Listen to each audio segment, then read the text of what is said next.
Good morning, good morning, good morning. And I'm not alone today. And Eleanor, who wanted the red jacket? One of you wanted the red jacket. Who was that? Brought it. I'm only going to wear it the one day because it's my real rugged outdoor one, and the other one's warmer. So I'm going to do that. Good morning, Azario. How you doing, bud? Doing good, Jay. How are you doing today? Good morning. I'm good. I'm getting back into the swing of things. Got the coffee up at 7. Ready for the stream. There we go. Get back at her. Yeah, it was a surprise yesterday that we had that happen. That we're having it. Didn't really know we were doing more video, and then it seemed to have cut off at the end there.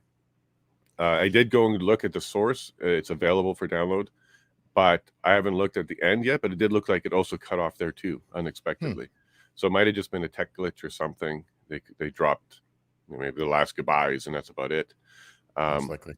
Yeah, they might address it. They might not address it when they come back. So it'll be cool. Yep. Give me a second. I'm actually just going to change the stream up because it looks like it's ready right now. So sure. And good morning, Clay. Welcome back, my friends, to the show that never ends. 3 coffees. That's roughly what we're powered by. 3 coffees there, Clay. You got it. Yum, yum. And hey, Clay. And we got Azario this morning. We lucked out. We got Azario. And that's right. Jay and Azario, both. There we go. He's back. There we go. And there's Railroaded. There we go. Good morning, research team. Good morning, Railroaded. Nice to see you bright and early. What's the temperature for you? We're like minus 16? 17. We got the eyebrows down. That's how cold it is. Yeah, 17. Hey, winter's here. Yeah. And look at that, Railroaded. The whole team's here this morning. Oh, the mayor of Alexandria, Scott. Welcome back, buddy. And Azario. Morning's complete. Morning, Good morning, Prairie. Morning, Railroaded. Yeah. Morning's complete. We've got Prairie here too. So who was it? Was it Eleanor or Ellen who mentioned the gentleman's jacket behind me was this kind and said, hey, sorry, Jay, but I like that one better. There you go. Got it here. 19 Railroaded. Minus 19. Hey, and at some point in January, February, that will be balmy. We'll be like, right on. Minus 19. It's awesome. Well, it's 22 degrees warmer here. So you have 2? 2, yeah. Don't brag or anything. I'm not bragging. I just stated that as a fact. So yeah. Well, when I left Ottawa, it was raining. It was raining on the Saturday. So for me, it was like, oh, that's warm enough for rain. That was all right. Tomorrow's supposed to get 11 and rainy, but this is Southern Ontario in November, December. Yeah, in the lake there too. What are you saying, Scott? I need snow. Come here. We got some, Scott. And holy +2, Azario. Wow. Yeah, you can ship that to us overnight. Give it to us. But yeah, we're just getting settled in, aren't we, Railroaded? We had a first good freeze, so now our ground is getting hard. So yeah, we're getting ready for winter. And then morning, Clay. And Scott, getting a wave out of Clay. And there's that bear, Clay. All right, so we have a Mr. and Mrs. information and disinformation today. I want to be, inclusive of everybody. It's not just misinformation; it's Mr. Information as well. But yeah, isn't this going to be great?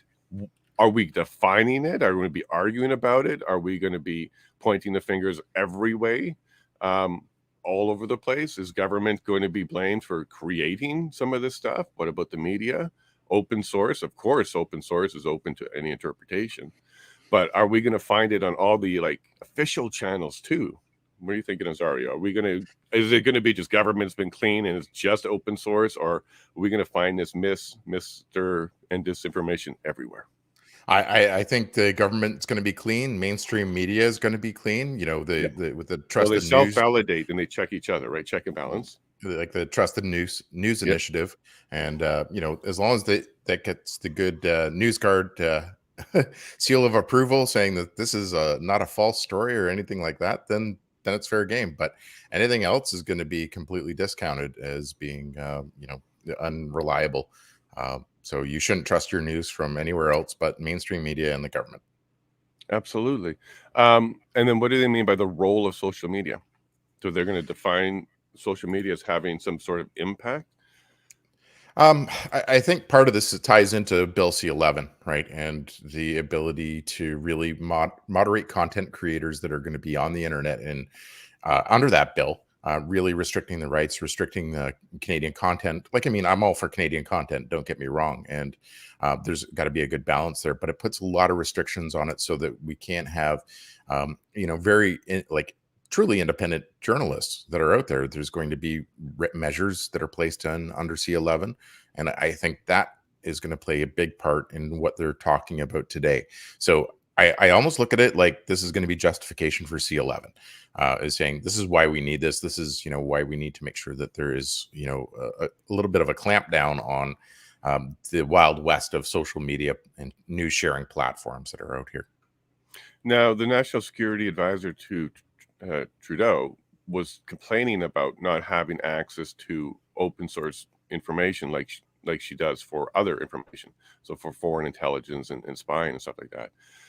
As you are fully aware, I'm sure, as one of Five Eyes and other initiatives, we certainly do have a lot of access to foreign information and that stuff.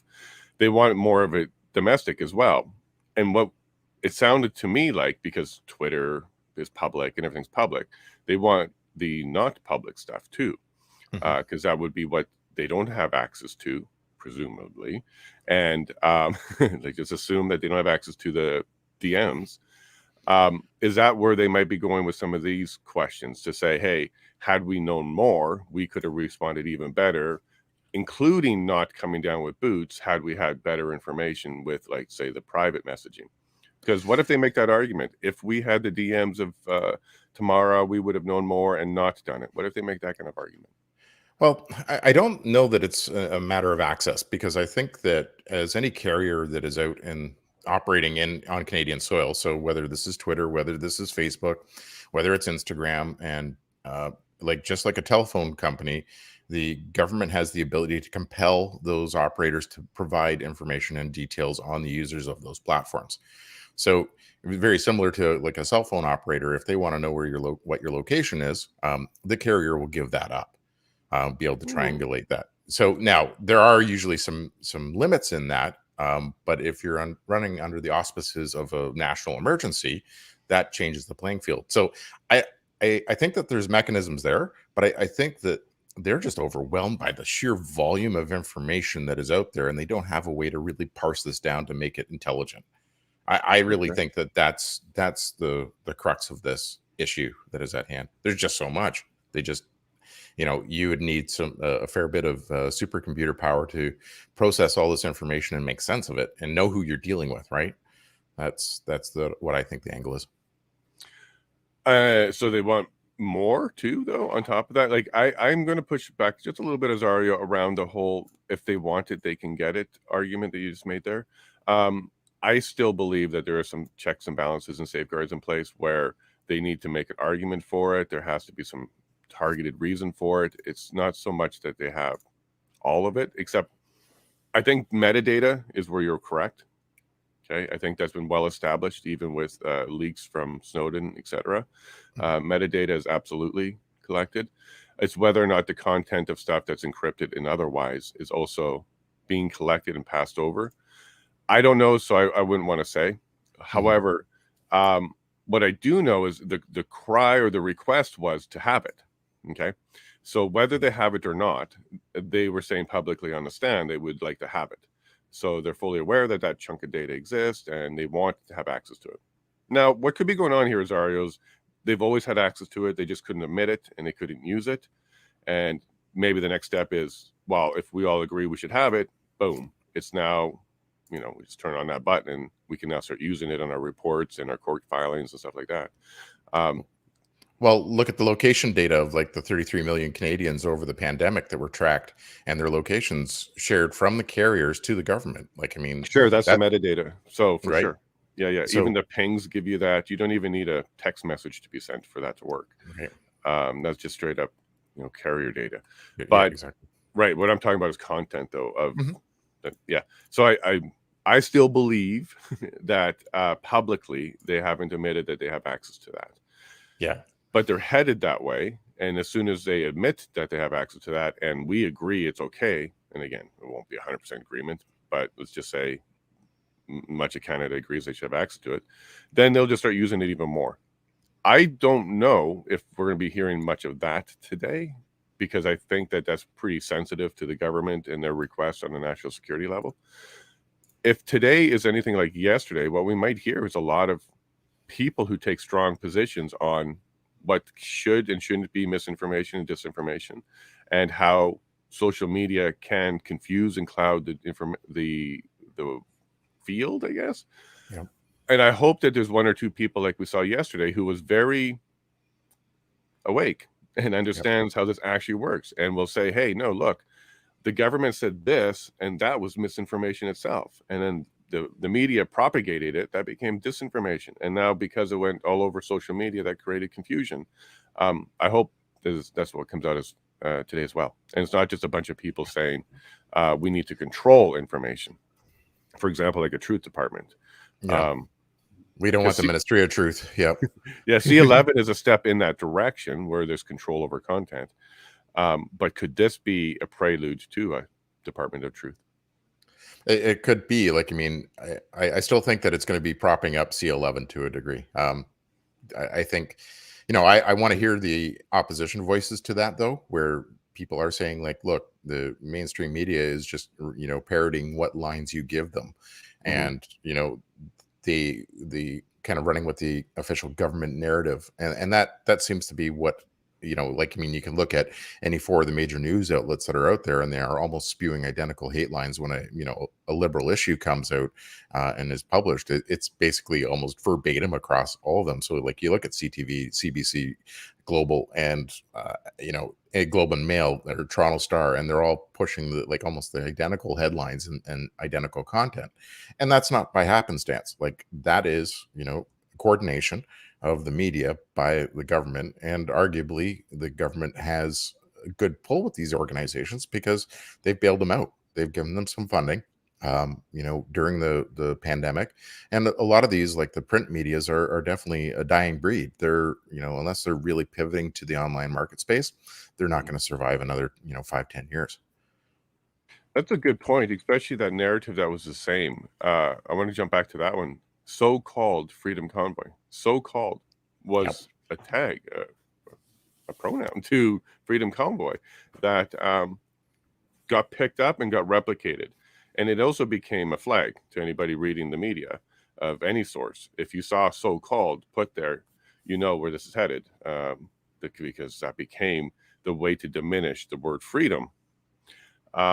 So what about that? And we've seen clips before in the past where you had like CNN and all these other people that would have the exact same script, and they would say it like verbatim, exactly the same. That's what this felt like as well. So CTV, CBC, anywhere you would see so-called freedom fighter, and then there would be a lot of the similar allegations of racists and flags and all this kind of stuff, all the same little check boxes of items to put in there. And that was everywhere. Do you think that's a consequence of the government paying, like providing the funding, or is there some sort of collaboration going on where there is somewhere there's like, I don't want to say it's like The Wire, back in the day, the news wire was where news rooms would get their information and then you can just throw it out on the wire. Like, are they still doing that when it comes to content, you think? I'd like to say that it was because of funding, but I have a hard time believing that, because I think it was happening before, like, the COVID pandemic itself. Sure. So I do think it is coordinated. Like, I mean, somebody somewhere is basically creating a narrative, giving it to these news outlets and saying, here, this is what we want you to run. That's the only thing that makes any sense in my head. Yeah, and I think there was something around BBC, British Broadcasting. They had a group around the whole COVID narrative and stuff like that for media. That's the Trusted News Initiative. Right, TNI. right. Yeah. Right. So that could be, where a lot of this still comes from. Yeah. Because it was just too coordinated, in my opinion. Why did everybody pick up?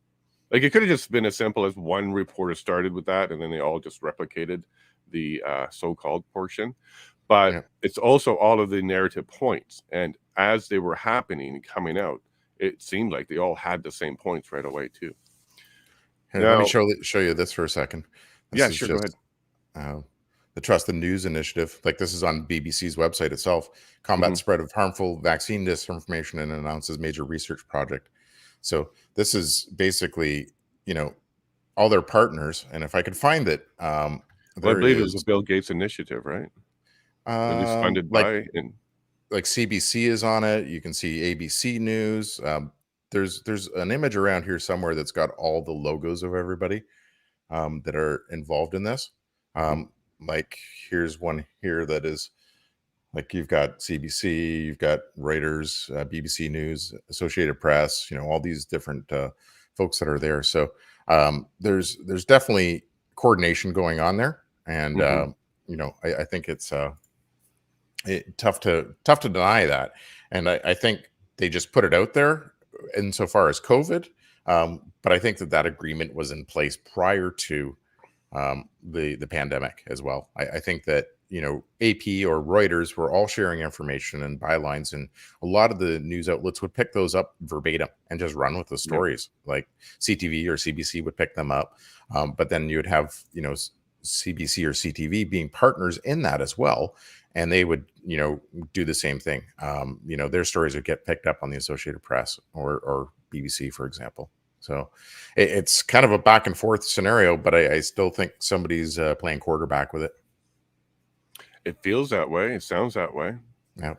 And this could have been as early as September 11th, because even September 11th, we saw some messaging being passed around major media, sometimes before events and then right at events, and we saw some of that. It might have been maybe because of Way. Yeah. that they created some sort of consolidated media. Now, just being objective here, having a consolidation of media that's above our national level, that feels like it's good for democracy, I'm sure, that we have our media kind of influenced by a consolidation of global media. Uh, that feels a little bit globalist to me, Mm. when it comes to narrative control and stuff. And keeping it under an umbrella of COVID information allows you to really say, we're going to watch everything and control everything, because it's all related eventually somehow down the train to misinformation on COVID. What's strangely absent from like the TNI initiative is like the Sun Media, for example, or National Post. They're not members of that TNI. So you've got a conglomerate, what it looks like, of almost, I want to say, left leaning kind of organizations, or left sympathetic organizations that are participating in this, and then the kind of what you would consider right side, they're not part of this initiative at all. Doesn't mean that their news sources aren't any more trustworthy or less trustworthy than the others, but it kind of paints you that picture of who's coordinating together. And I will certainly say liberals are really good at coordinating things like this, like communication strategy and making sure that constant narrative is getting out. That's fantastic. And I think we touched on that in the convoy, in the in the commission as well, where I think several of the ministers were asked, well, if you didn't agree with what the policy was, that meant that you had to, like, the cabinet solidarity, you'd give up your position as an MP. Isn't that true? And so I think that is, like, it is by your career. If you don't follow the narrative, you don't follow the party line, you're out. There's no dissenting from that. So I really think the media is in the same vein. Now, you mentioned that from your perspective, you felt like the left media has this collective desire to create narratives, and you were kind of impressed that they do it very, very well, and how they're able to have quite the reach and quite the, let's just say, compliance in order to participate in that. I'm listening carefully to that, and at the same time, I'm also trying to figure out, well, why does one side do that and the other side doesn't do that? So you're saying they're good at it, but you're also at the same time implying that the other side's not good at it. that's kind of the comparison that's implied when you say that. So it got me thinking, well, why are they not good at it? And I think the reason is because it's wrong to do it. You're creating something out of nothing. What you're actually trying to do is control narrative and information in an improper way. And that's not inherently how that side works. They're not into creating narratives. They're into reality and spreading the information as true. So it's tough to say, hey, look, you're not good at making up the world. And it's something that we're not wanting to be good at. I think what we need to do on the battle is the distribution and the reach and the credibilityness. Like, for people to stop disregarding information because it doesn't come from mainstream media is, I think, where our biggest challenge is. I don't think we need to get into the game of trying to make it attractive and clickbaity and do really good at reaching people the way the left does, the part that you kind of, applauded them for, because we don't have to get that way. However, we do have to get better at putting ourselves forward so that people can see us more and more and start to see, comparison, like, oh my gosh, they said many, many flags at the event. Turns out, even in testimony, they also admit it was only one picture. And then start, deflating their credibility. Also, they're doing a good job on ruining their credibility in my mind. I don't even think we need to do too much more. They're kind of taking themselves down as well, the more that they continue with narratives that are false. At the end of the day, where do you think the actual line is going to be that we need to keep pushing forward in order to keep getting the message out to people? Is it in the truthfulness of it, or the marketing of it, or is it in the propagation of it and the quality of it? Well, I think all three, because realistically, you've got to start with the truth. And if you're able to get the truth out there, you still need to market it and package it and set it up for, kind of distribution to the public so that they can, appreciate the information as a package. And I think it's also the branding too, because I think that the, right wing, and I don't consider myself right wing. I consider myself more centurion than anything, more libertarian. And I think that anything that just goes against their narrative is instantly branded, basically right wing, conspiracy, white supremacy, and all these kind of buzzwords that they just throw out there to slam somebody and discredit their sources. But I think instead of playing that game, and maybe that is it. Like, I mean, I've heard this argument before, is that the only way to beat their game is or to beat them at their game is to play along and do it better than they do. But I mean, a lot of conservatives or people that are like that don't want to get involved and just want to put the truth out there, let the truth stand on its own, and it will ultimately come to the top no matter what. But how do you get people engaged to that when you have this whole noise machine on the left that is just constantly screaming? And it is the overwhelming and overbearing viewpoint that is out in the world. Like, no doubt 75% to 90% of the news that you see is from these sources. So how do you get from that 10% to something that's more equitable and around 50% of the market? Yeah, it's tough. And I've run into several people, like the people on this channel following this chat. We're not the norm consumer. Okay. We're really not what you would consider the bell curve, the big chunk of it. We are on a we probe more and we want more information, and we have a little bit of skepticism in us. And because of all of that, we dig deeper than most people. Our challenge is we are part of the minority when it comes to wanting to consume correct and good information by multiple sources, et cetera, et cetera. How do we target the group that's now, they're beaten down and they're so numb? So this one group that I've identified is, I have heard so much BS and garbage that I don't want to hear any more from anyone. So they just kind of go numb to the whole idea of having media give them anything, and they basically just check out. And some of them is because of mainstream media. It came down so hard on them that they just, I'm tired of hearing CNN, I'm tired of hearing CBC, therefore I won't even listen to Rumble or Western or anything else. How do we get to them if they've already given up on media? Because it is a large group that in my opinion, if they can continue to consume, they might understand, and we might be able to show them some more of the truth, and we can get them back.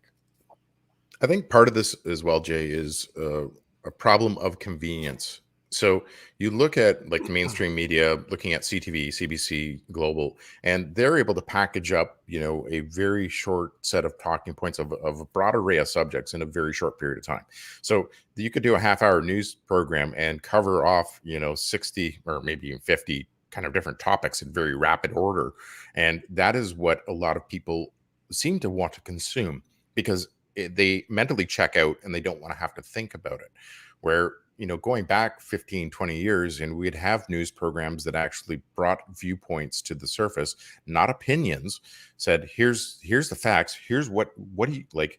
Think about this. What are the implications? And, people had to be invested in like figuring out where they stood on a particular issue, not because it was spoon-fed to them, but it was because they were presented a series of facts and they had to draw their own conclusions. Quick sidetrack. Prairie, you're a mod again. Please watch that pocket stuff. Do your best to not accidentally, but you got the rent. Okay, yeah, we totally know it was accidental because you weren't even responding, but there were some troubles around that. So there you go, Prairie. It's going to be the internal struggle, right? And unless we start being loud like them and package and produce like them, because you were talking about nuggets being able to be provided. We do a lot of long form because we explain. If you're the one side that just tells and you just want them to understand and say, hey, you have to do this because we say so under these conditions, it is a packageable nugget that you can create. But to counter those kind of things, you actually need explanation and truth sometimes. So that leads us more to a longer format, which I understand it's like a double-edged sword now. Like, people want quick bites, but we need to explain it. Yeah. And we want to give them all the information that helps them, because they're so bruised by the short attention span versions of them. It doesn't seem like a fair fight, but I think at minimum we just have to keep going. Okay, just keep going, keep sharing, keep talking, get more and more people like you and me out there sharing whatever we can come across and share as information. But I think what we may hear a little bit about today is, you're right, as we've talked about at the beginning here, we under C11 and then other things might be targeted for control of information even more than we're seeing on community through YouTube or Twitter or Facebook. Okay, so I quickly searched all of the people here. They're all professors or they're from universities or law. So I guess because it's all about policy, they're going to be explaining some of the legal side of things. And I think one's from Harvard. So that's a very left-leaning organization now. And a couple from Toronto. So we got 2 minutes. Oh my gosh, we're already there. We're just getting right back in the swing of things, aren't we, folks? Yeah. Let me just try. Like we never did any, never let off, right? So. Yep. And good morning, Patricia on Facebook. Thank you so much for coming back. It was a pleasant surprise to see everybody's coming back. CBC is paid through, so of course they are scripted. Yeah, and that's what we're wondering, Patricia, was this deal for funding also comes with, hey, here's our newswire that we want you to take a look at as well. Are there two separate things? Yeah, but it certainly seems that way when they're so quick on the narrative. Okay, cool. Railroaded. Hey, good morning, Tammy. Welcome back. Nice to see you again. Prairie's got something to say. The problem is people that are watching the mainstream media are not watching this or know that this can even be, so they get the mainstream talking points. Yeah, 100%. And they also control the main wires, right? Like, we couldn't, if we wanted to, in an efficient and economical way, become a channel on cable. Like, if we wanted to be part of Cogeco or Rogers Cable or whatever cable provider you have right now, and we wanted a channel 1, 2, 3, 4 is, Jay Nazario, that's not something we can do tomorrow. There's no way to get that done. So we don't even have access to the main channel that a lot of people are on when it comes to getting their media. And of course, we're not being picked up by CBC or CTV or anybody else, even though we have put press releases out. A lot of other ones we get picked up on, but not those guys. A little bit of skepticism, I know. I have a lot. Prairie, I think you're observant. I think what's going on here is you're observant, and it's not skepticism. You should be critical of everything because that's part of the check and balance of our democracy. If we all just complied and went with whatever was said, you've lost the check and balance on the truthfulness and validity of that statement. So no, Prairie, you keep that up. And I know Azario is the same way. We like to look for the truth here. We're getting close. Do you want to have any last statements there, Azario? Oh, no, it's good to be back part of this. Hopefully I can join in a little bit later today too, seeing how it fits in with work and everything. But no, definitely always a good time chatting with you, Jay, and enjoy all the team that is here as well. So makes me smile.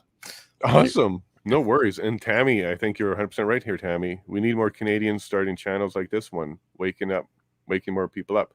100%. And if you want any advice on how to do it, reach out to me. I'll give you the software. I can tell you where I'm doing it from.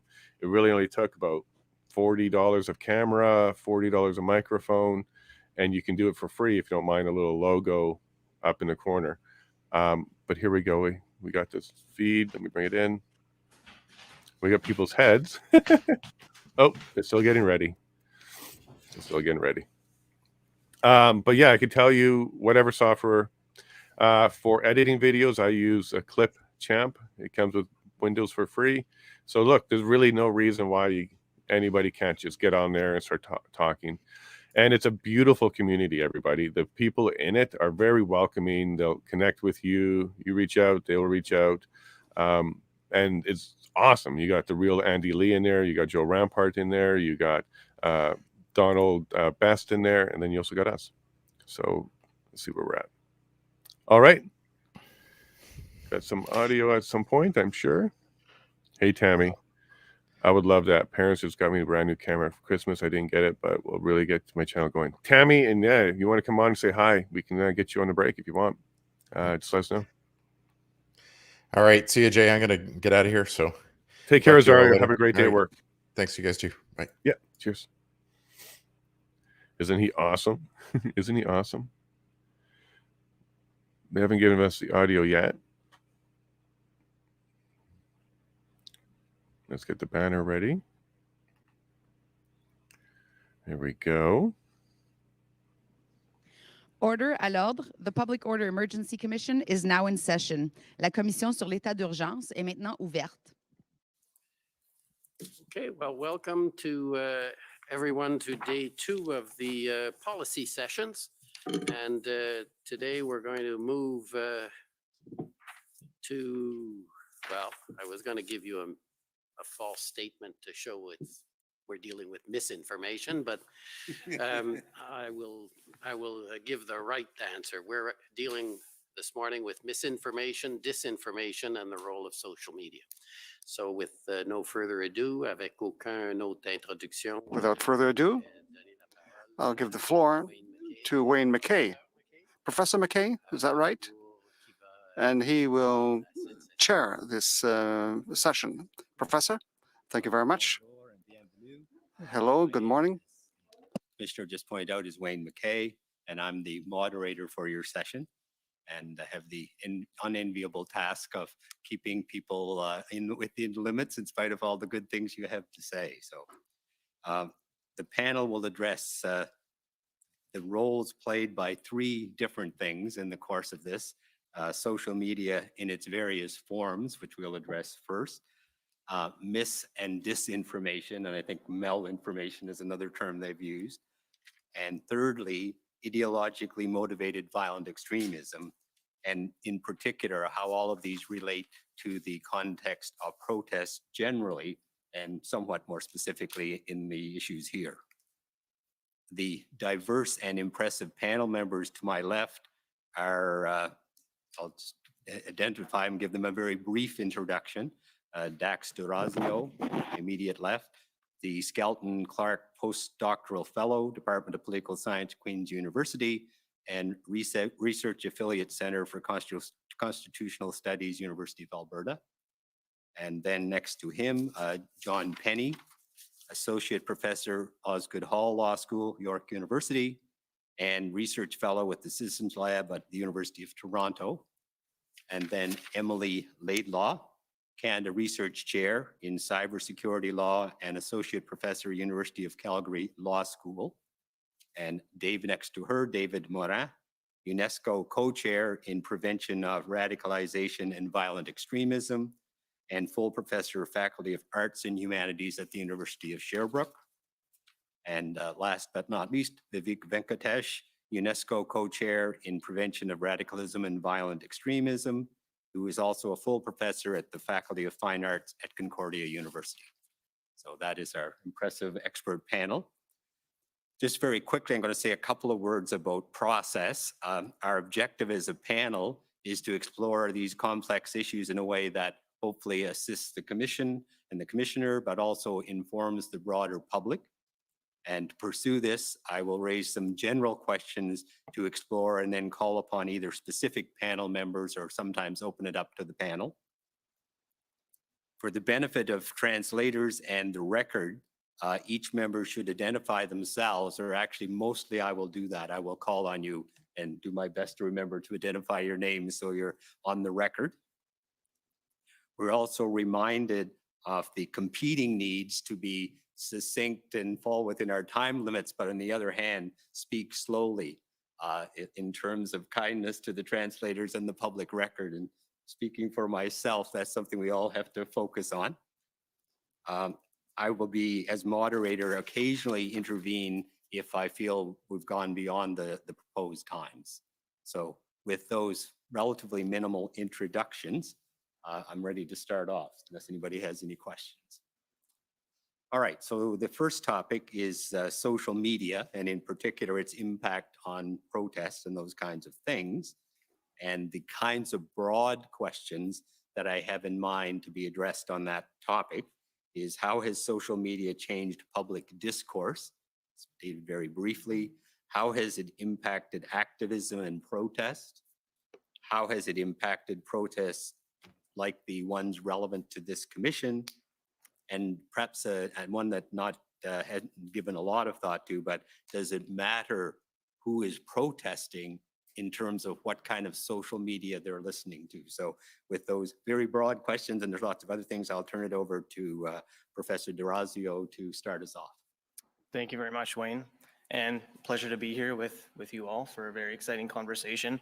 I want to get the conversation kicked off by speaking specifically about three major consequences of the advent of social media for public discourse, understood in a very broad sense, and also for possibilities for debate, dissent, and activism.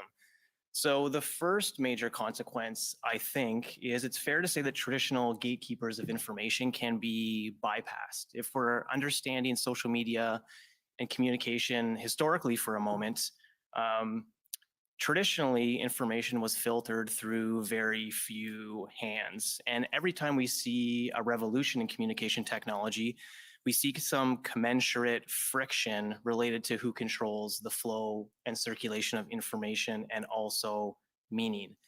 At the same time that we see the advent of social media, we also see some almost mutually reinforcing trends in the field of journalism and some of that traditional circulation of information. I think it's fair to say that there is a crisis in journalism, not just in North America, but also around the world, where traditional outlets of information are struggling to keep the doors open. And there's also a waning of traditional forms of journalistic content. We also see a fracturing of audiences that consume information as well. And so the advent of social media doesn't take place in isolation from these other political economic changes in a journalistic field. There are costs and benefits with this advent of social media, and the huge one on this front, as it relates to traditional gatekeepers, is that we have potentially more access to accurate and also more valued information. That said, we also see potentialities for a greater influence of things like conspiracy, rumor, hate, and also propaganda. The second major consequence of social media is that the delivery and circulation of our messages is both instantaneous and global. And thinking historically again, our means of communication was traditionally conditioned by proximity to others with which to communicate, and also the type of technology that we would be able to use. Social media has completely shattered those that conditioning, and we're able to, at the touch of our fingertips, communicate with literally the whole world and also instantaneously. That led to what we might call techno-optimism, which was we could communicate with others across difference, and that would be a net positive for global society. We now, unfortunately, speak of digital detoxes, having a healthy distance between ourselves and digital spaces, about echo chambers being mostly privy to communication that confirms our own biases or beliefs. And so the friction or the cost and benefits on this front are that we have access to drastically more information, but that there are increased technical means of limiting and correcting falsehoods. They often spread much faster than truth might spread. Lastly, social media means that public discourse has arguably become more democratic and also accessible. Although we have these really lofty goals for what we could call the marketplace of ideas, it's typically the case that those with the deepest pockets have historically had the loudest voices. And social media allows average people to contribute very substantially to public discourse, to see themselves seen in public discourse, and also register contributions and also complaints. Our public discourse as well is already saturated with information that is persuasive in one way or another, or has some goal or idea already attached to it. And so social media has allowed individuals to eschew some of that purposeful information that's in the public sphere, and also create greater opportunities for dissent. The cost and benefit here is that social media often can lead to greater surveillance. In a sense, it's been a godsend for the state security apparatus in some ways. It also can lead to increases in social conformity and also social control. And so we see a tension between making public discourse more accessible, while also having some pitfalls associated with that, including surveillance and control. Speaking very specifically about how and why social media was impactful in the convoy protest, Emily very helpfully mentioned in her paper that social media was the central nervous system of the convoy. And I would definitely reiterate that. And it's a nice way of describing how social media was integral. Social media is a way of creating and circulating meaning. And so before the convoy protest, some of the same messaging garnered momentum and public attention because of social media. It was a way of creating meaning, finding community, and building eventually momentum for a social and a political movement. It was also integral in mobilizing and organizing specific meetings and events. So it's a way of people finding themselves together in something very, very specific and tangible. It's also a way to publicize and, in another sense, memorialize specific events. It's a way of capturing reality and signaling solidarity by consuming meaning together. It's also a way to contest what you might describe as official sources and accounts, and also to shape public perception. So sometimes it's a way to go around what's considered the mainstream or the dominant forms of information in society. It was also integral to fundraising activities. So it wasn't passing around envelopes or hats to collect money. It left open fundraising to a large swath of individuals, even all over the world. It's also a way to monitor opposition, to do something akin to counterintelligence, and sometimes even target opponents, not speaking specifically of the convoy protest, although that could also be the case. But social media is a way to monitor those who might be in opposition to a specific movement or a specific idea.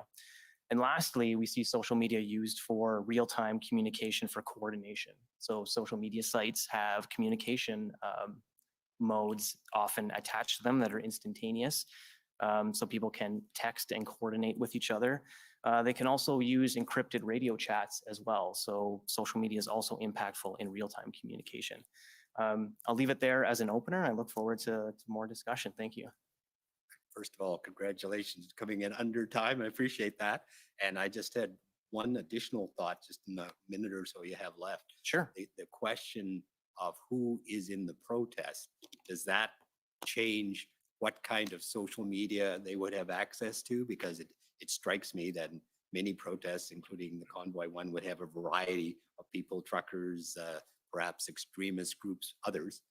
And does it make a difference who makes up the protest in terms of what kind of social media they're likely to use? And that's a big question. So if you want to pass to the other panelists at some point, you're welcome to do that too. Sure, I can be very brief and then we can pass it along. I think perhaps a way to understand it is to think about it as layers. So some social media sites are more public facing than others. For instance, a Twitter or a Facebook or an Instagram, it is very public facing. It is about publicizing very broadly a specific message or an idea or a concept or an argument. But there are other layers of communication within different social media sites where you might have different levels of encryption so that monitoring or surveilling is a bit more difficult. Only the participants can see the end-to-end of that communication method. And so that more, not necessarily surreptitious, but closely guarded form of communication or information sharing, I think forms different layers. So you have a more public-facing layer, which is garnering support in memorializing and conveying details that are comfortable to be shared publicly. And then you have more subsequent layers that are perhaps more closely guarded for the insiders of a movement, let's say. Thank you very much. So moving to the next sub-issue here, the existing regulation of social media or lack thereof, perhaps in some cases. And one perhaps a bit more focused question, the possible impact of increased restrictions on protest for particularly disadvantaged or marginalized groups in society, such as Indigenous people, as kind of a flip side of that. So with that, I'll turn that over to Professor Penny to take the floor. Thanks very much, Professor McKay. And I just wanted to say, I'd like to thank Commissioner Rouleau and for the invitation to be a part of this conversation and join this distinguished panel as well. Thank you for the questions, Professor McKay. I think those are two really important questions in light of the issues before the Commission. So I'll speak of two sort of general categories of regulatory framework. The first being law and statutory forms of regulation. And within that broader category, I'll speak to some additional subcategories, different kinds of laws that apply to social media content. And I'll speak to also social media-based regulation, kinds of measures and techniques and tactics that social media companies themselves employ to deal with challenges when it comes to social media content. So speaking first to law and statutory regulation, I would say, so this would cover any statutes and laws that govern social media content and related activities. So behavior and actors that are related to the generation of content and its moderation and editing and regulation on social media platforms and services, for example. I would say that the single most defining element of social media legal and regulatory frameworks in Canada is that there's no single general law or regulation that covers social media content in Canada.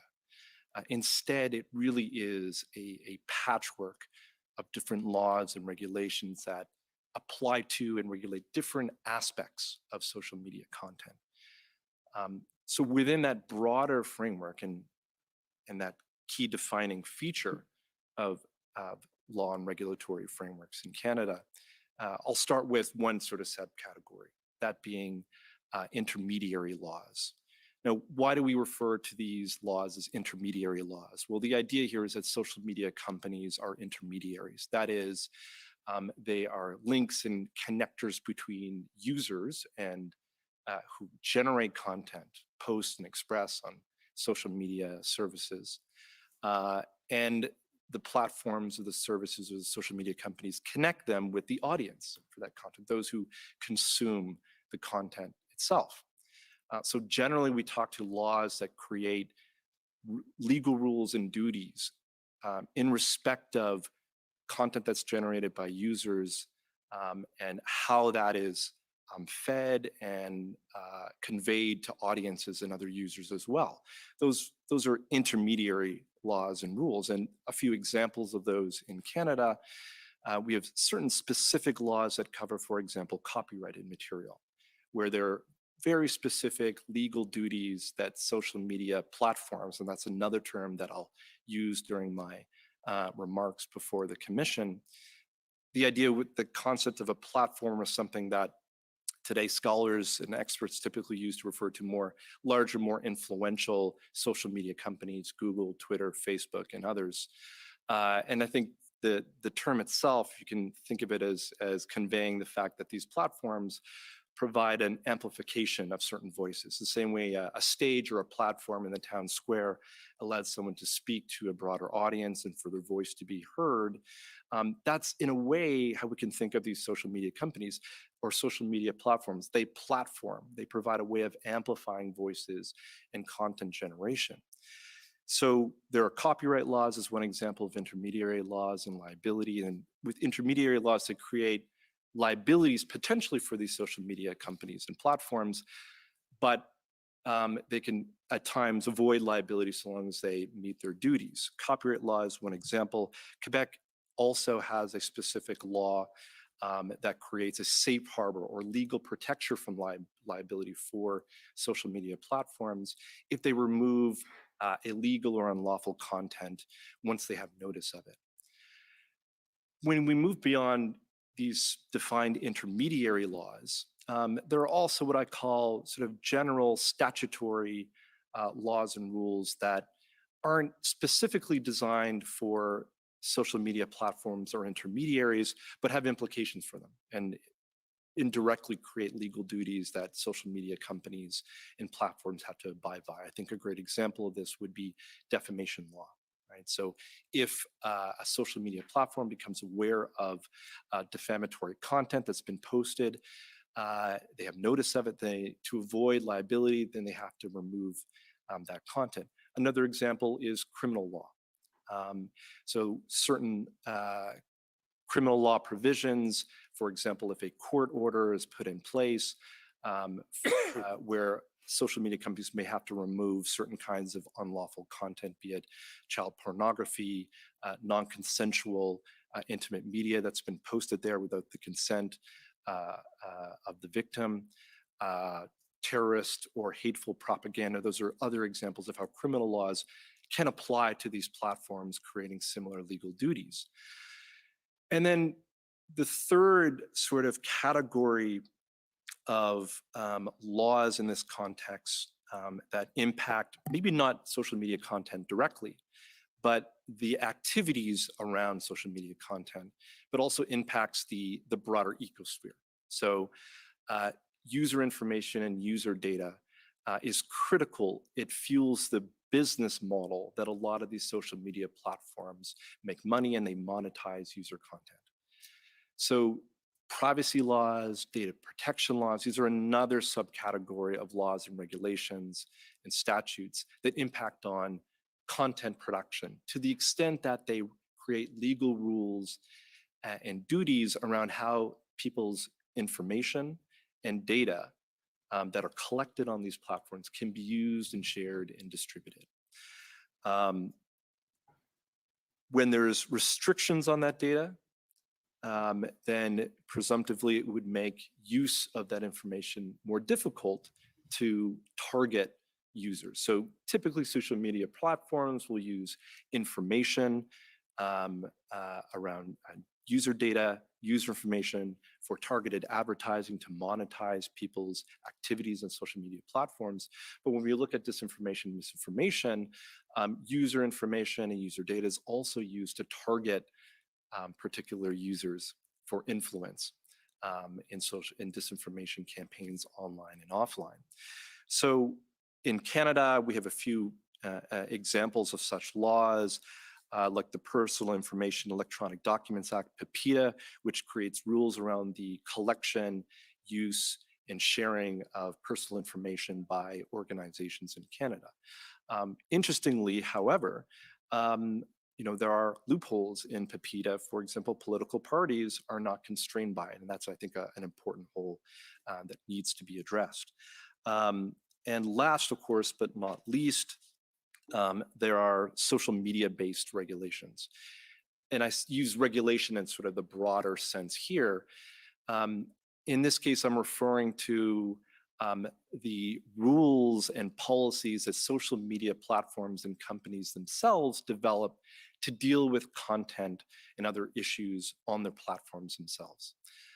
That can include content moderation policies, that can include privacy policies, and typically these kinds of measures are implemented through policies that are conveyed to users, but they're often enforced through the actual design and features of the platforms themselves. There can be human-based forms of social media content, regulation and moderation, but typically one that we'll be talking a lot in our comments today are algorithmic. So algorithms and technology are critical to have larger social media platforms deal with content and deal with offensive content. Typically in these cases, a lot of these measures are voluntary. As I said, there are not a lot of specific laws that create duties and obligations on behalf of these platforms to engage in social media content regulation and moderation, but they do so often for business reasons. And because they do so for business reasons, when their business interests don't align with certain content moderation, often the measures that they take can be seen as ineffective. So that's a broader look at the landscape. I'll come to the final question that Professor McKay offered there, and I think it's an important one. There are, of course, many impacts of these kinds of increased regulation, and one impact in particular that my research has focused on in recent years is this notion of chilling effects. The idea that increased regulation, but also surveillance, both by government, law enforcement, and security agencies, but also by the platforms themselves. Right? In my research, I found that when users become aware of increased surveillance and data collection and data tracking, it can have a chilling effect. That is, a chill meaning it can have a deterrent effect on people's willingness to speak, engage, and share both online and offline. And when it comes to more marginalized populations, my research has found that those groups are disproportionately impacted. And there's a number of reasons for that I can get into later. But as these groups who are already facing important barriers to participation in society, discrimination, racism, when you add on top of that concerns about targeted surveillance, targeted law enforcement action, you end up with a situation that groups who are already marginalized from the public, critical public and democratic discussion are further marginalized by these kinds of measures. At the same time, I should say, it's not a entirely simplistic view either. That is to say, increased regulation means a chilling effect. What I've also found in my research is that with carefully tailored laws, you can have laws that also facilitate greater participation in speech. Laws don't just deter behavior with threats of law, they also have expressive power. That is, laws convey values, they convey messages as to what a society views as valuable. And when a law is taken or enacted, it can send a message to certain marginalized groups that their speech and contributions are valued, and that can help facilitate speech. So I'll leave my comments there. Thank you. Thank you very much. And the next issue we're going to, the last in the social media part, is what changes or improvements are perhaps under exploration and maybe about to happen to improve some of the gaps in the existing structure that Professor Penny just talked about. And Professor Laidlaw is going to take the lead on that. Yeah, thank you, Professor McKay, and thank you for having me. Good morning, Commissioner Rouleau. So I co-chaired the expert panel with Pierre Trudeau that for Heritage Canada back in the spring, and our mandate was to not to come to some sort of consensus, but to have a conversation about what really should be the responsibilities of social media. And I had the pleasure of sitting on the panel with David Morin, who is with us today. And so we were not looking at what I would call the primary wrongdoers, which would be the individuals that are perhaps posting certain content online. We were more specifically looking at, okay, what are the roles of these platforms, or what John was just talking about is intermediary liability.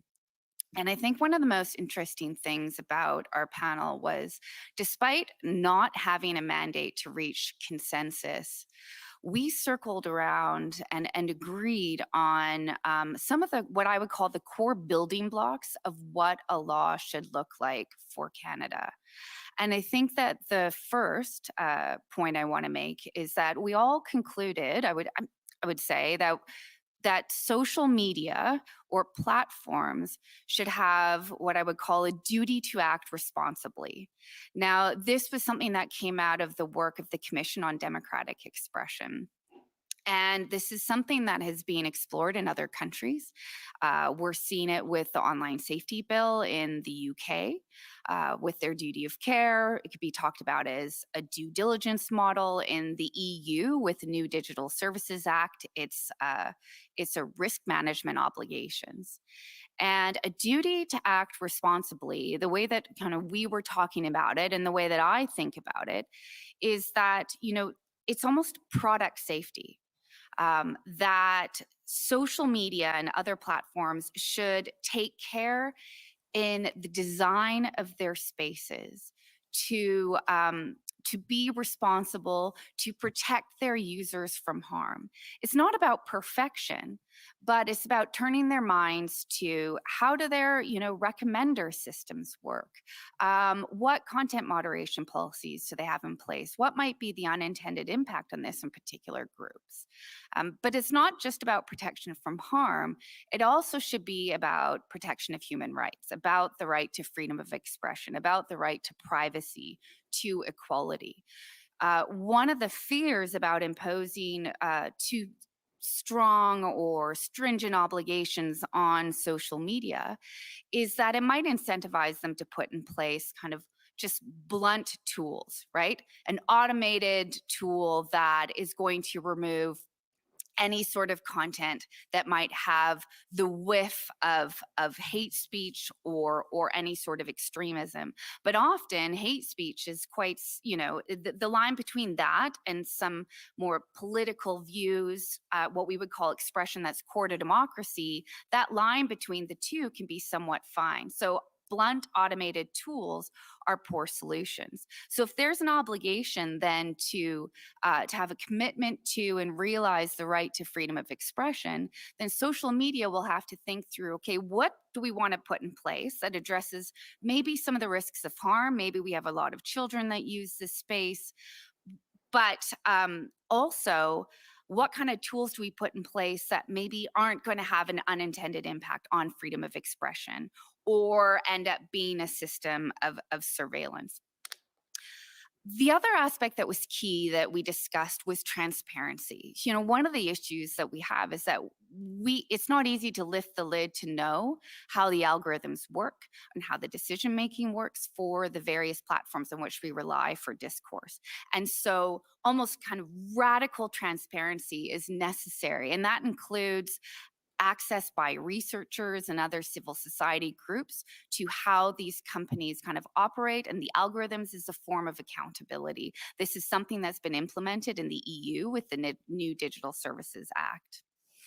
The other thing that we circled around is the idea that we need a regulator. I mean, it is not realistic that that we go to courts to address many of these issues.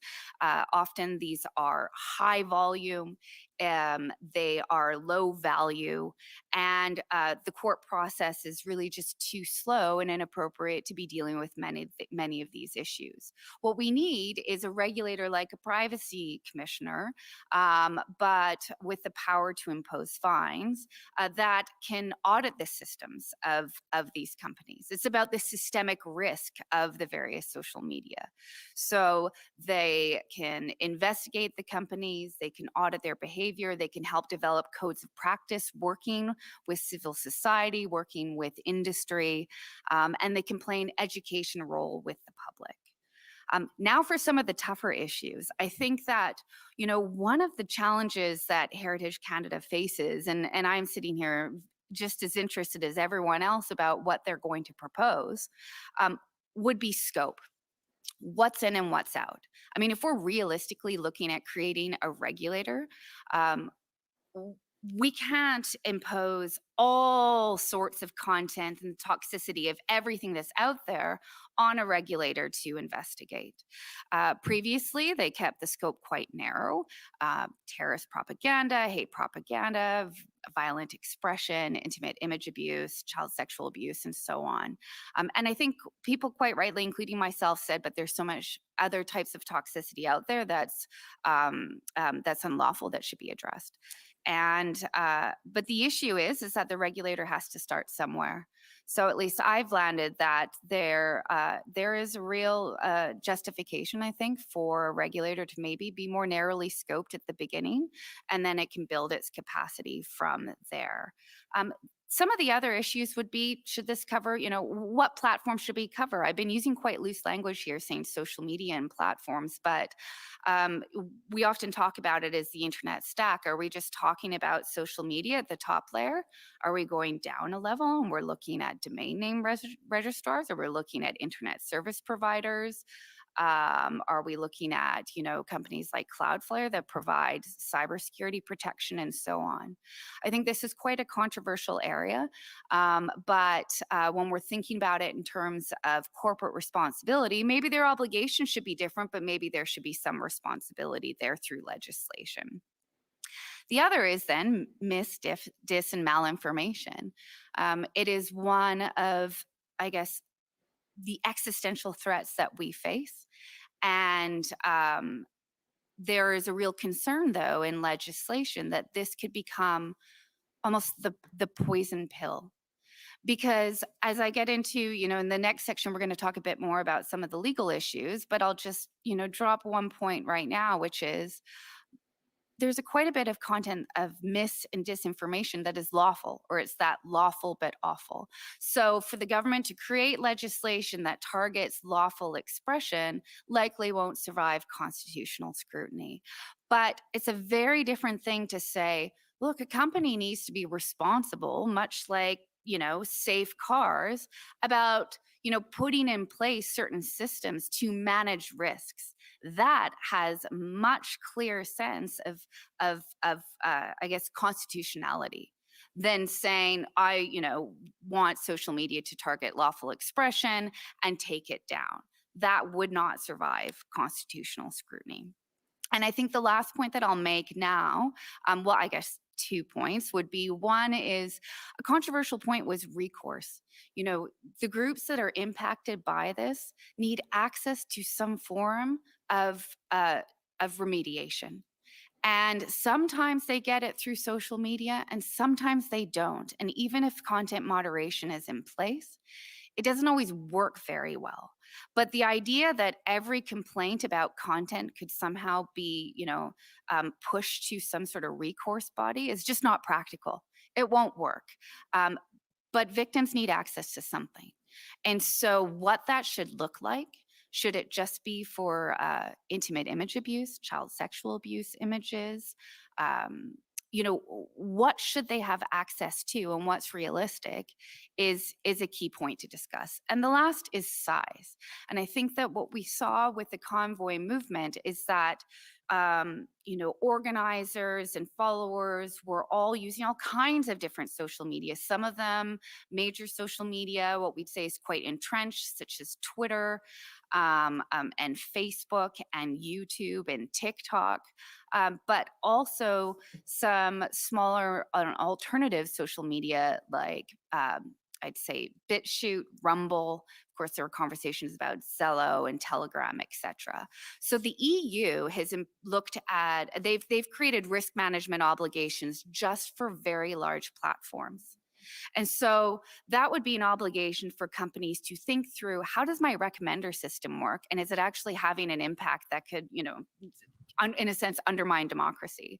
That sort of obligation would end up in Canada, if we put something in place, only targeting the YouTubes of the world or the Facebooks of the world, but similar obligations would not exist for some of the smaller platforms. And that's not going to work, because as we see, most of the users of social media use all kinds of different social media and are using some of these smaller platforms in social media to engage in these types of movements. So we have to think through with a type of law like this that, okay, targeting, very large platforms is perhaps misguided, but how do we then deal with the smaller and medium-sized companies that perhaps do not have the resources in place to deal with some of these issues? I think that's a good point, perhaps. And I'm just realizing I haven't followed my own rule up whether I should introduce, say, Wayne McKay every time I do this. But anyway, Wayne McKay, moderator. To switch topics, staying with Professor Laidlaw, but move to the topic she's already touched on of misinformation and disinformation, with two fairly targeted kind of roles before we'll open it up to the panel for a broader discussion on this area. And that is the definition of the terms. And secondly, although you've touched on some of that, the regulation. So if you could start us off briefly on that, and then I'll open it up to the panel for the rest of this issue. Yeah, thank you, Professor. So I'm going to give the definition that UNESCO uses for misdis and malinformation, but I do want to note up front that there's quite a bit of debate about what these terms mean, in particular for malinformation. So disinformation is the intentional spread of false information. So if you think a government-sponsored disinformation campaign. Misinformation is a bit different. So it is where information is intentionally spread and it's false information, but the person believes it to be true. And I think a large swath of what we see on social media, at least from individual users, is misinformation. So even if, say, a government launches a disinformation campaign, it eventually seeds to people who then believe it to be true and then spread it from there. The last would be malinformation. And this is the one where there's not a lot of consensus on what it means. I rely on UNESCO that defines it as information that's based on reality, but that's distorted. It has that kernel of truth to it. But it does include that everything else bucket. And it can include potentially hate speech, harassment, trolling, doxing, where private information is shared publicly, other forms of violent and extremist content. And, one of the questions I was asked to think about to open up this discussion is, what is this in law? What laws regulate mis and disinformation? And what is the tension there with the right to freedom of expression? So I was just talking about laws that, that are being explored to target social media. But the laws that target mis and disinformation would be targeting the individual users that are posting the particular information. And we do have a variety of laws that that target false information, but we do not have any law in Canada that broadly addresses or targets mis and disinformation, at least the way that we're contemplating here. So we have the crime of spreading false news, but that was held to be unconstitutional in the case of Zundel. And other crimes that target false information would be crimes of hate propaganda, counseling, terrorism, fraud. And in civil law, and Jonathan touched on a few of these, defamation. Defamation is where, you know, someone sues another individual or entity for spreading false information that impacts their reputation. And perhaps also, I would put in here the tort of false light. So that has just been introduced or adopted in Ontario. So it's just sort of a hodgepodge mix of different laws that apply to some aspects of mis and disinformation. One of the issues is that a great swath of this is what I call lawful but awful expression. It's hateful but not hate speech. It's extremist content, but it is not counseling terrorism. So it's not unlawful in the traditional sense. And also, as we were just talking about, the role of social media and pushing, you know, through advertising and recommender systems, it might be that lawful but hateful content ends up being pushed to users over and over.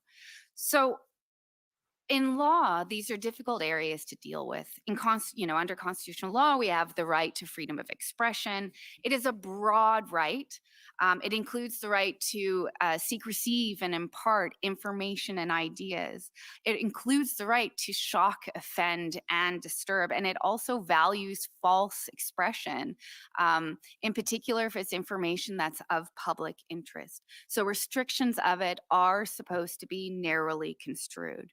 And we face a hurdle in this area because what is truth, right?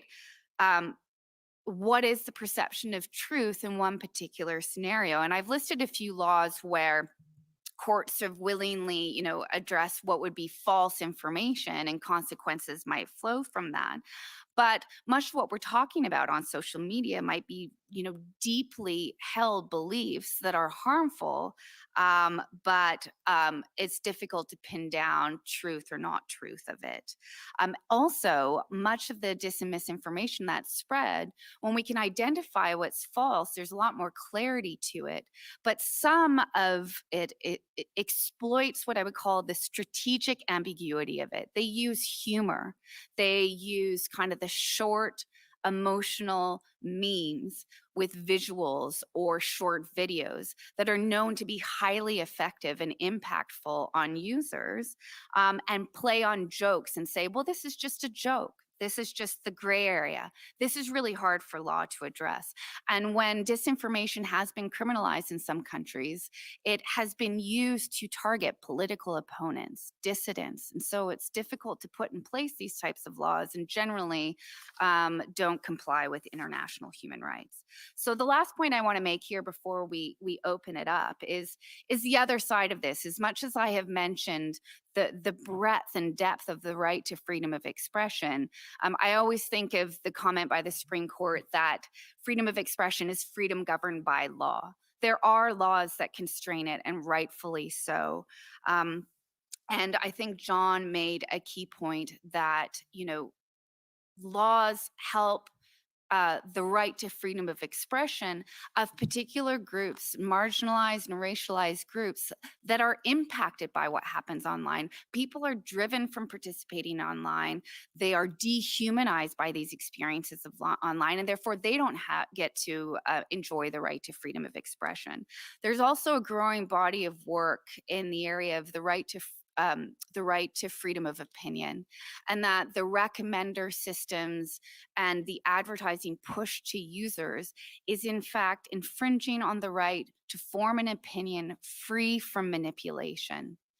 And this is something that is developing in international human rights and needs to be contended with here.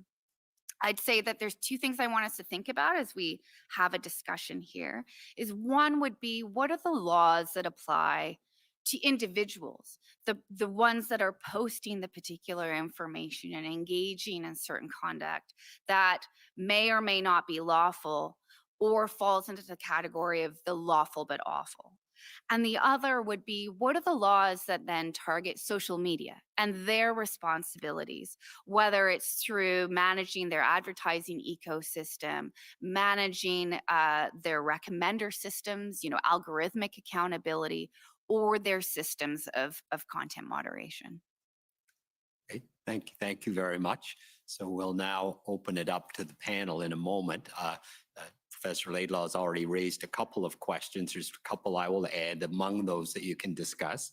One is the scale of the problem, or how much harm is caused by misinformation and disinformation, is a broad question.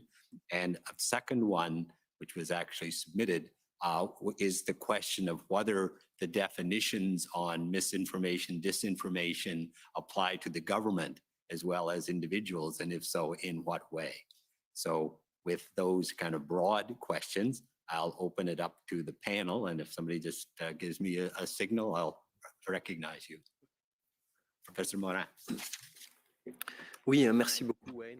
Thank you very much, Wayne and Mr. Commissioner. The interventions by my colleagues bring me to make two comments on the relationship, the complex relationship between using social media and the Ottawa events. In terms of crisis management, some would say public security crisis, others would say national security crisis. I think that was debated very broadly as to whether we are in a national security crisis or not. But this relationship is very complex. And Dorazio, the colleague Dorazio, explained the impact of social media on the environment of a crisis such as the one that Ottawa experienced. And I would say there is a paradox here. Social media will allow us to collect a lot of information upstream from the protest movement and on the objectives, and it will allow us to know whether certain extremist groups talk about recreating 6th of January in Ottawa, as we saw in the Capitol in Washington. And it will allow us to know whether we are talking about the obligation to vaccinate people, or is it to block Ottawa and overthrow the government? So the social media gives us some visibility about the causes of the movement if information is well collected and well analyzed. Now, in the context of the movement itself, social media create some volatility. And Wayne, you asked a question earlier that what we saw with Ottawa was that there were a lot of people from very different political horizons who came to participate in this demonstration. People came with their children, their families, who were really challenging the sanitary measures, and others who had more extremist political agendas. And the social media allow this. They are like a menu in a restaurant. They put out all kinds of ideas online, and then individuals can appropriate some ideas and make their own menu out of that and participate in a common cause according to the various ideologies that are covered there. So the question of managing this crisis, there is some volatility because of the social media, because if the social media says we're 100,000 people in Ottawa, it's certain that that can create a snowball effect. So disinformation can have an impact. Dax mentioned this on operations, can use encrypted messaging to give each other messages about where we are, etc., to coordinate things. So it does have an impact on the management of these crises, and I think it's important to mention that. The second point on the question of regulations, and I'd like leave my colleagues to express themselves on that. But when these emergency measures were created 30 years ago, there was no social media at the time. And we're talking about a law here, talking about security where social media didn't exist. That's what we had. And for example, in a demonstration where you may have some violence happening, and I'm being careful here not to surpass my objectives here, but in the context of an emergency law, if we're in a volatile, unstable environment, we can use law on emergency measures in a preventive way. For example, if a province, and I can make a parallel with, for example, an extreme climate crisis may force people to leave their homes before for example, the storm arrives. So the law allows you to take preventive measures. But in a volatile situation where there is a demonstration and all kinds of people participating in a movement, where the social media accelerate that movement, there may be special issues. So my second point is to say that for me,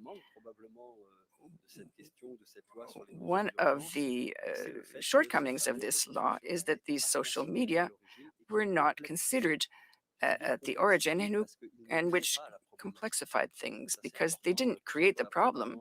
Whether it's propaganda or social protests, they didn't wait for social media to exist, of course. And in fact, social media are also positive. They allow for social progress. For example, the Arab Spring, the Me Too movement, and so forth. But my point was really on the question of managing and taking into account those social media in the management of a national security crisis in terms of the law that we have now in force. Thank you very much. Thank you, Professor McKay, for the opportunity to intervene, and thanks also to the Commission and Commissioner Rouleau for this invitation.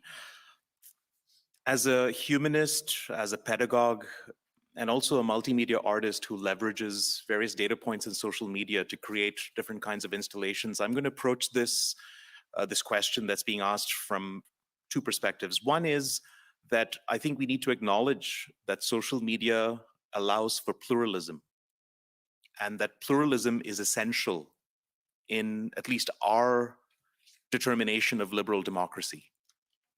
What we're seeing, though, is a certain dehumanization of those who express what is commonly known as populist rhetoric.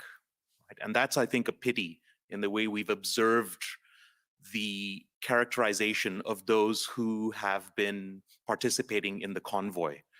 Populism in and of itself is an important expression of liberal democracy. I think it's important for us to recognize that those who feel disenfranchised and those who feel that a hegemony of sorts, or in their definition, is imposing restriction on liberties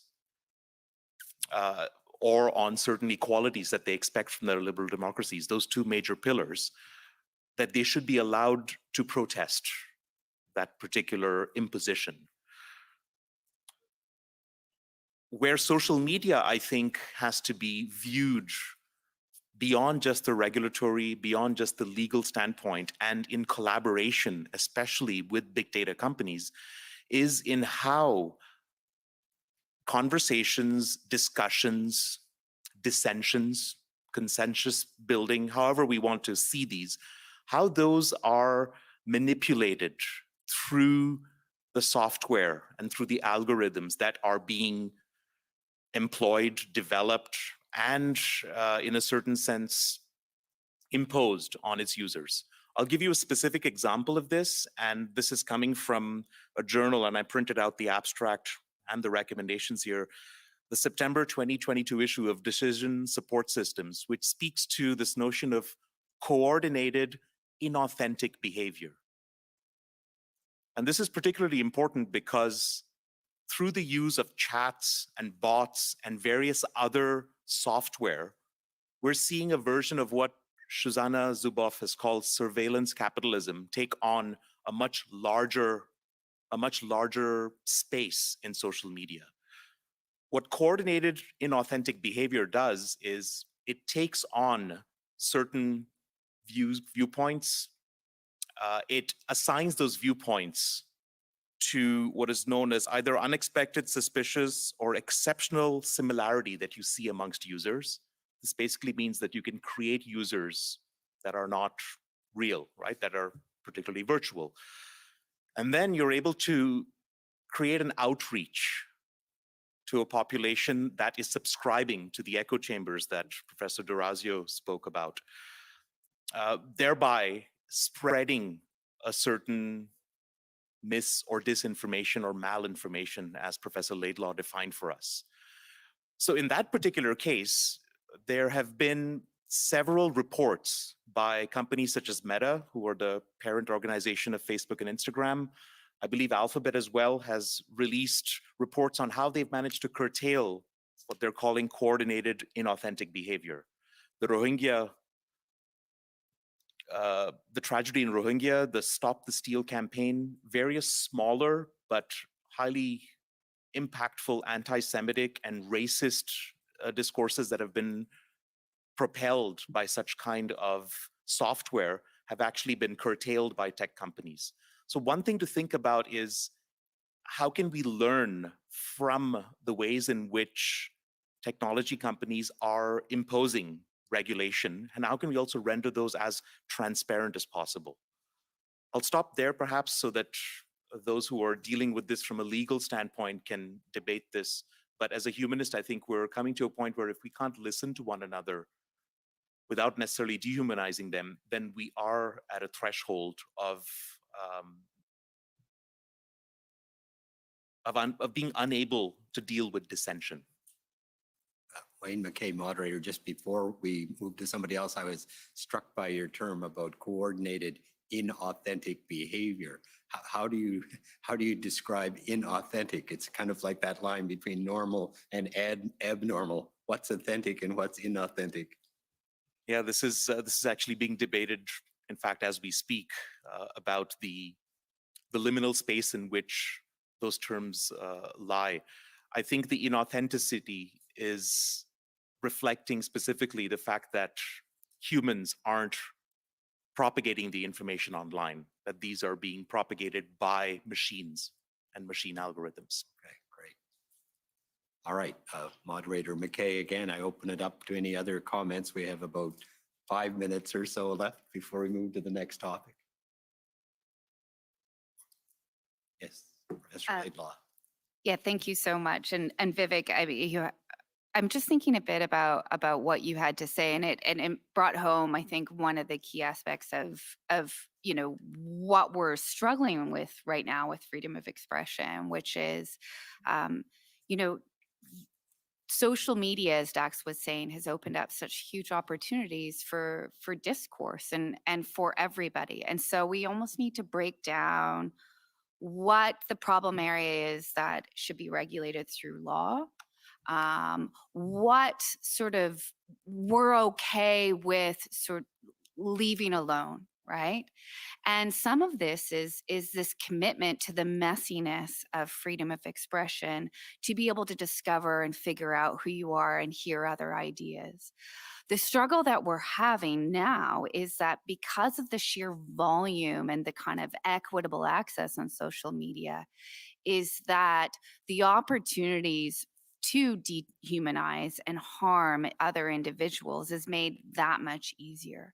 So on a practical level, it's easier to cause harm and it creates a regulatory issue. But in thinking through what the role of law is here, we also have to think of what other things regulate. And so Twitter is a great example here, because at the moment, if we had a law in Canada, would it make a difference right now? Perhaps in my ideal world, it would set the standards of what we expect for corporate responsibility here, that Twitter has certain standards in place to deal with inauthentic behavior, to address content moderation, access to remedy for individuals. So that is where I think a law could help. But it's not as though Twitter as I think Elon Musk has discovered, is somehow operating in a regulation-free zone. Because what? The marketers don't want to have to advertise on that platform. Well, then they're going to regulate a particular way. Do you know else who doesn't want it? Users. So users leave the platforms when they don't want this particular space, but also others further down. For example, the digital storefronts, the app stores right now are imposing conditions on Twitter to continue to carry the Twitter app. So there's all kinds of different mechanisms that are often at play when we talk about what regulates expression and what regulates what we say and do on social media. Professor D'Orazio. I'd like to pick up on some of the insightful comments from my colleagues and speak specifically for a moment about some of the practical and also moral tensions in drawing the lines of free expression in online spaces and specifically on social media. So the first one is practical, and that is built on millennia of histories of censorship. Censorship or content moderation, however you'd like to describe it, has several millennia of history, and there's always a tension between having restrictions or content moderation that is either too broad or too narrow. If restrictions are too broad, we can get chilling, for example. We constrict public discourse in ways that are unmerited, and that is a problem, not just for self-realization or the pursuit of truth, but democracy itself. Us being able to have something akin to a marketplace of ideas is a pillar of liberal democracy. On the other side, if our content moderation, if our restrictions are too narrow, they might be ineffective. They might only capture, for example, the outer margins of expression. And so the problem there is that they're not actually making our online spaces safe and accessible for everyone. And so that tension between regulations being either too broad or too narrow is seen throughout the history of censorship and also freedom of expression. The other thing, or the other tension, is practical, but also in a sense moral, and it is presently, because social media platforms for the most part are considered intermediaries or platforms rather than publishers.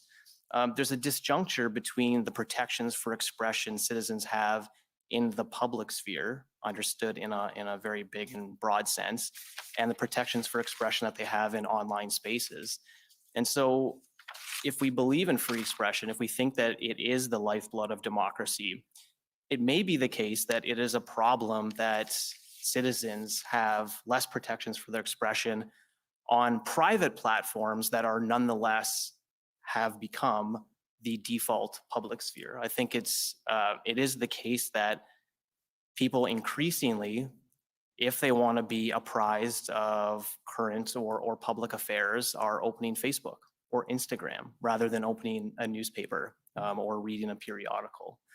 And so that distinction between public and private on these platforms is really important and lurking below the surface of how we devise meaningful regulations related to content restrictions or potential content restrictions. Okay, Professor Penny, we've got about 2 minutes left. Sure, thanks. And I thought I'd pick up on a few nice comments from my colleagues here.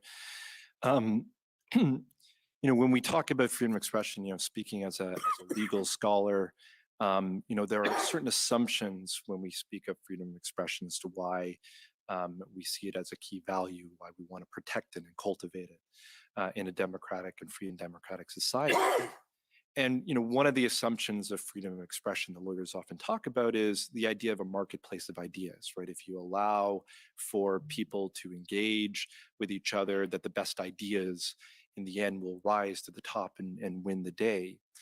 But I think when we move to the new digital public sphere, as Professor D'Orazio has spoken quite eloquently on, the reality is that a lot of those assumptions that we have about debate in the public sphere, debates that we would have in the town square, discussions in broader society, when you move to an online context, it's quite clear that with platforms, they have their thumb on the scale.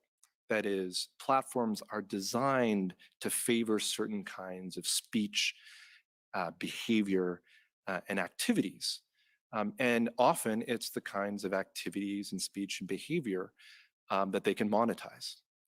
And one of the unfortunate realities of the social media landscape is that often more harassing, polarizing, tribalistic, hateful engagement leads to additional polarization amongst different groups.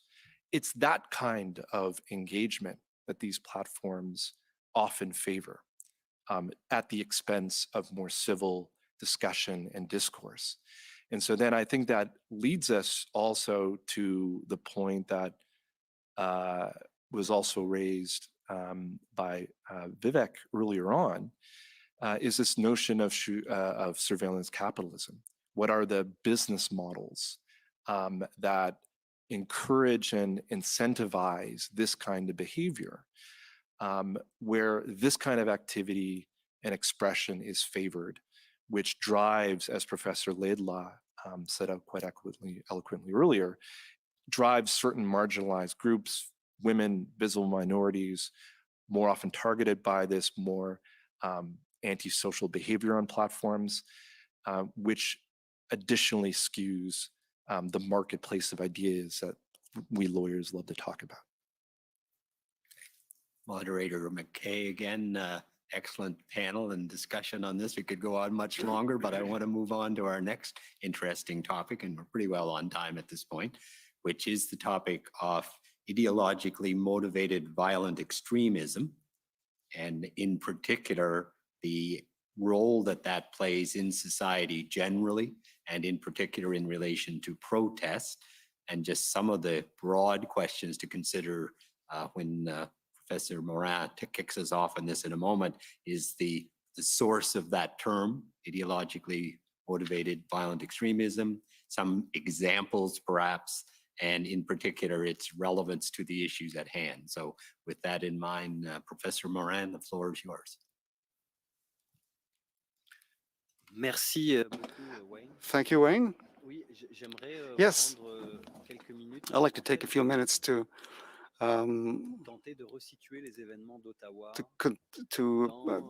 put the events of Ottawa in a larger context, in the evolution of ideological extremism, if I may. To start with,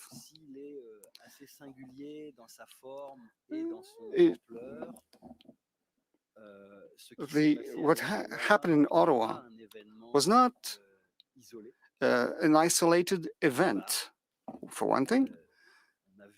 And we saw similar events in the preceding decade, and it was not due to the pandemic. The pandemic had an accelerating effect, that's for sure, because there was a lot of psychological distress, and there was and it encouraged the challenging of governmental authority, and it was used by other political agents as well. Now,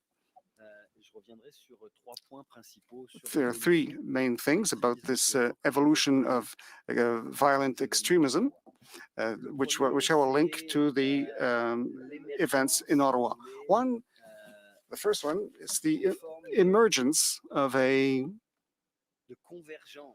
sort of convergence of the struggles, of the ideological struggles.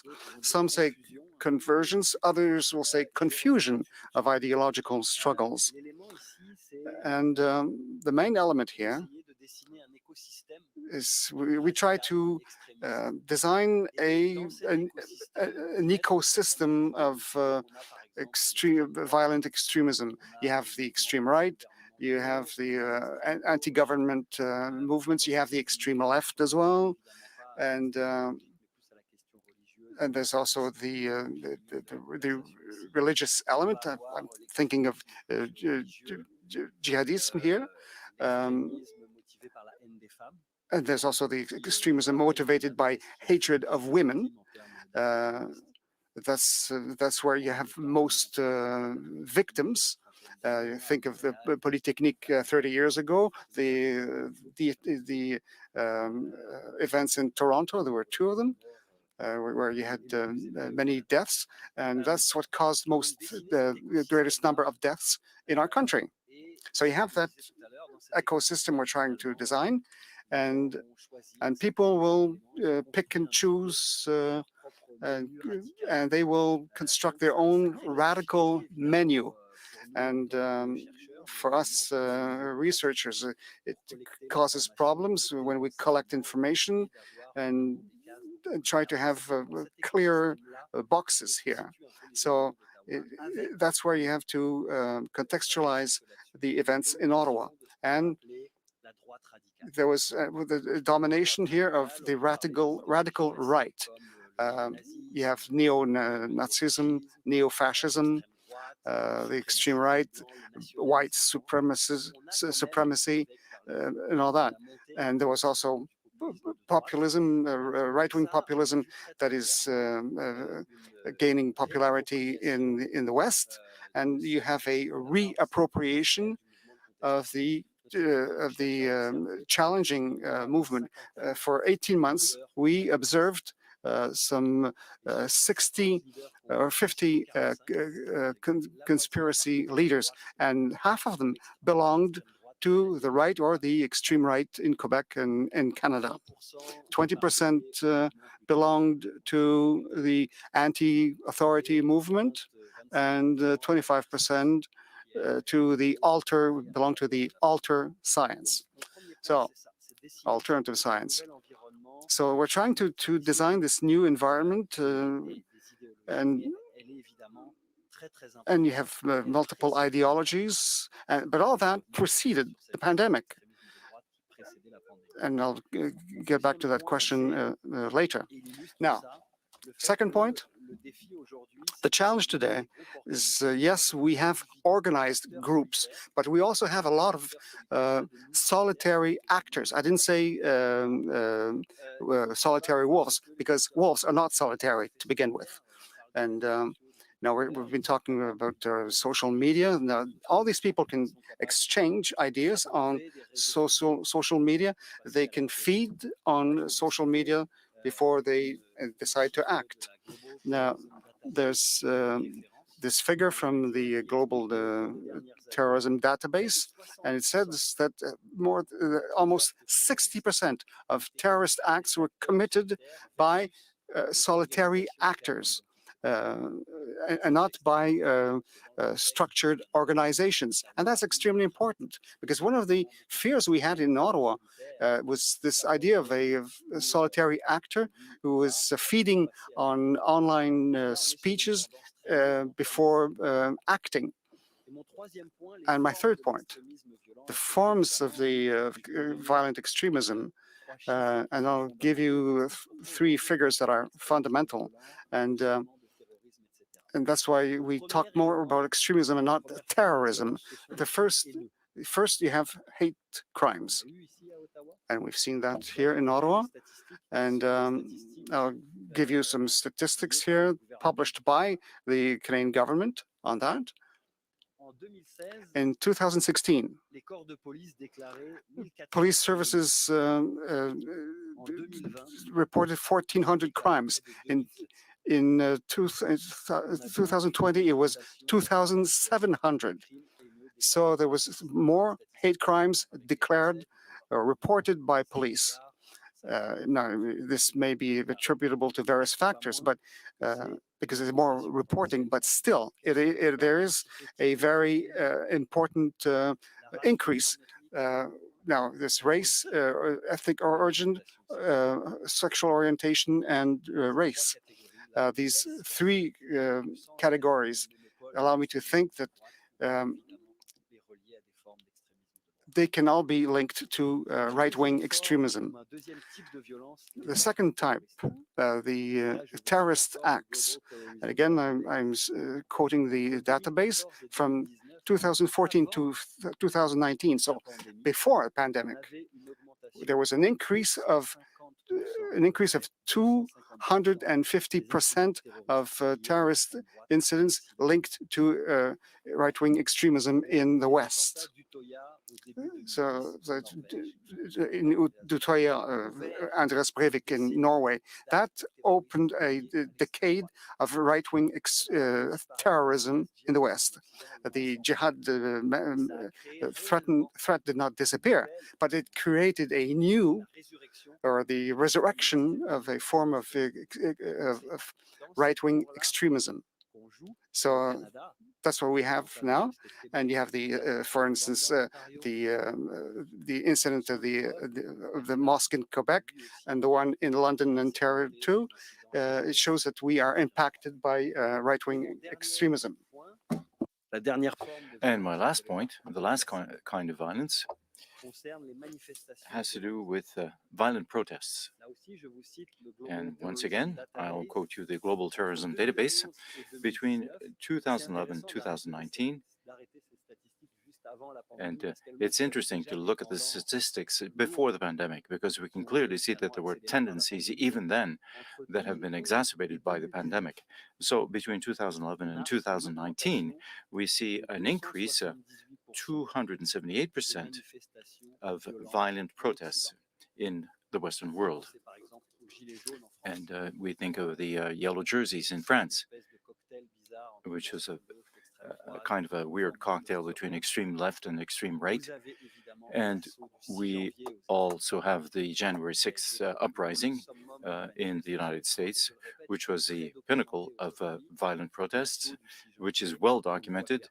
So the January 6th assault are all Trump sympathizers, but there were nevertheless extreme right groups that were involved in that instance, whether they were QAnon adepts or people who directly belong to groups like the Proud Boys,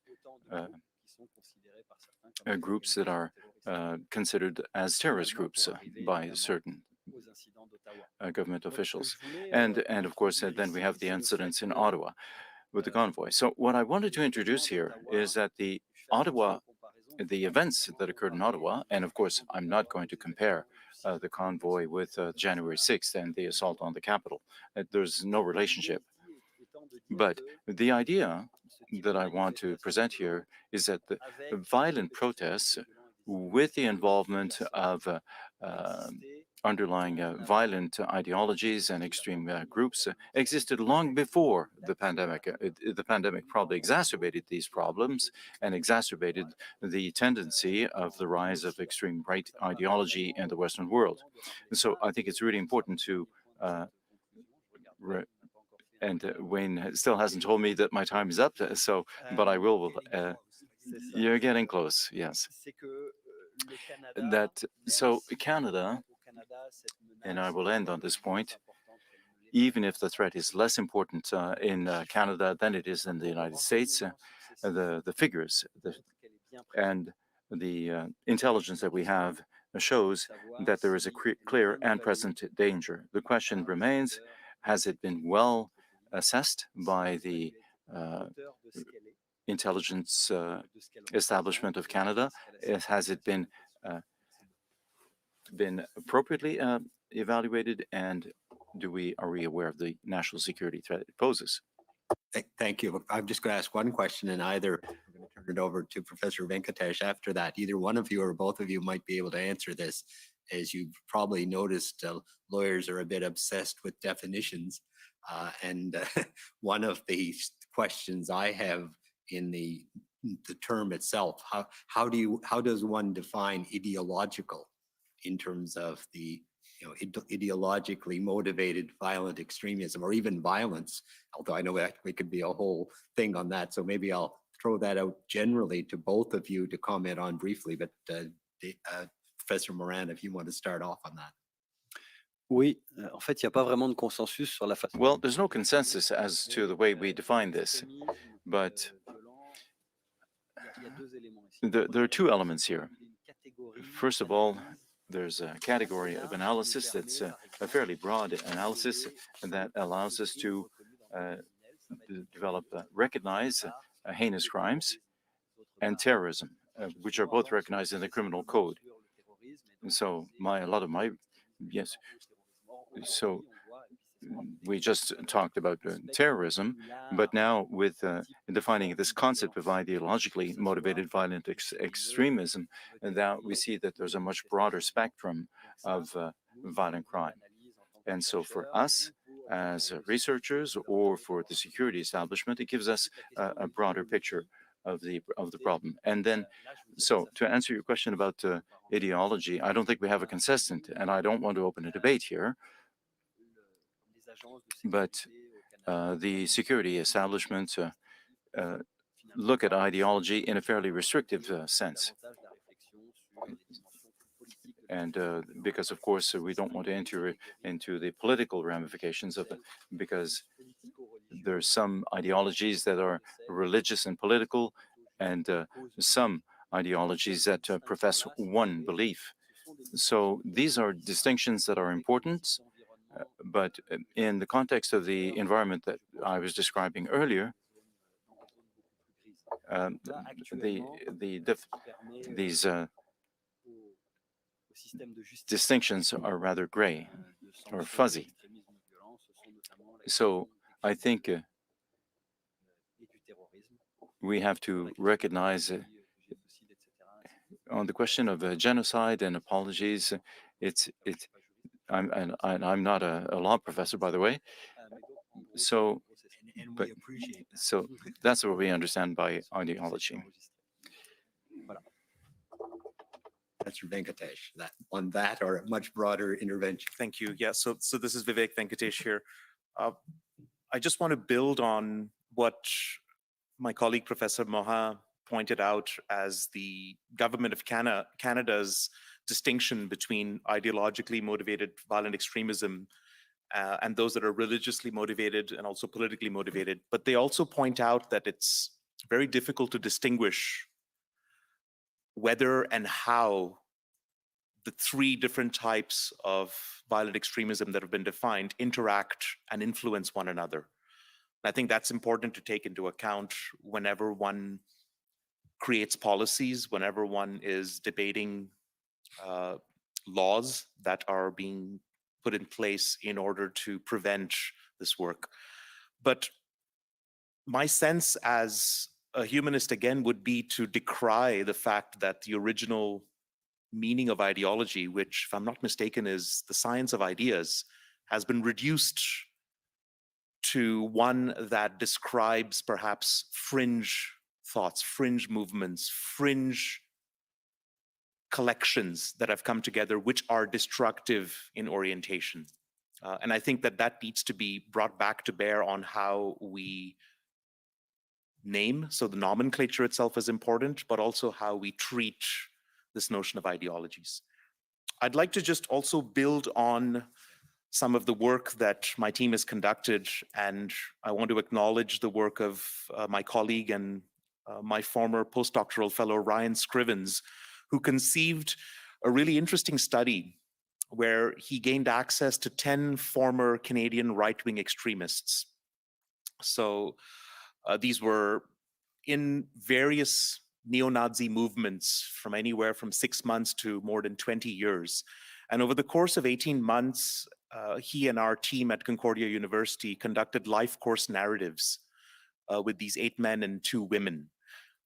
And I'd like to focus specifically on the role of the internet in facilitating right-wing extremism specifically. And what we found is not very dissimilar from what has already been described in other literature from the West, specifically in the United States, in that falling into the trap of neo-Nazism and right-wing extremism happens very much on a face-to-face basis. It goes through underground meetings, it goes through being groomed to a certain extent when you are young and feeling disenfranchised. And these are analyses that and themes that have come to bear with the interviews that we have looked at. But importantly, the internet was seen as a facilitator for entrenching these values. And this was done through forums. This was done through what Professor D'Orazio rightly labeled as silos or echo chambers, where you get patted on the back for points of view that resonate within a small and sometimes much larger circle of people who share a specific opinion of yours.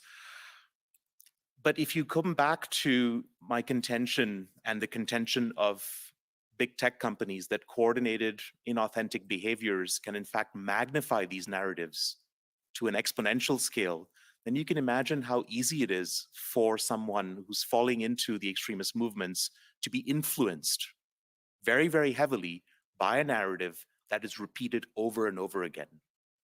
And the danger, I guess, that we face when we look at the specific events in Ottawa is if there are certain so-called fringe elements within the convoy and they are working the data that they are receiving on social media, the information they're receiving on social media, and some of which may be coordinated and inauthentic in its orientation, then there's a likelihood that they will want to act on the specific information, misinformation, disinformation that they're receiving. So the internet in and of itself plays what we're calling a secondary role. You do need a community, very often in right-wing extremist movements, to build a camaraderie, build a sense of belonging, build an identity with which you feel comfortable.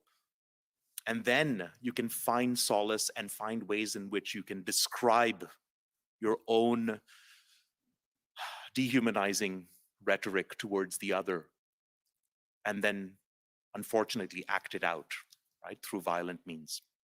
So I wanted to make this point particularly because this work has been, is quite instrumental in the way that we are describing prevention programs that can help us to bring some of these former extremists or these extremists out of these movements. Thank you very much. And Professor Laidlaw. Yeah, thank you. I want to build on what Vivek is saying and maybe add a point about social media content moderation, because when we talk about violent extremism, I mean, we have particular laws that address, you know, counseling terrorism and hate propaganda, etc. But there isn't a law against extremism.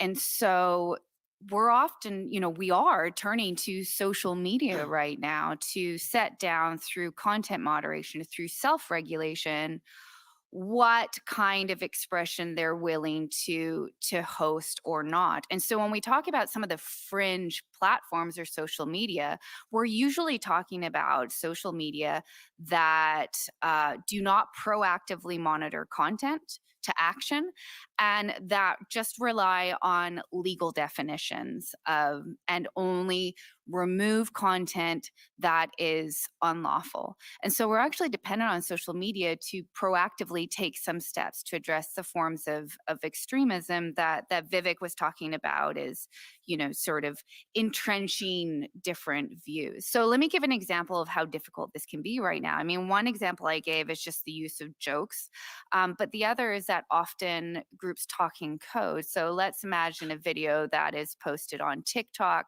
and someone is saying some just, you know, anti-government type message, which in and of itself is, I mean, there's nothing wrong with having that view and wanting to express it. But behind them are guns, for example, on the bed. And this is an example that's been given to me previously. What is social media supposed to do about that? I mean, some of this is that kind of the slow violence of just normalizing certain rhetoric and sometimes coded messages in the background. And social media is having to grapple right now with how to address this. This is lawful expression, but it might not be expression that they want to host in their space. But if we're talking about the, you know, private spaces as becoming the new public sphere, which is something that Dax was talking about, then they have to take seriously freedom of expression, but they are setting their own limits to address what is lawful, but extremism. Moderator McKay, Professor DeRazio, over to you. Thank you. hopefully just 2 quick points. I think it's vitally important to build upon what's already been said, to take a peek behind the curtains and actually look at what motivates social media companies. So what the algorithms look like and what the infrastructure of those companies actually look like. The algorithm itself, or the architecture itself, essentially has 2 impulses. One impulse is to maximize engagement, and that is just keeping eyeballs on the apps, on the devices as much as possible, using any means necessary. In that broad sense, the content itself is a derivative problem of a much larger algorithmic problem, which is engagement is strategized at any cost, and sometimes to the detriment of the well-being of the actual users themselves. We're only now catching up to, in the public sphere, having an important conversation about the social, political, and psychological effects of social media engagement. We've talked at length about the positives and also some of the negatives, and so getting that balance right is very important. The business model too of some of big data is to ask for forgiveness rather than permission. And so they're often engaging in grand social experiments in commodifying the human experience and our own personal and private data for their own self-interest, sometimes completely surreptitiously, or at least on a contractual basis that can easily be questioned. Eventually, we have a very large public scandal that gives us a peek behind the curtains, like a Cambridge Analytica, like an Edward Snowden. But for the most part, people are blissfully unaware of the way that their experiences are commodified, repackaged, and sold when they engage on social media sites. The other thing that I'd like to mention is that when we're trying to understand the problem and the risks of extremism that's specifically online, in the sense that it comes about and it's nourished in online spaces, I think we need to make a really important distinction between the people that we might say are the useful ignorance, who, as a result of the pandemic especially, might be incredibly isolated, incredibly lonely. It's been a time in which we've had some social isolation and detachment.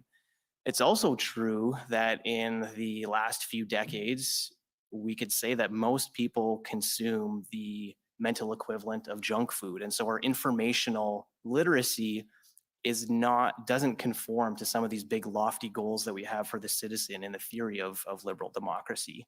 So we need to make a distinction between those who get swept up in these movements, these ideas, these arguments online, and those who actually pose some real legitimate danger to the public sphere.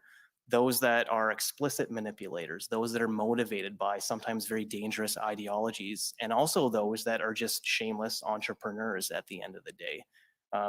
So again, making a distinction between those who might harbor some good faith and engage in online content, sometimes extremist content, say unknowingly in a sense, or at least out of a desire for creating meaning and also creating community, and those who are the propagators explicitly of misleading information for profit and also for ideology. Moderator McKay again, Professor D'Orazio was just talking earlier about the echo chamber effect, and then I think Professor Venkatesh mentioned the sort of what I would call maybe fractured communities that are out there and people who get reinforced in their beliefs. And Professor Penny, you haven't had a chance to intervene yet, so I'll throw those two in your direction, and either of the other two can elaborate if we have moments to do that. So, sure, thank you, Professor McKay. Professor Penny, I'm not sure if these comments are directly responsive to that question, but maybe in part. And I mean, some of this comes back to the broader regulatory challenges on these questions as well. Back in 2019, I was a visiting researcher at the Technology and Social Change Project at Harvard Kennedy School's Shorenstein Center. And we looked at what we called disinformation and media manipulation campaigns. The reason why we use the specific term campaign was these were examples of coordinated efforts to manipulate media and to spread disinformation. And in particular, we looked at a number of case studies, including some case studies of disinformation and media manipulation campaigns during the 2019 Canadian election. And building off a point that Professor Laidlaw made earlier, one of the challenges here is, we talk about surveillance capitalism, we talk about business models and the challenges with these platforms. And the business model that monetizes antisocial behavior, and that includes disinformation and misinformation, for example. But at the same time, the disinformation campaigns that we studied in 2019, a lot of the most successful ones were ones that had been seeded many years prior to 2019. These were stories and ideas and false stories, false rumors that percolated in far-right social media groups, whether we're talking on the Chans, 4chan and others, far-right nationalist groups on Reddit, for example, where they had been certain rumors and false stories were percolating for years. But once the election comes around, we have greater media coverage. There was a coordinated effort to use tactics, what we call working these false rumors up the chain, trying to get larger influential accounts and larger social media platforms to share this kind of information. And of course, there were even some successful disinformation campaigns where we had mainstream journalists asking questions of politicians about these rumors that had been already discredited and debunked by other journalists. But the broader point that I'm getting at here is that when we're thinking about how to deal with this from a legal, regulatory, even a societal perspective, we can talk about the large platforms, and that's really important, and the business models, and I've been also banging the table on that count. But we also, if we're going to be thinking through new ways or new regulatory frameworks, we also have to think about these more extreme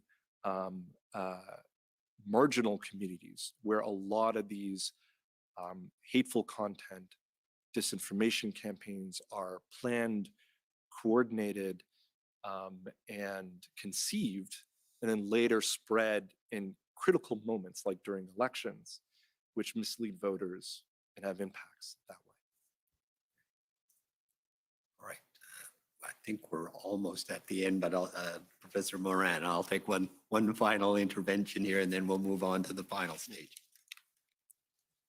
Oui, merci beaucoup. Thank you very much. Two short comments. One of the major challenges that we have before the question of extremism is to draw the line between what is acceptable in terms of extremism and political violence. Most people agree that we have to be much more rigorous on the matter of apology of violence, of terrorism and so forth. And Emily, my co-chair, knows this. It's much more difficult when we talk about disinformation.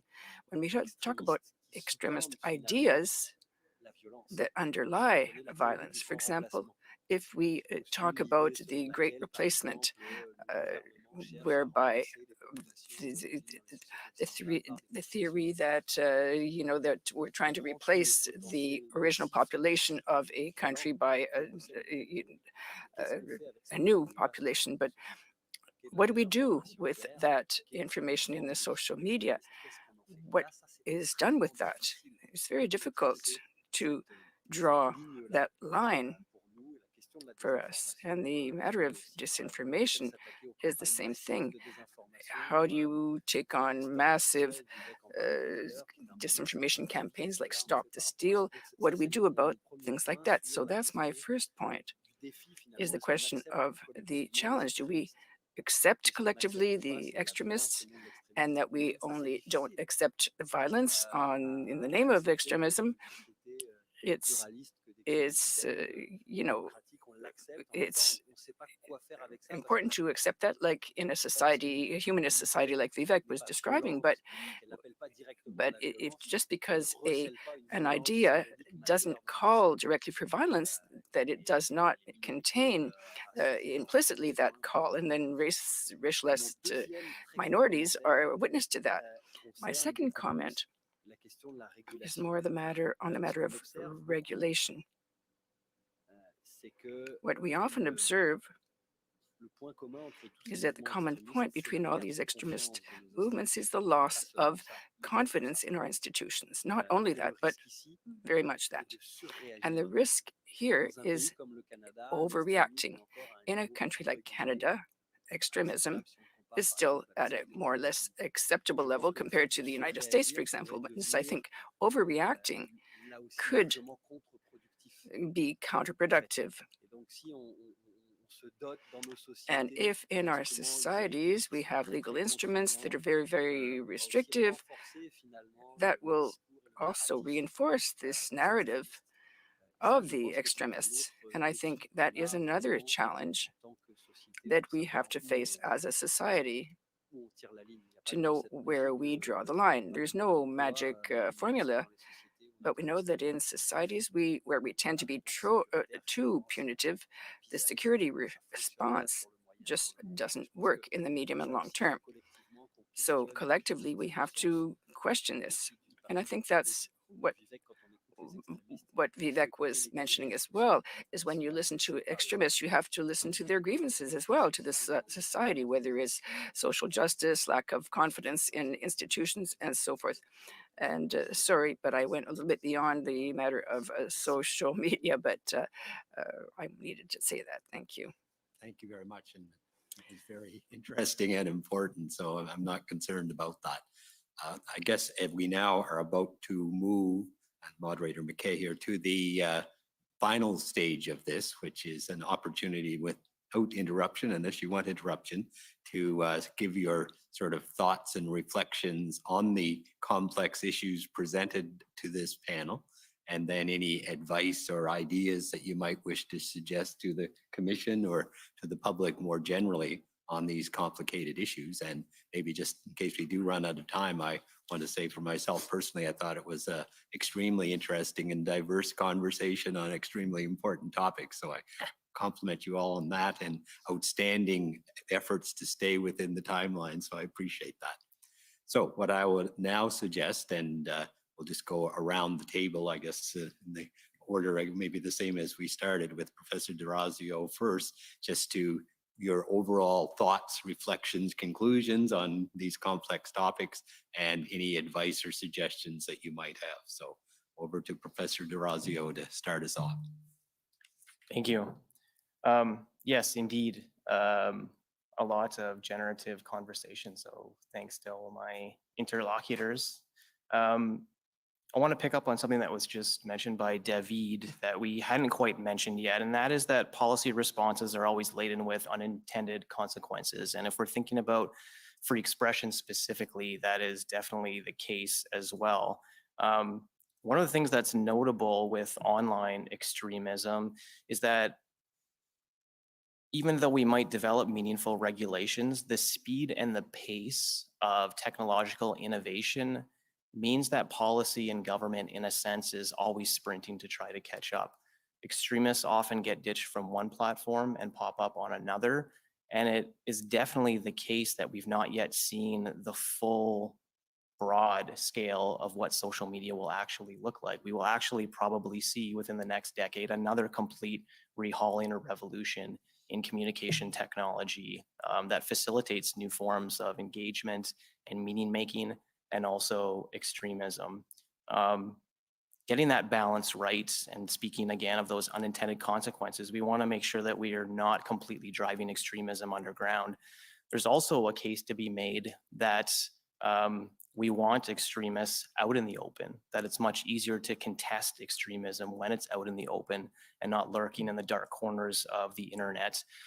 We also want to be mindful that part of the impetus and the personal and also collective identity making that happens in extremist movements is based on this idea of being antithetical to the mainstream, of the dominant, of the normal. And so in a sense, being pushed to the margins is almost worn as a badge. It's a way to symbol authenticity and belonging. And I think the policy also needs to grapple with that paradox that if one's identity creation is based in opposition to the mainstream, policy shouldn't further that division. We need to think about shoring up trust in public institutions and also the public sphere. So again, a very difficult balance to be had.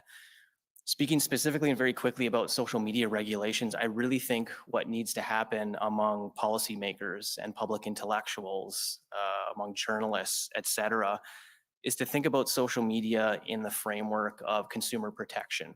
As I mentioned before, we're just now catching up to some of those ramifications, some of which are deeply personal about how social media is changing our social and political world. It's not the case that social media needs to be a punitive and venomous hellscape. It is possible to make the online space safe and accessible for everyone, to expand the public sphere, to improve it, to increase public participation and debate and deliberation at a time when trust and confidence in public institutions is waning, sometimes precipitously, or at least it seems. And so getting that balance just right is just important. And I appreciate conversations to that effect. Okay, Moderator McKay here, and it's over to Professor Penny. Great. And yeah, I'd like to again, just say it's been great to be part of this conversation with this excellent panel. Evelyn Douek is a professor at Stanford, and she has a line that she often uses in writing about content moderation. She says, everything is a content moderation problem. In ways, when you're thinking about misinformation and disinformation, I'm almost the opposite of thinking. That is to say, I think some things are a content moderation problem. When it comes to this particular challenge, disinformation and misinformation is a human behavioral problem. We've talked in this panel about coordinated inauthentic behavior, which is a critical important, that is certainly a key factor in this problem. Algorithms, a key part of this problem. But the reason why we keep seeing these disinformation campaigns and media manipulation and misinformation being shared at scale is that it works, that people are fooled. People have psychological biases. Professor Laidlaw nicely lays out in her paper some of the psychological foundations to the disinformation problem. That is, people have a confirmation bias. They look for information that confirm their own personal worldview. They have an identity affirming bias, looking for information and stories that they'd like to share with others that affirm their own cultural biases and worldview. And then on top of that is social psychology. The reality that we can speak as a society and how we want to promote freedom of expression and pluralism and these key broader mainstream values, but there are also these groups, extremist groups, ideological groups that exist on mainstream social media platforms that have an entirely different set of social norms, where trolling, harassment, spreading false stories and rumors about people is celebrated and encouraged rather than discouraged, the way we would see in broader society. So there's a human behavioral side to this. And I think if you go back to the definitions that Professor Laidlaw set out nicely in the beginning, you can see the real challenge if we were to draft specific laws to deal with content. Because when it comes to distinguishing between disinformation and misinformation, it's a question of intent, where a person knowingly is spreading false content, as opposed to someone who's innocently doing so in good faith, but are doing so because they like the story and it confirms their prior assumptions about the target of the story, for example. And so you see the challenge from a regulatory and legal perspective of tailoring very specific laws deals with specific content, which is why I would join in Professor Laidlaw's recommendation. I agree. I like the idea of a more generalized duty, a duty of these platforms and intermediaries to act responsibly.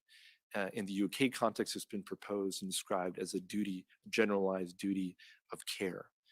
Why do I prefer that rather than having more specific laws in this count, or that specifically target certain kinds of content, although in some cases that will be necessary as well, because it closes gaps. It can encourage platforms to deal with more than just the bare minimum of lawful or offensive content, maybe dealing with some content that drives certain users from platforms, marginalized groups, visible minorities, women who are disproportionately targeted by abuse online. You can have that kind of a generalized duty that can also get these platforms to deal with misinformation, disinformation as well. A generalized duty also means that we don't have to tailor laws. Earlier, I talked about more obscure places online where more extremist communities percolate and seed false rumors and stories that later get picked up by broader actors and larger platforms, and in some cases, mainstream media. The rules that you would tailor for those kinds of online contexts would be far different from the legal rules you would tailor for social media platforms. But if you have a more generalized duty that can be defined through over time, with certain regulations over time, more specific applications over time by courts, you can see how that can be applied both to the large scale platforms, but also to those more obscure places online as well. We perhaps should move on. We're going to run out of time, but thank you. Yeah. Professor Laidlaw. Thank you, Professor McKay. I'm sitting here listening to my colleagues, and there are just so many different angles to this. And I think one of the oft repeated solution, which is, causes some to roll their eyes, but is because we all know it to be true, is that it's a multifaceted solution. If we really want to target the problems of dismiss and malinformation, we are looking at, education. We're looking at underlying social and economic factors. We're looking at improving laws in the area of social media regulation, which we've talked about a lot today, but it also might be in areas such as funding of media. And of course, we have a bill on the table examining that right now. I have been advocating strongly for a law specifically to address the responsibilities of platforms and social media specifically, and is this duty to act responsibly. We need this law, but it's not a solution to everything. It would be one piece of the pie. And I think one thing I want to emphasize with the few minutes I have here is that it's not a perfect solution, and it should not be a perfect solution. Working at its best is really about kind of lifting the game in a sense to just work in the direction of a healthier ecosystem. My fear is the be careful what you wish for aspect of this. And I think this is something that Vivek and David have been warning about, is the risks of overregulation and too much intervention in some of these spaces. So it's really a question of how do we make this healthier? How do we make sure that everyone is welcome to participate in these spaces, and that social media are taking care to think through the impact of the design of their spaces, of the content moderation systems that they do or do not set in place, and the impact on users and on society? It's not going to be a perfect solution to that. If it is operating appropriately, there is an error rate, right? But the assessment needs to be what then would be the bottom line of the expectation of these companies. One would be to have in place certain content moderation systems. One is algorithmic accountability. And I say that with some hesitation, and that would be to the extent that there is access to be able to review and hold them accountable for their algorithmic impact. And by accountability, I don't mean that it's outcome-based. Rather, what I would say is, can they then explain and justify the approach that they are taking to work towards a healthier ecosystem. And I think I might leave it there and pass it on to my colleagues and just say that, you know, it's time, I think, is a solution that Canada introduces some sort of regulation here to start addressing some of the underlying issues. Okay. Moderator McKay, over to Professor Morin.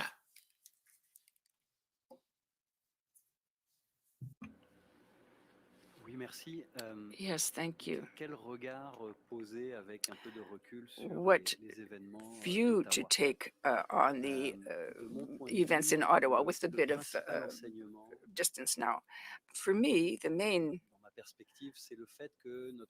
information we can draw is that our democracy is strong and fragile at the same time.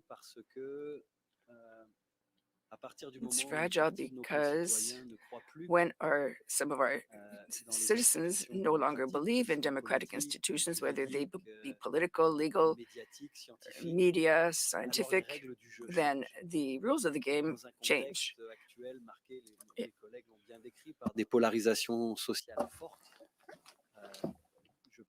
I think that we have this tendency to think that to take democracies for granted, whereas they are indeed very fragile. And I'd say that the Canadian democracy remains strong, and that's the message I want to send to those who protested in Ottawa. And the Rouleau Commission is a powerful exercise in democracy. We saw here 75 witnesses who talked about what they did and about the decision they took to put in place this Emergency Measures Act. And now, no matter what the Commission will conclude, the exercise of the Commission itself should convince us that our institutions are operating pretty well in a very transparent manner. And that's the strongest conclusion I can come to. And the second aspect of my observations here, now, it has nothing to do with institutions. It has to do with social convergence. How can we equip our democratic institutions with powerful tools, powerful enough to defend themselves? But how can we reinforce the social dialogue?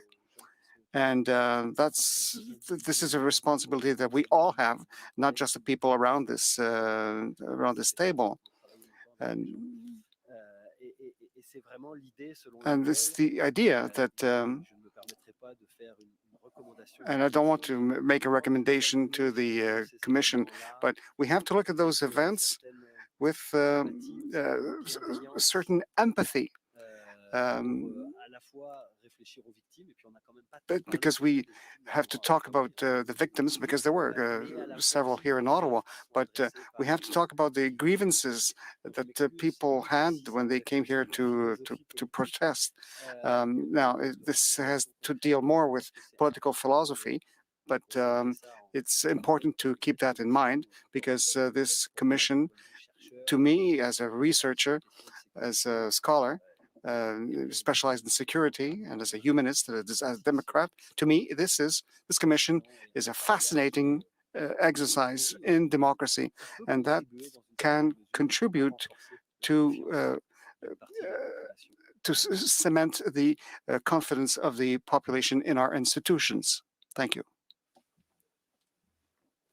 First of all, before I turn it over to Professor Venkatesh to get the last word on this part, I just want to comment that I think that's a really important, they're all important points, but your point about the commission and the hearings themselves are a reaffirmation of democracy in Canada, and the fact that this kind of hearing is statutorily imposed in the Emergencies Act itself, I think is something we should take some pride in. So I like that. So Professor Venkatesh, last word on this part. Merci. Alors, je vais juste prendre le relais Thank you. I'd like to base my what I have to say on what Professor Laidlaw said and my colleague, Professor Morin, said. And I'm a teacher, and if I had suggestions for social media companies, for people in the political arena who help us strengthen our liberal democracy, I think our pedagogics should be, or our teachings should be much more social, something that will stay in schools and institutions, post-secondary institutions, I mean. And I mean by that that we must promote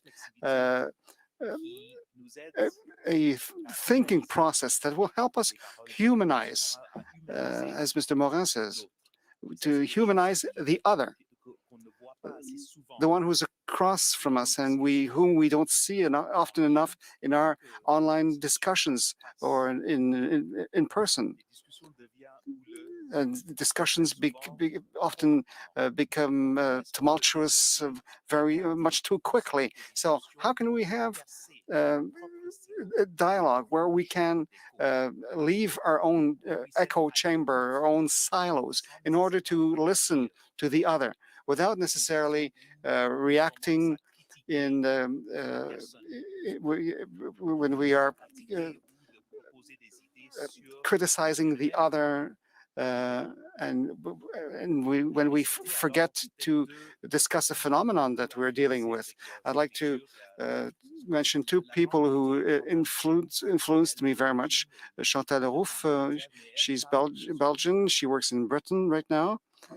She's a political scientist, and she talks about developing a pluralism that will be agonistic, not antagonistic. So how can we be comfortable in dissent?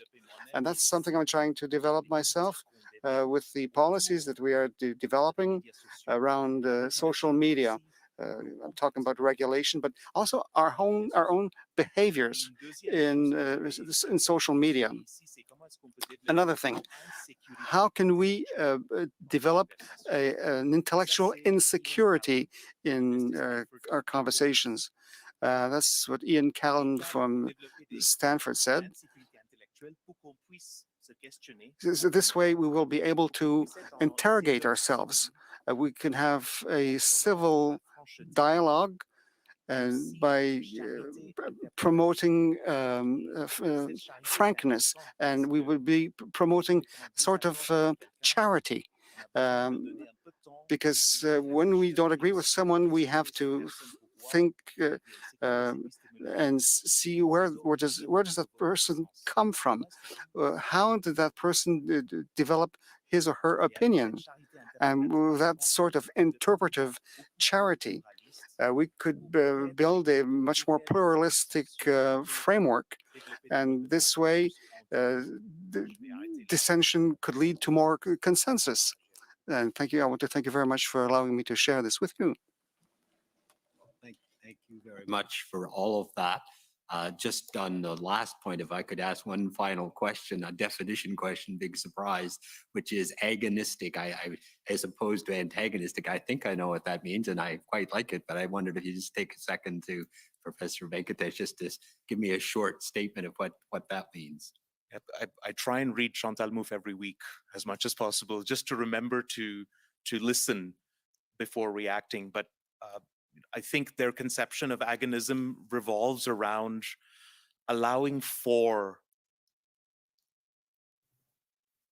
the possibility that you do not have to arrive at a consensus at every point in time and an agreement because of the dilution of the issue at stake. So an agonism will allow you to be very, very fiercely protective of your opinion, very fiercely protective of the rationale behind your opinion, but also at a certain point in time think, okay, there are different ways in which this particular issue is being preferred or offered to me because of the perspective of the other. That's how I see it. Right. Thank you very much. Now, my understanding, and the commissioner can correct me, we now take a break to solicit whatever questions may be submitted, and we'll return with some questions from Commission Council, if I understand that correctly, to the panel. And of course, the commissioner can ask questions at any time. I don't know if you have any questions at this point or. Not at this point. Thank you. Thanks. So I think I'm right. We're adjourned Yes. for now. Thank you. We'll come back at noon.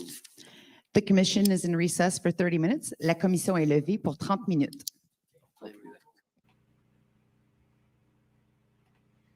All right, folks, we have 30 minutes together. We'll definitely take advantage of that and get through a lot of these comments. But, oh, there was not a lot of support there. There was a little bit of push from a humanitarian perspective, but even he was isolating and looking at extremists, and it was not being balanced on it. He was really only talking about one side. Okay, after this break, there's still no session with this group, because the way this works is at 2:30 or 2 o'clock their time, which is several hours from now, we'll actually have another panel, which is called the Protections of Flows of Essential Goods and Services, Critical Infrastructure, and Trade Corridors. They'll be talking about the impact of the blockades. Jump in anytime, Mazario. You got that power. You can jump in anytime, buddy. And he does. There he is.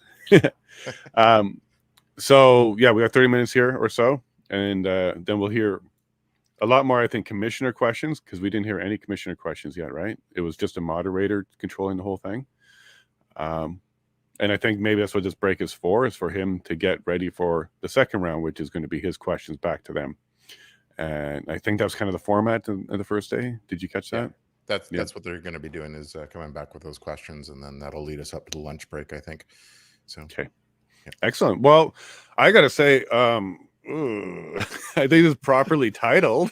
Like, oh, I don't know if they meant the title to be that descriptive of what we were about to see.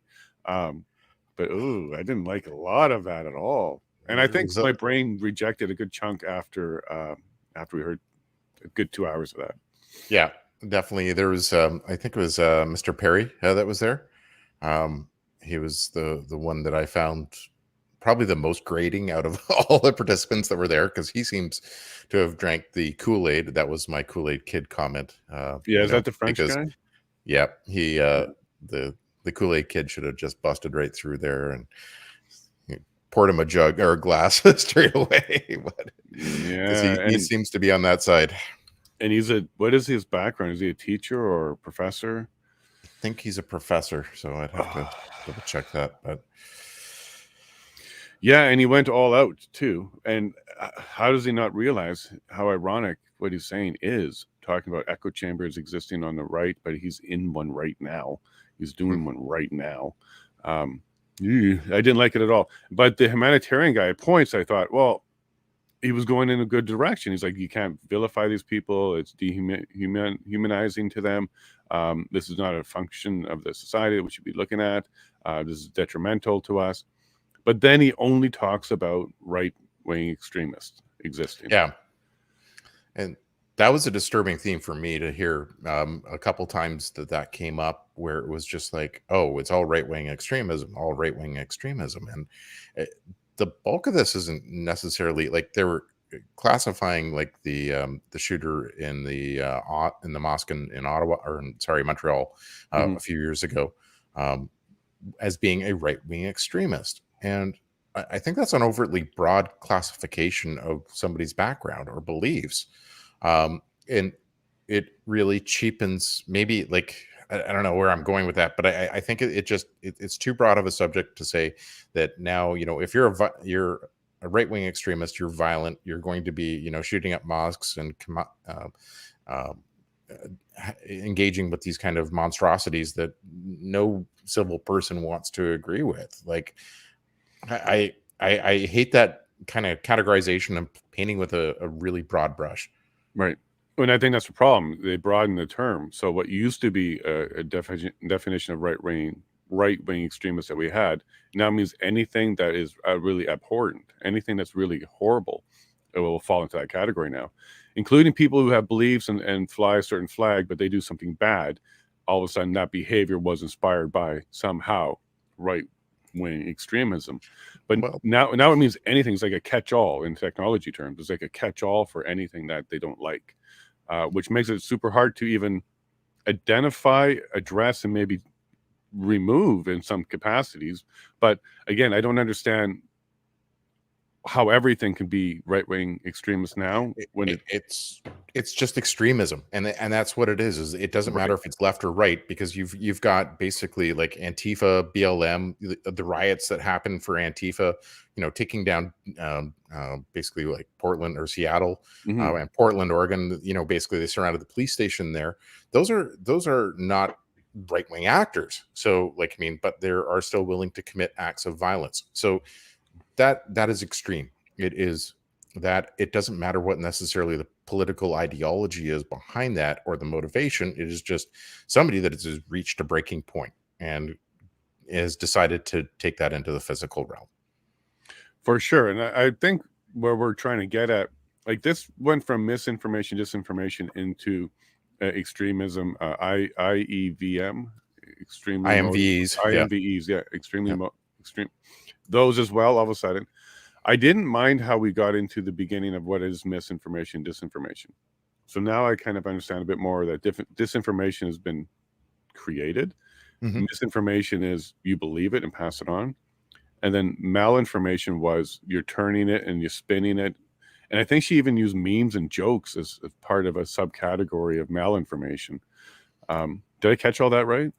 Yeah, I think you got that right. I think that the malinformation is probably the one that is well, mal and disinformation are all very much issues that could be potentially causing harm to other individuals. But it's like I come back to the point of like, how gullible are people to actually fall for things? And maybe that is the lens in which they're looking at this through, is that, okay, there's maybe 60 or 70% of people are going to catch that this is mal or mis or disinformation that is circulating, and they're going to put their own tests to it. And then what do we do about the other people that don't see that and then automatically think, oh, this is the truth, and I need to act on this and do something about it? I don't know. And how do you know what's truth now too? And who can you trust? Like, I'm trying to put my mind set on somebody who's just kind of entering this and trying to find out for the first time. Okay. Yep. I kind of broke through the veil in 2012. That's kind of where I really, jumped out of the keeping my head in the sand and looking at information more. But imagine somebody today, 10 years later, 2022, how do they get to the part where they start trusting what they're seeing?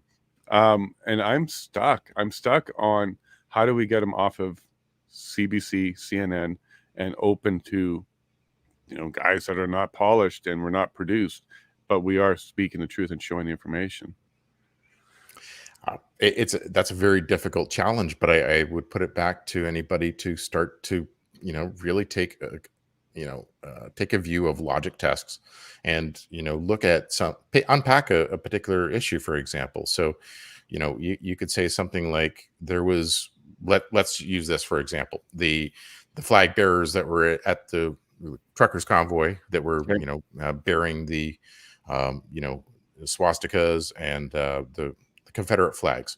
So what is the likelihood, that somebody would go through a logic test on this and go, well, what is the likelihood that somebody affiliated with the trucker convoy would have, a need or reason to actually display those flags?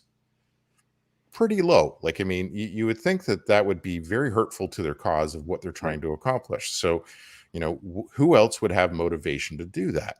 And then you would say, well, anybody that potentially wanted to discredit it, or you have somebody that has a really extreme view that wants to get out there and kind of affiliate themselves with this cause. So kind of weaves in that lone wolf actor, right? And so what is more likely to be true in that scenario? And you would say, well, they're both are possible, but what is more likely? And then you have to kind of test which one is more higher on the value chain. And for me, instantly I'd go, well, both are possible. Somebody, I could see a crazy getting out of there and getting it. I use that term very loosely. I say, Sure. somebody who is wanting to, say, hey, I'm a Nazi supporter, and this is what I believe in. Well, fine and great, but it just seems very convenient and a little bit ill-timed. So my balance kind of goes over to the point of somebody else wants to really discredit this protest, and this is one way that they could possibly do it, is by showing these symbols and showing that potentially that these folks are involved with the kind of far right or extreme ideologies. So it's incredible. Go, sorry.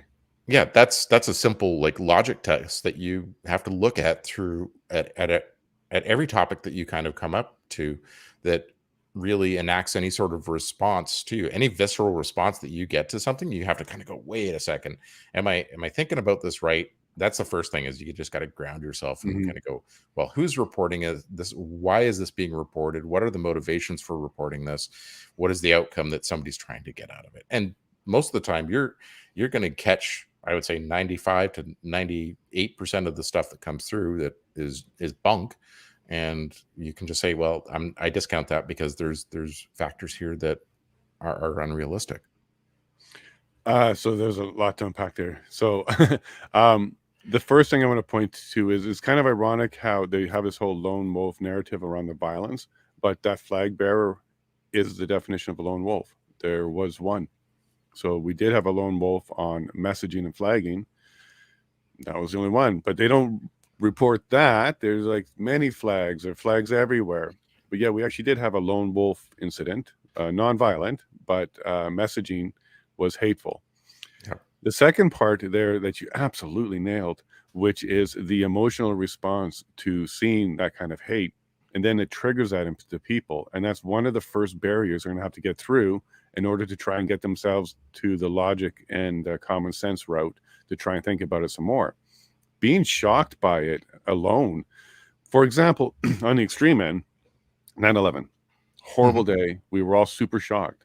And it took weeks for people to start getting out of that shock and then start looking at it critically and start questioning things and start analyzing things, because we first all had to kind of realize that was a shock to our system. Now let's start deconstructing it. That is not a common task and a common thing that people do, I don't think. Sometimes they just take that shock and the anger and the hate, assume it's true, and then just move on with their life and then propagate it. And then those are the people that will be on Twitter and Facebook repeating that information. And as we just heard from the definition of it, that would now be misinformation, because they received it, but they believe it and they're passing it. So they're going out there producing the misinformation now. And all it would really take is, one piece of the testimony where they said there was only one flag, there was one picture. Watch video for about 10 minutes of even the Paul Champs video, that he brought in, that all the honking and horns and stuff, but no flags, no bad, hateful flags. Not one was found in his entire video. That alone can help people realize, but they have to go through that step and they have to be open to wanting to do that. And I think you nailed it, that the emotional part of what's going on here, the hate and fear and anger, is blocking them from even being open-minded enough to wonder, well, wait a minute, is that even true? And I've only seen one picture. Is there more? And that could be on purpose, right? By design, you're blocking a person's open mind using fear, hate, anger. And actually, I want to put out there maybe as a third thing, cancel culture and being called out becomes a deterrent to anybody trying to get into that open mindset as well. So if you are, let's say you do decide to try and be a little bit critical, let's say on the Yahtzee flag thing, right away you're going to open yourself up to anybody who was hurt or angered by it coming to you as some sort of sympathizer for it, when all you're really doing is going through a logical common sense argument about it, and you're not actually taking a position and spreading any hate, but what you're doing in their eyes is you're minimizing it and trying to make it less of an issue, when the truth is that's really what it was.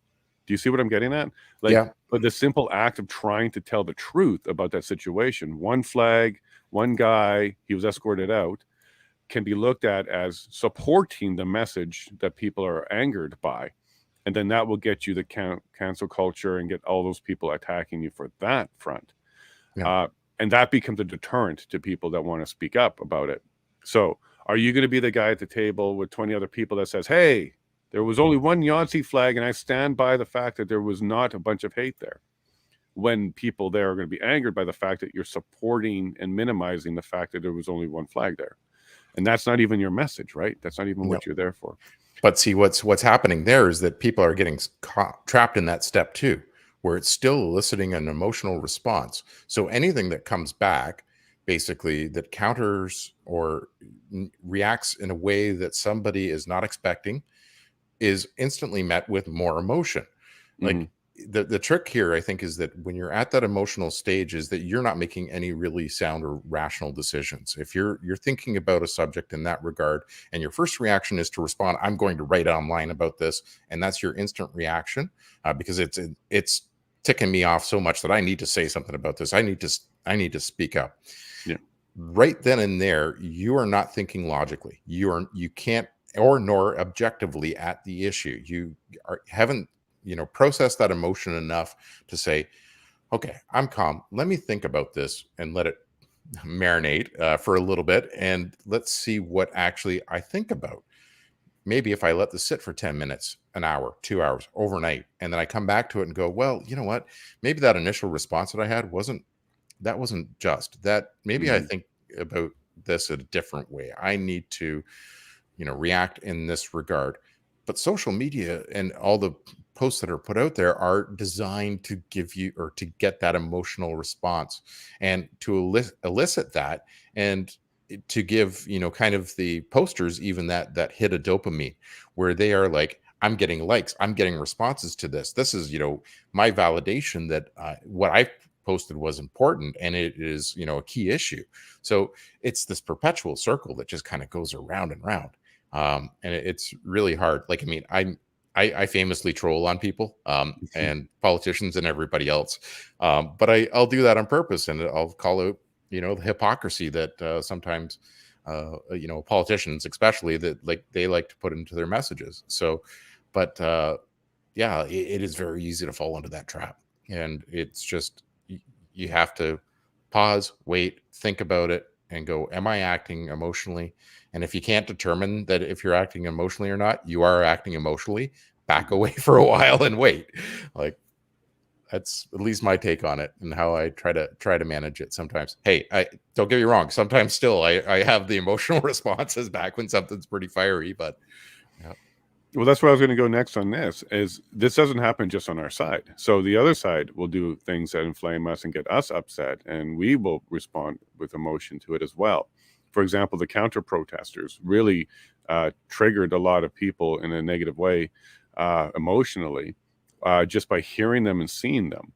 So are we guilty of it as well? And how do we learn from that, educate ourselves a bit more to be, you can be open-minded, listen to an opinion. You don't have to accept it, but that's the whole point of having an open mind. And then not fall into the same trap that we are ourselves identifying as a problem from them as well. Letting your emotions get the better of you closes your mind, and you have to get through that step as well. Because in my mind, the only way to really understand how we can find solutions to fixing the unity problem is by having open ears and open mind to all messages, and then using that to help you identify what you would consider to be extreme on both ends, and can kind of be safely just pushed to the side. But that leaves a huge chunk in the middle of stuff that we should be paying attention to, listening to, understanding, and helping direct, I don't want to say decisions, but helping direct thinking, so that we can actually be fair about this. Because closing them off and ignoring them when they are getting emotional is the same problem we're identifying here that they have with us. So, what's good for the goose has got to be good for the gander as well. So are we just as guilty of it as well? Yeah, I think so. I mean, I've certainly seen my share of comments back to kind of left-wing posts that have been on, and I'm quoting, left-wing or left themed kind of posts that are on the kind of wokeism side of things, and there's certainly an emotional response there as well. But I think that's the key, Jason, is we've got to be able to kind of unpack that a little bit and be able to trust our emotions to a degree. And if we don't trust our emotions at that point in time, we give ourselves a timeout and kind of come back to it at another point. Right. But I think Ellen just put in the chat though too that the knee-jerk emotion is sometimes the right one, and very much so. I would look at situations where you have maybe an imminent threat to your persons or property or people around you, and you're going to have a knee-jerk emotion kind of response to those types of scenarios. But I think we need to kind of condition ourselves to be a little bit more tolerant when we hear something that is not necessarily something that we agree with right off the bat. It's similar to some of the professors that are reviewing or that were giving their opinions on this morning, is that we have to understand where that person is coming from. And you touched on this earlier too, Jay, is like, what is driving this person to have this view and this ideology? How did they get there in the first place? Because if you don't understand that, then it's really hard to understand why they're saying what they're doing, what they are, and what they're trying to gain from that. What is that they have on their agenda? Absolutely. I think understanding perspective is important. And I keep coming back to this whole, if you see a stick on the ground and you look down at it, I might see a 6, you might see a 9. And so what is it?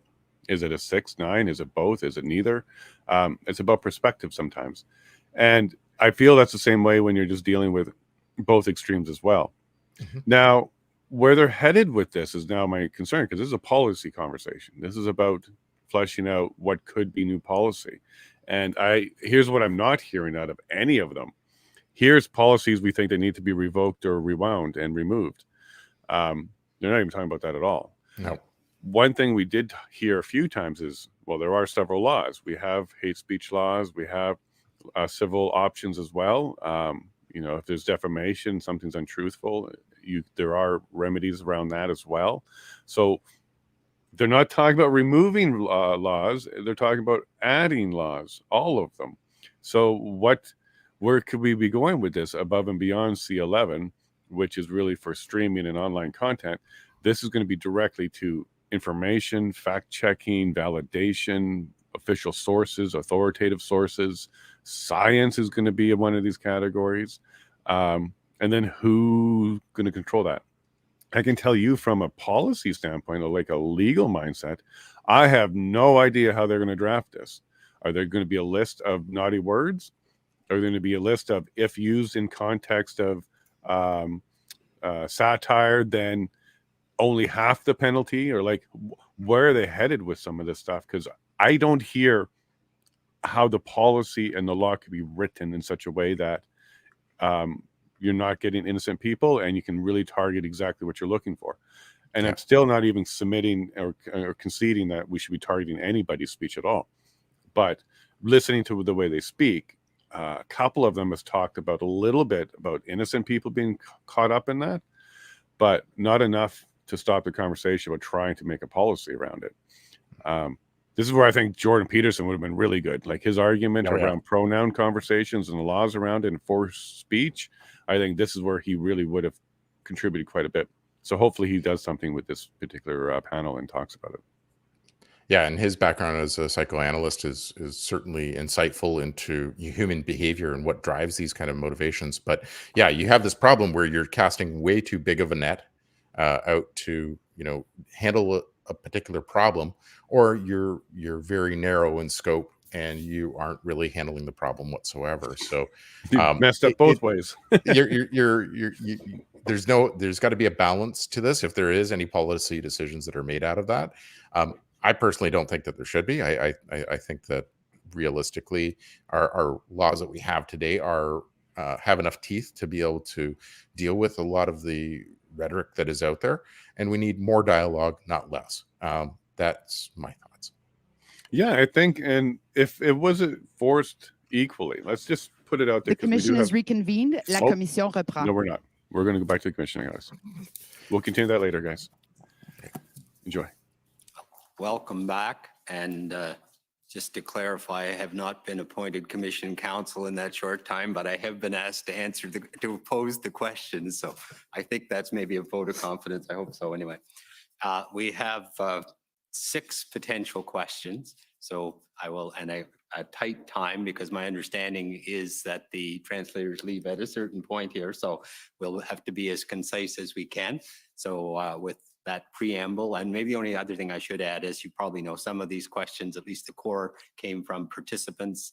Others are added in other ways. So first question, and maybe I'll reverse my order here and go to Professor Venkatesh first on this one. The role of labeling and labeling in an antagonistic rather than perhaps agonistic way in society generally, but maybe particularly in the media. Is that a problem, and one that can be addressed? And I guess maybe put that a bit more clearly, that the media in particular is tending towards finding conflict, not finding agreement. And is that in the mainstream media a big problem? And maybe we shouldn't blame it all on social media and those kinds of things. So if you can get a clear question out of that and give me a short answer, I'd appreciate that. Yeah, that's thank you, Professor Venkatesh. Thank you. Yeah, this is Vivek Venkatesh here. Yeah, this is a good question, and the sign of a good question is the hesitation that I have in responding to it. Where I think I will lead off and perhaps invite more reflection is to think carefully about the role of journalism, specifically in promoting pluralistic forms of discussion. And so, to what extent are we asking for journalists to create spaces for pluralism? Whether those spaces are inhabited by antagonistic forms of discussion versus more agonistic forms, I think, is a question of education and also of intent, right? To a certain extent, what do I intend to do here? Do I intend to rile the person speaking on the other side of the issue, or do I intend to think more carefully about, okay, am I learning something about the issue? Am I going to provide a specific perspective because someone thinks differently about this? And I don't think that we should be demonizing either form of those, right? I think that antagonism is necessary when injustices, inequalities are consistently meted out on marginalized groups of people. And so part of this comes with not with looking specifically at one media outlet and saying we need to encourage pluralism in that media outlet. The question is, does the media environment allow for a fair representation of multiple viewpoints? So to what extent are we in fact encouraging multiple viewpoints to emanate from various media outlets? The second question, which is related to it, is what tools are available for the public, whether those tools are pedagogical, whether they are political, whether they're legal. What tools are available for the public to be able to enact some form of fact-checking, some form of figuring out the veracity of what they're listening to? So part of that responsibility lies in regulations, lies in policies. Part of it also lies in our education system. So it's a very short way of saying the answer is very complicated. But I am thankful, though, to be a citizen of and to be living in a country where I know that I can find divergent opinions on a topic, but I also rely on my ability to make certain critical decisions about which opinions am I going to side with based on the veracity of what's being presented. Thank you very much. Moderator McKay here again, a follow-up is again as briefly as possible, a sort of subset of that. In particular, what's the role of the mainstream media in labeling, for example, extremist groups as being right-wing or left-wing or a particular extremist group? And anyone who wants to volunteer on that, you can take that one on briefly. David, you want to, Professor Morin? Yes. Yes, thank you. Well, I'm going to come back on the very briefly to the other question you were asking. So during the pandemic, we used the term conspirationist to designate some of the people that were protesting health measures. And sometimes that was a good term to use, but sometimes it was used to discredit any kind of challenge to health measures. And in the media used tourist attack and COVIDic people. So, two comments. Scientific data shows that among the factors that people will adhere to conspiration theories, there's the idea that they are stigmatized. But the more we use those kinds of labels, the more we reinforce adherence to radical political ideas. The second thing I wanted to say, and the press conference in the press organization condemned media for using labels like this in Quebec. So, but this is the way the system functions. So I wanted to add that. And on the second topic, I'll be very brief. So what we've seen is that more and more extremist groups use what we call alternative media. My colleagues were talking about the social media, but more and more what we see are fringe social media that are emerging. And I don't want to advertise any of them, so I'm not going to give you specific names. They were extremely present during the convoy in Ottawa, and we saw journalists. So they're self-made journalists because anybody can proclaim that they themselves are journalists using these platforms.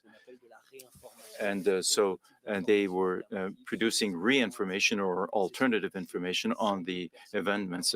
So they were saying there were 100,000 people, but you've seen the police reports, even on a big day, there were about 10,000 people in Ottawa. And so that's the kind of information manipulation we see. But that is a direct result of the distrust of official media. But it's now widespread within the general public. So these alternative media have emerged, and some have a lot of followers, hundreds of thousands of followers, and they appear just as credible as mainstream media with reporters on site, on the ground. So I think I wouldn't call it a war, but there's definitely a rivalry between these alternate media and mainstream media. And of course, these media need funding, and they do have access to substantial funding. Thank you.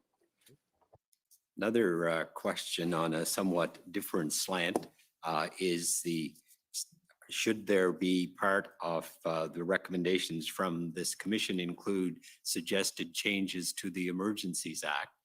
And I guess ideally, time and ability to do this, any suggestions would be welcome. So I sort of throw that out. I mean, Emily or John or David or any number of you, but a number of people, that's an open question.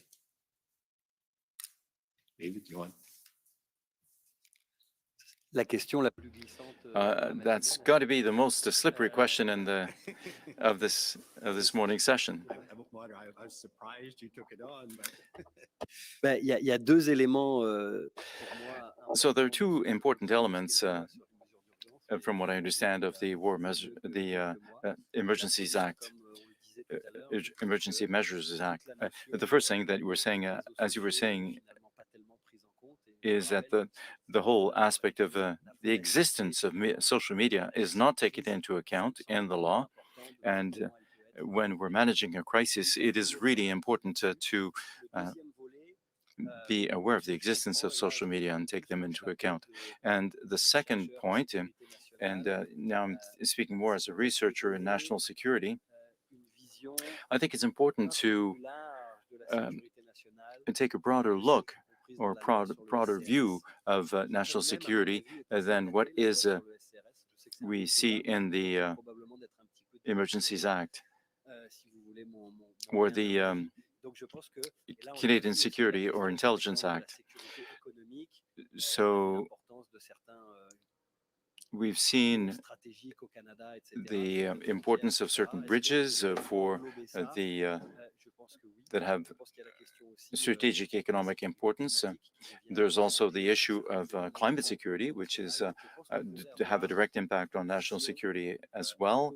So I think that we should take a broader view of what we consider to be national security. These are the two elements, the important elements that we should look at in terms of the War Measures Act, the Emergencies Act. Different, somewhat different angle, and maybe Professor Rouleau would be a logical one for this one. What's the role of political actors within the definition of misinformation and malinformation and so on? And to what extent should regulation capture those players as well as others? That's a great question, and there's no easy answer. I would say that any actor can contribute to misinformation and disinformation. So often if we look at, say, a disinformation campaign, so one that's intentionally launched, let's say it's state-based, so that would be government, that would be political actors in power that have made that decision, but then they will often then target key influencers because they have a large following, and it might be media, or it might be certain political actors, it might be other types of influencers, and then that then spreads from there to individuals who consume it and maybe believe it, and things go viral. So political actors absolutely can play a key role in spreading both dis and misinformation, and I would also say malinformation in the way that they might label and perpetuate whether it's stereotypes or other forms of hate, right? So they're like anybody else in that system, they just have power and influence. Another question, and in fact, I was going to send it in your direction, but do a quick, well, maybe can I ask my question and you can add that and then do the other one? The second question, beyond that one, is the role of anonymity in social media in terms of explaining the impact and the hurtfulness of that. And from my days in dealing with cyberbullying, and I thought of you on that. So first of all, add on this one, and then address that as quickly as you can. For sure. So Professor Penny. Yeah, just very quickly, yeah, Professor Penny speaking, just very quickly to add to my colleague, Professor Rouleau's comments here on the role of political actors. Something I mentioned earlier, which I think really needs to be fixed in Canada, is the glaring hole in our privacy and data protection laws, which presently do not cover political parties. We have documented cases, and there's both in Canada and abroad, where like, for example, the Cambridge Analytica scandal is a great example where you have misappropriated personal information, user data that was then used for targeted influence operations, disinformation, misinformation, all of that. And if you have political actors that have access to people's personal information and there's no constraints on it, that's a real problem for the challenge that this commission needs to be addressing. So that's one. To come to the second point, again, this is a really hard problem because anonymity really is important to broader democratic discussion. Right? There are certain things that one might be more willing to say when those comments are not necessarily tied to one's professional standing or to their identities, or would not say it because they might risk their job. So anonymity provides some protections to have broader and more robust democratic debates. But there, of course, is a darker side to anonymity on social media platforms. It's often used as cover to allow more abusive behavior. And that includes intentional spread of false information. It gets into some of the other more abusive behavior that we've talked about, harassment, intimate privacy violations, harassment, online abuse, all of that. And so there are different balances that different platforms have come to. Some platforms have real name and sort of a non-anonymity policy. Some, for example, like Twitter, promote anonymity and are fine with it as a policy, though that may change under the new ownership. It's unclear. So I think that if there are going to be laws that would address anonymity, we have to be really careful. Because while you do have those concerns about abuse, you also don't want to undercut the ability of anonymous users to participate in robust democratic discussion they wouldn't otherwise without that protection of anonymity. Maybe one balance that you see on some platforms where you have internal identity verification, but public-facing anonymity. And that is going to avoid more bots and trolls that want to hide their actual identity and personas and engage in more abusive behavior. And final question to Professor D'Orazio, a very large one, and you can add on that as well. I'll do as I did with Professor Penny. But the question is, what kinds of mental health and other well-being impacts come from social media and misinformation, malinformation? That very large question. So first of all, add on the second one and then address that one. Okay, I actually want to rewind if I may, to make some really quick points for the Professor D'Orazio speaking. Thank you. Parallel to the rise of social media, we've seen a really intense fragmentation within the field of journalism. And so what that means and why it's consequential for our discussion today is that journalistic information is increasingly tailored for specific audiences rather than a big and a broad audience. And so the consequences of that are that there are declining incentives for journalistic curiosity, for intellectual humility, for example.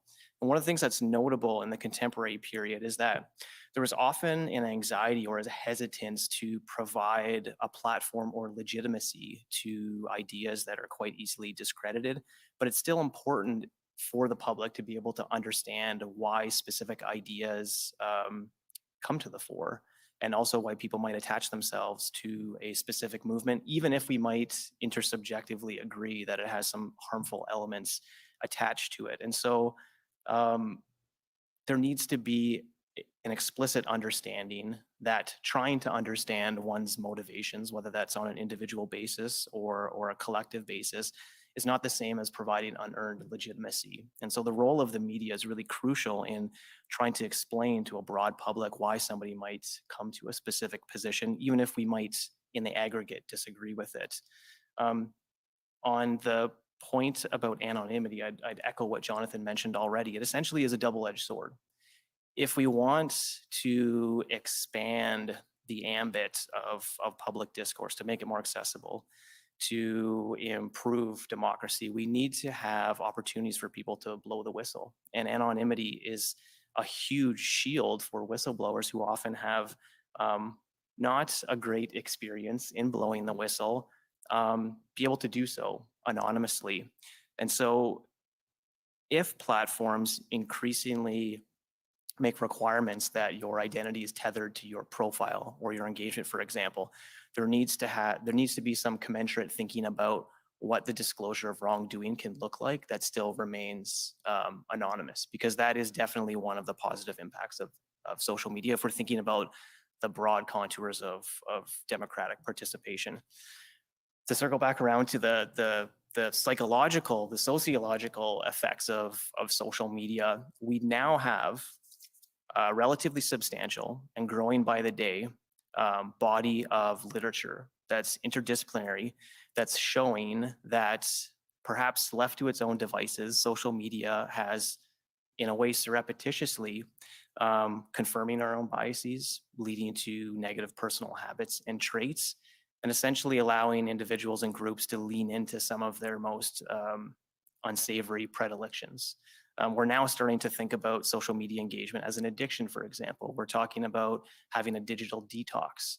And so the conversation that desperately needs to be had is how to salvage and repair some of the positive elements of social media, while thinking comprehensively through some of the negative externalities of engagement online, which we've discussed relatively at length today. Okay, well, I'll just say a quick word and then turn it over to the commissioner to have the final word here. But I thank you all very much for outstanding contribution and very much for respecting the time and doing things in a very helpful way. And I think maybe I'll ask the Vic over there whether we were agonistic, but I think we were pretty close to agonistic, if not antagonistic as a group. And I think that's a good thing. So anyway, thank you very much for doing that. And I'll turn it back to the commissioner to end things off any way he wishes. Well, I haven't got much to add other to the very nice comments that Professor McKay made. This is a very interesting panel. It was obviously thoughtful and helpful. I want to give you a couple of minutes if you want to do a wrap up as to what it is you think would be that, I mean, based either on the questions or whatever that you think I should know or might help me in the work I'm doing. Si vous avez des commentaires ou des suggestions. If you have comments and suggestions or add to the answers that were, or the questions that is that were asked, it would be very useful. But frankly, this was a panel and presentations that were very thoughtful and interesting. Any sort of last minute contributions you want to make or comments? I think if not, I'll thank you, but I did want to give you that opportunity. This is your big opportunity. Not a big opportunity. Come on, let's not overstate things here. Bigger than talking to me. Not sure about that. I don't have any doctorates or anything. I'm just trying to learn the area. Okay, well, thank you very much. And once again, un grand remerciement. Thank you very much. The commission is in recess until 2 p.m. La commission est levée jusqu'à 14 heures. All right, folks, we got an hour and a half together. We got a lot of comments, so it's going to work out just fine. You know, Zaria, if you're listening, if you don't want to come up, that's fine too. We got a lot to get through, so if you want to jump on later, that's fine too. But I can get started on these. Digital detox. We'll get to that one. Digital detox. Ellen, you've nailed this all the way through. They want to control everything, and they're so concerned about everything we hear that they want to take care of us and make sure that we only hear the good stuff. Once upon a time, those kind of things. And they lived happily ever after. Only those stories, right? All fantasy, but they totally want to take care of us, right? Good morning, Terry. Nice to see you, buddy, from Beaton. Always awesome that you show up basically every single day. Thank you so much, Terry. And then Ellen, of course, we've seen you all over the chat, but good morning to you too. Wanted to make sure I said hi to you. And Prairie, off to work. I believe you might be listening to us. Hopefully you're not doing any pocket mods today. That will work out great for us. Yeah, Eleanor is joining us, and Ellen and Eleanor get on just fine. Which one of you said wear the red jacket, or Jason, you should have a red jacket? Because that's why I'm wearing it today. It's not as warm as my other one, so I put this on for you. So hopefully it was Ellen or Eleanor. I'm not sure who said to go ahead and get one, or that they liked it, but there you go. And honk honk. Good morning, Eleanor. Hey, Phil. Good morning as well. Thank you for joining us again. And then Terry, another free speech hater. Our heritage is free speech, no regulator. So this was early in the introduction, meeting everybody. And yeah, there was, this panel did not have people who were very, very pro free speech. There was limiters on all of them. They were all open to having limits on it. For sure, Terry. Hey, Trish, nice to see you again. Oh yeah, and Trish came over from Facebook because the Facebook conversation was good, but yeah, YouTube, there's a lot here too. So thanks for coming over, Trish, and hope you give us a subscribe and get a notification. If the fact checkers had more than a journalist paper under their belts, I might believe them more. You never see doctors fact checking because they have been censored. Yeah, it is a bit of a problem that we have seen with the implementation of fact checking on Facebook, Twitter, and others. Who are these people, and how come it doesn't seem to be expert opinions as well being put in there? And why are we not seeing balances on the fact checking? It seems to be very lopsided, but it does seem like a lot of them are journalistic roots, which are meant to be people who understand how to collect and find information and truth, but that hasn't been working. And when they fact check themselves, they're going to make a cycle of mis and disinformation. You need the experts in there, and the experts should have multiple opinions because that's the reality of the situation. We can all say, you know, here's one way to get to the moon, but there's going to be 1,000 different ways to do it. And none of them are technically wrong. So we shouldn't be receiving fact checks with just one statement that says, according to WHO or UN something else, this is the opinion of them. It should be balanced. We should be seeing some people think masks do this and some people think masks do that. This information that's being provided is unclear instead of saying false. But yeah, Trish, journalists doing the work and less experts. And the fact that there's a fact checker at all, I think, is kind of maybe the headline here. And we're missing it, Trish, that we don't need fact checkers because this is supposed to be the fact checker, your own brain. That's who historically has been your personal fact checker. And that's why you should be gathering information from all over the place. So you have your best way of having the knowledge in order to have decisions and understandings that you get. But I don't need anybody telling me what is a fact or not a fact. I'm open to reading the source and going through the information. I prefer it that way. The only hate speech is, well, telling somebody you hate or which sucks for them, but should it be illegal? That's a tough one, Ellen. That's a very tough one. In a world where I believe that people should be able to handle even bad information and things they don't like, you're completely right. You're completely right. But we do have a segment of people through various PTSD, other issues, see the world very differently than you and I do, Ellen. And I'm not trying to protect them. I'm just trying to empathize and sympathize with the fact that there are people who can be impacted and affected by even speech. PTSD is real. You know, that stuff is real. I take it very seriously. And I'm trying to empathize with some people where that can be. However, there's already stuff to deal with that if that is happening. Like if someone's being a bully and targeting and harassing and hurting somebody, we have ways of dealing with that. I don't think we need to get into new laws around that.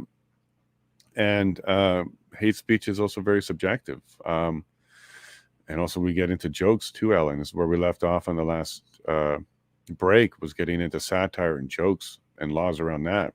Because what somebody can say is a joke, another person will say is hate speech. So it's getting very complicated very quick. And that's what happens when you try and regulate and put laws around stuff that shouldn't have it. That's the big problem here. I think the simple law should be, do you create actual harm? And then harm can be mental or physical. But it should be not so it should be subjective, but there should be some sort of something behind it more than just an opinion or a statement from the person itself. We need some due diligence, right? Innocent to proven guilty, but if proven guilty, we can take action. I think we're all for that, right? Besides, it isn't applied evenly. Sorry, there's audio coming through. I'll just mute that. Sorry, it isn't applied evenly as it is. I mean, how much more hateful could JT say? There you go. People should not be tolerated. How is that not hateful speech? Othering a whole group, talking about how they shouldn't matter, their opinions and all that. Absolutely. How is that not hate speech? Because it actually affected people, all types of people, emotionally and physically and economically and otherwise. Families turned on family. Like, how is that not a form of hate speech? The othering that we heard there. So, Ellen, you're absolutely right. And maybe this is something that they're not considering because they have this elitist attitude that all we're talking about is other people doing it, not us. For example, when you hear all this talk about state disinformation, I assure you, in her mind, she's not outing JT. She's talking about like China and Russia and other states, not Canada. She was not referring to Canada being one of those states that does that. But every single word she said about state-based misinformation and disinformation is applicable to Canada. But she wasn't highlighting Canada. So absolutely, JT's speech, I think, is hate. There's a certain element of intentional harm there. Most definitely. I think that's what the bar is. If you're intending harm, how is that not an intentional harm? Maybe we'll have a Trudeau test on harmful speech. So the Trudeau test would be, here are the elements of the test that it must be met. And we'll be using his speech as an example of that test.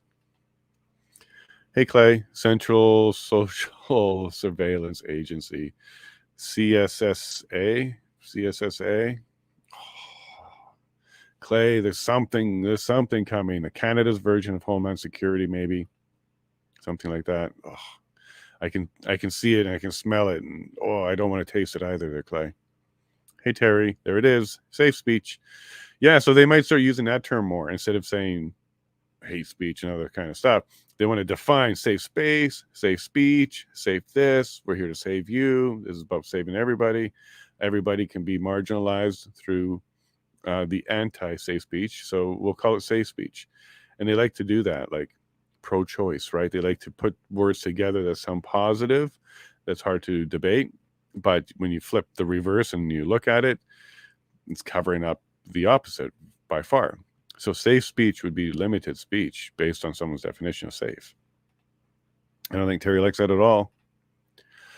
Slippery slope theory. Yeah, we can talk about this one. Once you push safe spaces, then next comes safe speech. So transparent, these types. Yeah, it's funny how we both came up with safe spaces and safe speech too, because they're using that term, right? Slippery slope, LGB, etc. Okay. That was a choice that society made. It was a slippery slope, and now it's slipped all the way to indoctrinating children at the earliest levels possible. So, Terry, this is no different. Under the guise of an umbrella of safeness for everybody, there will be no limit. There'll be no limit at all. Right down to maybe the foods that you're allowed to have now for the safety of you, not the health. Okay? It will never be about your health, but it'll be about safety to you. You shouldn't have so many choices because it's too confusing to you. We will only regulate these people and allow these people. And that will be food. You'll be having this on your vehicles, where you work, what kind of work environments you're allowed to be in, what kind of work environments that can be provided to you. All of that. You're going to have safe work. You're going to have safe everything, okay? Safe vacations. You'll be told which places you can and can't go to because of your own personal safety. All coming. It's all coming. And the social media, social score and credit score stuff is where they're going to be pulling that data out to tell you what's safe for you. Safe spaces, and then speech, and then your safe life. They're going to take care of that for you, right? You're going to own nothing and be happy. That falls under this, Terry. Especially if you're going to take care of you that closely. On the not cool. Basically, Terry, that not cool was basically everything that was going on right there. Because they were talking about echo chambers, but only one side. They were talking about extremists, but only one side. They were talking about how dangerous it is, but only one side. That was not cool. And I was paying attention to all of them. And other than some comments about humanitarian, there was very little support for free speech there. Hallie says, who says it's disinformation? There you go. People can say whatever they want. We have criminal laws that cover hate speech and extremists. Governments have no right to legislate free speech. Get back to your own lane. And another problem is not so much just it's a huge problem, regulating what you say, but also forced speech. And this is Dr. Peterson's whole problem, forced speech. So having to use pronouns and terms that people are requiring of you, and it's forced because there's penalties to it if you don't comply. For example, a gentleman in BC, for refusing to call his biological son a she, was in jail for not using the pronouns and then violating the court order, and then that actually becomes a criminal item, and then it releases charges, and now you're actually in jail over a decision you made that the court doesn't agree with you on. So this is going to be a problem. But we also have civil, Hallie. So there's defamation. So if someone's saying things about you that causes harm, you have recourses there as well. There's also bullying and harassment stuff, some under criminal code that would apply as well if someone's doing targeted misinformation towards you and disinformation towards you. And then, of course, the criminal ones, the easy ones that we already have around hate speech and violent extreme rhetoric and stuff like that. There's lots of stuff. And really the line in the sand should be action, taking action, actually trying to cause harm or causing harm, not just speaking about it. Because quite frankly, government rhetoric would be exactly the same thing. It would qualify for that, especially JT's comments. Laws against misinformation, disinformation is covered civilly. There we go, Ellen. Yep, we're catching up. We have plenty of laws. And here's where I feel about regulations. Regulations are decrees. They don't go through debate and ascension, but laws do. So if society wants more laws, and if they want to have penalties for things, that's the process for it. You got to send it through the debate in the parliament. Anything else you do is a decree. Now, the good news about that, Ellen, is when the 45th takes over, we can start undoing them. They can be undone as quickly as they were put in place. Regular folks aren't allowed to engage in conspiracy theories, but Gov sure can throw them around the convoy and unvax. One of the biggest issues that we've run into that was been controlling us all along is this whole thing about conspiracy theories being a negative, being derogatory. If you're into conspiracy theories, something's wrong with you. Maybe you're paranoid and all this kind of stuff. So all that propaganda and rhetoric around even the idea of questioning the government narrative in itself is, I think, the number one disinformation that's been successful. As simple as that. There's so many people, even on our side, that will cringe at conspiracy theory being thrown at them as a label, or the subject that they're looking at being labeled that way, or just in general, you feel that way as you're exploring. That's been one of the biggest lies that we've adopted and allowed to bounce around our head enough, because we've heard it enough, that we actually believe it. So, Alan, we're fighting back on the term conspiracy theories. It's actually a good thing. It's a conspiracy that can be explored and identified and researched, so that the theory can turn into facts and can turn into charges, can turn into convictions, and then turn into sentencings. Okay, that's going to be the process. So we're going to make sure we get all the way to sentencing. And if at any part of the way it fails because it doesn't pass the test of validity or merit, well, then it stops. Simply it stops. But stopping anybody from pursuing that in itself is a conspiracy theory, because you're actually trying to use conspiracy to stop somebody, and your theory is that they're wrong. So it's a theory on your side that they're wrong. But let's let evidence take over, and let's take a look. So let's take back the conspiracy theory as just the first step in the chain of eventually sentencing. Okay, and if it falls apart along the way, Ellen, then it should die. The theory should die and it'd be disproven or debunked. But just calling it that is not enough for me to stop that process. How about free from government manipulation? Will we ever be I'm gonna be a little bit pessimistic on that one and say what we need to be really good at is implementing new checks and balances to identify and deal with it.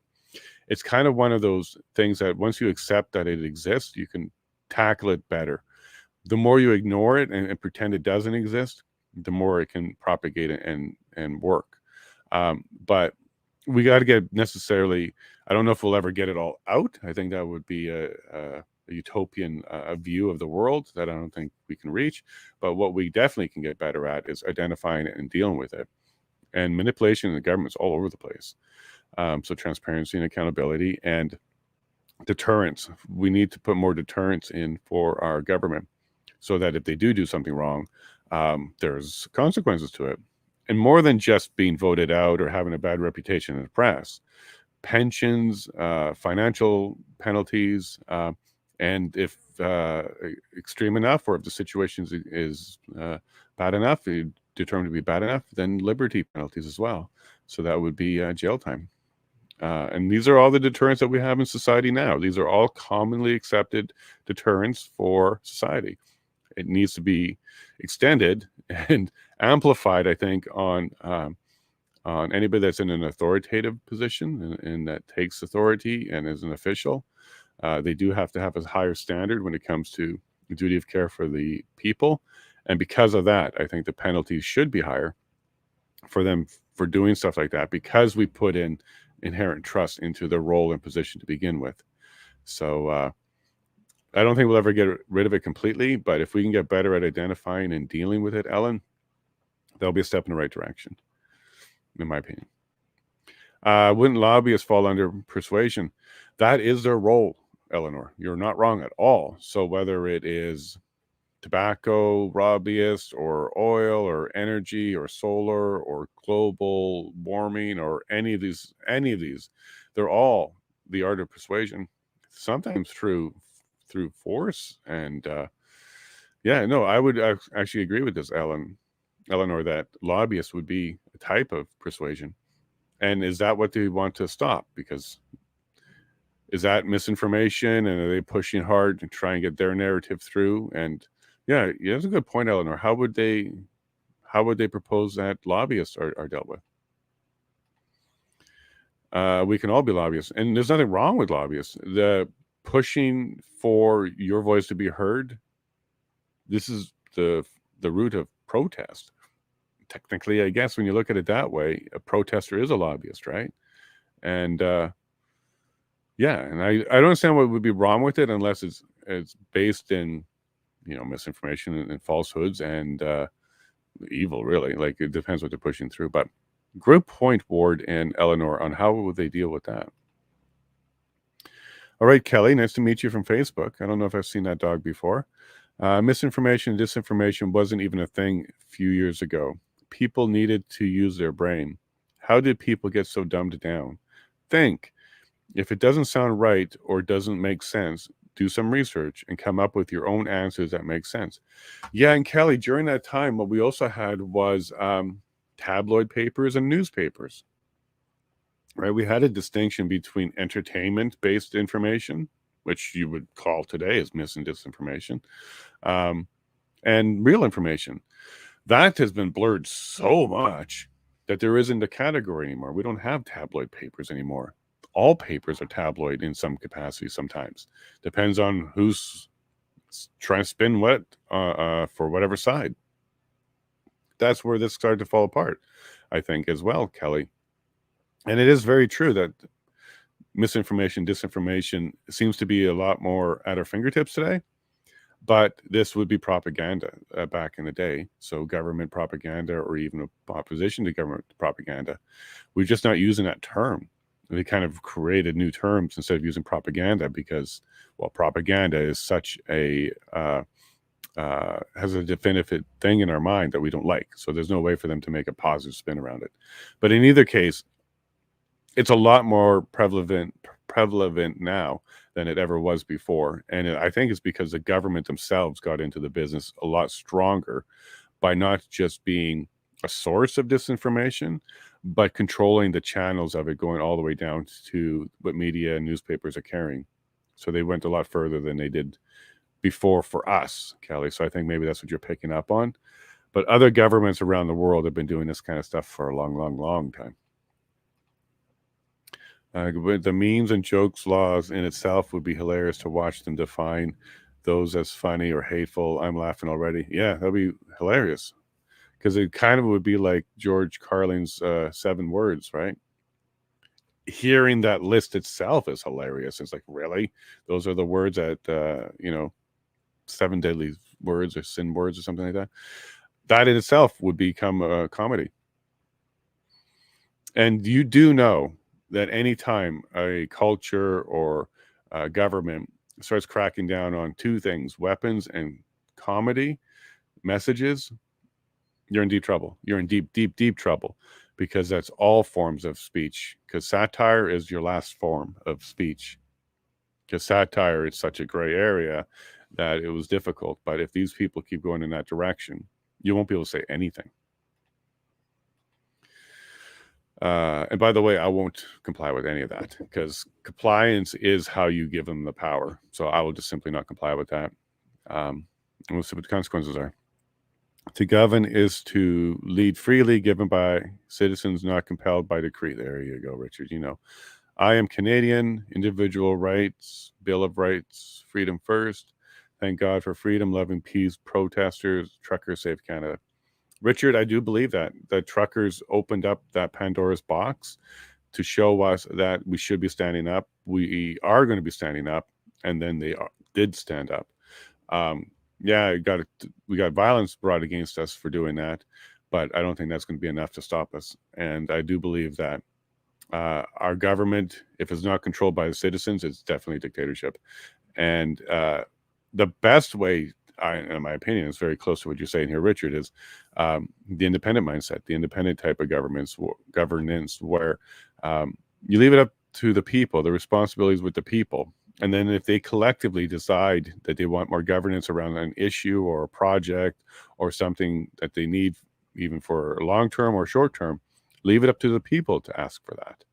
Laws are supposed to be asked for by the people because they decided that they needed another limiter or something. It shouldn't be coming down from the government down to the people. It's the wrong direction, I think, where we should be coming up with the laws. Companies bombard us with adverts every day to persuade us to buy stuff. Persuasion is everywhere. Yeah, so that's why it's such a slippery slope. Like everything then becomes persuasion. Advertising, information from the government, even on health suggestions. Like suggestions would become types of persuasion. I suggest you eat a balanced diet that includes this. All of that would falls under this. And is that maybe how they're going to have a central location, Dave, in order to decide what's truth or not? You guys really should go watch that 1984 movie or read the book or both. It's so eerie how some of the stuff seems to be coming from there, but it's just labeled differently. It's just really weird. Fresh breath of air. Yeah, momentarily, Terry. You're talking about the humanitarian guy here. It was momentarily. He I don't say he switched, but I think what he was doing is he put himself out there as a humanitarian, and then he also went on to the right agenda, extremism, rhetoric. So trusting AI and open source data as intel is a problem. You got it right, Richard. Reality is with people, government overreach with fake AI data. Yeah, we're going to see where they're going with this. But you brought this up when our humanitarian was talking, but he was also talking about using a lot more tools in order to analyze because it's such a large volume, etc. So, Richard, you're on to that. Reality is with people. Yeah, I'm not sure. Like, I'm a tech guy, Richard. So I'm very curious on how they're going to try and use AI. We see this on Twitter today. So my wife, I've mentioned a few times, she goes and she has to approve a bunch of stuff that I say online. And a lot of times we see this, click here for sensitive tweet. And you click that little link because obviously something tagged us as sensitive. It is never sensitive at all. But yet you look at, a bunch of hate I've been getting. None of that's marked as sensitive. And it's right out using terms that absolutely, had I ever used, would be considered, bannable. Yet those aren't being flagged. So even AI is failing on its intended stated purpose for Twitter flagging. So yeah, I agree that we shouldn't be cutting people out. And Richard, I really don't even like the idea of things being censored or filtered. Like, I'm starting to get a little annoyed around the whole idea that there's going to be a way to moderate. And this was something that one lady kept saying, that businesses, smaller and medium-sized ones, are going to have to start looking at ways to do moderation. Do you remember Parler? Okay, Parler was a platform that was out around that Jan 6 time. And then it got targeted by Amazon and Facebook and Google Play and Apple Store as well, to be delisted, removed from the App Store, and just they broke it. They functionally broke and took the website offline.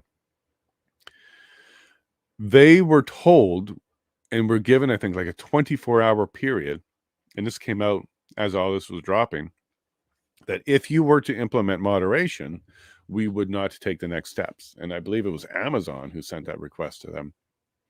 So what Amazon wanted them to do was implement like $1 million moderation suite of AI. Do you understand what that means? Like Amazon, which is the platform that they're sitting on, wanted them to implement moderators at a cost of about $1 million and gave them about a 24-hour window to do so. And if they did not do so, clicked off. Now, I believe they responded with, look, we're doing our best with moderation. This is our current system. This is how we currently do it.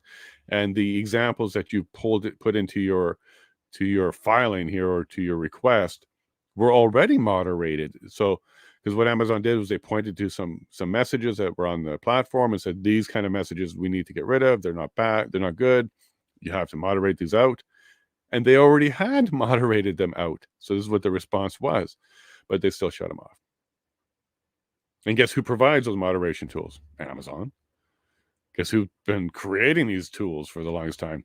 Amazon. So I don't know how I feel about that at all. Well, I know exactly how I feel. When a platform tries to dictate at a financial cost how a business or a platform works on the platform. So that's what happened. Parler got destroyed. They took them down. Unreasonable. That was insane. But what we learned from that was the desire to put moderation in to any platform. And I got to tell you, on a tech level, the only way that can technically work is the messages are not encrypted. That means the platform itself has to be able to decrypt a message to pass it through for moderation approval. So that means anything that's end-to-end encrypted wouldn't be able to do moderation. Therefore, by the sounds of what they're talking about here, wouldn't be able to be a platform, and they would just shut it down. So that means zero privacy for you. Zero is where they're headed for this. Because in order for that moderation step to happen, it has to be decrypted. Plain text. This is exactly where they're headed with this. And I think Richard already knows this.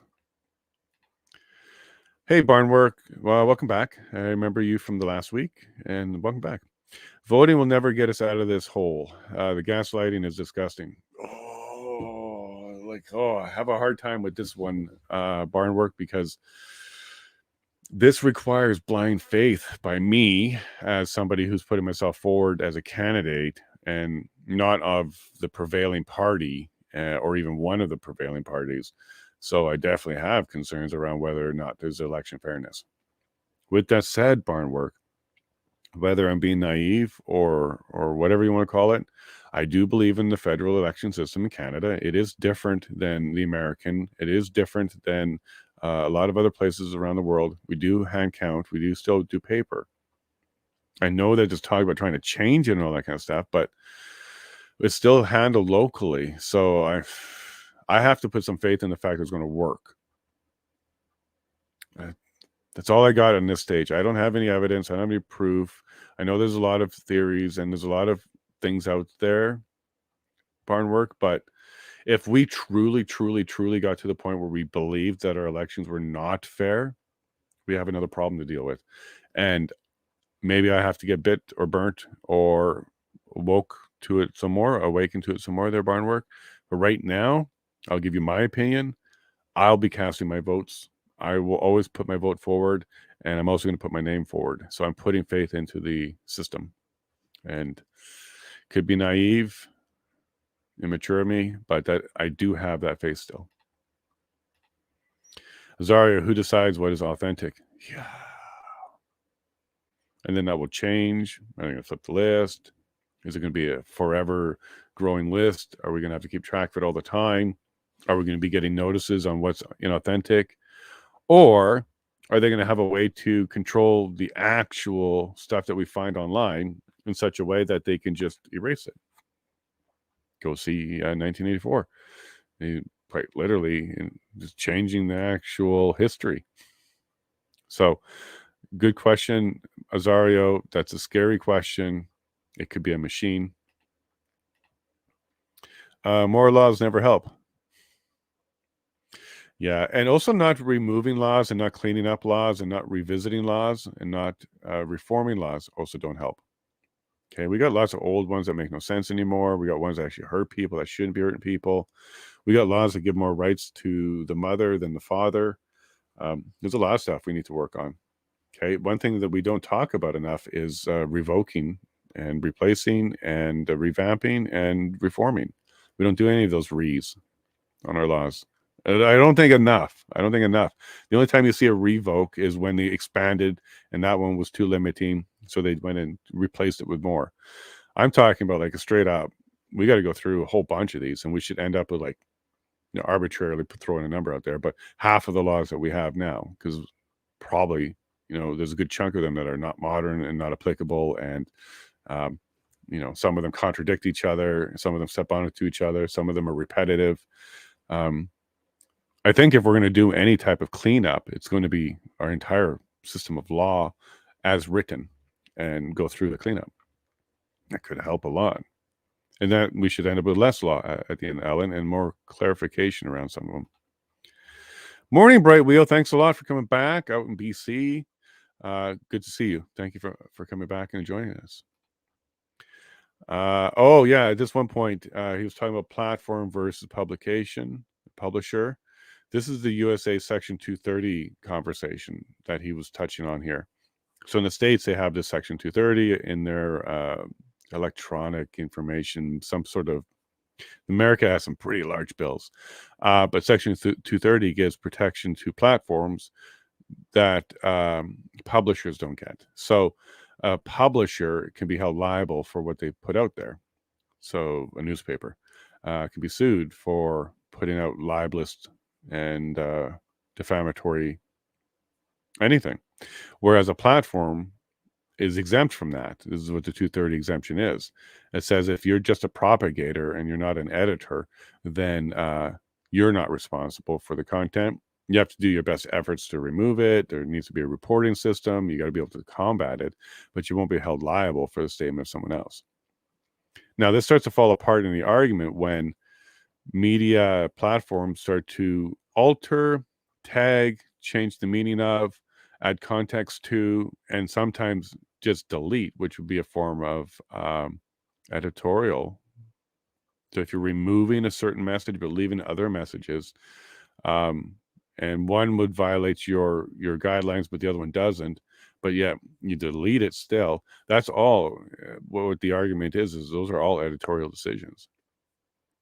So are they protected is the question. And if Twitter, etc., had to choose, then which side would they fall on? Probably would want to keep 230 because they wouldn't want to be faced with the liability. This has happened many times in our history. And one example that comes to mind is the Jerry Springer, whatever you want to call it, decision or ultimatum. So if you're older like me, you remember Jerry Springer was a show where it was quite violent. Routinely, each episode, there would be outbursts and chairs and all this kind of stuff. This was filmed in Chicago, Illinois. And Chicago and Illinois, like most places in the United States, don't allow assaults. So somebody losing their temper and throwing a chair at somebody is assault and battery. Those are crimes. So Jerry Springer's show had to do one of two things. They got approached and they had to get that ultimatum. And the ultimatum was either A, you register this as entertainment, and then you can continue under that license as entertainment. Take some precautions. You don't want people hurt. But if you define yourself as entertainment, you can move ahead with entertainment. Or it's reality. So if it's reality, we're going to have to criminally charge these people. Those are crimes. So Jerry Springer had to make the decision. Are we an entertainment show or are we a real talk show that has people committing crimes and therefore needs to be charged? Well, they had to come out and admit their entertainment. Just like the wrestling, right? It's entertainment. It's not real violence. So the Jerry Springer ultimatum that Illinois provided required him to make a decision on what you are. So from that day forward, there's no more guise of, is this real? We know it's not real, because those will be crimes that we're watching on TV. So this is going to be the same type of decision. Are they going to be held responsible? Are they going to have to decide, are they a platform or an editor?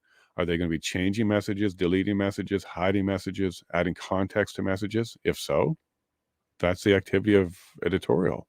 Or if you're going to leave them alone, leave it to the community guidelines, have some rules around law, like actual law. And I believe this is where Elon was headed with that conversation. It actually breaks law, then it's illegal and it's dealt with. But other than that, no limit. It'll be interesting to see where this conversation keeps going, especially now that Canada is doing it with C11 and what sounds like some of this policy conversation we're having today. We have a criminal code that does all this. So why are you people having this conversation? I can't believe you people are even debating freedom of speech and expression. What's wrong with you people? Now, when he's saying you people, or she's saying you people, Hallie, you're referring to the panelists, I'm sure, or people that think like that. I do understand that we don't have freedom of speech in Canada, not like the United States, where they have a First Amendment. We have protections under our charter, but it's not the same as America. We have limited speech, that's for sure, as you're seeing here. And yeah, there's a lot of things wrong with anybody who's trying to find ways to create new limits and regulation around expression. Absolutely. And I'm as frustrated as you are that we're even having this conversation right now, because it's very clear to me this is confession through projection. Everything they're saying here is the stuff that they need to work on, is the stuff that they do as the government and as the mainstream media. They're doing that themselves, but yet they want to combat anybody else that pushes back on their information. So I'm with you on this, Hallie. It's frustrating to watch and listen to. And some of it was hard to listen to. It's hard to listen to because it's clearly Kool-Aid man, as Ario puts it in there. He drank that Kool-Aid hard. Here we go. The difference between regulations and law is a democratic system. Regulations are on decree without debate. Laws go through the parliamentary process. So I want to keep emphasizing on that one, because when we hear about regulation, because there's using the word regulation a lot, regulation is not a process that goes through approval. It's a process that gets power provided to it through a statute. So every regulation there's going to be a statute attached to it. That's the way our laws work. You can't have a regulation stand on its own.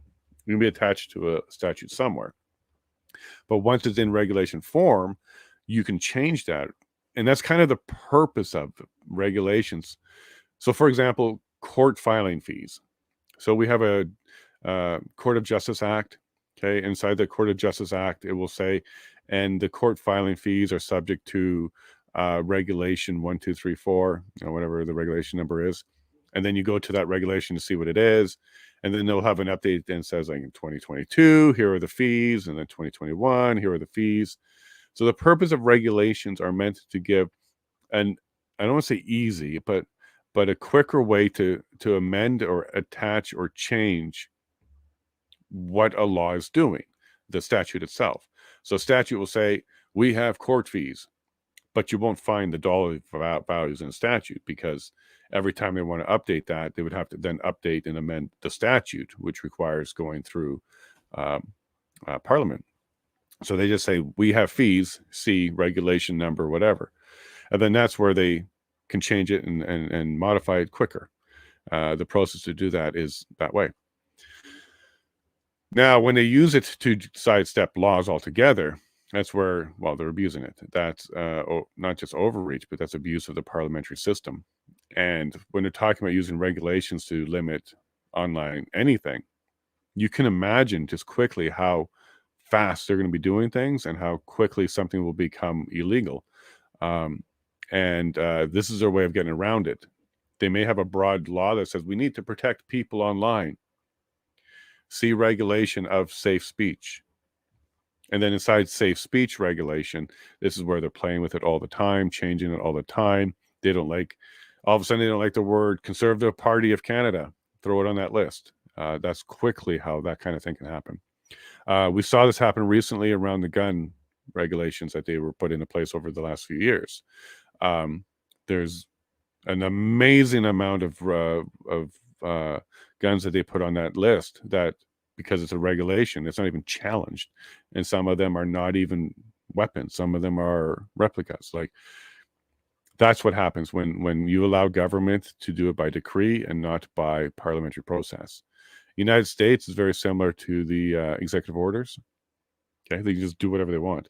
But executive orders in the States, I don't think, are tied to statute other than the power of the office.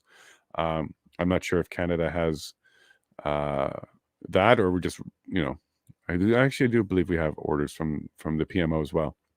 But regulations is a blanket way to change law and make law quickly. And if it's abused, like we saw with mandates, it's a bad thing, very bad thing. Hey, Azario, draw the line at calls for violence. Everything else, grow some thick skin and have a debate or change the channel. For the most part, Azario, I do agree with you on this one. Calls for violence is going to be open for interpretation. Okay.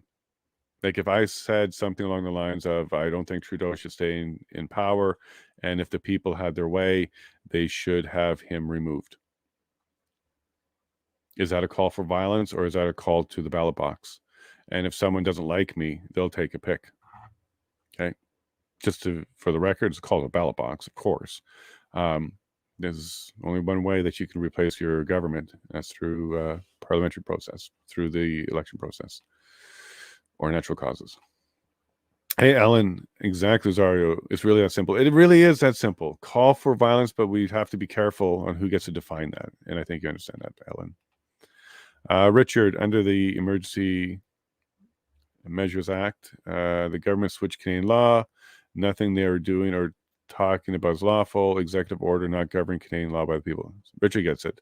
So executive order, do we have executive order? Is that what it's called here in Canada under the PMO office, or are they called something else? But it's got the same purpose. It's a decree.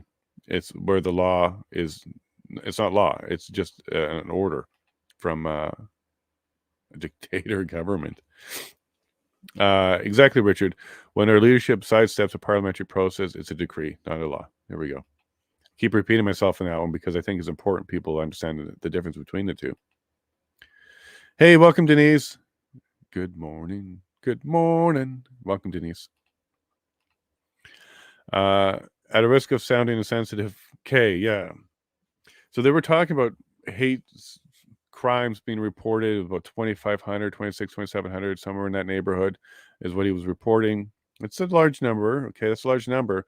But I want to put it to perspective. Like with maids, we're doing 4 times that. So for every 4 person that use a maid system, there's 1 person that reported a hate crime. I'm not saying that we shouldn't be challenging and fighting and going against hate crimes at all. I'm just trying to put it into perspective because it depends on when people use numbers. You might think that's a large number. That's an incredibly large number.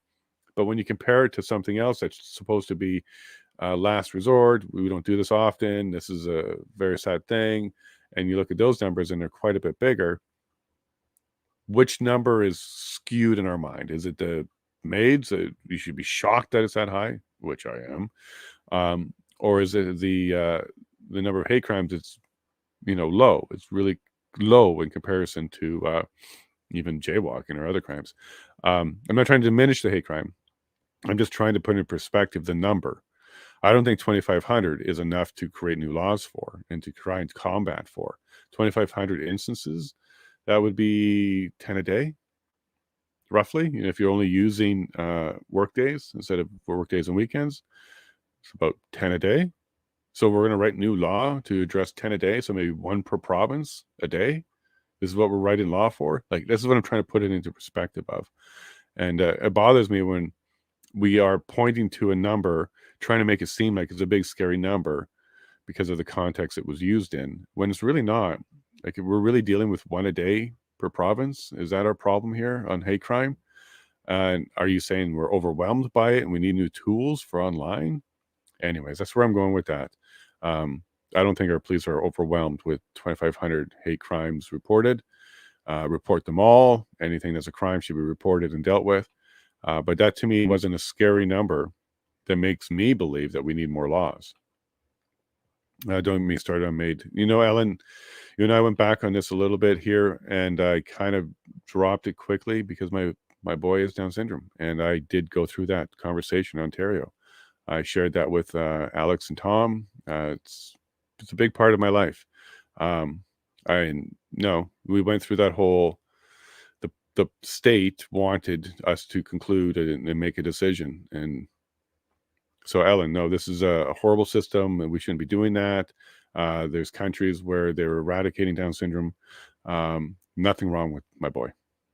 If you ever meet him, you will absolutely understand there's nothing wrong with people who are blessed with Down syndrome. Okay, and who are we to decide what's right and wrong? So, anyways, back to this. It's something, Ellen, that's very deep with me too. So I understand where you're coming from and why that subject bothers you so much. Because it should. You're a human, and ending life of any kind, that's horrible. Okay. So I'll share that with you, Ellen. Hallie, Canadians are peaceful people. Canadians are not racist, not misogynistic, and we are loving, giving, and caring people and country. That's Canada 100%. And I'm not sure if I started, but later on, I think somebody asked, have you ever really met extreme races or anything like that, And I don't think I have. If I met somebody with extreme views, they kept them to themselves. I've heard, bad racist comments from time to time from people in the surroundings and stuff like that, but I wouldn't even call that level, because they weren't expressing more than maybe a bad choice of words or a bad joke.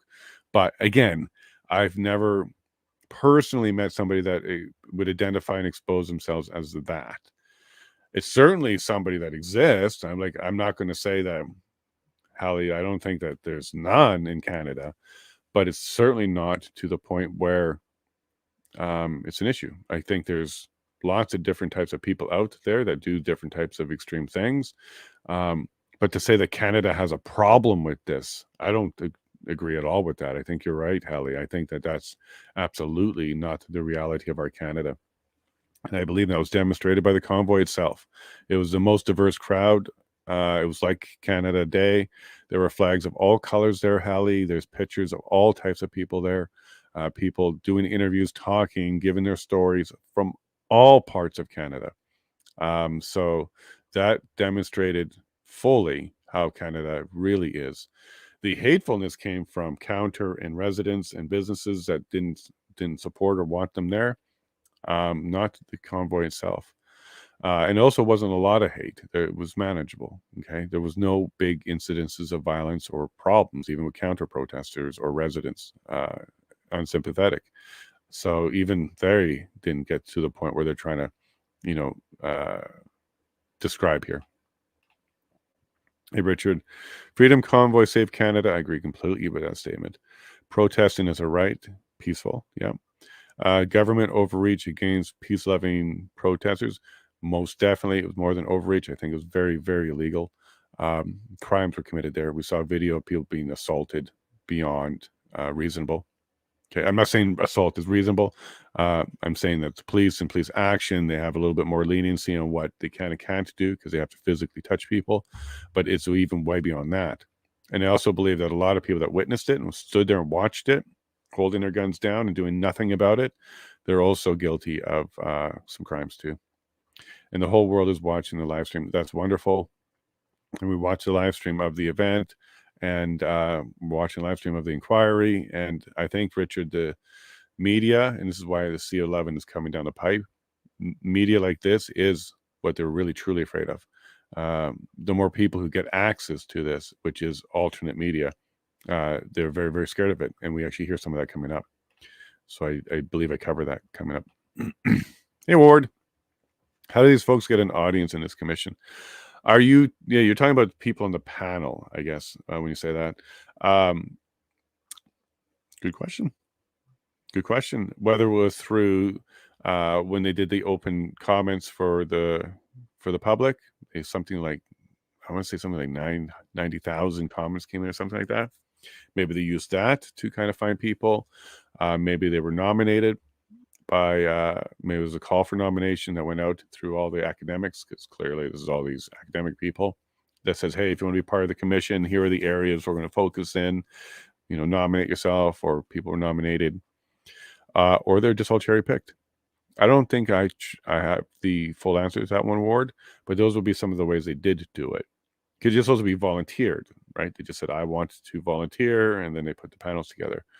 Could have been a call through the lawyers, the standing parties. Hey, do you know people that you would like to have participate in the policy part? And it can also be pre-existing think tank types of things that are out there. So Ontario has the Ontario Centers of Excellence.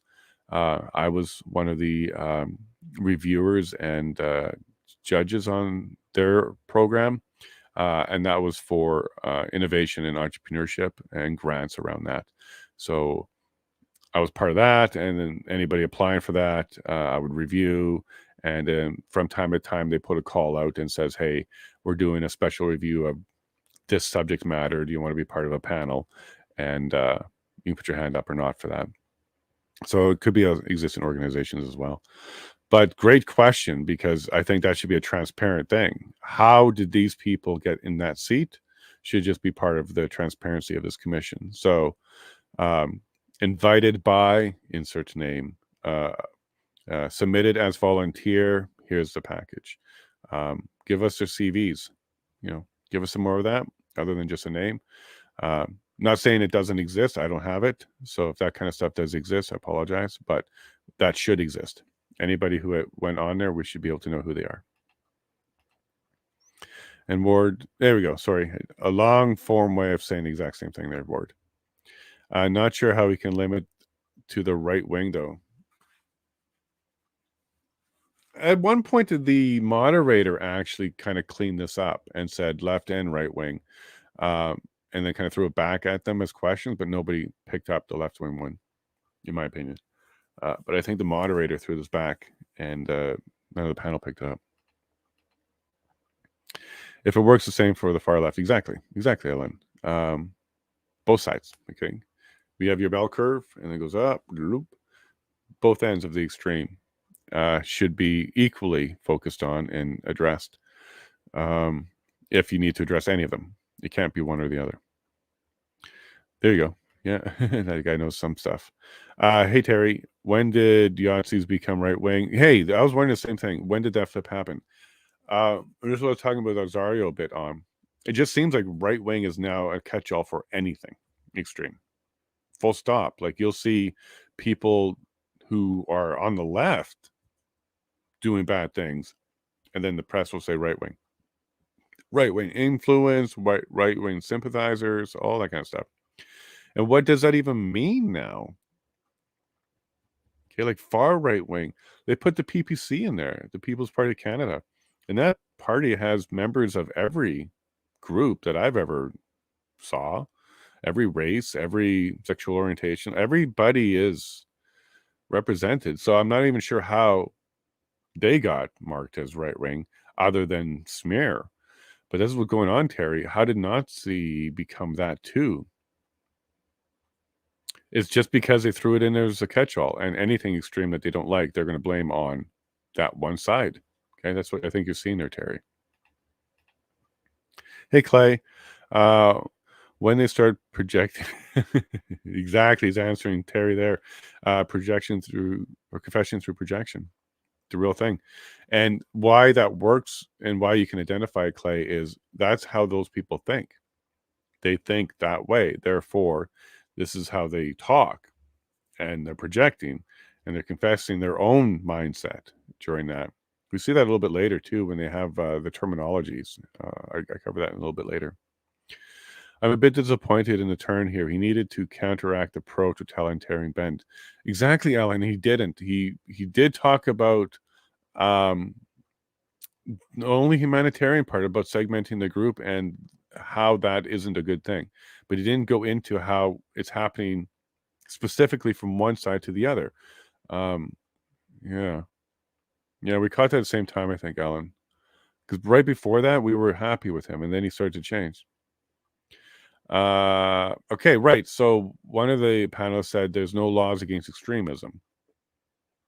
That's right, because it's not a thing. It's an objective opinion on behavior, and anything that goes beyond opinion and behavior and goes into the real world and physical world, or harmful, then we already have laws to cover that, like with violence.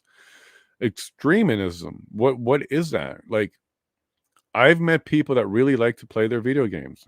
Are they a form of extremism because they do nothing but play video games? Well, under the definition, then the answer is yes. But it's an objective opinion on behavior. Like, I think it's extreme because I wouldn't do that much time on video games. But the truth could be, well, it's not extreme because he's doing or she's doing a lot of social, and they're building a group, and they're actually professionals, and they're going for the championship. And because it's my opinion from the outside world, I have no idea what they're doing. But it turns out it's not extremism. It's actually par for the course. This is exactly how professionals respond, and they're going to become experts and elite at what they're doing. So again, it's an objective opinion. So I'm not sure how you can write a law that says, if your opinion is objectionable to me, I'm going to penalize you for the behavior that you haven't done. This is future crime, right? This is Minority Report now. This is really, really weird to hear somebody that appears to have a functioning brain talk like, because does she understand what it means if it turns onto her? Because quite frankly, her speech talking like that to somebody like me is an extremist view. Her speech is an extremist view, because you're absolutely going to the root of our freedom, trying to carve it out and destroy it. To me, that's extremist talk. So where do I sign up, and where do I put that form in that says I believe that's extremist talk when you're talking about destroying our freedoms to the fundamental core of them and removing them for the rest of my life? I find that to be extremist talk. So, where are we going with this? Is there a place I can register that, and then we can now say anybody that thinks like that is an extremist? She's got to be careful, because when you sit in your echo chamber and you sit in your bathwater for so long, you don't understand how dirty it got. You might want to step out and take a shower, because what she's asking for, she wouldn't want. And I don't think she's even considered it on that level, because she's too busy with her echo chamber. Bingo, Jason. They're the ones who keep muddying the water. Well, yeah, there's the bathwater, dirty water right there, with all their neat catchphrases. And I think maybe I didn't start a comment there, but the French guy, or was it the other guy? One of them said this behavior is, and then he named a term for it. He said, in our circles, or we call this, and he named a term for it. What he just did there, Freudian or not, was he just told us they invented it.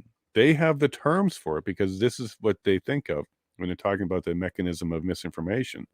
And what he was talking about was how it got generated or something like that. There was a term for it, and how it gets propagated and goes viral.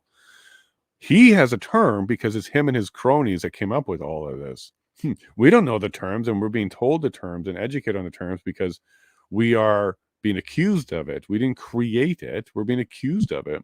And we're right back to the confession through projection. Because they created the mechanism of misinformation, they're accusing us of doing it. And then they're using the terms they created in order to label us with it. So to me, that's a huge eye-opener on who's doing that side and who created what. They're the ones that created it. Hey, Terry, man, this mandate of the POC really takes us so far away from invoking of the EA, as opposed to bringing us closer to examining the lawlessness of its invocation. I'm getting this question, and I'm getting this comment a lot, Terry, Facebook and YouTube. What does this have to do with the invocation, is what we keep hearing. What does this have to do with the invocation? Well, it does apply in that misinformation, disinformation from the government certainly played a role, right? There was some misinformation, disinformation from the media. That certainly played a role. But we're not focused on that, are we? So how does this directly relate to the invocation of the EA? Other than being part of the mandate of this commission to also do policy recommendations, there's not much. So it has to be based basically, Terry, on the desire of this commission to review and recommend some policies around that. Now, what we might be seeing here, Terry, is the true purpose of this inquiry. These could have been predetermined issues and policies that they wanted all along. Unwind, work backwards, and create an inquiry that ends up there. And that's what we could be witnessing here. Because there was no misinformation, disinformation on the convoy side that I can see that caused the EA to be invoked. Other than what we spoke about yesterday with BJ, when Chase and I were talking about BJ, where his post that countered the message from Tamara became a confusion point, which the government then pointed to as the reason for them to lose faith in. And again, I know it's just an explanation and they're just excusing it. Doesn't mean that's exactly what happened, but they're pointing to it as a reason for them to lose faith in the convoy, thus take the EA. So, Terry, if we want to be a direct link to misinformation and the invocation of the EA, I believe we can actually point to BJ's misinformation that led to Jeremy McKenzie, Bridget, and Pat King to also produce some, what you can say is misinformation, because the deal was valid and they were working on that deal. So anybody that said otherwise, that was technically misinformation.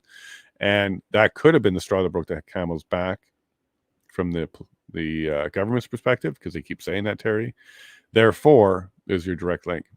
If not but for the BJ misinformation, would the EA have been invoked from the government's perspective? Because that's their argument. So maybe that's why they're examining it a bit more. But it also could be to just bring in a bunch of new policies, Terry. And that one I think is more likely than what I just described there. Trish, yes, Terry, they're using this time as a learning experience. They're doing a little bit more than that too, Trish. I think they're fleshing out more totalitarian type of laws around what you can and can't say and what you can and can't use, and what the penalties will be if you don't listen. And this is not good. He was talking more about the fingers in the pie for private corps. The important factor here is all that would be under threat of penalties is control and overreach. Okay, so what I was getting at here is, at this point, he was talking about having the moderators and having more government influence in the corporation itself to force them to do and take action. And what I don't like, but there's a whole bunch of things I don't like about that, but the private corporations, the government doesn't belong there unless you're part of a regulated industry or you're looking for a federal charter or like a bank or an airline. Corporations should be private and they should be able to do basically anything they want to do under the law. What they're talking about here is they're going to be causing costs. They're going to be imposing requirements onto companies. And what they don't talk about, because they rarely talk about the penalty portion of what they're doing, is there will obviously be enforcement and penalties and deterrence built into the laws. If they create a law that says don't do this, but there's no penalty to it, well, what's the deterrent? So of course there will be, here's the law and here's the punishment if you don't listen to the law. And they're not talking about that part. But what it would mean is private corporations under threat of penalties like fines or being dissolved, like being forced to be dissolved, which is the death of a corporation.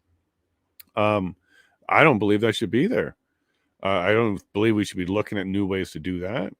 I think we should be looking at ways to maybe define the behavior as people that we don't want corporations to do and leave it at that. But for the government to then go into corporations and start telling them what they can and can't do, what platforms they can and can't use, what kind of platforms they can be, that's incredibly scary.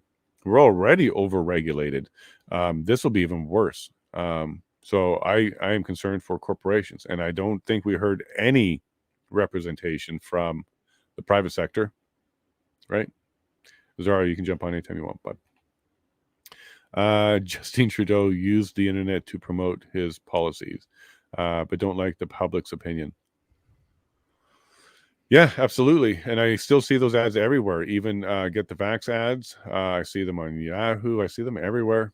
They're following me everywhere. They're still pushing out their propaganda, paid for by us, created, paid for by us. That's our dollars paying for that. So yeah, they're everywhere. And what would that look like? I've yet to see YouTube or Twitter or Facebook mark a single government ad as challenged or COVID misinformation or click here for more information on COVID or whatnot. They're never tagged. Even after the fact, when the science is coming out and the science is evolving and providing more information, they're still not marking them as misinformation. So Willie, Wiley, I think it is. I don't know how they're going to have that double standard, although that's exactly what they do. Hey, Azario, bud. Thanks for joining us. Hey, no problem. Yep. And I got through a good chunk of these. There's about 50 left, and I had like almost 200 when I started. Making my way through lunch here. It'll keep you busy for sure. Yeah, but we'll let Wiley be the last one. I'll save the rest for later, and we'll chat with you now. Yeah, for sure. All right. We got to the point where they were talking about, let me get that term again, digital detox. Digital detox. Well, I've actually done a digital detox myself several times. Purpose? On purpose, yeah. Where it's just got to back away from everything. But I think you're looking at more from the context of being a imposed detox instead of voluntary. Yeah, I don't think she was talking about ways to help people for self-proclaimed people that need it. I don't think she was offering a service if you wanted it. It was, it was going to be a mandatory something. If they didn't like what you were doing, kind of like a ban on Twitter, you get like a little ban for a bit. That's their version of a detox. But when the government talks about it, what the heck is that going to mean? Yeah. Like full stop, I'll lose my internet for a week or completely lock you out for a month or until you're a good citizen again. Yeah, and to get to that point, what would they need in place? They'll need some sort of digital ID in order to identify me as this person on all these accounts. I'm pretty public and I'm pretty open, so it's going to be easy for them to link me together. In fact, you go to my website, they're all right there. But I'm imagining other people who are not so open. So how are they going to do that? There's going to be some sort of ISP level digital identity that has to go on for that to work. It has to be your access. Yeah. Great firewall of China coming into Canada. Like if you think about what they've got in China is the ability to moderate and censor and monitor every individual that is there. And anything that is spoken out against the government is met usually with a visit or, revocation of their privileges in some way or another. Like they've got a full digital identity program in play right now in China. And that's one of the things that's coming up in the protests that are happening where, one of the protest groups in Wuhan, I think, were completely all their digital or vax passes were turned red on all the protesters that were there. Oh, wow. So they just went click. Oh, you're here. Well, we're going to shut you off from being able to live your life. So it's scary, like that a government has that ability to do it. It's not surprising in the terms of like China, knowing what they're a communist-based regime and communist-based society, and that's what goes along with it. But to see that kind of come into somewhere like Canada or the United States or the UK or other EU states, that's I think a very scary road ahead. You think? Just a bit. Like you don't want every aspect of your life controlled, like your social media credit score, your social credit score, your carbon credits that you earn or can use to basically go take a vacation because your carbon footprint's low enough. Like all aspects of your life could be controlled, and it is just worrisome in my mind. So found this a while ago. Okay. And this is the social credit stuff. And this is how they're working with it. Rewards and punishments and all that good stuff. Because I was talking about basic income, universal basic income. The universal basic income, food, healthcare, housing, travel, they're all things that they're working on. And it's really just a push to establish a baseline for the allowance of people, the social credit thing, what you can and can't do as long as you comply. So let's look at some of these things that citizens gain points by. Donating blood or money. Okay. I'm not too averse to that. All right. Engaging in charity work. Sure. We all can donate some time, but again, this is how you get praise. Praising the government on social media. Ooh. I am not getting any of those. I assure you. You can take a bunch of my blood and I'll do a lot of charity, but I won't be getting any for that. Even when the government I agree with. What do you mean praise? Why would the people need to praise the government? That seems very weird. Helping the poor, of course, is fine. But here's where some of the rewards you get. Fast tracking a work promotion. Priority status for children's school admissions. So your children are affected by your behavior and their access to their future is affected. That's insane. Mm-hmm. Easier access to bank loans and consumer credit, tax breaks. It sounds like ESG right there. They're paying you. They're paying you to be good little boys and girls. Now, you lose points by not visiting one's aging parents regularly. Wow, they're into the family. Look, I understand what the spirit of that is, but wow. Yep. Cheating in online games? Where are their fingers? They're everywhere. Good Lord. Insincere apologies for crimes committed. That's subjective. Like, what does that even mean? Is there going to be somebody that says, I don't believe that story was good enough? And then here's a big one. Spreading rumors on the internet. Jeez. So, again, who says what's what? And the punishments include exclusion from booking flights or train tickets. Well, we've already seen that if you were unvaxxed. Mm-hmm. Ineligibility for certain jobs. So let me guess, the ones that everybody wants and the ones that pay well, you won't be allowed to do those. Restricted access to public services. For my goodness, it's public services. This is paid for by public. That should never be something that's regulated or restricted. That's insane. Call it private services. Don't call it public services. It's not public anymore. No. And then public shaming on TV and via social media. Good Lord. Put your hand up. Put your hand up if any of this sounds nice to you. And this is one of 4 slides. Oh, goodness. Yeah. A way citizens' data is collected and used is constantly evolving. So how do they get this? One of the questions on the previous slide is like, how do they know you're online cheating? How do they know who you are? How do they know if you're praising or criticizing? Well, facial recognition. So your physical appearance, wherever you are. AI-powered smart glasses and drones. Now, here's the thing about those people. You do not need to be the one wearing them to be caught by them. Okay?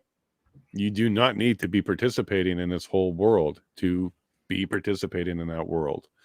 Large format screens used to shame offenders, it says, and deter others from breaking rules such as jaywalking. And there's technology out there that is turns almost any camera basically into a surveillance tool that can identify individuals through facial recognition. A lot of the major intelligence organizations are already employing this, and definitely in Britain is huge. China is a no-brainer. They've got that all over the place, but there's a surveillance network that's all over the UK and the metropolitan areas that employs facial recognition, and they can identify people's movements, track them, and it's pretty scary. And they even have partner relationships with, certain establishments as well. So, well, one thing I mentioned, I think yesterday, was at the POEC. I wasn't asked for ID. Okay, they never asked me to identify myself. I wonder if that's because they didn't have to. I wondered the same thing, Jason. They just have to. They already knew who I was when I got there. There's cameras all over the place. Yeah. They're like, okay, well, that's that guy. We know who he is. He's safe. He's not harmless. All that kind of stuff. Because when I met the actual security, the main security guy, no more than 2 seconds, I'm looking at him, and he's like, "What is your purpose for being here?" I'm like, "I'm here to see the event. I want to be part of the public." He was, "Okay, you're okay." He made that statement. "Okay, you're okay." Now, was that predetermined? I was marked as a green box when I walked in, not yellow or red. But I never had to show my ID. not once. And it could be the reason why. They already knew who I was. Yeah, but nor should you have to show your ID for an event like that, because it is supposed to be public. But whether they were using facial recognition or not, I don't know. Well, I wouldn't have a problem with checking ID if they had a list of bad people to look for, right? Like if there was a be on the lookout type of list, and that's why they were doing that. But I assure you, they have a be on the lookout list already that was active that day. Prime Minister Freeland. I passed it, obviously, but they didn't have to check me. That's the part that gives me the creeps. So, Yeah. And I'm not always with the beard, right? So they have a way of identifying you, even if you change your facial appearance. Yep, there is. Like, I mean, if you had a passport photo or even enhanced entry documents to come into Canada, they've got a lot of markers on you to be able to do that facial recognition. Ellen says, I'm okay with lists. No. That wasn't No. an agreement to list. I'm just being a realist and identifying the fact that they likely exist, Ellen. But no. Or maybe you're saying I'm okay on the list. So I'm not being marked as warning or otherwise. But I was able to fly. Okay. I was able to sit in the same room as the Prime Minister. I'm certainly not advocate for lists. Back to this Chinese credit score thing, because this is where we're headed. Here's what they started to do already. So here's the results of some of their scorekeeping. Passengers were blocked for buying a plane ticket 17.5 million times. Okay. 128 people were prohibited from leaving China due to unpaid taxes. Okay. So you're hostage there. You have no freedom. And what if they're wrong in those numbers? What if they made their math wrong? Oh my gosh. Passengers were blocked from buying train tickets 5.5 million times. Individuals were blocked from taking senior management jobs or acting as a company's legal representative 290,000 times. Wow. So the one that really bothers me on that one is the company's legal representative. That's one way to absolutely destroy the legal justice and the natural justice, is to not let people be represented by the people they want to be. So one way to stop somebody from having a good defense would be to get rid of the chosen defense lawyer. And if the government is controlling who can and can't practice law, who are you going to be left with? Only government-approved lawyers and government-leaning lawyers. That one's a really scary one to me. And then 1,400 dog owners had been fined, lost points, or had their dogs confiscated due to behaviors like not cleaning up after their dog or walking their pet off leash. Wow. It's just, you're going to be a good citizen. And they're saying dogs confiscated, but they didn't say relocated or refamilied. Yeah, we all can read between the lines on that one. Yeah. Incredible. And this is being kind of bragged. So the source for this is South China Morning Post and Financial Post. So these are all been sourced, and this is sourced from the AP News, National Post, and Vox. Vox. Oh, I hate saying Vox. But for Vox to be talking about this is a big deal then, because they're far more left-leaning. Oh, yeah. Yeah. And then in China, trustworthiness is considered a virtue, and breaking it is a sin. While many of the punishments are not permanent, they can have long-lasting and damaging effects. Is gamifying human life through constant surveillance the best way to establish trust? As data collection and centralization efforts ramp up, the debate rages on. So what do you think? Is that how we establish trust, by watching everybody all the time and controlling what they're doing? No, that's inherently a distrustful government and society if everybody has to be monitored 24/7. Like, I mean, really, you're not going to get to that level of completely understanding or feeling what somebody else is feeling until we've got a chip in our head, and that Neuralink is where that is taking. That is like that you'll be able to detect when somebody's actually lying, because they're sharing your thoughts directly with you, and where that deceit is actually happening. I mean, that stuff that takes that to another level. If you want to talk about compliance to government directives, they just program you and tell you what to do, and you do it. Like, that scares the heck out of me. Yeah, and you and me, Ellen, both. Yeah, I'd be doomed as well. Okay, I don't take the doctor's dog part, but I'm sure even having political commentary, even making a mistake on the information, getting it wrong, even being a digit off, these will all be things that will come back to haunt us. I could say 3,362 people were marked as unknown deaths, and then I could be in trouble because of 3,364 or 60. That would be called an error in information, which is now classified as misinformation. And because you're the source of it, it's disinformation. And because you have bad intent behind it, it's malinformation. And we've defined malinformation as a summary or indictable offense. And then before you know it, I'm in jail. Okay. Exactly. That's an extreme example, but that's exactly what we need to consider, because that's what a slippery slope will get you, where a simple mistake from an innocent person can be turned into something that's way more than it ever was, especially on an intent level.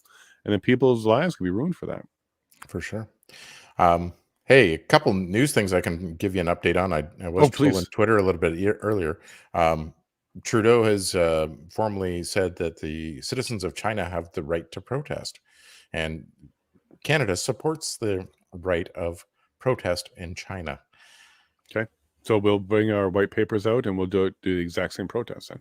So yeah, but that means that the trucker convoy was okay. Yeah, no, of course. He also did. He also said Iran was fine with their protesting, and he supports every protest that doesn't have an A. Actually, I was going to say that doesn't have a C and an A in it, but that's China, right? Canada and China both have a C and an A. So, yeah. Well, what does that mean? Well, it means he's just he's about the optics, and he talks through both sides of his mouth. And he certainly didn't say that during the commission. He didn't say that he supported the protests at all. Not even one little hint of it. So no, he was at the point of saying, I protesting for advancing one political aspirations. It was close to that. Is something that we shouldn't be tolerating. Like that was wrong. And now you're just like, well, what are all these people in China actually doing? They're trying to protest the government action and their politics. They don't want to be locked down. And I mean, some of the stories that go along with that around the apartments, buildings being locked up, like bars being welded on the exits and things like that, is just, my heart goes out. Like that, you're just treating people like animals. So now, what do you think the geopolitical response is going to be to Trudeau's comment? Is China going to make a comment back to Canada, like stay out of this, none of your business, that kind of stuff? That's usually how it goes, is that Canada does put something up, and then it's Canada, you've got enough to worry about on your own. Stay out of China's affairs. Thank you very much. So is he trying to pick a fight, or is he just trying to appeal to part of the world? Is he jumping on the bandwagon? I mean, he's trying to appeal to part of the world. Like, I mean, you had all the members of parliament denounce the Uyghur Muslims atrocities, and never once did the government officially say or condemn that type of activity. So it's signaling, and it's he doesn't want to upset Xi Jinping either. So it's a balance. Well, he would have with that comment, though. Oh yeah, but it's a gamble and a calculated one. Yeah, that's what I'm wondering, is why is he taking that stance with China right now? Do you think he had a conversation that said, "Hey, I'm going to say this comment, ignore it," or because I would expect him to have prior permission before he talked against them? He may have but Xi Jinping would also recognize that, like, it's a game. Like, the Trudeau would have to say something about it, not necessarily support it or support the citizens, but at least signal that he supported the citizens. So being disingenuous, my take. Yeah, I guess when you play in his world, you can upset everybody all at the same time, including people you're working with, just to keep your image going. Yeah, I'm curious what the retaliatory comments will be for Canada, if they'll just be superficial comments, or there going to be something else, tariffs or something else. Yeah, I don't think anything major. But now, what would happen if there was a massive anti-mandate protest that was white paper? Yeah, It would be interesting to see. I would support that, and I think I'm not sure that it might be lost in Canada. I don't know that it would get the same notoriety as it is in China. Well, it'd be slapped racist right away, wouldn't it? Oh yeah, because it's white paper. So Right. clearly it's racist. So Right. So even if it tried to happen here, we would be told quickly how it's a racist movement and it's white power and not white paper, and you'll have MPs saying WP means white power, not white paper. You know, that kind of stuff. Yeah. Yeah. I just gave them the soundbite right there. There they go. There you go. That one right there. They'll rope in Pepe the Frog and everything too, and bring it all together. On the good news front, there's rumors circulating that there may be a spring election. That Trudeau has signaled to his ministers to start fundraising efforts now, in the case of a spring election. So wow. Well, that would be big news on this side. That's for darn sure. Yeah. I was expecting an election within 12 months from the inquiry, because I really felt that was going to be the last 12 months for him as this stuff is starting to come out more. What else you got other than signaling fundraising? Is there a reason? Is anybody saying why? Nobody's saying why yet, but a couple of things could happen. NDP withdraws their support for Trudeau, which is entirely possible. There might have been a time limit placed on that cooperation that Jagmeet Singh and Trudeau kind of agreed on. Said, like, here's a 6-month window that we'll cooperate in, and this is what I'll that the NDP would back up. That could be a time box scenario. It could be Trudeau's popularity is certainly waning and going down. His approval ratings are down, and the party's ratings are also taking a beating right now. So maybe the internal, Liberal party itself is looking at Trudeau's leadership and saying, hey, this might be time for us to retool and get somebody else in front of this party. Those are really the two scenarios. Or there's something going to be damning coming out of the public order emergency recommendations, but I don't think that there's going to be anything there. Or even still, something else we don't know that comes out and is going to be completely damning. Well, some of the conservative concerns about an election, a snap election, was that Pierre's not ready, fundraising's not ready, the party itself wasn't quite ready for an election. There were some rumors before about maybe a winter election, and even the Conservative Party put out some tweets around that. Just call it already, that type of stuff. But then they pulled back on theirs as well, all on the same day. I was watching their stuff come out about having a winter election, and then all on the same day, the Conservative Party deleted all their tweets about that. And I don't know why. Like, it was all just happened one day. They stopped with that messaging. But when I talked to a few friends around that, they were not sure if Pierre was ready, like if the public was ready for him yet. They wanted more time to get his message out. They wanted more time to fundraise. They wanted more time to connect with more people. And for them, it would have been not ideal. So maybe on top of some of the things that you're talking about, maybe his popularity has gone down inside the party. They're concerned maybe something's coming out.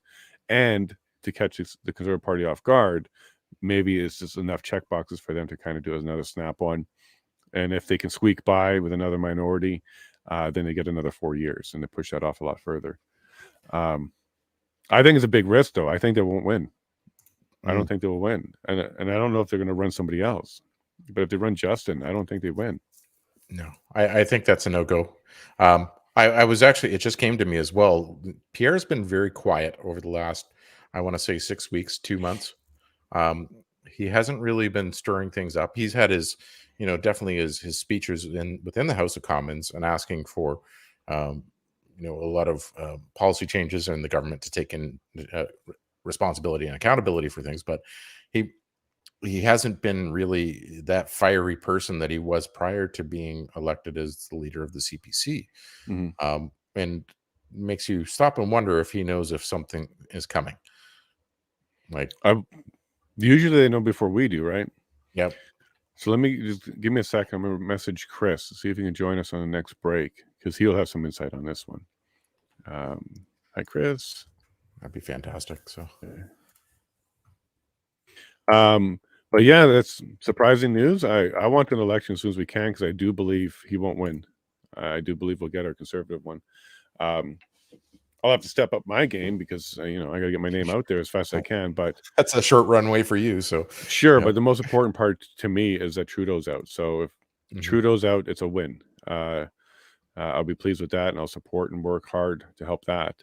But at the same time, I believe we need more accountability and oversight, and we're not going to get that with straight up a duopoly in effect there. Just 1 second, Azario. Go ahead and pull up another chat. Yeah, for sure. Let me go back and see. You've got a bunch started here, so I know 6 a.m. You want me to work backwards on this, or yeah? We'll start about midway. Sure. Society gave up a lot of freedoms without much, if any, fight after 9/11. Yeah, we did. We gave up a ton of freedoms. Still have to step out of your shoes and take off your belt if you want to get on an airplane. Yep, that happened. They still do that. They still, only allow you a certain volume of liquids on your carry-on. They took my water bottle away. It was brand new. It was unopened. It was just water. It's just water. The funniest thing is that you can't go through security with a water bottle, but you can go and buy a water bottle once you're through security, right? Yep. There you go. Yep. And I believe if I put it in a bag, it would have been okay too. Not sure, No. but she said this is over your limit, and you can go back out and drink it and come back in. So I can bring it in through my body, just not through plastic. For sure. Yeah. And I couldn't put it back in the bottle after. I think I would have gotten in trouble with that. So yeah, there was no taking water on the plane. No. Hey, Darth.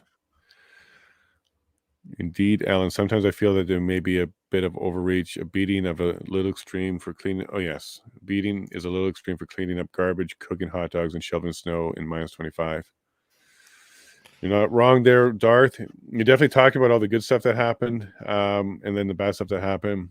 And there was more than just beatings. The bank accounts. People have been harassed by the media itself if you donated on that list, and then they bring up that list all the time and says, all these people from Alberta also support Pierre, who also did the convoy donations, and you're going to be harassed for a long, long time. Darth, there's so much that came out of that. For sure.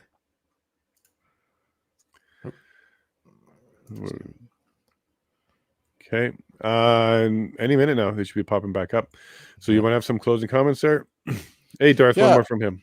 Yeah. So if the bridge to the U.S. was... Oh, we talked about this a lot, Darth. So it was a massive terror problem. Why did he go all the way to stomp boots in Ottawa? How far is that from the border?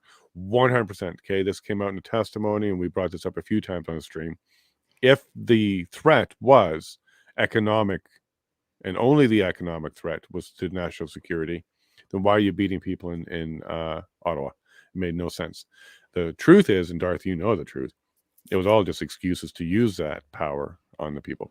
Oh, there's the inquiry. We'll see if you go ahead and click it. I think we both double clicked. And we have a new panel to deal with the protection of flows of essential goods and services, critical infrastructure, and trade corridors. Alors, bonjour, bienvenue. So thank you. Hello.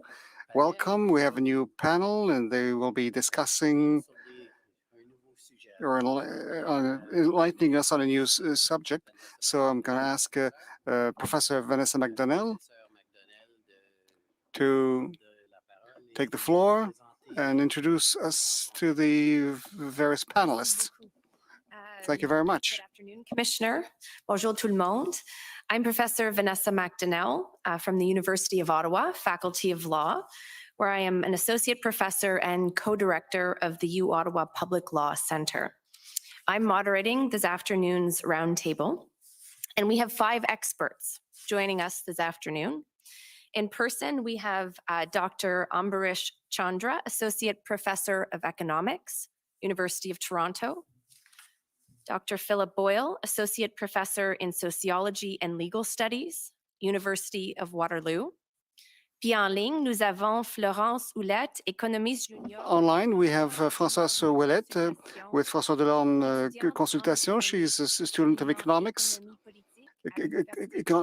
and politics at the University of Sherbrooke, and François Delorme, assistant professor at the Department of Economics of the University of Sherbrooke, and he's also the CEO of his own consultation business. Director of the McKechnie Institute for Public Policy and Governance, and faculty member at the School of Public Administration at Dalhousie University.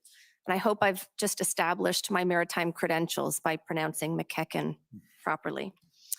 Cette table ronde porte sur les infrastructures. We'll be dealing with essential infrastructures, commercial corridors, and essential goods in Canada. Questions around what critical infrastructure and trade corridors are, their risks and vulnerabilities, who is responsible for managing these risks, and what gaps and tensions arise in the governance of critical infrastructure and trade. So because we have a group that is, partly in person and partly online, I'm going to do my best to make sure that we're all actively engaged in the presentation. But I do ask your indulgence if it turns out that, working between these two media proves a tiny bit challenging. Okay, so we're going to begin this morning by talking a little bit about the basics, some definitional questions. And we're going to start with the question of what critical infrastructure is. And on this question, I will begin with you, Professor Boyle. Okay, thank you. And thank you to the Commissioner for this opportunity to be here today. In general, critical infrastructure refers to the physical systems and networks that are essential for the functioning of our social, political, and economic activities of a country. In the federal national strategy for critical infrastructure is defined as processes, systems, facilities, technologies, networks, assets, and services essential to the health, safety, security, or economic well-being of Canadians and the effective functioning of government. The national strategy further subdivides critical infrastructure into 10 sectors: energy and utilities, finance, food, transportation, government, information and communication technology, health, water, safety, and manufacturing. Each of these sectors have lead federal departments that are responsible for CI-related activities specific to that sector and for liaising with provincial, territorial, and private sector partners with shared responsibility for critical infrastructure. Now, government concern for critical infrastructure really emerged or catalyzed since roughly the year 2000. So events such as the Y2K computer changeover problem, 9/11, the 2003 blackout, focused concern that our collective reliance on complex and large-scale systems introduce new vulnerabilities in which localized crises would cascade into widespread or to have widespread detrimental effects for society. And it's precisely this concern that led during the COVID lockdowns to having certain areas of the workforce declared to be essential so that basic government and economic functions could continue during those lockdowns. It was also it was the same concern that arose during the Rogers telecommunications disruption earlier this year, in which some public services, including police and other emergency services, were disrupted when they relied on Rogers for telecommunication services. And what all these events highlight is that our social, political, and economic functioning of a society depend on large-scale, complex, and in some cases, highly tenuous networks, and the people who operate those networks, the human resources that make these networks run. And that these networks, because of their complexity and interconnected nature, are vulnerable to all kinds of failures and disruptions that are difficult to predict, yet can have widespread societal disruptions or consequences.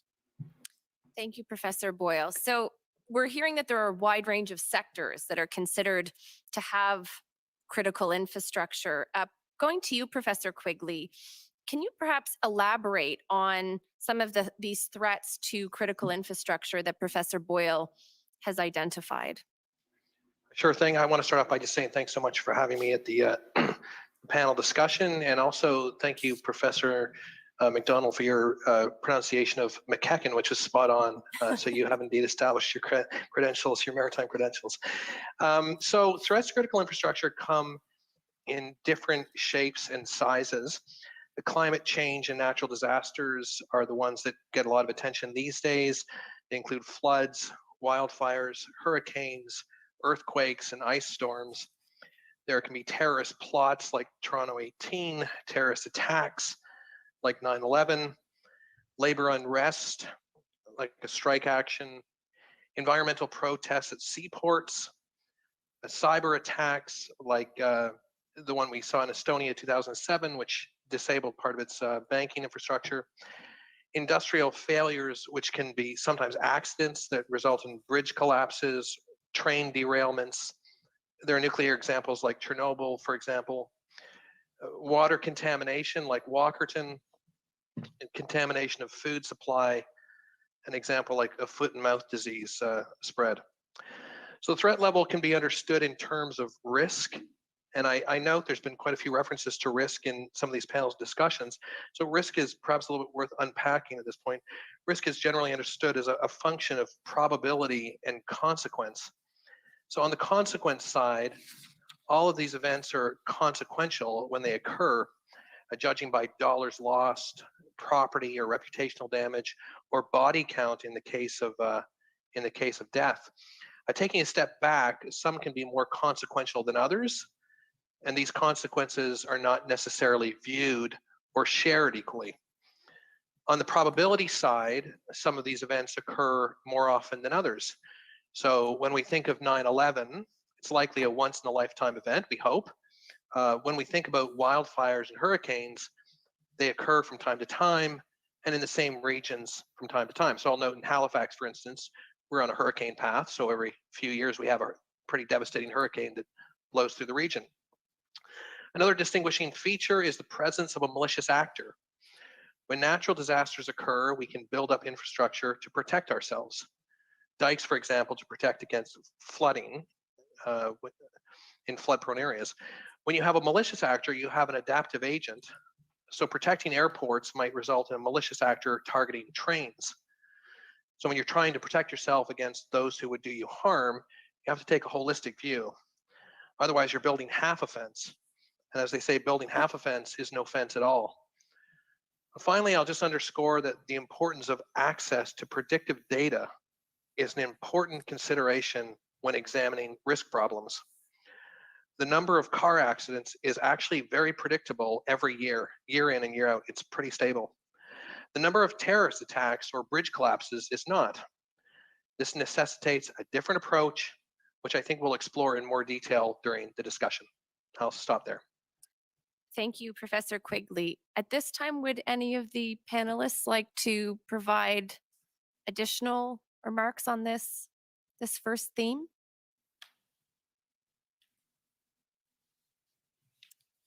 Okay, so, and I believe we're going to come back to this discussion of risk as we get further into the discussion and talk a bit more about how risk is evaluated and how that needs to factor into the policy response to these threats to critical infrastructure. D'accord, maintenant, on va... Now, I have a question for Mr. Delorme and Mrs. Ouellette. What is a commercial corridor? And we'll begin with Mr. Delorme, if we may.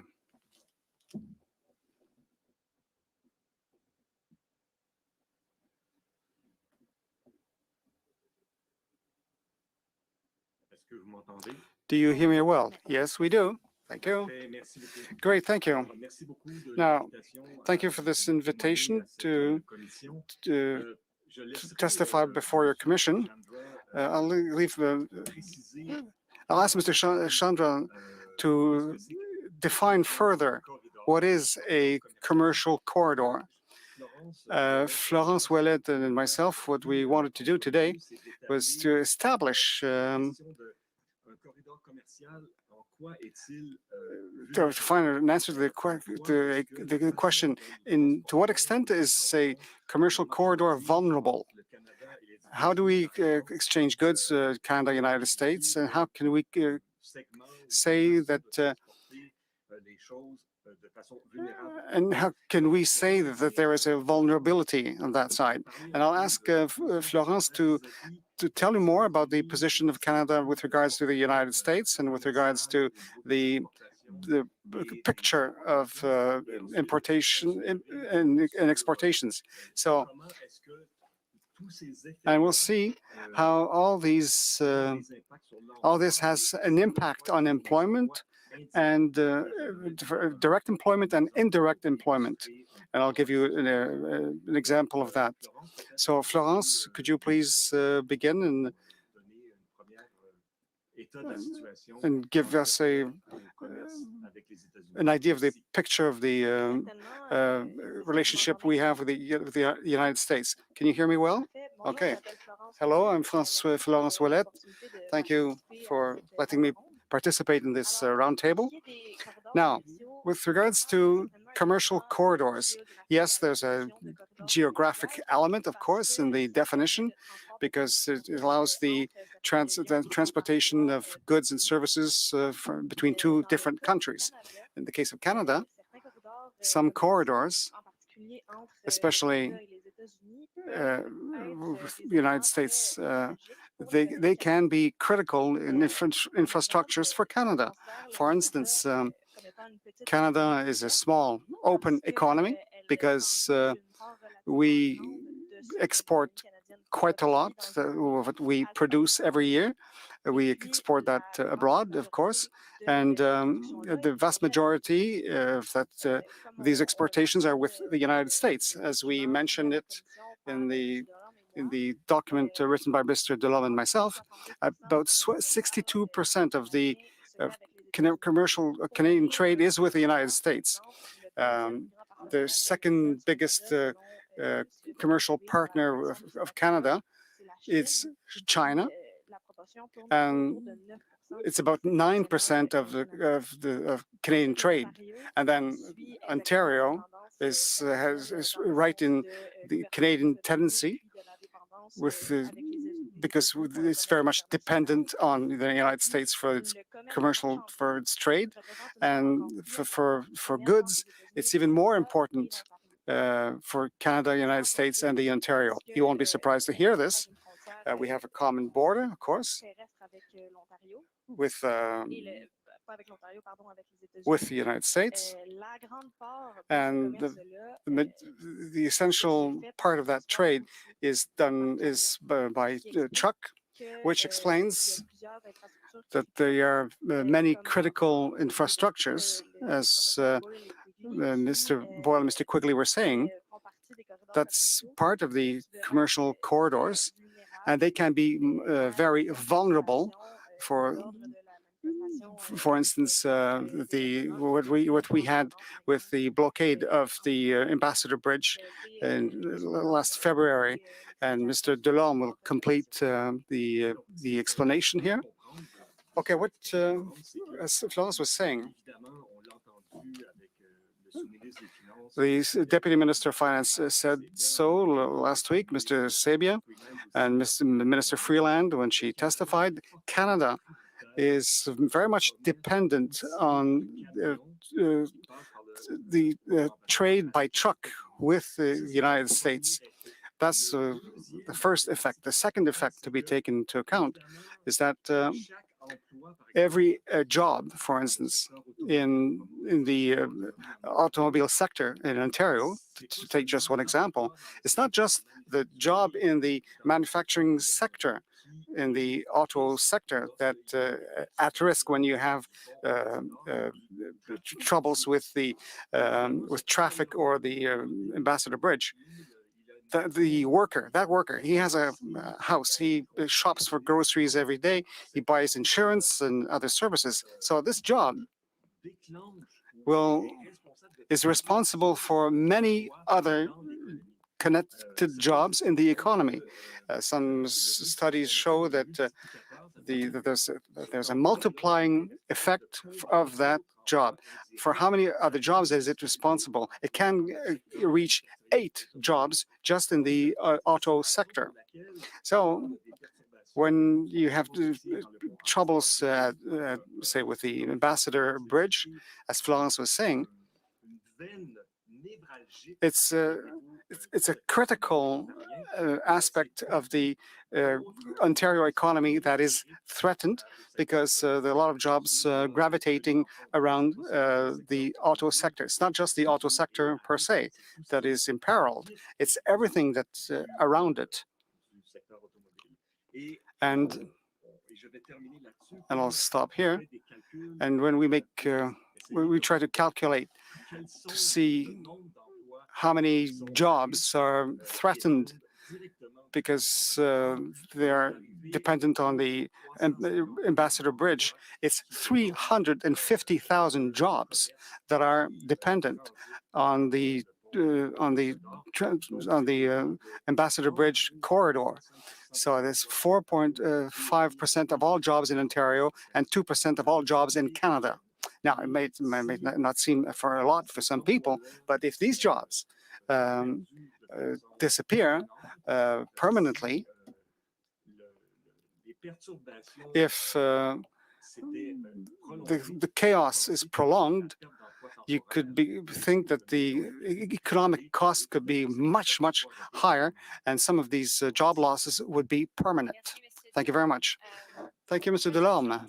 There are 2 issues that were raised that I'm hoping you might be able to elaborate on here a little bit.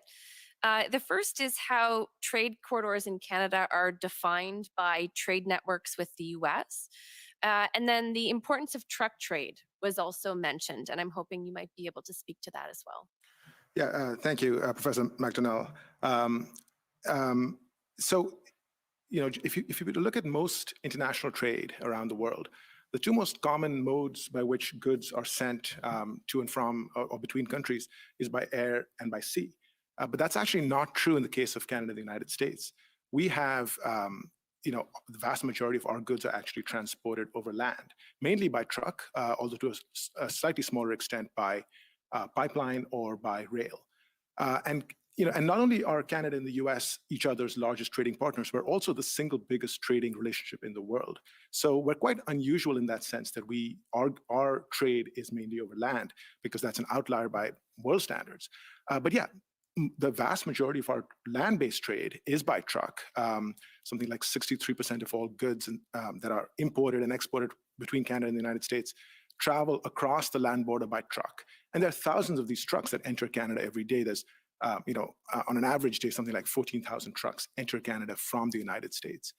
And so when we think about our trade corridors, we really should be envisioning our land-based trade corridors with the United States, because that's really most of what we trade. And specifically, when we think about our critical infrastructure, there's roadways, there's highways, but really, most importantly, there are bridges. And the reason for that is that, as we just heard, Ontario is the sort of center point of trade with the United States. In fact, it's disproportionately the case that Ontario trades with the US. Ontario has 38% of Canada's population, but it receives 63% of incoming trucks. So it really, by contrast, Quebec has 24% of Canada's population, but only gets 11% of trucks. So trade is disproportionately concentrated in Ontario. And what's striking about Ontario is that the province is entirely separated from the United States by water bodies, by either the Great Lakes or by rivers. So what that means is to enter Ontario, you have to cross a water body, which means you have to cross a bridge. And so there's really just 4 bridges, all of which are in Southern Ontario, that carry the vast majority of our trade. And so our critical infrastructure is dependent on these bridges. We can talk more about it, I think, as the conversation proceeds, but just as a single point, the Ambassador Bridge is easily the most important of these bridges, carrying 30% of our trade. But yeah, these 4 bridges constitute our critical infrastructure. Thank you. So I'm going to push you a little further into the conversation here, Professor Chandra, because the Ambassador Bridge is critical to the discussion here at the Commission, obviously played an important role in the events that gave rise to this Commission. And we know that the bridge was blocked for a period during the events that took place. So I'm wondering here if you can, tell us a bit more of the backstory. How is it that Canada and Ontario became so dependent on the Ambassador Bridge as a trade corridor? So as best as I can tell based on my research, a lot of this has to do with what I would call historical accident and then path dependence. So the Ambassador Bridge was built almost a century ago. It was completed in 1929. It was built to facilitate trade across the Detroit River between Michigan and Ontario. And once it was completed, it was used heavily by the auto industry because Ford and General Motors and other car manufacturers had plants in both Michigan and Ontario. And so they relied on the bridge extensively, going back to the 1930s and since then. And the trade over the bridge became so important commercially and economically that we saw a lot of investment made to support the bridge. Investments were made both by the private sector as well as by governments. So the private sector, the firms that traded invested by building, warehouses, sorting facilities, loading docks, in order to, quickly and efficiently transport goods that were coming on and off the bridge. Governments invested by, building highway on-ramps and off-ramps. So Ontario 401, Interstate 75 and 96 in the US, all of these interstates point directly at the Ambassador Bridge.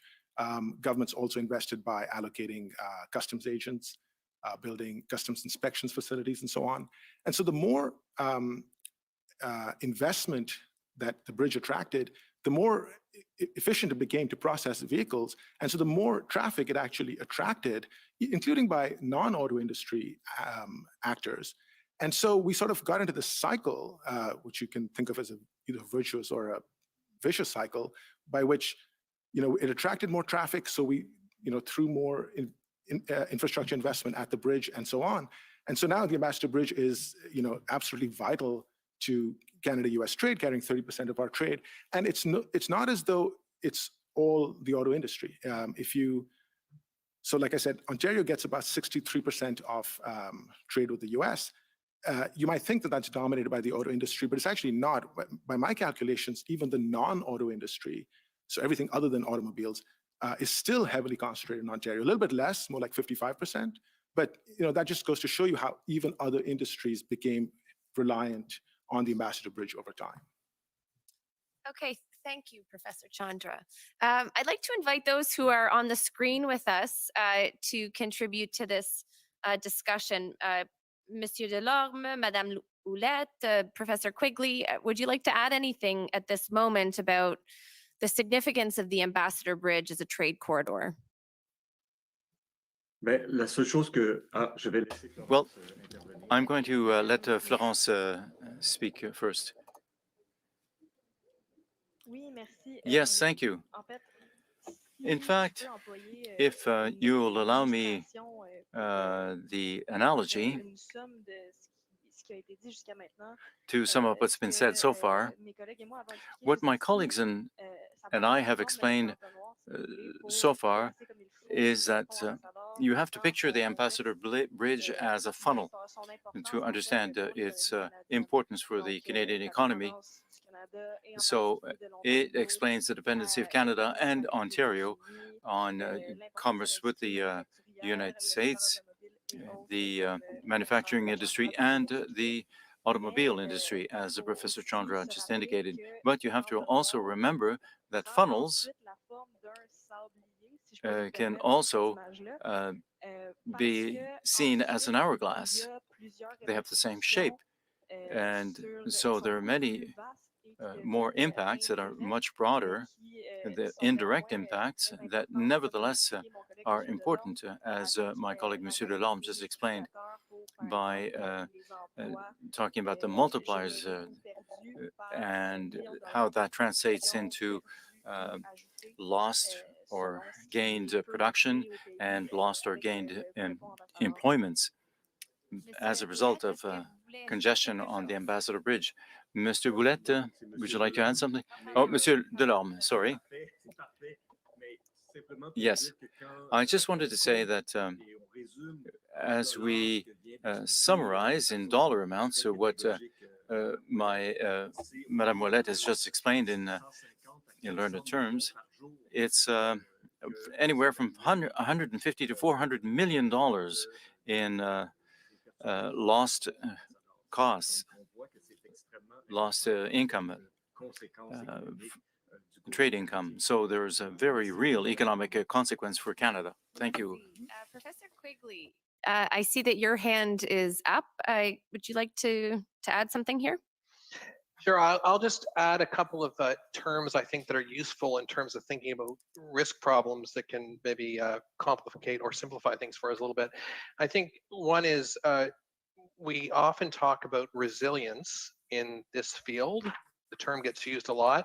I feel it's probably losing a little bit of traction just because it gets used all the time to describe a whole bunch of different things. I think it has many, many definitions. But usually when we talk about resilience, we're talking about some sort of adaptive capacity or flexibility or some capacity to bounce back after a failure. That's really important, some capacity to bounce back either through some sort of technical means or organic means.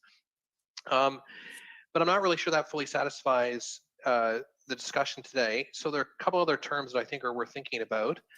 One is the concept of redundancy. So when we're thinking about managing risks, the question is, do we have redundant systems in place? So we might think about multiple bridges rather than one bridge. So if we're thinking that when we think about redundant systems, it's the concept of having another system in place that can help us to achieve the same goal if the first system fails.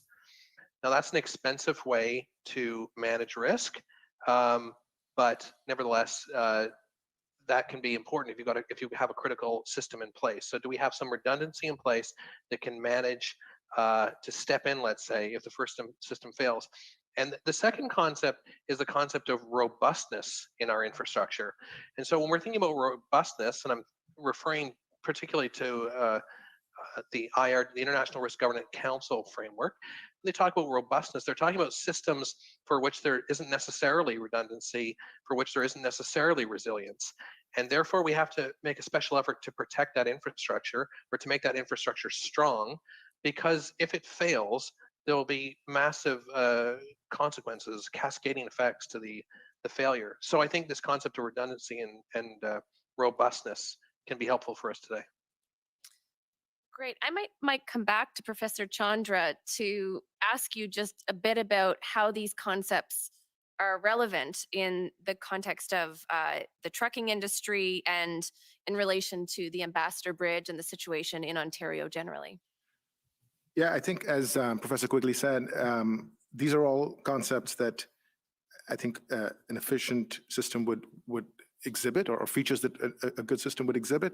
But in the case of trucking, I'd say that redundancy is actually something that's lacking. And again, redundancy in the sense, as Professor Quigley said, of a component that isn't critical on its own, but that can function in the case of failure of another component.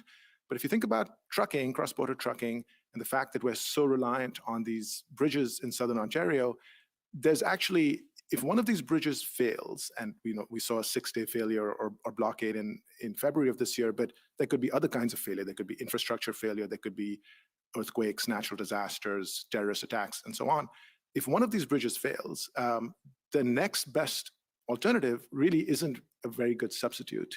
When the Ambassador Bridge was blockaded, some trucks were diverted to the Blue Water Bridge a couple of hours north, but that's time consuming, it's costly, plus it's for technical reasons, paperwork has already been filed. It's not easy to just divert traffic, or for that matter, all the way around Lake Erie to the Peace Bridge between Buffalo and Ontario on the eastern side. By contrast, the infrastructure we have over roadways does exhibit redundancy in a more robust way. So, for example, if you think about there's about 107 ports of entry on the land border between Canada and the United States. And for most of the border, if one of these road crossings is blocked or blockaded or just not available, traffic can be diverted fairly easily to a nearby border crossing. That's not true in the case of the bridges, which is another concern because we've concentrated so much traffic into this one small area, and there is really no redundancy built into the system. So when something goes wrong, as it did in February, there's really no good solution. Right.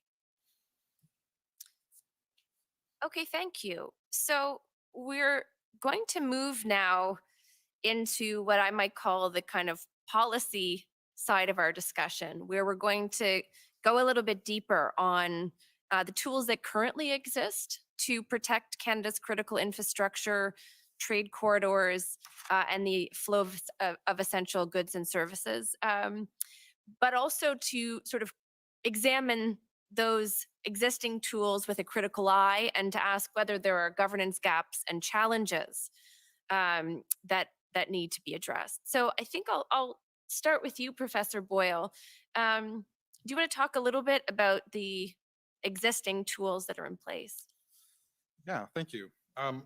Maybe the first thing to say is that the criminal code makes it an offense to detonate an explosive device in public infrastructure. So that is a crime defined in law.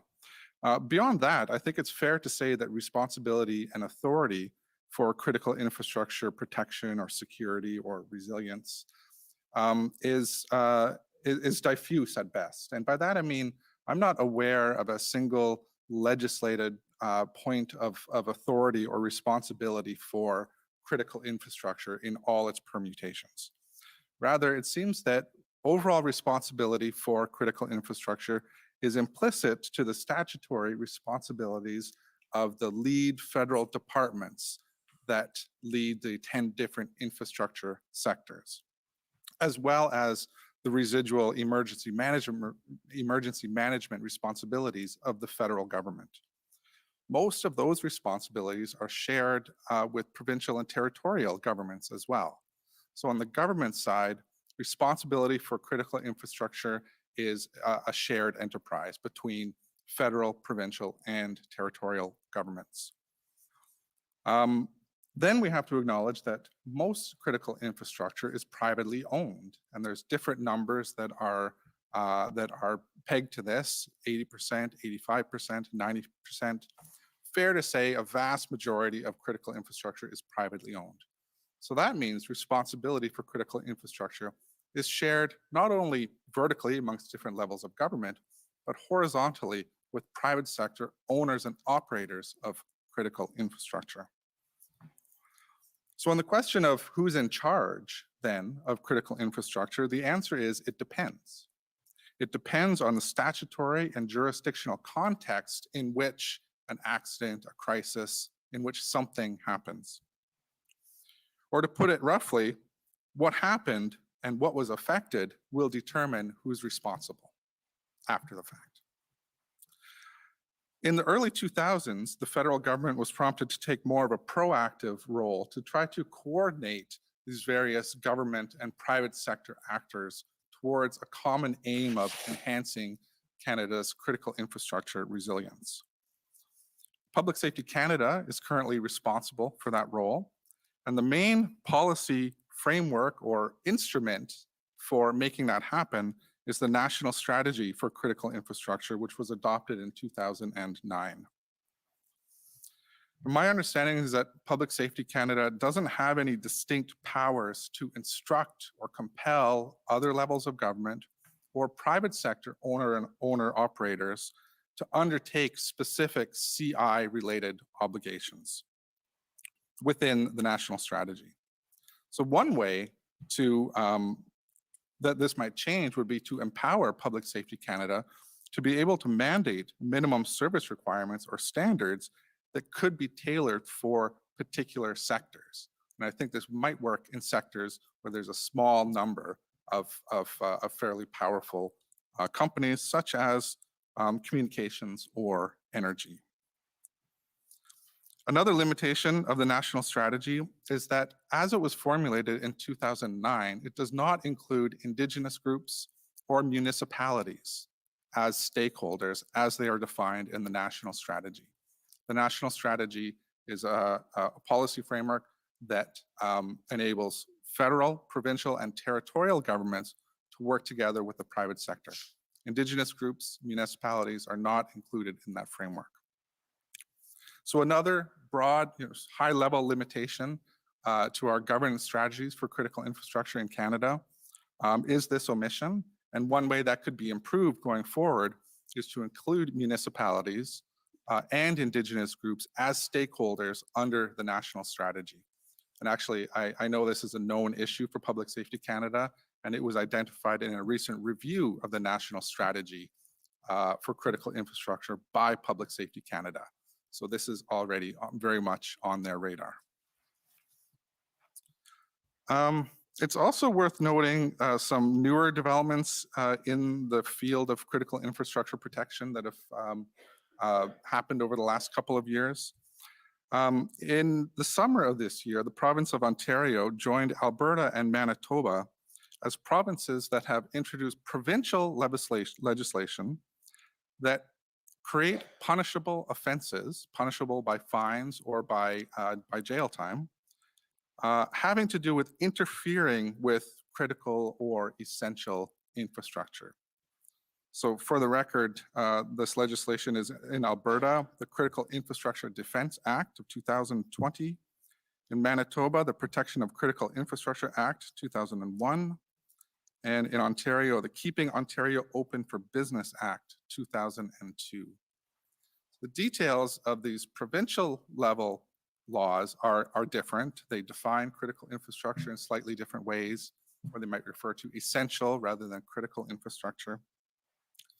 But they all make it an offense to interfere, either to enter or to interfere with the operations of critical infrastructure, as they are designated in law. And I think there's reasonable concerns here about the extent to which these provincial level initiatives might encroach on freedoms to assembly and the freedom to protest in Canada, which is an issue that I'd be happy to return to later in our discussion. Thank you, Professor Boyle. So you've introduced two themes here that we're going to take up in a little bit more detail.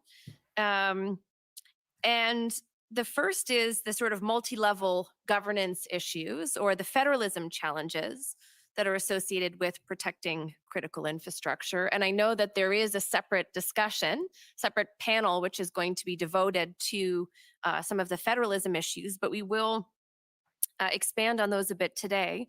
And the second issue is the public-private divide and the fact that a great deal of critical infrastructure is actually in private hands. And in fact, in the discussion that we were having leading up to this panel, I think one of the things that was suggested in the discussion was that sometimes when it comes to, a single piece of infrastructure, there may be aspects of that infrastructure that are public and aspects which are private. So sometimes the sort of ownership of the infrastructure is complicated, or once you layer on the regulation, there's sort of a complex picture of public and private. So I'd like to next go to Professor Quigley. And I'm hoping that you might elaborate a little bit on the significance of the fact that so much critical infrastructure is in private hands. Sure. So I would like to maybe unpack a little bit of the complexity that Professor Boyle has articulated about the sort of owner-operator relationship of critical infrastructure. So as noted, there's lots of private sector ownership, and the number 70, 80, 90% gets kicked around, as Professor Boyle suggested. I'm not really sure how you would measure that, but the number gets used. It's certainly said frequently that the federal government does not own much of the critical infrastructure. Most of it in government hands is with the province or municipalities, but not actually a lot with the federal government. What we can say, however, is that telecoms, power supply, and banking, which are often referred to as the iron triangle of critical infrastructure for those inside the club, these are largely privately owned. Sometimes infrastructure is publicly owned, but privately managed, like airports. In short, the private sector plays a significant role in most of the critical assets on which we rely every day. I think this is actually a very important theme when we return to Professor Boyle's, or we recall Professor Boyle's definition of what critical infrastructure is. These are assets we rely on entirely as a country every day. They're largely in private hands. Public Safety Canada often plays a coordination role between these owners and operators. And absolutely, it took on new interest in the sort of post 9/11 world and the post Y2K phenomenon, as Professor Boyle has mentioned.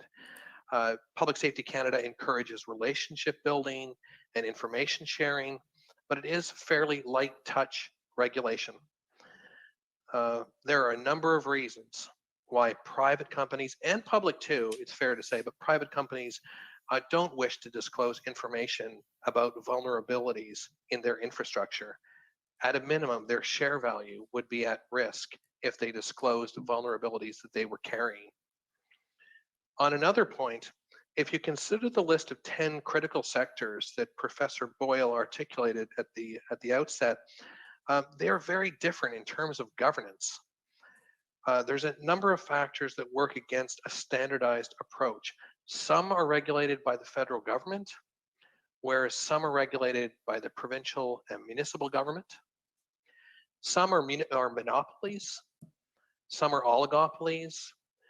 Those two in particular have particular concerns from a risk point of view. We have to make sure they don't fail because they're monopoly service providers and they're providing a critical service. So there's usually great concern from government to work with and protect those monopolies and oligopolies. Other sectors, though, are highly competitive markets for which individual failures would not be that consequential at a macro level. So I'll just maybe underscore this point about trucking, and maybe Professor Chandra has a follow-on comment to make about this, but it seems to me when we think about trucking, there are so many service providers. I mean, the bridge itself is a single point of failure, like the Ambassador Bridge, which we have to be concerned. And I know there has been concern about, a drop in the number of truckers, et cetera. But nevertheless, there are a number of trucks, and some number of trucks could fail, and it wouldn't really be that consequential at a macro level, unlike, say, a bank failing, which would be very, very consequential. So the way we manage the risks in the sector can be quite different because the characteristics of the sector are very, very different.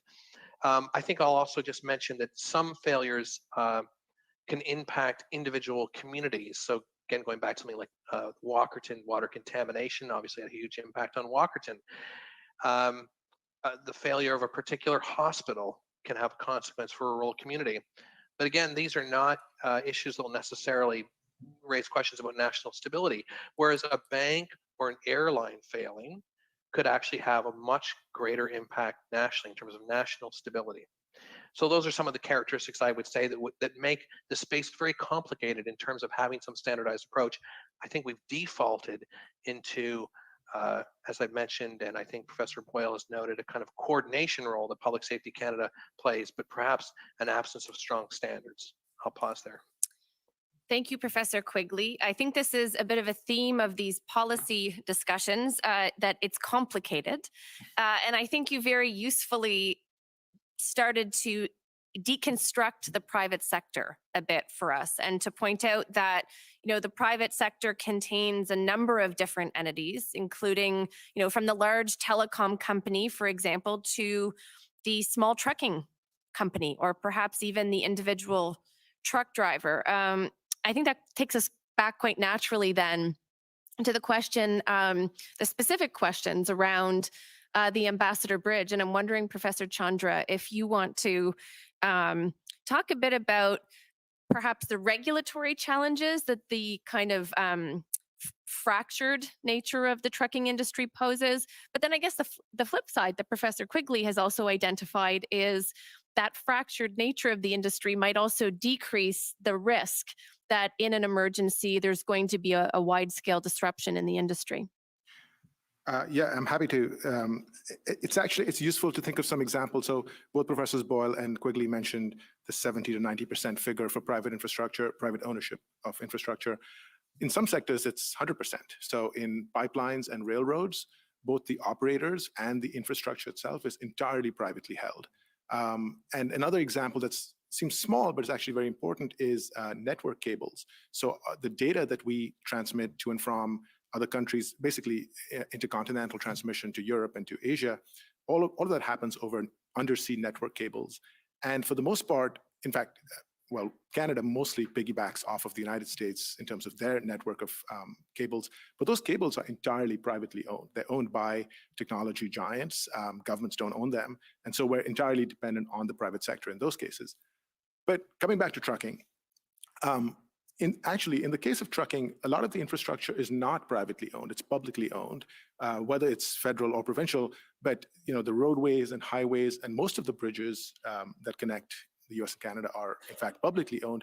The one glaring example is actually the Ambassador Bridge itself. So the biggest bridge by far is actually in private hands and has been for decades.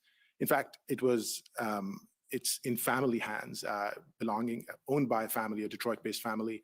And the patriarch of that family, who passed away a couple of years ago, was particularly, I would say, antagonistic towards Canada, frequently blocking Canada's government's attempts to build rival bridges, taking Canada's government to court on multiple occasions, and essentially leveraging his position and the influence and importance of his bridge to demand and extract concessions from the government of Michigan, the government of Canada, and so on. So that's a situation where private ownership is actually very striking, but that's not the case for the other bridges. And so that's one example I'd give about private ownership and across different sectors. But the other thing that's striking about trucking is that, again, the actual individual players are also private. So the individual truck drivers, the trucks they own or they drive. There's about 160,000 truck drivers that ferry goods back and forth between Canada and the US, mostly based in Canada, but about a quarter are based in the US. They're mostly, some of them are loosely affiliated with large organizations, but for the most part, they're independent contractors. They choose their hours, they choose what jobs to take on. And for the most part, the system actually works remarkably well. We don't even have to think about it. But, and as Professor Quigley mentioned, if there's a failure for a small part of that network, it doesn't really matter. By contrast, airlines and railroads are very concentrated. There's just 6 or 7 big commercial players. So they're also easier to regulate. The government can require them to have certain standards, which is harder to do in the case of trucking because there's just so many, they're so diffuse, and the entire network is so decentralized. It's more difficult, much more challenging to regulate or require the trucking industry to do certain things. Like I said, it's often a feature that I think the industry actually works very well the vast majority of the time, but sometimes it comes with costs. Okay, thank you. I'm wondering if any of the other panel members would like to offer a comment before I see Madame Ouellette. Oui, merci. Yes, thank you. Perhaps I would make a little distinction between resilience and robustness of commercial corridors regarding the trucking. Like Professor Chandra and Quigley explained, one particularity we should note in terms of trade between Canada and the US are the supply chains, transborder integrated transborder supply chains. That means that products like automobiles will cross the border several times back and forth before being totally manufactured. For example, parts will arrive from the US, then part of the car will be assembled in Canada before going back to the US, and so on. And then finally will be sold on one or the other side of the border. So the impact of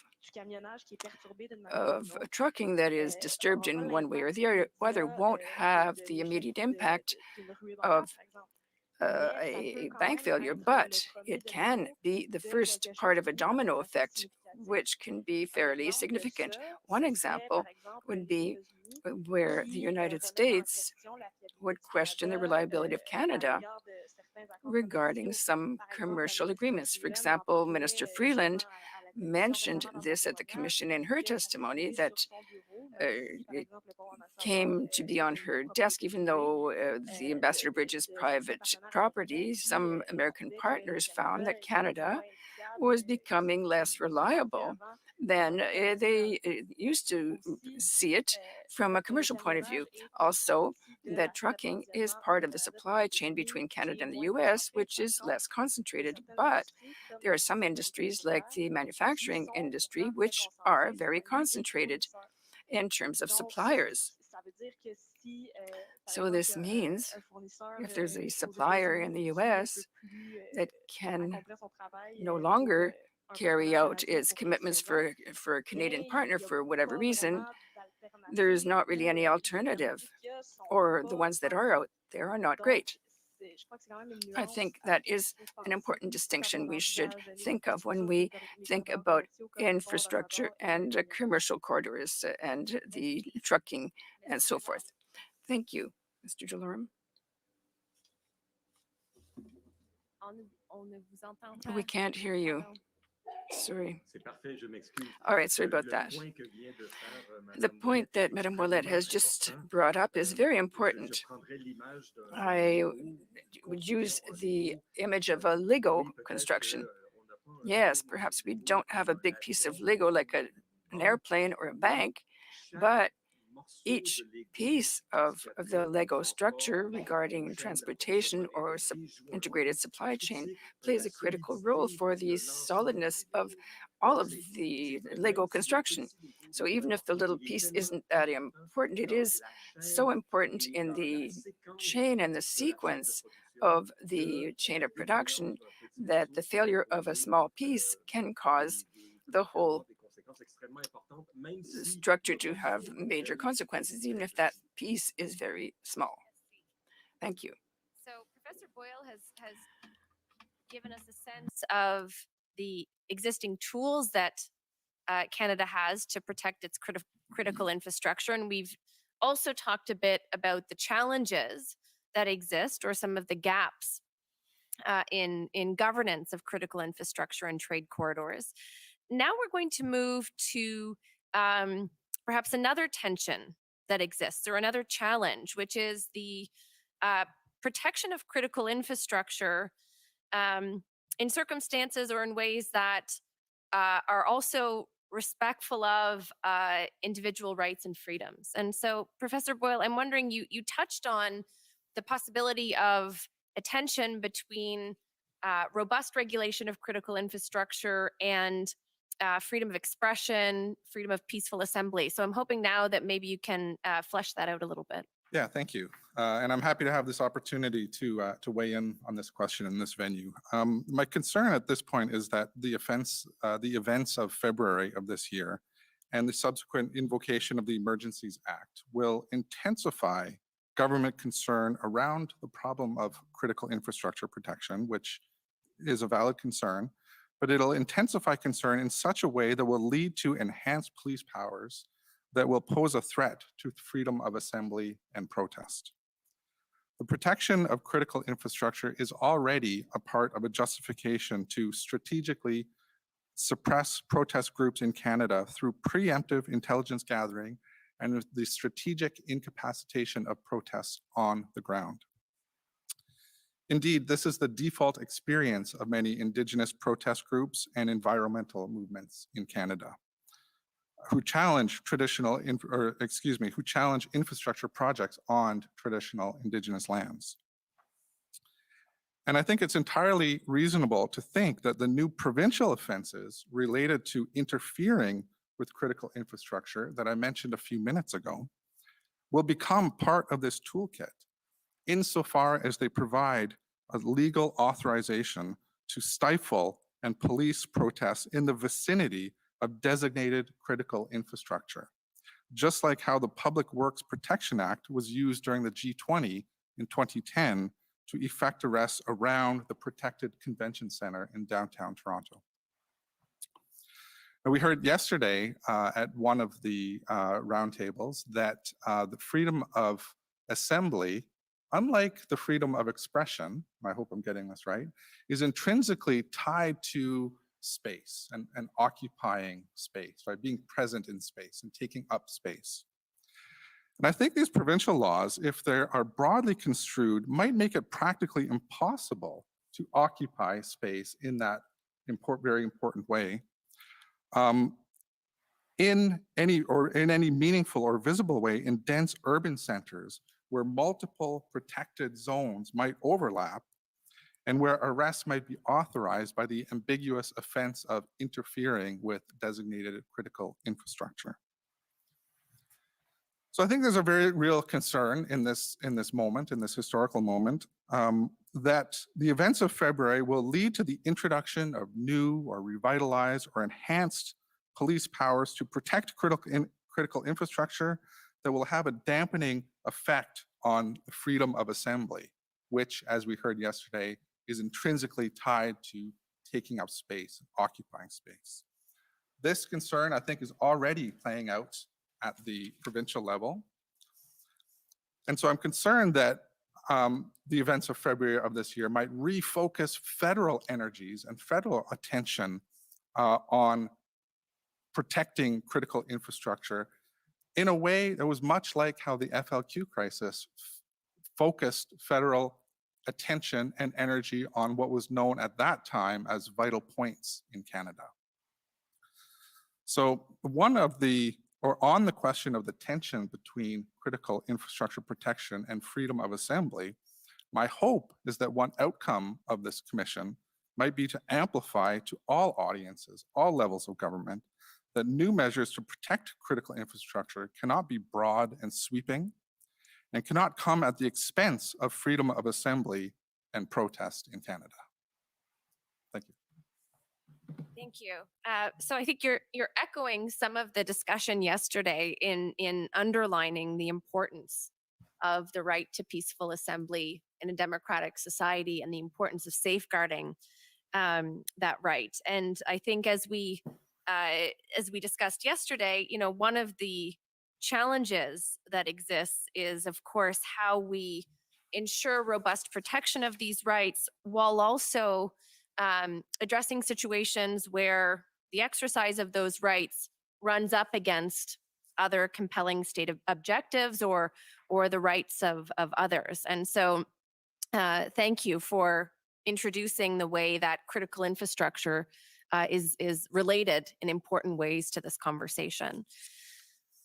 Professor Quigley, on the theme of it's complicated, I'm wondering if you might weigh in here a little bit to talk about how different types of critical infrastructure might present sort of different challenges in terms of regulating in ways that are protecting of charter rights and free expression and the right to peaceful assembly in particular. Sure. So I think there are a couple of ways I would think about this. One is the category of infrastructure itself, and then I'd like to talk separately about how these risks are socially constructed, which is a little maybe closer to my research area.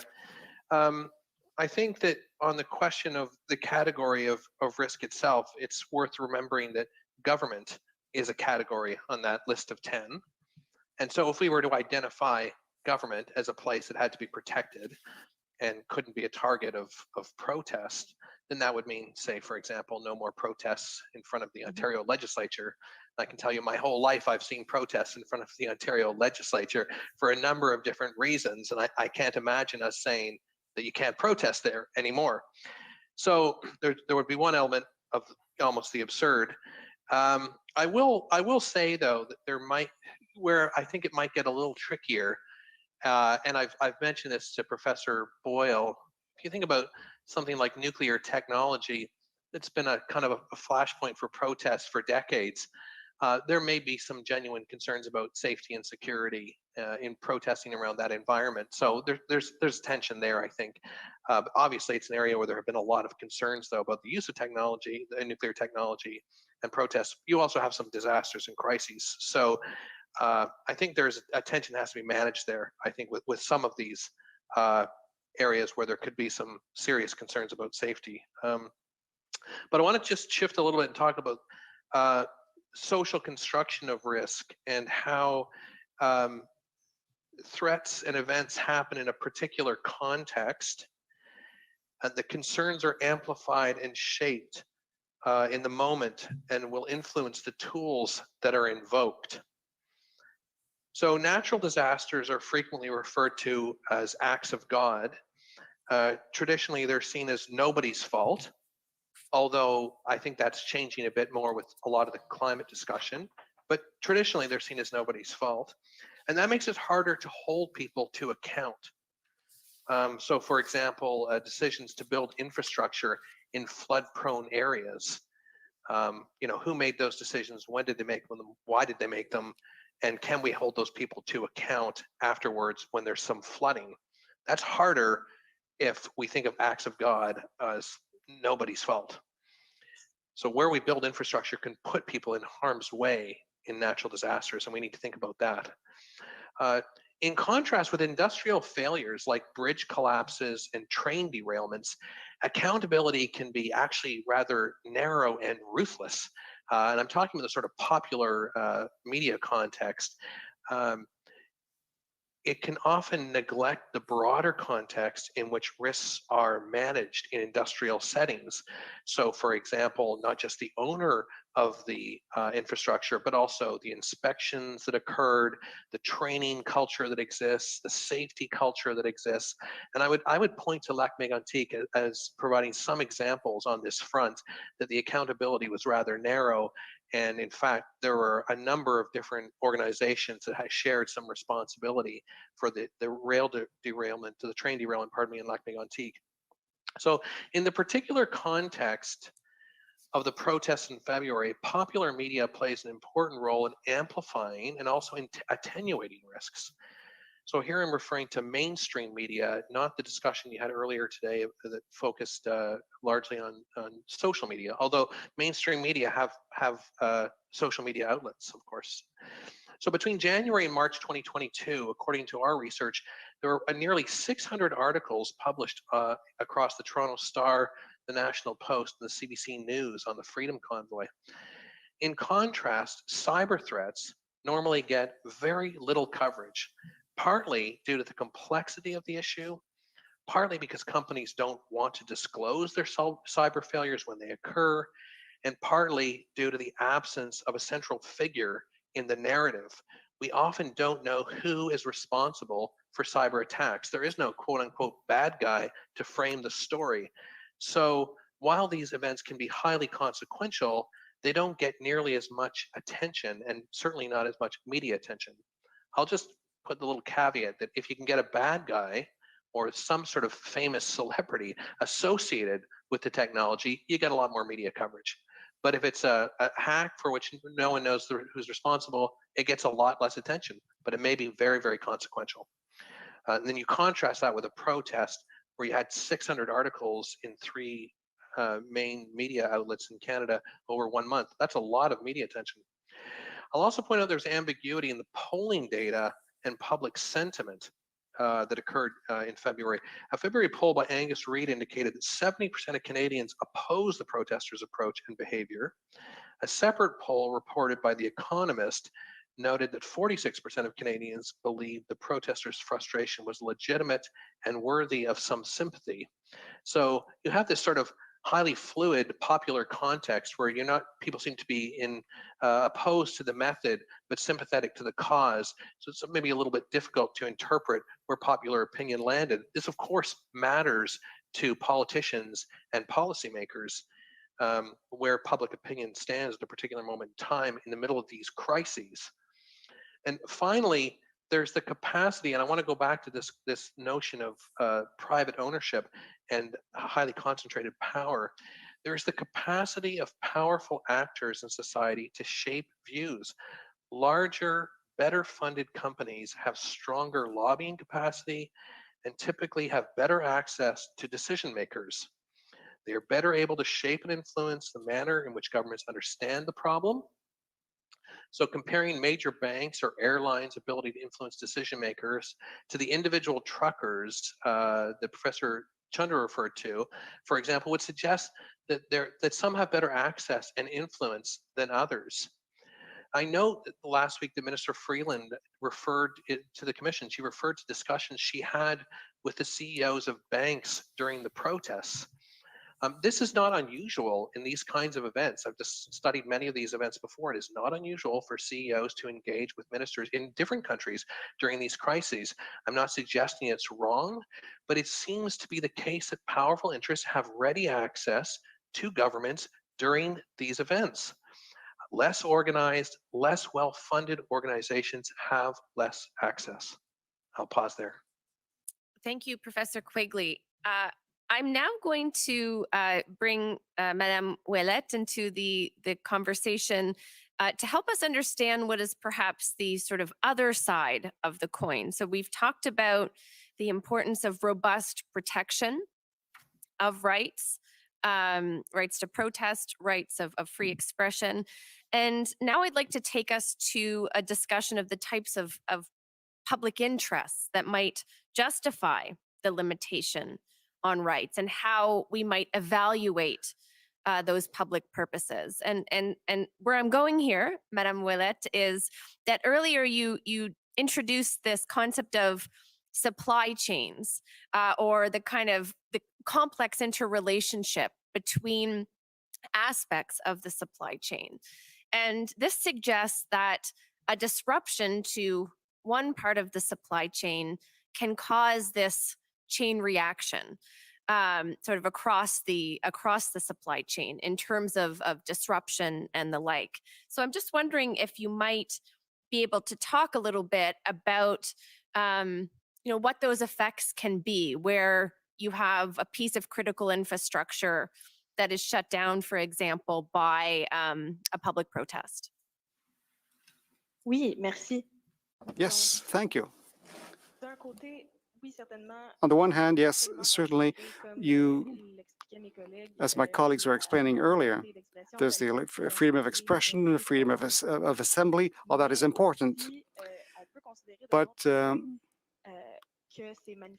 these protests, as we saw in last February, can also compromise the freedoms of other people who have nothing to do with the conflict between protesters and what they're protesting against.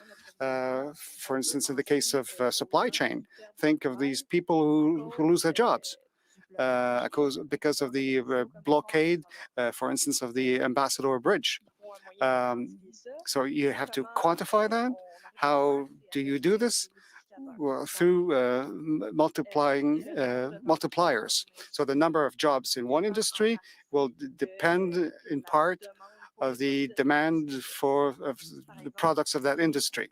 One example, if the auto sector gets $1 million more of in demand, they will have to hire X number of auto workers or create X number of jobs to respond to that demand. Now, conversely, if the auto sector loses $1 billion in production because the parts that are missing that cannot reach the plants where the cars are made, then some jobs are destroyed in a temporary way or in a permanent way. Now, these people who lose their job temporarily or forever, that's totally out of their control, and they become a collateral damage of a conflict with which they have nothing to do.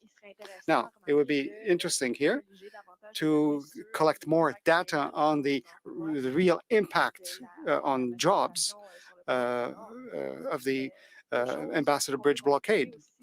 Another thing you might consider, with the occupation of the Centertown, Ottawa, ask anyone who just wanted to go to work during those weeks, and they had to go through center of Ottawa. Well, they don't have fond memories of those protests, do they?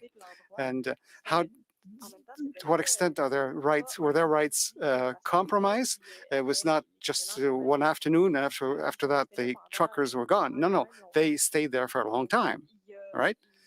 So the rights and freedoms of these people were also impacted, and we must take them into account, and then it becomes a real dilemma. Thank you. sort of jump in here in my own capacity as a constitutional law scholar to say, I think one of the challenges in all of this is identifying whether the disruption of the type that you're talking about, whether these are sort of economic interests alone that are being disrupted, or whether there's more to this than just economic considerations. And that's of course relevant because under Section 1 of the Charter, under our constitutional analysis, the courts have been very reluctant to conclude that economic considerations alone are sufficient to justify infringements on constitutional rights. So my sense is, one of the challenges for the Commission is how we characterize the nature of the disruption when it comes to the Ambassador Bridge in particular, where certainly economic interests are very strongly at play, but there may also be considerations that go beyond that. All right, so, oh, pardon, oui, s'il vous plaît. Yes, please. Go ahead. Yes, I'd like to add this. No matter how you take this, you end up with a dilemma. Which rights and freedoms infringe upon the rights and freedoms of other people? You remember against which the convoy was protesting. It was vaccination against COVID-19 in order to go through the Canadian-American border. And those are called negative externalities. And so some people who must make their own decisions regarding vaccination, and they will go through the impacts of all that. When a good example is this secondary smoke of cigarettes. If there's someone beside me who's smoking, I did not make the decision to inhale the cigarette smoke. It's that other person who made that decision for me, right? So it's not the fault of people living in downtown if they had to live through the impact of the Freedom Convoy. Now, if these people are protesting against or have positive or negative externalities, well, as Professor Quigley was explaining, some people think that we could sympathize with the truckers, but this is something we have to look into further. Thank you. All right, so I have a couple of other questions. What I'd like to do though now is I want to make sure we have lots of time to gather the panelists' recommendations for the Commission on some of the things that we've discussed today. And so what I'd like to do now is turn the discussion to what we need to be thinking about at a policy level going forward. We've started some of that discussion, but in light of the stakes, the economic impacts, but also the relevance to rights, how should we be thinking about critical infrastructure and trade corridors moving forward?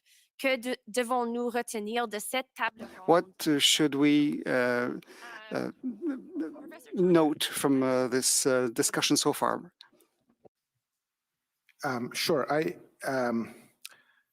One of the things that I write about, so obviously I feel like it's important, is the question of diversifying our trade, and especially the way in which we trade with the United States. I've already mentioned how Ontario is disproportionately attracts truck traffic and trade from the United States. Ontario punches well above its weight, getting 63% of incoming trucks as opposed to just 38% of population. It's more than that, though. Virtually every U.S. state, certainly every large U.S. state, the majority of its exports enter Canada at Ontario. That's true even for states like California to the west. The majority of California's exports to Canada come to Ontario. So we are highly concentrated in a way that's a little concerning I would think, in Southern Ontario on these bridges in terms of critical infrastructure. And so what this means is there are certainly goods and merchandise that are ultimately headed for Atlantic Canada or the prairie provinces, some of which are actually passing through Southern Ontario, being sorted and then routed on to their final destination, which raises the risks. There's, obviously increased fuel costs, increased labor costs, increased risk of spoilage of perishable goods en route. But there's just the risk, where we're concentrating all this risk into a small geographic area.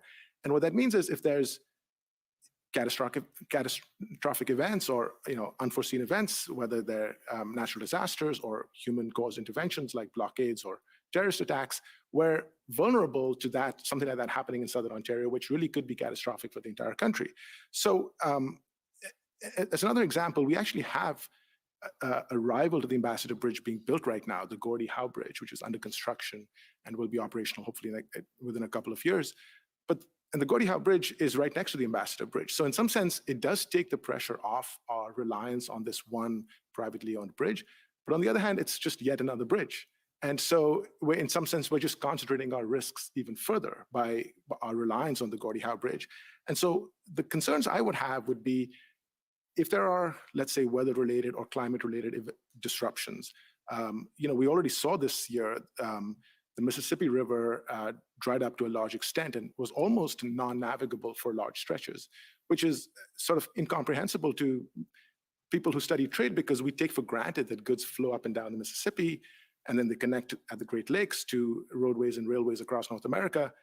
What would happen if the Mississippi was non-navigable at some future date, in some future year? Or what would happen if the Great Lakes keep rising as they have been doing and forecasts are that they will continue to do year after year? If there's a risk of flooding in Southern Ontario around the Great Lakes area, that's going to impact all of the roadways and highways that connect to these bridges and leave us especially vulnerable to disruption. So what I'd like to see, I'm happy to hear what others have to say, but my hope would be that we have some sense of whether Canada is thinking about diversification down the road. It's not to say that we're going to completely revamp North American trade. It's just not feasible. But on the margin, are there small changes, certain investments, certain government decisions that can push us towards a more diversified trading network that leaves us less vulnerable and less concentrated on the Southern Ontario region? That would be one of the things that I would like to discuss further. Can I just ask you a clarification question? To get maybe just a bit more precise on what this might look like as a non-expert. So you said the Gordie Howe Bridge is just another bridge. What are the alternatives to more bridges? So when you say at the margins, could we diversify? Can you maybe just tell us a bit more about what the options are? So if we're talking about trade into Ontario, there's no option. You have to cross a bridge to get to Ontario from the United States, whether it's the Detroit River or the Niagara River or the St. Mary's River or the St. Clair River, you have to cross a water body. The alternative would be to not rely on bridges, in other words, not rely on Ontario. So there are plenty of land crossings on the US-Canada border. The Champlain-Lacolle crossing comes to mind. It connects Quebec and New York State. It's a land-based crossing, doesn't need a bridge. It's a roadway. Anytime there's a blockade, it's far easier to clear, far cheaper to maintain than a bridge. That bridge or that crossing is well under capacity. In fact, I would argue that Quebec in particular is deeply underserved by our current network of truck traffic. And that crossing could easily handle many more, especially if expanded and if the right infrastructure is diverted towards it, it could easily be expanded to handle the same capacity as the Ambassador. The same would be true at crossings out west that Alberta has, the Coutts crossing, for example. So I would say our reliance on these bridges that particularly cross into Ontario is the problem. Got it. Okay, thank you. That's very helpful. Let's continue with the folks who are in the room, and then we'll go to our colleagues online. Professor Boyle. Yeah, thank you. I wanted to maybe get to some of my recommendations by responding to what Madame Ouellette was saying earlier about balancing rights between different groups. And certainly I understand that that's part of what the Commission is looking into.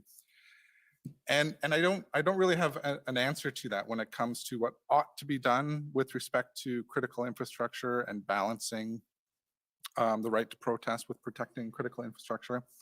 I do want to reiterate, though, that I think the provincial legislations that I've touched on a couple of times in Alberta, Manitoba, and Ontario are good examples of how not to go about introducing new powers to protect critical infrastructure. I think these three pieces of legislation are problematic in a couple of ways. One is that, as is typical of various policy reports and laws and government reports on critical infrastructure is introduced in a way that in the form of lists, right? Where it says critical infrastructure is bridges, airports, energy facilities, etc., or any other location designated by a provincial authority, an attorney general, a Department of Justice, something like that. So basically, critical infrastructure can be whatever the government wants it to be in certain circumstances and situations. Then the actual offense is also quite broad, which is interfering with critical infrastructure. That too, I think, could mean many things. I understand the need to perhaps introduce enhanced protective security measures around some, high value targets. In that case, it would be nice if those locations were explicitly defined in law. The actual offenses were explicitly defined in law, what can and cannot be done in this area, defined quite narrowly, perhaps publicly posted in the same way that we do with airports, or as Professor Quigley said earlier, nuclear power stations. Like that I can certainly understand. But I think these very broad understandings of critical infrastructure and offenses related to critical infrastructure make those offenses prone to abuse, prone to selective and strategic enforcement in certain situations when it's convenient to invoke them. And so I don't know what should be done necessarily, but I know that I don't think that's a good way of what ought to be done. Yet that's what's happening at the provincial level. Thank you. One of the things that we talked about yesterday is sometimes we tend to think about the right to assemble or the right to peaceful assembly in binary terms. So, either you are fully allowed to protest without condition, or it gets sort of shut down. And the importance of thinking about that zone in between, which allows substantial realization of the right while recognizing the existence of compelling interests. And to me, your comments are very much in this vein. The need to be very careful about thinking about how these rights are restricted, and particularly, the importance of thinking carefully about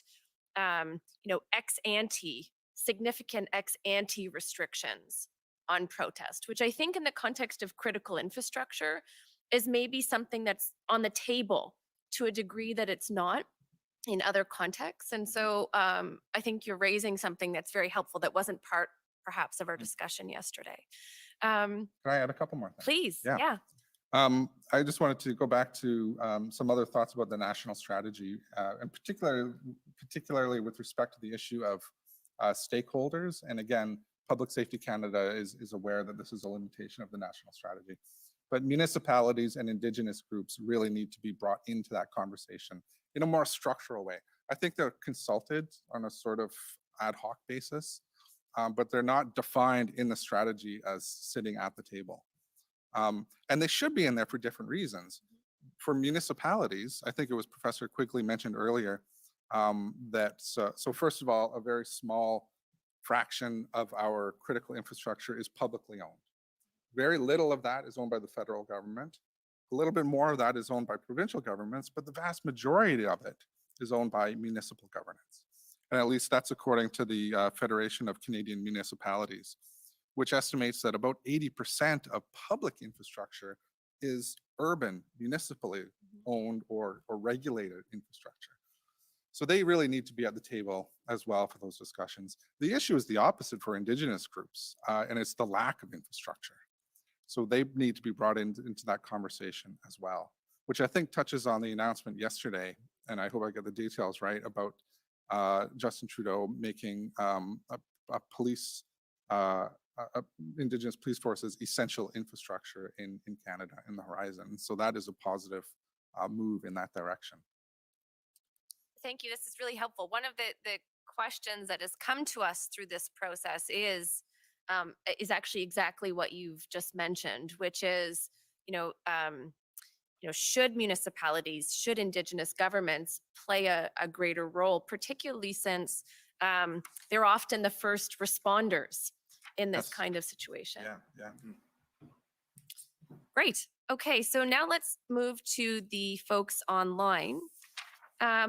Professor Quigley, do you want to sort of jump in here? One of the things that we've been discussing today is the challenge and the importance of coordination when it comes to emergency response. And I'm hoping that you might be able to talk a little bit about, can we do better in this area when it comes to coordinating emergency responses where critical infrastructure and trade corridors are impacted? Sure, I think I can offer a couple of comments here. I think I'll preface my comments with just a general observation. I feel about this field generally, and I felt for a long time. And one is this bias. I know there's a question about, should we have a list of critical infrastructure? And I think that I'm always a little sort of suspicious of that sort of approach, that somehow critical infrastructure can be put on a list in a spreadsheet. We can say those are the critical assets and we have to protect them. And I think it's because of this earlier point that I made, that there's a sort of contextual piece that goes along with these crises and disasters. They happen in particular ways, in particular moments. They're amplified in certain ways. There's a certain amount of hysteria that obviously goes along with it, often goes along with it. And so whoever is responsible has to deal with all of those circumstances at that particular moment in time, and then often has to respond in a way that seems reasonable, which is quite challenging. And so critical infrastructure, we talk about the Investor Bridge. Clearly, this is a piece of very significant infrastructure for the country. There are other times, though, when you see like these sort of small bridges to a village in Newfoundland, or some, a single road going to a territory that is there for delivering food supply to those communities. And for those communities, that is critical infrastructure, and they depend on it.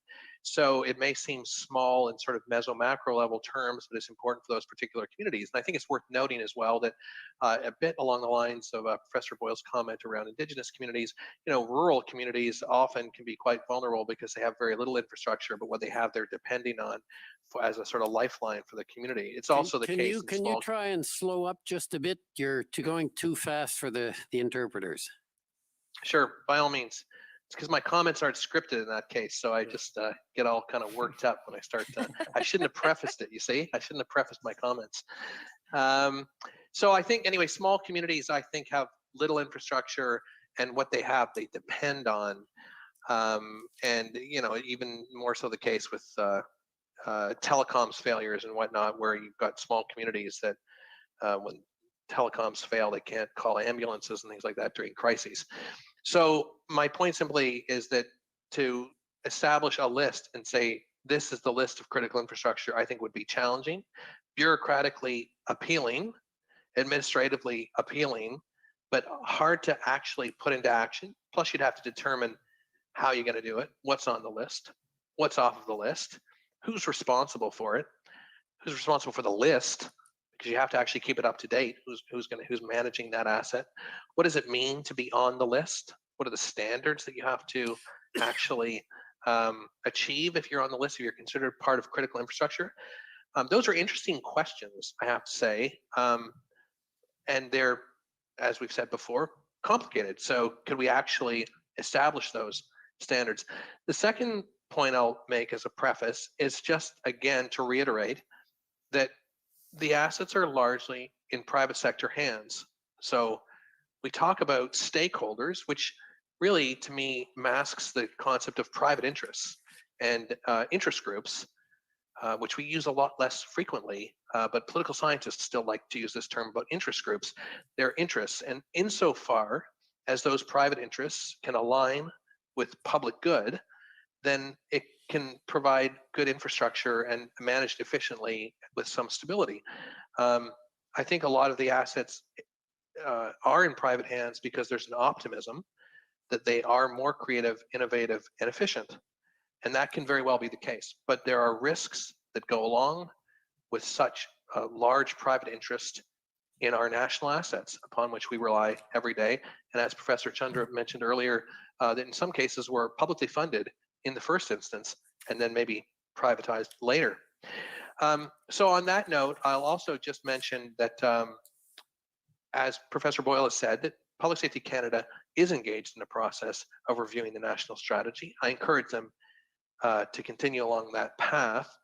And I think that one of the issues that continues to challenge us in the way we address the risks associated with critical infrastructure is the fact that you have so many different interests, complex governance settings, but particularly private interests.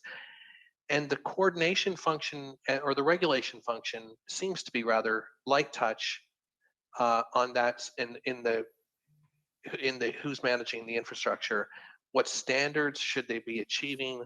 What degree of transparency should we expect if you are managing critical infrastructure? And who is accountable and to whom are you accountable? I think those are all important questions that have really existed for quite some time that I think we need to continue to pursue in the management of critical infrastructure. I'll pause on that point. Thank you, Professor Quigley. I'm going to go to Madame Ouellette and Monsieur Delorme in a moment. There are a couple of things, though, that arise from your comments, Professor Quigley, that I think are perhaps worth pursuing just briefly with the rest of the panel. So one is, I just want to note that you've introduced another dynamic here with your comments. We had talked about the sort of multi-level governance challenges. We had talked about the public-private challenges, but you've also now introduced rural and urban as another dynamic for us to keep in mind in thinking about critical infrastructure. And I just want to note that as important. The other piece here is, this question of, do we need more central coordination when it comes to the protection of critical infrastructure? Do we need the equivalent of a FEMA in the United States? To what extent should we be thinking about something like that? And one of the questions that came through to us that I'd like to put to the panel as a whole now is, in thinking about the ways that we protect critical infrastructure, how, in your opinion, do we balance the use of kind of emergency planning tools with other regulatory tools, right? More general regulatory tools. So to what extent do we want to treat critical infrastructure as being related to emergency planning? And to what extent do we want to think about it as being, something that we need to think about regulating in perhaps a more proactive way, in a way that focuses on the strength of our infrastructure? Monsieur Delorme, est-ce que vous aimeriez... Would you like to comment on this topic? Perhaps. Yes. Well, I wanted to comment on the recommendations. Yeah, before I intervene, I wanted to comment and offer recommendations. Come in on this point? Sure, I'll offer some observations. I think on the question of, do we need a FEMA? It has been commented before that the Canadian, with FEMA, of course, you have an agency that is responsible for coordinating federal government actions during an emergency, and Canada doesn't have the equivalent. In some respects, Public Safety Canada emerged in the post 9/11 environment as a response to Homeland Security. Homeland Security needed a department to work with, so a number of organizations were merged in the same way that a number of organizations were merged in the US to create Homeland Security. A number were merged here to create Public Safety Canada. But there isn't the equivalent of a FEMA here, and it has been commented before that in the case of certain crises, there's so many organizations involved. And if we're really talking about large-scale devastation, like you were talking about, like a West Coast earthquake sort of thing, you would be bringing in so many supplies from so many different regions. And so it does beg the question, does it require some coordination? Because in an emergency, you need certain you know, if you think about Walmart, for instance, Walmart's considered to be quite excellent at supply chain management and responding during crises, but they probably need some direction in terms of what supplies can they bring. And so there's a coordination function in emergency. And so I think it does raise an interesting question, and that could be, I think that can be investigated. I think on the question of emergency response versus, you know, ongoing maintenance of infrastructure, for me, in some respects, like they are separate, but they're also the same, right? I think when I listen to Professor Chandra talk about just the huge, significant dependence that we have on the Ambassador Bridge, I think he makes a compelling case that this is significant vulnerability for our country. And if that infrastructure fails, you know, what would the consequences be? So, you know, part of it is about emergency response, maybe in a crisis, but I think a more thoughtful response is to say, you know, to what extent does this represent a significant risk? And, you know, in some, when I think about sort of the normal accidents literature, Charles Perrault, I mean, he would say, you have to say to yourself, the system is going to fail, and then ask yourself, what does that look like? And can you live with it? And I would say that the way we've talked about the failure of the Ambassador Bridge, the answer is no. So what are we going to do about that? And we can focus on the threat side, but I think that only gets you so far to a certain extent. And I think one of the themes that has come up repeatedly in our discussions today is the governance side. To what extent have we got to modify the way we're managing these assets so that we don't have these single points of failure that can have these massive cascading effects?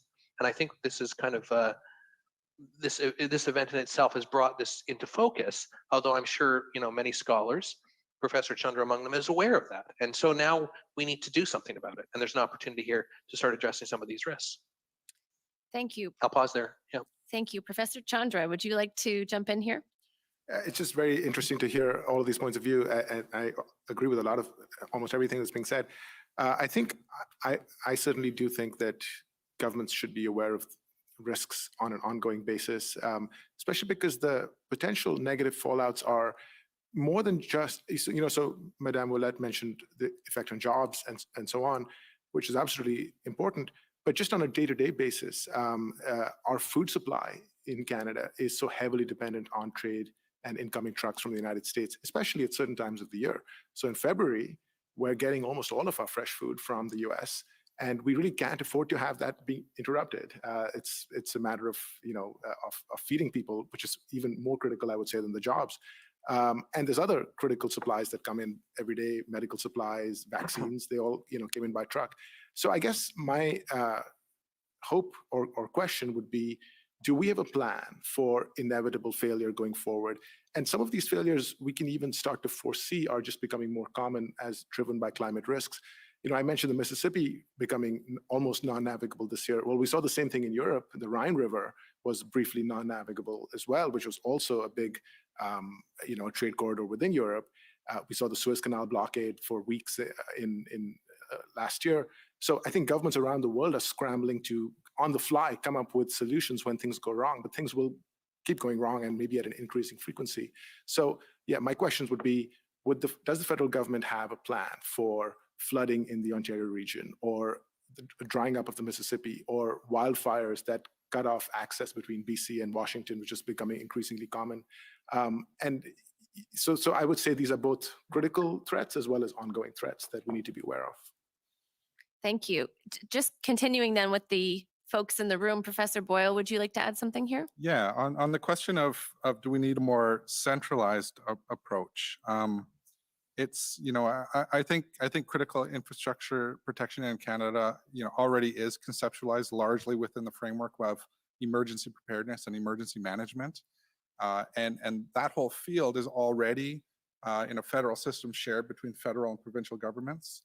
And then, of course, all the responsibilities that different federal departments have within their respective statutory responsibilities. So it's hard to imagine how Public Safety Canada could adopt much more of a different role than what it already is, being a steering, coordinating body more than anything else. Although I did say earlier, it might be useful for Public Safety Canada to be able to work with those lead federal departments to have tailored or more developed, more enhanced systems and practices for enhancing resilience within those specific fields. But I don't think an overall one-size-fits-all approach would work. The other thing I wanted to touch on is the idea of lists. So Professor Quigley mentioned that the idea of a list of critical infrastructure might be bureaucratically attractive. And I believe it was in one of the more recent critical infrastructure action plans put forward by Public Safety Canada that mentioned for the first time having a list of national critical infrastructure. And then in the subsequent action plan, I don't think that activity appeared again. So it looked like there was some maybe interest in developing a list, and then it got dropped somewhere down the line. I just want to say that, in my own research, I've looked into old civil defense planning activities pertaining to what used to be called vital points. And the federal government, for the better part of 60 years, did maintain lists of facilities that it thought were important for Canada to go to war. This was all took place underneath the War Measures Act. And everything that Professor Quigley said about the difficulties of updating lists, maintaining lists, defining the formulas that would determine what was a vital facility versus another facility that was not, what did it mean to be on the list, all that is true. What I would add to that is that, having looked at 60 years of list making through the Cold War, it's also true that all of those lists were tailored to the last war, right? Not what was useful going forward. So during much of the 50s, Vital Points list was concerned with industrial war, and then it was nuclear war.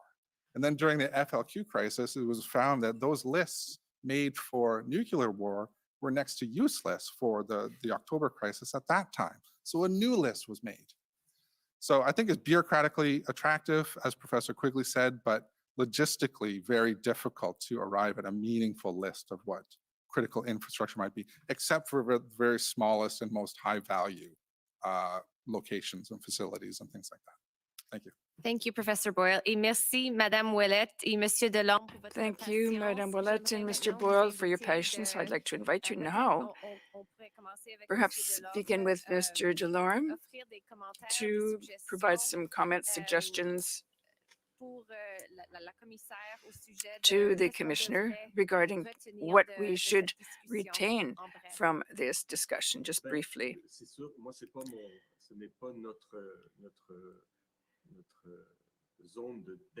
It's not our area of expertise for Florence Ouellette and myself, but the brief that we prepared for the Commission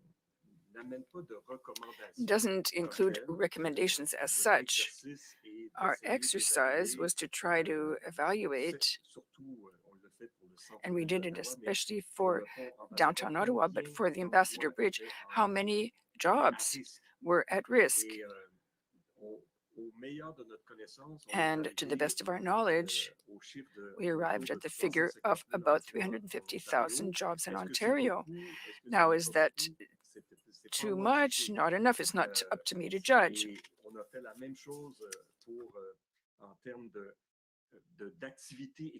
And we did the same thing in terms of economic activity.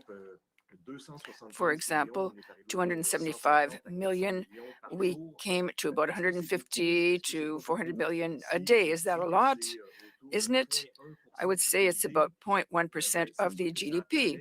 Of course, it appears rather negligible, but the point I'm trying to make here is that if the disturbance or the blockade had lasted, and it had lasted more than a month, for example, I would say that the losses in terms of economic activity would have been $8.5 billion a month. And that is more considerable. So, based on our analysis, we can't arrive at saying whether it's too much or not enough. What we have to consider, based on the study that we did on the economic impacts, is what would have happened if the impact becomes greater as the days go on and the days become weeks and weeks become months.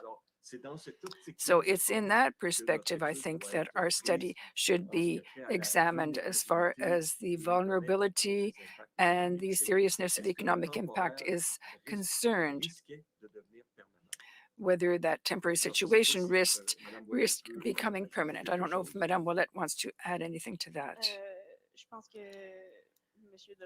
Mr. Delorme, I think, mentioned pretty well the relevant points. I would add, however, that our brief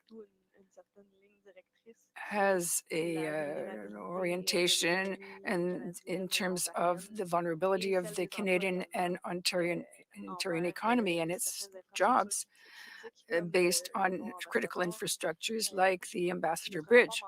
Our report also mentions very briefly the matter of food supplies, like Professor Chandra mentioned, and that is very relevant. Thank you for raising that. Even if our report doesn't explicitly have recommendations, would probably be in the same, along the same lines as the comments that have been made here today. Is that an old hand, as they say, or did you wish to come in and offer something? You're muted. I was hoping I was going to get to say that. It's never a meeting until somebody's muted. Anyway, I almost made it 2 hours without mistake. It's a comment, probably an extension of Professor Boyle's comment about lists, if that's useful. Or if we pass that. Yes. No, I think you know, we're getting our final points on the table, and you should feel free to speak to that issue. Okay. Well, in that case, I'm going to make two separate points, but one is about the issue of the list. I think that one thing that so Professor Boyle made reference to Y2K, which is a case study near and dear to my heart, I have to say. And one of the things they did in the UK that I thought was very interesting in the run-up to Y2K was they grouped a lot of the they identified 26 critical sectors, and they were all subject to a sort of standard audit. And each of those sectors, the audit for the sector was published, and they were given a red mark, which meant you weren't ready for Y2K, a yellow, which meant you were getting there but not quite ready, or blue, not green, blue. Nobody got green when it came to Y2K because nobody was ever 100% sure that it wasn't going to go off without a hitch. But you got blue if it meant you did the best you could, and we think you're ready. So the idea was that there was no disclosure on any particular company. It was the sector as a whole that got the evaluation. So they were kind of all in it together. Now, there's a whole bunch of reasons why that doesn't necessarily work out. A lot of the stuff in critical infrastructure is voluntary by nature, by the way. So these private companies participate if they want to. If it gets a little bit too tough, they might actually defect. So that's always a risk, that they won't actually participate in these strict audit functions. So the audit function might be a little bit too easy or a little bit too light. But nevertheless, it does introduce some level of accountability at the sector level. It creates an opportunity to establish, what are the standards we should be looking for in this sector, and then some outward reporting of how those sectors are doing. So, and then there's a collective responsibility that the sector has to be ready for some improvement. So I just put that in as one example of an exercise that happened when a crisis was occurring at a deadline, and it was meaningful. And I think those critical infrastructure owners and operators wanted to tell the world they were ready. So they were interested to buy into some process. There were some, as I say, weaknesses and flaws, but I felt it was a more ambitious approach than I've probably seen since then, of actually trying to pull the owners operators together and say there are going to be some standards, and we want to hold you to them. I will say also that some of these pre-event evaluations aren't always super strong. And I know there was some evaluation of which country was best ready for a pandemic, and the US and the UK finished #1 and #2. And I think after the pandemic occurred, people questioned whether or not those pre-event evaluations were really all that rigorous. So sometimes before the crisis, it's not quite the same as during the crisis, but it's something, and I thought it was an interesting mechanism. Let me just make one separate point that I didn't make earlier, which I think is important for the discussion. It's the notion of a precautionary principle, because we haven't actually mentioned that. So I just want to introduce this to the lexicon. In the risk community, I think generally speaking, it's a concept that it largely emerged through environmental studies and a feeling of trying to protect the environment. The precautionary principle has since been criticized quite a bit for its absence of a standard definition, absence of standards, absence of accountability. However, there is some sympathy when you're dealing with a risk that is highly catastrophic, potentially catastrophic, and irreversible, that you would adopt a precautionary approach. The term precaution was used a lot during the pandemic, and I think there was precautionary rationales that underpinned some of the actions in this particular exercise we're talking about. So I just wanted to put that term precaution in play, as well as something that is criticized in the risk community, I think rightly so, for its vagueness and who pays for precautionary approaches, not always clear who pays, but that there's some sympathy when you're dealing with a potentially catastrophic and irreversible risk. So I'll just pause on those 2 points, and then I would just offer them. Thank you, Professor Quigley. So we have about 5 minutes left, and so I might take us to one final question, possibly two if it goes quickly, that came to us through Commission Council. And this one deals, well, both questions, we'll see if we get to them, deal with the mechanics of critical infrastructure protection. So the first question is that critical infrastructure is located where people live, work, play, and study.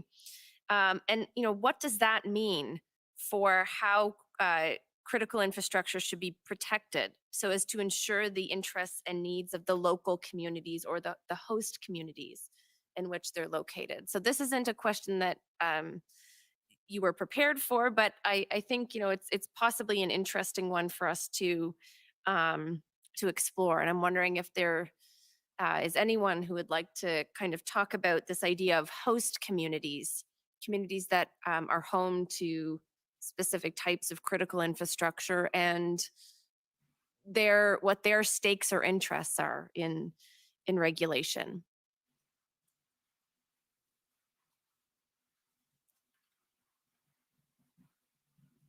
Je suis Florence Ouellette. Laurence Ouellette, I could perhaps mention a point. In the case of Ambassador Bridge, for example, that's the first one that comes to mind, because our report, Mr. Delorme's and mine, were concentrated on that piece of critical infrastructure in particular.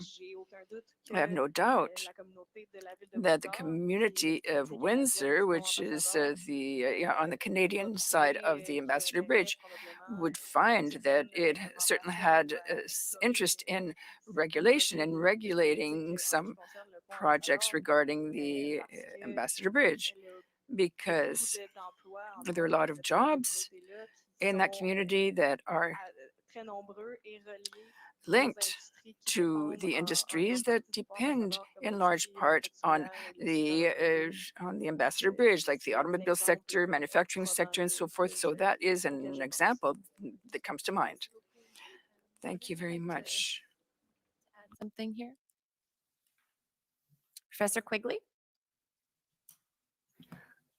Maybe just to note that if I think about Halifax, for example, I mean, as a port city, I think there are obligations for social license on behalf of those who move their goods through cities like Halifax. And some of the ports, particularly in the US, have been points for protest, and because of the different environmental standards, environmental concerns about the way some of the infrastructure affects the water and the community. So I think there's an obligation on the owner operators to be mindful of that. And I think some of them are, because if they lose their social license, they won't be able to move their goods through those ports.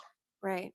So that maybe on this question, it sort of cuts both ways. On the one hand, those local communities need the infrastructure, but they also have interests in those communities that may well give rise to protests or strategic interruptions of that infrastructure. That's right. And I think there's some other infrastructure, nuclear power in Deep River, I think, for example, it's, I think it's the highest concentration of PhDs in the country because they're good at doing nuclear. So those things have to exist somewhere, and you want to make sure qualified people are managing them. Right. And there are benefits for the community in doing so, but risks. Thank you.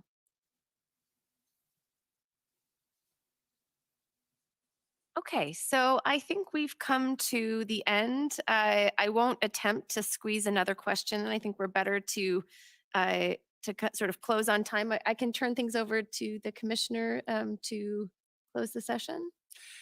Yeah, I think we're going to have a question period. So what we'll do now is take a half-hour break. On va prendre une demi-heure.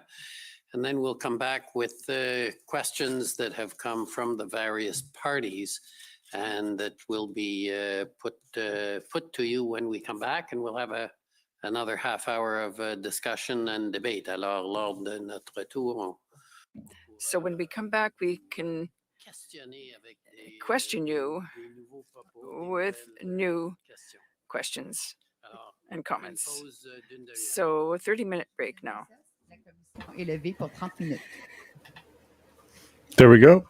So we have 30-minute break and then another 30 minutes for questions, and then we'll be wrapping up. So we'll go ahead and get through these comments, and we'll be an early day, which is really beneficial for me as well because I got lots of catching up to do because I wasn't planning this week to be off. So, hey, Railroaded Universe has given us some time to get some work done too. All right, Terry, we left off on you, bud. It is as if they are a public forum doing the work that should be done in Parliament. Yeah, I don't like that word forum, right? World Economic one too. Yeah, there's a bit of a debate around policy. And I've kind of noticed that there's several topics missing that I think were important. Mandates was one, right? Virus itself, vaccines itself, effectiveness, whether or not the mandates which started all of this was valid is, I think, highly relevant, and that should have been one of the sessions at least. What about procurement of tow trucks? That was one of the reasons for the EA, right? We're not hearing from tow truck drivers, owners, the industry, the trucking industry. Like there could have been an entire session on logistics and how it was impacted, etc. You don't have anything like that. Really, when I went through the topics again, hey, Azario, come on anytime. Oh, look at this. What did he do? What did Azario do? Oh, my.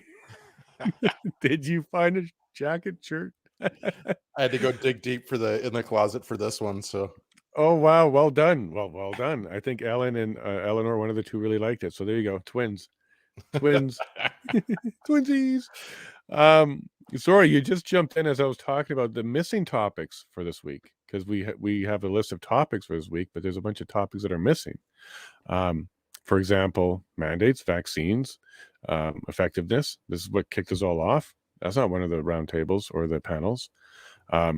Logistics, effectiveness of getting access to tow trucks. Maybe hear from a tow truck company, some drivers, like some of the truth behind that. That would have been, I think, an interesting panel. And then maybe about the protest itself. Like, how do Canadians feel about this? Why not give us half a day where we're not professors, we're not the lawyers, we're just straight up Canadians? Pick some of the ones that submitted some questions through that to a whole public part, and then maybe closed on that. Like, let's hear from Canada. And I bet you if we sat and thought about it, there'd be even more things relevant to the EA that's far more relevant than what we're hearing today. Does it make it feel like it's a little bit disingenuous? I didn't want to go there, but I'm just looking at the topics, and they're all the topics that they're going to want to really convince us that they spent time on. But they're missing some big ones, big important ones. Like, for example, why is there no report on the damage to Ottawa? Because they said things were damaged and they're entrenched and the statues and Terry Fox. Like, why isn't there a way to kind of quantify the actual damage? And also the economic actual damage, because there's so many different numbers flying all over the place. Why wasn't there a panel to just specifically get real data out? Yeah. So I didn't want to go there, Azario, with disingenuous, but these topics are the ones that they need to convince us on. the ones that we already know that are legit, they're not talking about. So yeah, I just wanted to highlight that. Yeah, and I mean, you can also argue how relevant they are towards the purpose of the commission itself, right? So, and I think that's maybe the lens you've got to look at it through sometimes, and it's just sometimes it's going to be relevant, sometimes it isn't, because is the damage in Ottawa necessarily relevant to the invocation of the Emergency Act? Because that wasn't one of the reasons that they brought up to say, well, because Ottawa was being damaged, this is why we needed the Emergency Act. Right. You mean like the direct damage, like what I mentioned there, like, well, we're not hearing about it. Okay, no, fair enough. Tow trucks then, and then mandates themselves, those could have been talked about. Yeah, 100%, because those were directly linked to the invocation, right? One being the cause and one being a piece of fallout from that. And one of the justifications they used to compel tow truck drivers, right? Like, we heard a lot of speculation about why they weren't there and stuff like that. This might have been a good forum if they weren't a witness. This might have been a good forum to hear from the industry and also the industry's recommendations going forward. Because let's say it was the way the government said. They wanted to, but couldn't, whatever the argument is. Well, then shouldn't they have some input on going forward, what it might mean to compel tow truck drivers? Are they essential now to a point where they're critical? Are they like frontline police now? I would think they would have some sort of say in any policy discussion on that. Or this commission has no intention of touching anything around compelling tow trucks, so they don't even want to talk about it. And we're only seeing policy discussions around stuff that they're already identified as policy areas that they want to touch. And maybe that's what we're hearing here. Yep. You think you got it? Well, I think, yeah, it's more around the steps for the invocation of the Emergencies Act, which is what they're really looking at. And that I think is the core issue that they're trying to get to. I think the logistical pieces like the tow trucks isn't really a fun one. So, okay, well, let's give Railroaded what she's asking for here, okay? She wants to smile. So, Railroad, get your screen capture ready. Ready? All right. There you go, Railroaded. Oh, wow. That's going to be everywhere, right? You can put that on Twitter. We've gone to plaid. Yeah.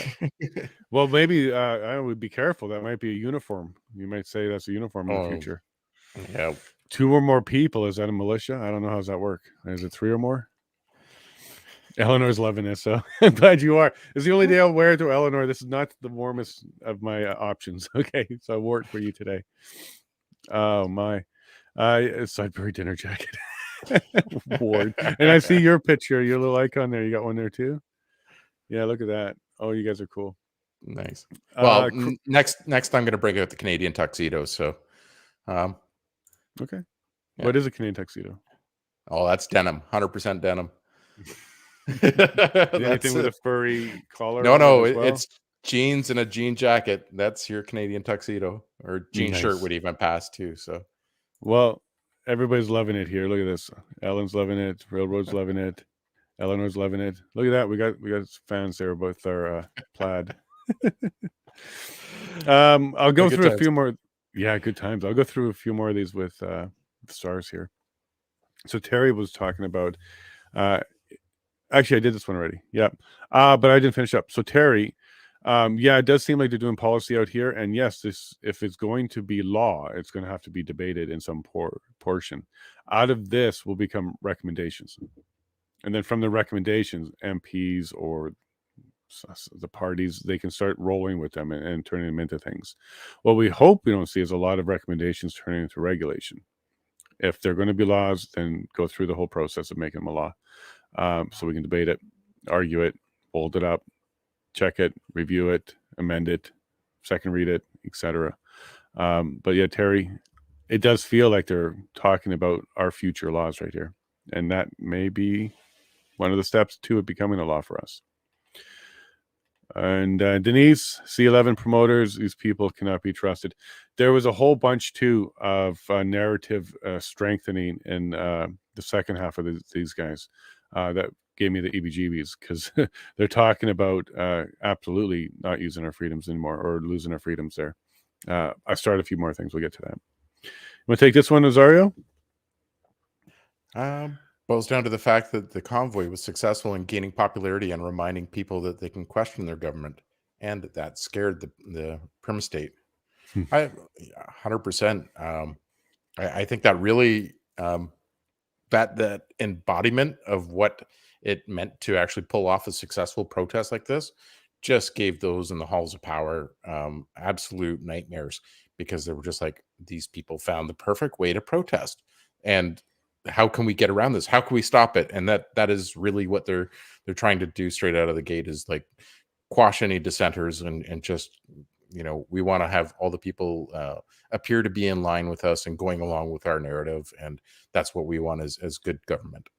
So yeah, and I think they were a couple days away from getting exactly that, the perfect protest, because if they did move the trucks and get things where the city wanted it to, and lived up to that deal, it would have been over then. Like, they would have been there permanently until the government did something.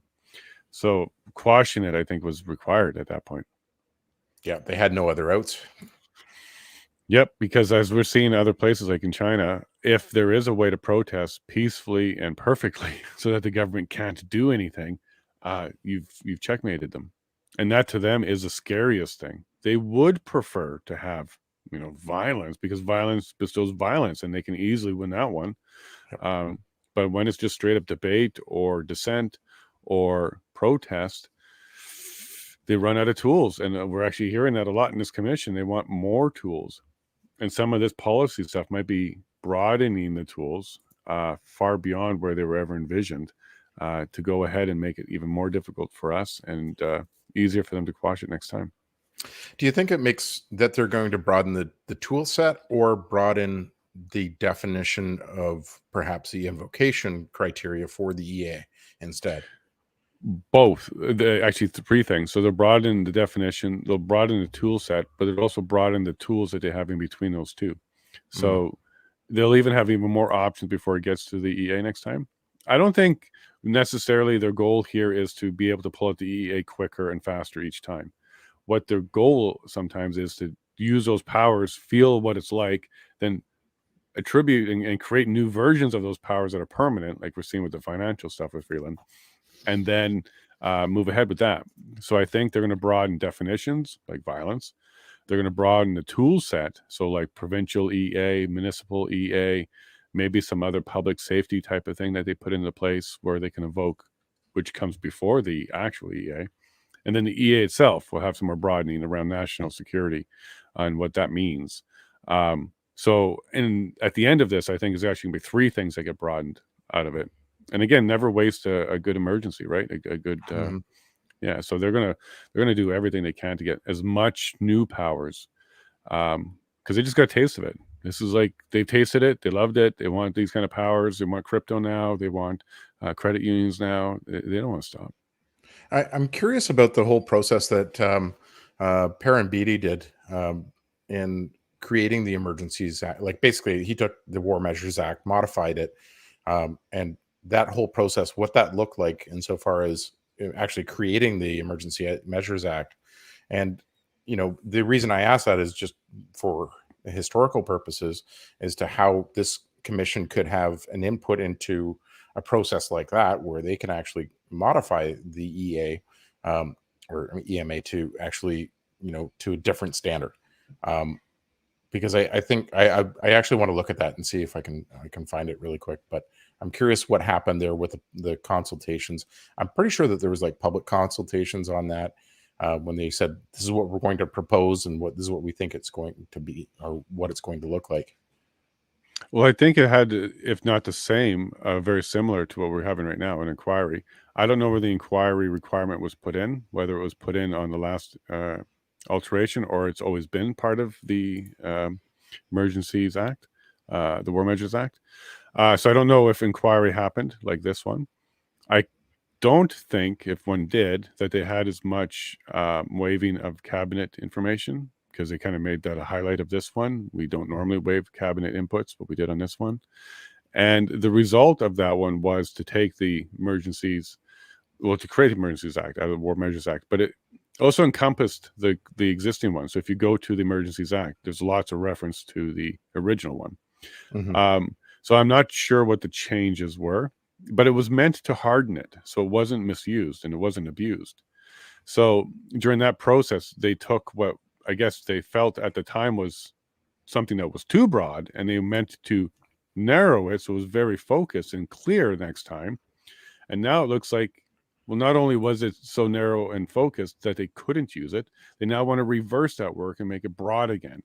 So I think you might be onto something, that we might be going into another iteration of this and broadening it instead of narrowing it to be a lot more clear. Because that's what happened last time. They misused it, but the people said, well, we want to be clearer so that you don't misuse it next time. Yeah. I mean, that came 17 years after the last use of the War Measures Act, though, because it was in 1970 that the FLQ crisis happened in Quebec. And then 1987, I think, is when Perrin actually got that through the House of Commons and the amendments to the War Measures Act, thus creating the EA or Emergency Measures Act. So, yeah, so this might be a slow change coming, but I don't know that if there's any bureaucrats there that want to sit on their hands for that long, if there are things that they want to do from a leadership standpoint that may not resonate with all Canadians. Well, it might be interesting to see how quick they do start pushing it through then. So if this Parliament, the 44th, is really keen and active on getting amendments and changing it, be very suspicious why that particular party wants to do that so quick. I doubt it will get all the way through to the end by the time we get to the 45th, especially if we're looking at a spring election. But even if we're looking at the normal one, it still takes a couple of years to get through. I think there's also going to be some adjudication first. So there's going to be some court cases filed around this, and they will postpone debate and legislation around pending litigation, because judicial reviews and judicial responses to the litigation also helps drive the lawmaking. Policy making, yep. Yeah. Right. So if something's being challenged in court and might even go all the way to Supreme Court, and we want to get that answer before they decide to do something. For example, was the definition of Section 2 of the CSIS Act required, or something that they could broadly interpret? Maybe that becomes an issue in court. Supreme Court decides, no, it was directly referenced, therefore there's no broad interpretation. Then we can use that for the policymaking. That's just an example. But in order for all that to happen, a lot of this stuff has to finish up first. And that could also be why it took 17 years.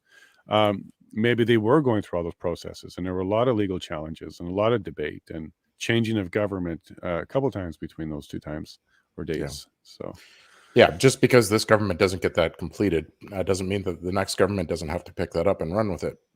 Oh, for sure. And I think if there's one of the recommendations from this is some modifications around this, or clarification around that, or limitations for that, or this, it will still take time if we put it through proper. Mm-hmm. Do you think it would be more on this, on the CISA side, like broadening the 2C definition of what a threat is? I think that seems to me like the easiest one to modify. That one was very heavily debated, though. Like when it was first being brought through, like that's one of the ones that was heavily debated for the purpose of making sure it was not too broad. So do you think they may argue to broaden it or narrow it? I think it would be broadening in scope. Yeah, so I think because of the way it got to where it was, that would be tough, because historically that particular section was argued, it first was broad and then they narrowed it because it was too broad. So it's going to be tough to go back through parliamentary arguments and then counter those again the other way, because it looks like it's for the benefit and the ease of using the act, not for the limitation purpose, which is what it's written for. Remember, this is supposed to be limiters, not broadeners. I mean, but one could argue that, like, or they have argued that the act needs to be modernized, because when this was done, social media and, was not a thing. It was not a technology that was available to, to the populace as a whole to, be able to communicate and coordinate. So, there's a lot to unpack there insofar as like How much does online coordination or online threats and all these things actually translate into threats against the nation or threats against our democracy?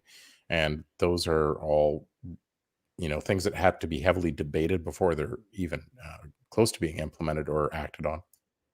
Yeah, but it's not like letter writing, ham radios, TV, FM radio. It's not like there hasn't been lots of technology changes in communication since the original use of the War Measures Act in World War II.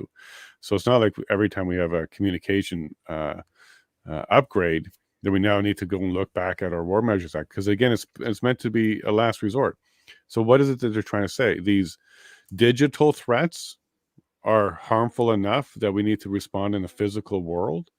Like, that doesn't make much sense to me. If the digital threats turn into physical threats, of course, I understand, I get it. Strategy, strategic, operations, planning, I get all that. But that's also true in face-to-face meetings and whatnot. So I'm not sure how would you propose that the broadening of the definition of national security encompasses now a modernization element, and what is a modernization element, and then what do we be looking at in the future? Yeah, I don't have the direct answer to that. I think that we'd have to be looking at consultation with the public and having some sort of I would think forum on what that could mean. I don't know that we can just arbitrarily say, well, if 10 people make the same threat against a politician, for example, we could consider that a threat to national security. And I'm using that as an arbitrary term, but it's just, how do you quantify what that threat is in the digital realm? And then what is the credibility of that threat? And that's something we talked about a lot in the throughout the commission, was around, well, they had threats, but CSIS didn't even see that these were credible threats.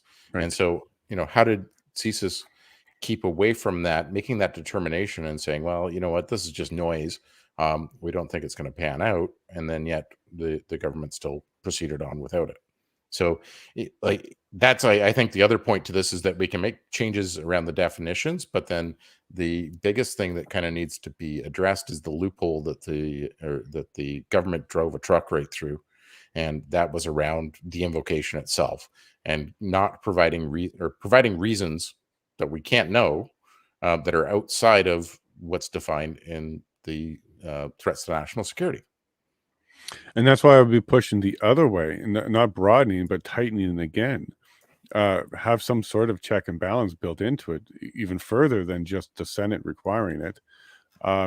Maybe sign off from CSIS. So somebody is actually saying yes and no, and it's required, not a recommendation to the clerk to decide on whether or not they think is required to go to the PMO, but a lot clearer on what we think needs to be there next time.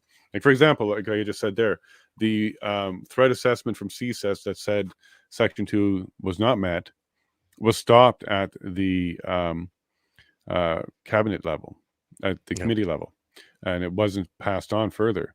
So maybe the EA should say, it has to be. It has to be. And if that doesn't actually say, yes, there's a threat here according to the standard, there isn't even a next step in using the EA. And that wasn't clear. I guess it wasn't clear enough because they were arguing that that was not the term that they needed. And by the way, CSIS having to reach a certain level to wiretap you, which is the level that they're talking about there, for an individual to be wiretapped, is high enough to me, in my opinion, to also be the level used to vitiate our rights. So, because that's a fundamental privacy right that's being vitiated on the use of the wiretap. So if that's the standard, which is a very high standard, if that's a standard that they have to go to for just one person, I think this is sufficient for the standard for all of us as well when it comes to violating the right. So Absolutely. so for them to argue that that's too high of a standard and that's only applicable for individuals and wiretaps is a counter argument to the reality of what I think we should be focusing on. That standard is that high because it needs to be, because we're talking about giving them the ultimate power that, as you saw, lets them violate our rights. I mean, if you're going to freeze people's bank accounts, you should have a surveillance package in play to understand that these people actually were threats or involved into this in the first place. And it's that I don't think was done in this instance. I think they were provided a list of who they thought was involved with this. There was some collateral damage with folks that weren't involved and got their bank accounts frozen as well. Mhm. But you would think that at that point that they should be able to, CSIS gets involved, determines are these people actually, involved in this, moving around funds for the protest itself, and then I think it's like it's a chicken and egg scenario. You surveil the people first, and then you declare that, okay, here's where we have a national security issue. I don't think you can get there without the other way. And what if we had a limiter on it couldn't be used on Canadians? Only foreign. Like within Canada, we should have the laws to handle it. So what threat could they envision that Canada couldn't handle? Like Canadian internal one. Yeah, it would be like coordination with foreign actors, or so you got foreign on it. So as soon as you throw foreign, yeah, like even 1% foreign. Yeah, because if you do any coordination in so far as with other Canadian citizens, it's mainly covered by all of our existing laws that we have in place. Exactly, all the way to treason, high treason, all the way to coup. Like there's so many things that are already covered. So what could a Canadian do to Canadian government that's not covered already?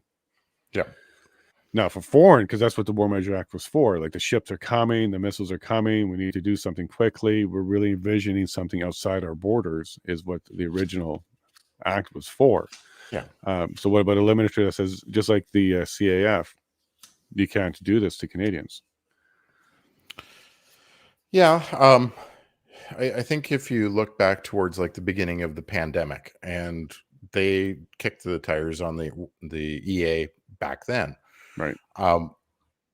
That's not to say that if there wasn't a significant pandemic or medical crisis or let's just say it's a big pandemic and it's highly contagious, highly deadly disease that's coming through, there might be a situation for the government to impose the EA on Canadian citizens to react in, like I'm talking zombie apocalypse kind of level stuff, right, where it's just like there's no other option, everybody's got to be locked down, that they would need that kind of power. And I'm struggling even still just to say what kind of powers they would need, because we have it on a provincial level mostly, that we can do a lot of these things without having to come down with the really big hammer. Well, mandates weren't legal, so maybe that's where they're trying to get to. Maybe they're trying to make mandates required and legal, and the EA might have been able to do that for them. Because just a simple mandate right now isn't a law. So they say it, and there's no charge, there's no ticket, there's no court. But they can make your life difficult. They can certainly make things difficult. And they can attach other rules to it, not so much that they themselves, if you break it, is against the law, but you just being disobedient or not following them in itself could become contempt or something else. So through the court, you could get an order, and then that could become a legal charge criminally. What I'm getting at is they may not make the law criminal, but your actions in dealing with the law that's unjust itself, it can become criminal. As I believe the pastor found out, right? So it wasn't necessarily his actions in the speech that got him in so much trouble. It was that they tried to stop him from speaking, and then his interactions after that was being used against him and got him in more trouble. And that's kind of a way for them to coax you into criminal activity when you're not a criminal. Falsely accuse you, pull you in court, you freak out in court, and now it's contempt of court, and the next thing you know it, you're in a jail cell. That's one way to get charges. And I think Tamara learned that the hard way too, because she's being charged with mischief. And mischief is normally a minor thing, but because it's such a broad thing, she now has to go through court and figure out what the heck that even means. But she didn't get pulled across Canada by the warrant because of mischief. She got pulled across Canada for that warrant because of a violation of a bail condition that she has on top of her because of a charge put on her. So She's not being in jail that second time because of anything she did in Ottawa. She's in jail because of a condition that's put on her for bail for a charge that still hasn't been proven. And therefore, she violated that part of the bail, which that in itself is a criminal charge. Therefore, she's now has a valid criminal charge. You see how that kind of works? You go from not being a criminal to being a criminal by their regulations and their rules. And it's all how they gin it up. Yep. It's all how they gin it up. Yes and no, but it's definitely how an innocent person can get themselves involved on legitimate criminal charges and never be a criminal the entire time. Certainly. Yeah. I mean, it's done with intent, though. I don't know that it was, you don't go after somebody that is being charged with mischief for, I don't want to speak too much about tomorrow's. Well, putting on conditions that are super hard to even do, like you can't speak to somebody with a lawyer, but the lawyer was there, but not in the picture. Like just by putting conditions on that are so difficult for you've got legitimate person to try and stick by. Yeah. You've got people that have, committed all sorts of atrocities that get lighter bail conditions than she got. Well, the gentleman that ran over the protester in Winnipeg was out on bail within days. Key example of that fellow that the Antifa kind of supporter that was there. Nothing came of that. I mean, well, he's going through the process, but sure, we're not going to whitewash that one and say like he got away with it. No. But what we're highlighting is just as everybody has a right to bail is part of the process, and reasonable bail conditions are part of the process. But when the system itself, through prosecution pressure, through public pressure, through whatever pressure the judge providing the bail conditions was under, it can be overused and abused. And we saw that with Tamara for sure. Yeah. And Jeremy McKenzie, who, by the way, I think his bail hearing was today. I think he got out. Yeah, well, I'm not surprised. The inquiry is over. I called that. His conditions and stuff would be released as soon as the inquiry was done. There's a couple things I'll talk to you about regarding him offline. You can do that now offline? Okay. Yeah. Okay. I don't want to put it out in the public sphere, so. No, fair enough. We can talk after, no doubt. It just kind of some speculation and maybe some rumors, but yeah. Okay, cool. Well, you got my interest. We'll have that conversation after. But when I heard about his bail hearing was going to be on the 29th, I got that like a couple weeks ago. I'm like, oh, of course. The 25th is Trudeau, and then that kind of worked out. Yeah. But so you say he's out though? You heard that? I think I saw that he was out earlier today. So. Okay, cool. I'll go back and corroborate that. Yeah, but I think that actually just confirms that his bail and with being withheld is bogus all along then. So if they did let him out today, what changed between 2 months ago and today? Yeah. So other than the inquiry itself, what actually changed in his world to make him less of a problem today? So that tells me something's wonky there. If he was actually held longer and there was a review and those bail conditions or whatever was justified and they were going to keep it on, I'd actually be cooler with it than. And by the way, Jeremy, if you're listening to this, I don't mean you in jail. I just mean I would have a little bit more faith that the system was working properly. Now I believe that they really, really were targeting you improperly, because what changed from the couple months ago to today then? Yep. Especially like you can just tie it back to the fellow in Winnipeg, right? That mowed over people. Yeah. Like don't want to diminish what Jeremy's going through. I don't know the charges well enough or anything like that, but I do know that we have the right to bail and we do have the right to be innocent until proven guilty. And it takes some pretty extreme activity and something in order for you to be withheld that right. So, and I don't think he actually was raised to that level before. So I'm curious what changed other than the inquiry. The commission is reconvened. La commission reprend. All right, folks, 30 minutes of questioning, and then we should be done here. Would you like to say something before I begin? Okay. Well, welcome back, everyone. Thank you. Not quite everyone. It's true. We're short of Monsieur player. Delorme, he might be there without his camera on. Ah, he's there. Le voilà. Bienvenue. Welcome again. So we have a series of questions that I'm hoping I can take you through in the next 30 minutes or so.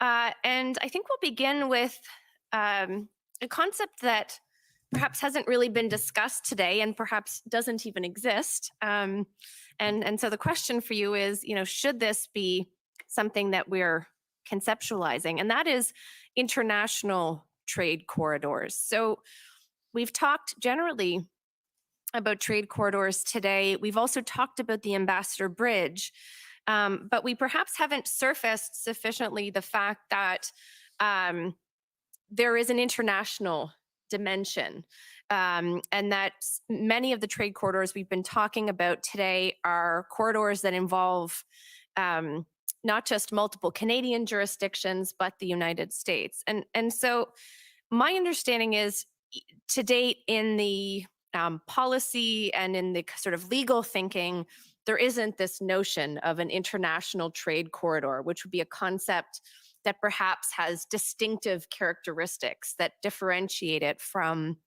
trade corridors that are fully within the borders of Canada. And so I'd like to invite the panelists, si vous avez des commentaires sur... If you have any comments on that issue, should we begin thinking about this concept in a more profound way? Oui, s'il vous plaît, Monsieur Delorme. Yes, Mr. Delorme. I'm not sure if I understand the question correctly. This concept of corridor within the Canadian context or international context, it's an empirical context. There are many trucks, many passengers using those corridors. And in Canada, we have a zone of free trade for all provinces, for all the products we have. Now, we have a border with the United States, which complicates things. Now, if you had one truck using the Ambassador Bridge every year, it would be a international corridor, but it would be a very tiny one. So now there are services and people that cross those bridges, and it's mainly with the United States that we have such international corridors, as we saw in the first part. But are these corridors with a C, capital C, or little c? So that's how I understand your concept from an empirical point of view, not a theoretical point of view, because we're talking about trade. That's international trade that's about products. And if I may try to refine the concept here, to take the example of Windsor and the Ambassador Bridge, to protect that infrastructure, quote unquote, involves the federal government, which mans the border crossing and the international bridge, and there's the access road that is controlled by the city of Windsor, which connects to the 401, which is the main highway, which is within the purview of the province. And when the road was blocked, it had nothing to do with a border crossing per se, because the federal government has no jurisdiction beyond the door of the border crossing. So if we talk about protecting the infrastructure, should we create a legal concept which would regroup those three jurisdictions and would help us also deal with the United States, because it's a border crossing, and you would afford protection following a blockade or a fire on the bridge. But there's no organization and there's no plan involving those three jurisdictions. And that's only about the bridge. So that's why we have this question, if I understand it well. Professor Chandra, would you like to come in here? I'm just to take a very literal view of the phrase trade corridor. I think it's also worth coming back to the idea that, again, most of all the trade that we do with Europe and Asia and the rest of the world doesn't involve those literal trade corridors because they're over air and sea. And so the vessels or the planes and the ships leave those countries, go through international airspace, international waters, and then arrive in Canada. But in the case of the US, there are literal trade corridors, these bridges and roadways. And so I think that's where the definition is important. Not being a legal scholar at all, I would say, though, that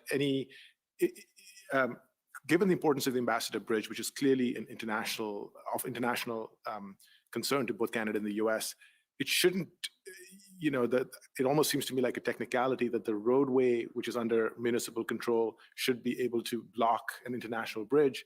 And so it, to me, seems as though the importance is such that there should be a unified framework to deal with all points of access to something like an international bridge.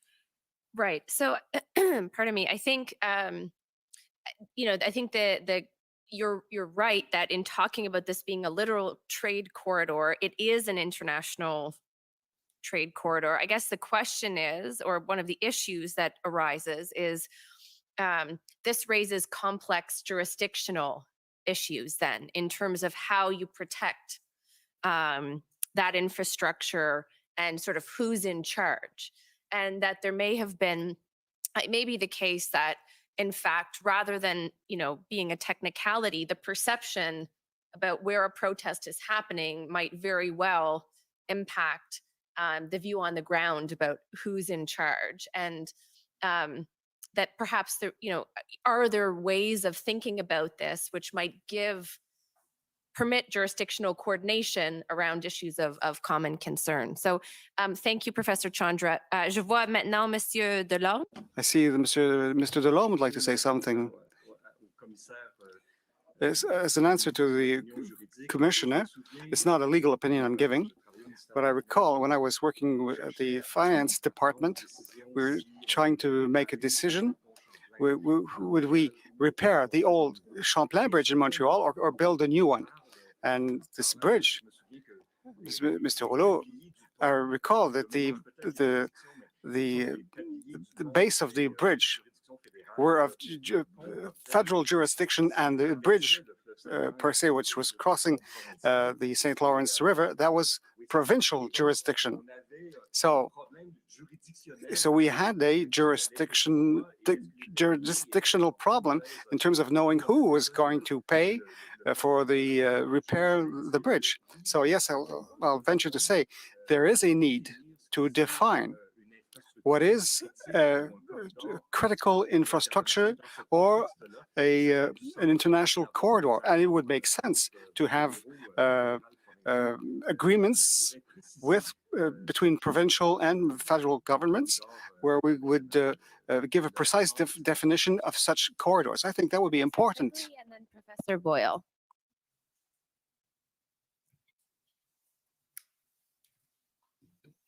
Just a quick observation to say that I think the question of jurisdictional responsibility would apply equally to questions around the seaports. And you've got the same kind of mess there in terms of seaport itself is federally regulated, but when you get those trucks off, or when you get the goods off the boat, there are municipal issues, provincial issues, and then do they cross provincial borders? There are additional federal issues. So you have a complex space with seaports also. So it wouldn't just be about road transport and bridges to the U.S. And Professor Quigley, not to put you on the spot, but are there existing regulatory mechanisms or tools that permit those sort of what might be considered jurisdictional constraints to be overcome in a space where, there are multiple overlapping jurisdictional interests? So, I mean, I'm reluctant to say because I'm not aware of any. What I am aware of is this fact that we normally talk about the complexity of jurisdictions when it comes to seaports. Right. That they're all involved, and there are a lot of private sector operators. And as we talked about with trucking, there are many private truckers on that one space. So it's a very, very complicated space. I'm not aware of any overriding kind of authority that could sort of seize control. I suspect there is none. Thank you. Well, maybe one other point I would say is that I can recall an issue of speculation that a boat was bringing in a number of people. There was sort of people smuggling going into port, and the various government agencies had to prepare because they were led to believe that a boat was coming in. They didn't know what boat it was, and they were bringing people in. And I remember there were at least 14 different government departments from various jurisdictions that were responsible for standing at the ready in case this boat arrived. They didn't know which boat, and in case they had people and they didn't know, and they had to do it all quietly because they were worried if the boat found out that they were caught for smuggling, that they might do something bad with the people who were on the boat. But anyway, there were at least 14 different departments involved in that exercise. I remember it was something that happened quite a few years ago in Halifax, but it's a complicated space. Like, even within the federal government, there are a lot of different government departments have responsibilities, but Right. it's spread out over quite a few. Yeah. Professor Boyle. Thank you. This question of how to clear up jurisdictional disputes or uncertainties and how to incorporate private sector actors, how to incorporate different layers of regulation and statutory responsibilities, made me think of airports, to add another piece to this puzzle that Professor Quigley has added with seaports. It seems to me that airports must have found a way to work out a lot of these uncertainties already. I don't know the nuts and bolts about how that is done, but I wonder if airports would provide something of a transposable model that could be applied in other situations where similar problems arise, like the Ambassador Bridge. So maybe this takes me to a follow-up question, which is, we've talked at some length today about, the need for coordination across government or between levels of government.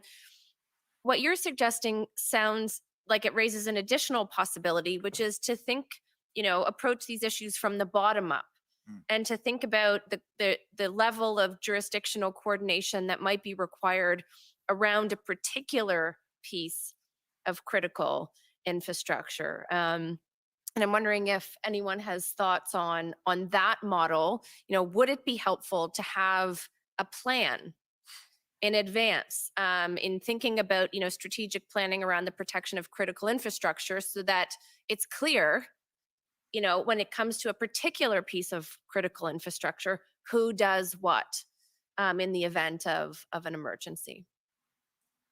Do you want to come back? I think, this reminds me about what we talked about earlier, and the idea that a one-size-fits-all approach is not going to work. So yes, a bottom-up governance approach tailored to particular infrastructural locations, facilities, assets could very well work, I think. Again, I want to go back to my concerns around freedom of assembly and freedom of protest. As long as those governance arrangements are very tailored to particular locations, particular places where it's transparent that these are the security practices that are in play, and we don't give in to the temptation to want to sort of introduce very vague, very general powers to protect critical infrastructure, where people don't know exactly what is infrastructure and what isn't, then that I've already said that's a problem. But particular institutional arrangements for particular locations might be a way to strike that balance that we talked about earlier as well. And does that also maybe look like, thresholds, like, given your concern for freedom of expression and freedom of peaceful assembly, does that maybe look like thresholds for triggering some sort of, restrictions on protests around critical infrastructure, rather than sort of a standing set of restrictions? Yeah, I think all of this would have to be tailored to particular vulnerabilities. Right. Risk is an ever-changing, condition, so there might have to be some changing level of, security precautions given a particular risk environment. But if they were tailored and specific to particular locations and not dispersed vague powers, then that might be a good way to strike that balance. Right. Professor Quigley. I'll just offer some thoughts about emergency planning exercises that sometimes happen in anticipation of these kinds of events, because this is one of the sort of favorite exercises of agencies that work in this area. They sort of imagine a scenario and they think about how are we going to respond to this particular scenario. And so one of the things they do too often is they work with public agencies, they always say, you don't want to meet somebody in a crisis, meet someone for the first time in a crisis. So they want to know who all the emergency responders are and that sort of stuff. Sometimes these exercises are a little bit false because they only bring together agencies from the same order of government because they've been told to sort of work out an exercise. So they kind of develop these scenarios that are not really very realistic, because the thing about disasters and crisis is they don't respect jurisdictions. Disasters and crises come and hit you the way they do, and they will hit all three orders of government. The very fact that a province is responsible for emergency response in the first place means the province is going to be at the center of anything that's any sort of seriously devastating issue is going to go well beyond one piece of infrastructure to the community at large. So one is we need to have approaches where we actually bring a lot of stakeholders together. It's hard traditionally to bring the private sector in on these emergency response exercises. Maybe they don't see the value, maybe they're too busy, I'm not sure, maybe they don't want to disclose their vulnerabilities. Certainly noted with some concern from public agencies that private sector agencies don't necessarily come to emergency response exercises, and they should. And then I think the other thing that we need to do in these exercises is we need to actually get better at trying to establish clearly what are we trying to learn from emergency response exercises, and we have to declare them, and then we have to monitor over time if we're getting better at emergency responses. Too often these emergency exercises occur, there isn't really any kind of serious report afterwards, there's no benchmarking, and we have no sense if anybody's ever getting better at these things. There's just a kind of occasional exercise that they kind of make up, and then they run a few things, and then there's a hot wash afterwards where they kind of report out, but there's not necessarily sufficient and rigorous follow-up to show if we're actually getting better at emergency response. So I think there's a fair bit of learning that can be done from public agencies and the private sector that's owning and operating a lot of these infrastructures. Anything else on this point? Okay, so I'll move on to another question then. We've talked only a bit about rail. And so I'm wondering, are there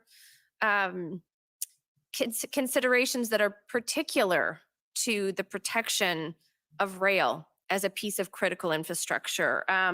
Perhaps because it is a significant sort of physical piece of infrastructure that runs throughout Canada, or because particular groups are particularly likely to protest by disrupting rail. So I'm just wondering if the panel has any comments that it'd like to offer on the protection, the unique considerations related to the protection of rail. I can just jump in with a little bit of background more than anything else. Professor Chandra, sorry, only yes. just for the transcript. Sure. Thank you. In some ways, our trade over rail is, well, it's a lot less important than by truck. It's about 16% of our trade with the US. But it's also easier to regulate because there's far fewer actors. There's basically Canadian National, Canadian Pacific, and then two big US firms, BNSF and Union Pacific, I think, across the border and transport mainly grain, coal, and so on. And in some ways, the nice thing is that the operators also own their own railroads. And so, CN operates on CN tracks and so on. So they're very much, they also have the strong incentive to make sure infrastructure is upgraded and maintained and so on. I'm sure there's challenges around rail, but it's also strikes me at first blush to be a lot easier than regulating or the challenges that come around trucking. Thank you. Professor Boyle? Thank you. Yeah, I mean, railways are an interesting case because that's where the idea of protecting something really break down. You can't protect a rail network. You can't protect all of it anyway. You might be able to protect particular, bridges where rail networks come together and have to cross a major geographic feature, right? You could protect that bridge or that tunnel or something, but you can't protect rail networks overall. It's interesting in my research on civil defense measures during the Cold War is that railways were always treated separately from other industrial facilities for that very reason, because you couldn't protect rail like you could protect a manufacturing facility. And so what they tried to do, and I think what's still is the case, is trying to build redundancy and resiliency into those networks. So there's particular components of a rail network goes down, there's still other opportunities to move things around, whether it's other rail networks or other modalities of transportation. because I think, security protection, that breaks down in that context of a network that can't be secured. And that goes for a lot of things, electrical grids, entire, highway systems, right? We need to be thinking about resilience more than securing and protecting individual points in those networks. Right. Professor Quigley? To speak slowly. And I'll ask everyone to speak slowly, if you don't mind. Yeah. I'll just point out that, when I think about rail, first off, I think about how you can't really move the track. This is one of the flexibilities that you have with trucking that makes trucking very appealing in terms of its adaptive capacity that you don't have with rail necessarily, notwithstanding Professor Boyle's comments about some additional rails or flexibility that's built into the system. The other thing I would just note is there's quite a bit of work done around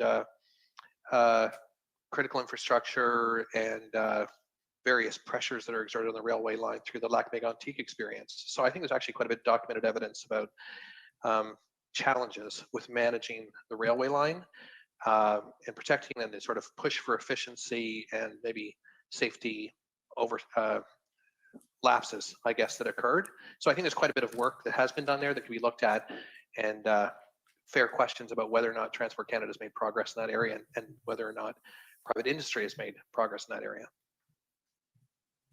Thank you. Anyone else on that point? Okay, so I'd like to take us now to yet another form of infrastructure that we touched on perhaps briefly, but not to any great extent, and that is cyber infrastructure. And wondering whether we have the regulatory tools that we need to deal with threats to Canada's cyber infrastructure.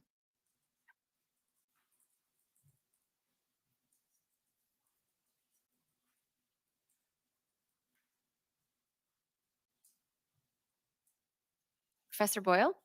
Thanks. I was wondering when this would come up at some point in this discussion. This is your moment. When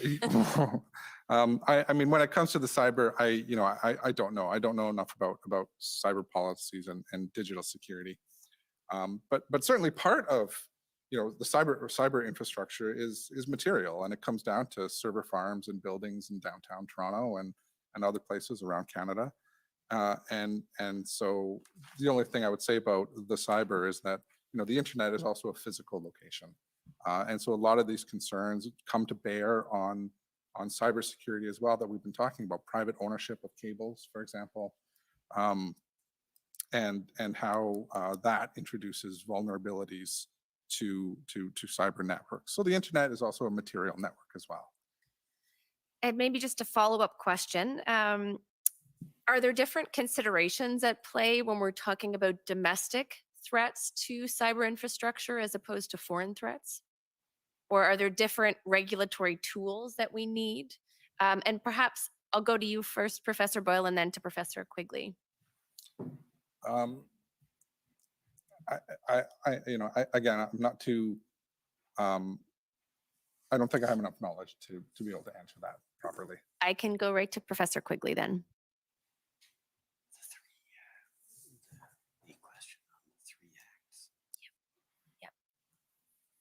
Oh, you're muted, Professor Quigley. Don't worry, you didn't miss much. It was just to say that I actually agreed with Professor Boyle that I also don't know much about this. And in fact, I think it's interesting and telling that it's a sector the importance is significant, and experts are saying that we should be more aware of the vulnerabilities. I think the Society of Actuaries has talked about this particular domain as maybe one of our greatest vulnerabilities. But I'm not sure that it gets a lot of popular attention, and there's a sort of an awareness of the vulnerability, but I'm not really sure we're ready for the consequences of a significant failure. So I also couldn't comment, I think, with any great intelligence or insight on it, other than to say that in my own research around popular attention to cyber, it gets very, very little, dare I say, the least amount of coverage of all the key sectors. I think partly because it's, as I mentioned earlier, it's complex, it's hard to see who's responsible. And in many respects, people, I think, enjoy the technologies they have, and they want there to be continued to be a certain level of deregulation and freedom and flexibility in the way they use technologies. They don't necessarily want them regulated and limiting to what they can do with their technology. So there's a lot of resistance and ignorance around the space that I think that allows the vulnerabilities to flourish. Thank you. I think Professor Chandra. I'll just jump in with one point. I don't particularly have expertise in this area, but I do have colleagues at U of T who are working, especially in this area. And coming back to the issue of network cables, which is what their research is on, it was pointed out to me that, every time we communicate over the internet, send and receive messages or download information, data is being transmitted all around the world. But in particular, even messages or information that is transmitted domestically within Canada is almost invariably passing through the United States at some point. This is a well-known fact. And in the past, Canadian scholars and legal experts have raised the concern that the NSA in the US has, in some ways, the right to seize or intercept these messages. And that's been a well-known problem. And it's not clear that there's ever going to be a solution to that. Right. So. Thank you. We have time for one more question, and it's for you, Professor Boyle. So you noted earlier in your comments that you had concerns with the way that provincial laws placing restrictions on protests in the vicinity of critical infrastructure were drafted, and that those are not they don't represent a good model of protection of critical infrastructure while balancing civil rights. Do you have any suggestions for what a good model would look like? Thank you. I want to be clear that those provincial laws don't necessarily regulate free speech or freedom of assembly per se. What they do is create the fence for interfering with critical infrastructure. And what I wonder is, does that fairly broad idea of interfering with critical infrastructure, could that capture protests? So that's part of my concern there.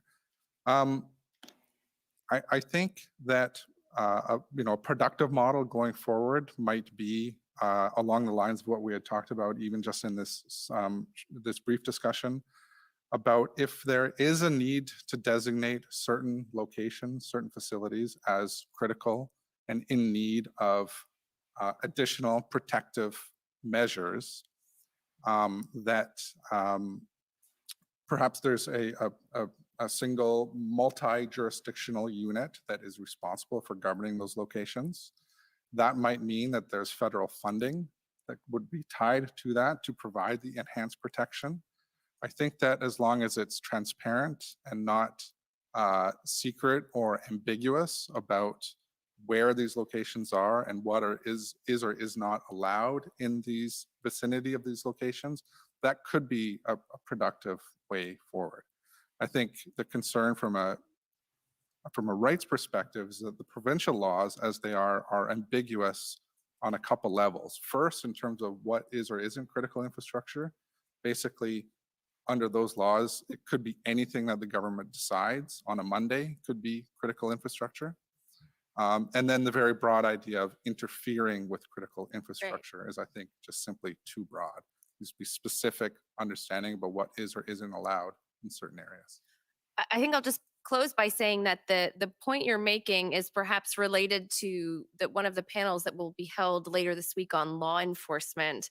I understand you to be saying, and having said earlier, that we have to think not only about sort of what's in the law, but the way it will subsequently be used by law enforcement. And I think I heard you sort of suggest that there is a concern that you create a broad power and that then vests the law enforcement with discretion about how that power is utilized, and that there's a concern that where there is substantial discretion, there is a potential for selective enforcement. Yes, yeah, selective or convenient or strategic enforcement of ambiguous categories of offenses. Yes, I think that's a concern.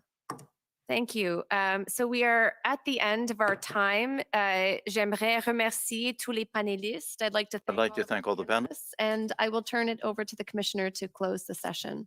For real this time. For real, yes. J'aimerais aussi. I would also like to thank the panelists, as did Professor McDonald. This was useful and interesting, and we appreciate, the Commission appreciates greatly your willingness to contribute your knowledge and your willingness to answer our questions. And myself.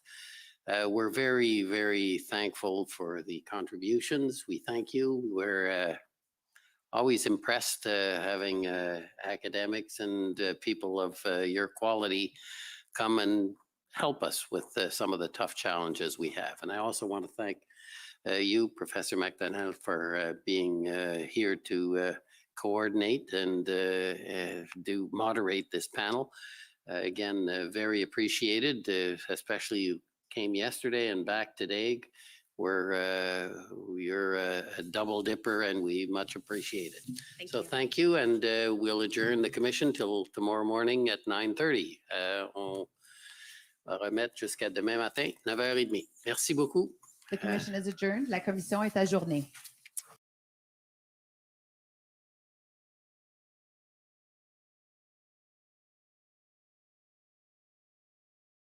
There we go, folks.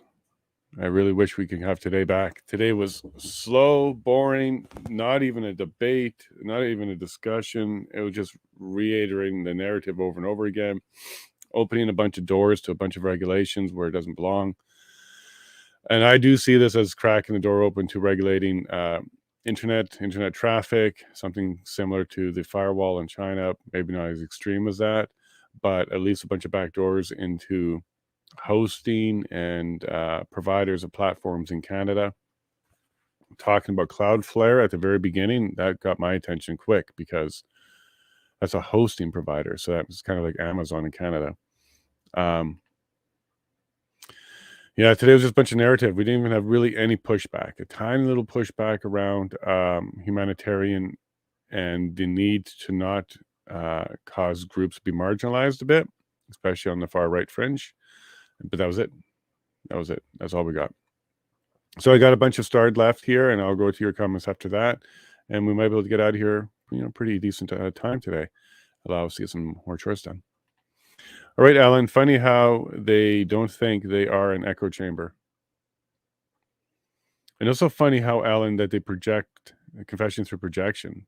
They talk about other states and what other states do to their people and how they regulate their rights and their freedoms and their speech and how bad that is.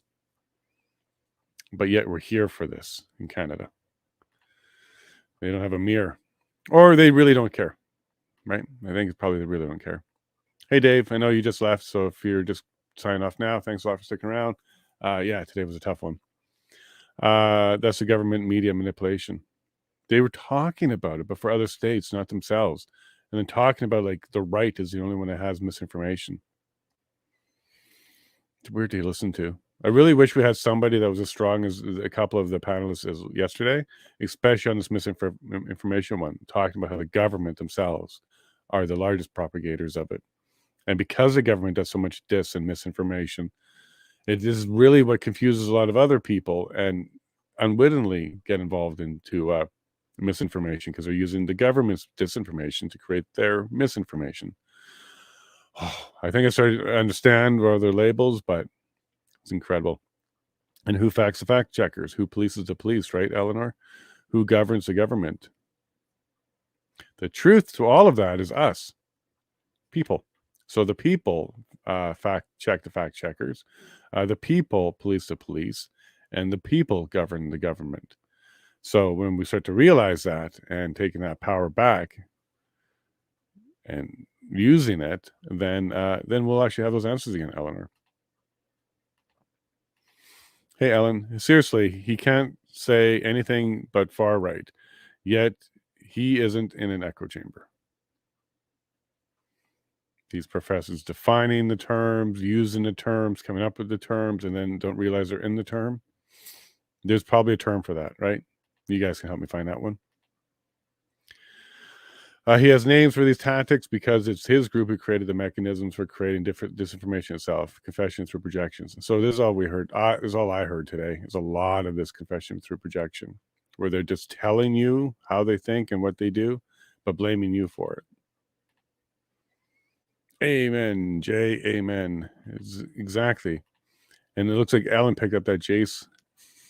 Picked up Jace too. Cool. And yeah, I think the guy's an extremist as well. According to his definition, I believe he's an extremist. And this guy's extremely disturbed for sure. This was the French guy. Because when Alan said that, yeah, using his definition of an extremist, he's an extremist. Go figure. Anybody gonna show that to him? When they make words violence, they just justify actual violence to stomp out mean words. Yeah, whatever happened to sticks and stones may break my bones, but words will never hurt me. Now, what's the modern version of that? Sticks and stones and words will hurt me? I don't know. I remember growing up with that one because I actually believed it. It would toughen you up. It helps you understand that people speak horrible things sometimes, but don't let it hurt you. Do we have a whole generation or two that completely forgot that because they're using words as violence now? Maybe, Ellen. Hallie. Most Canadians will leave this country because it's no longer a democracy once Bill C-11 passes. Also, not being able to be employed because of vaccination policies. A lot of people have already left. Quite a few people have left, Hallie. And I almost left too last year. Decided to stay, do this political thing, give it a shot, see if I can help. But there was quite a few people leaving for sure. I don't know if BC-11's what's going to make them leave.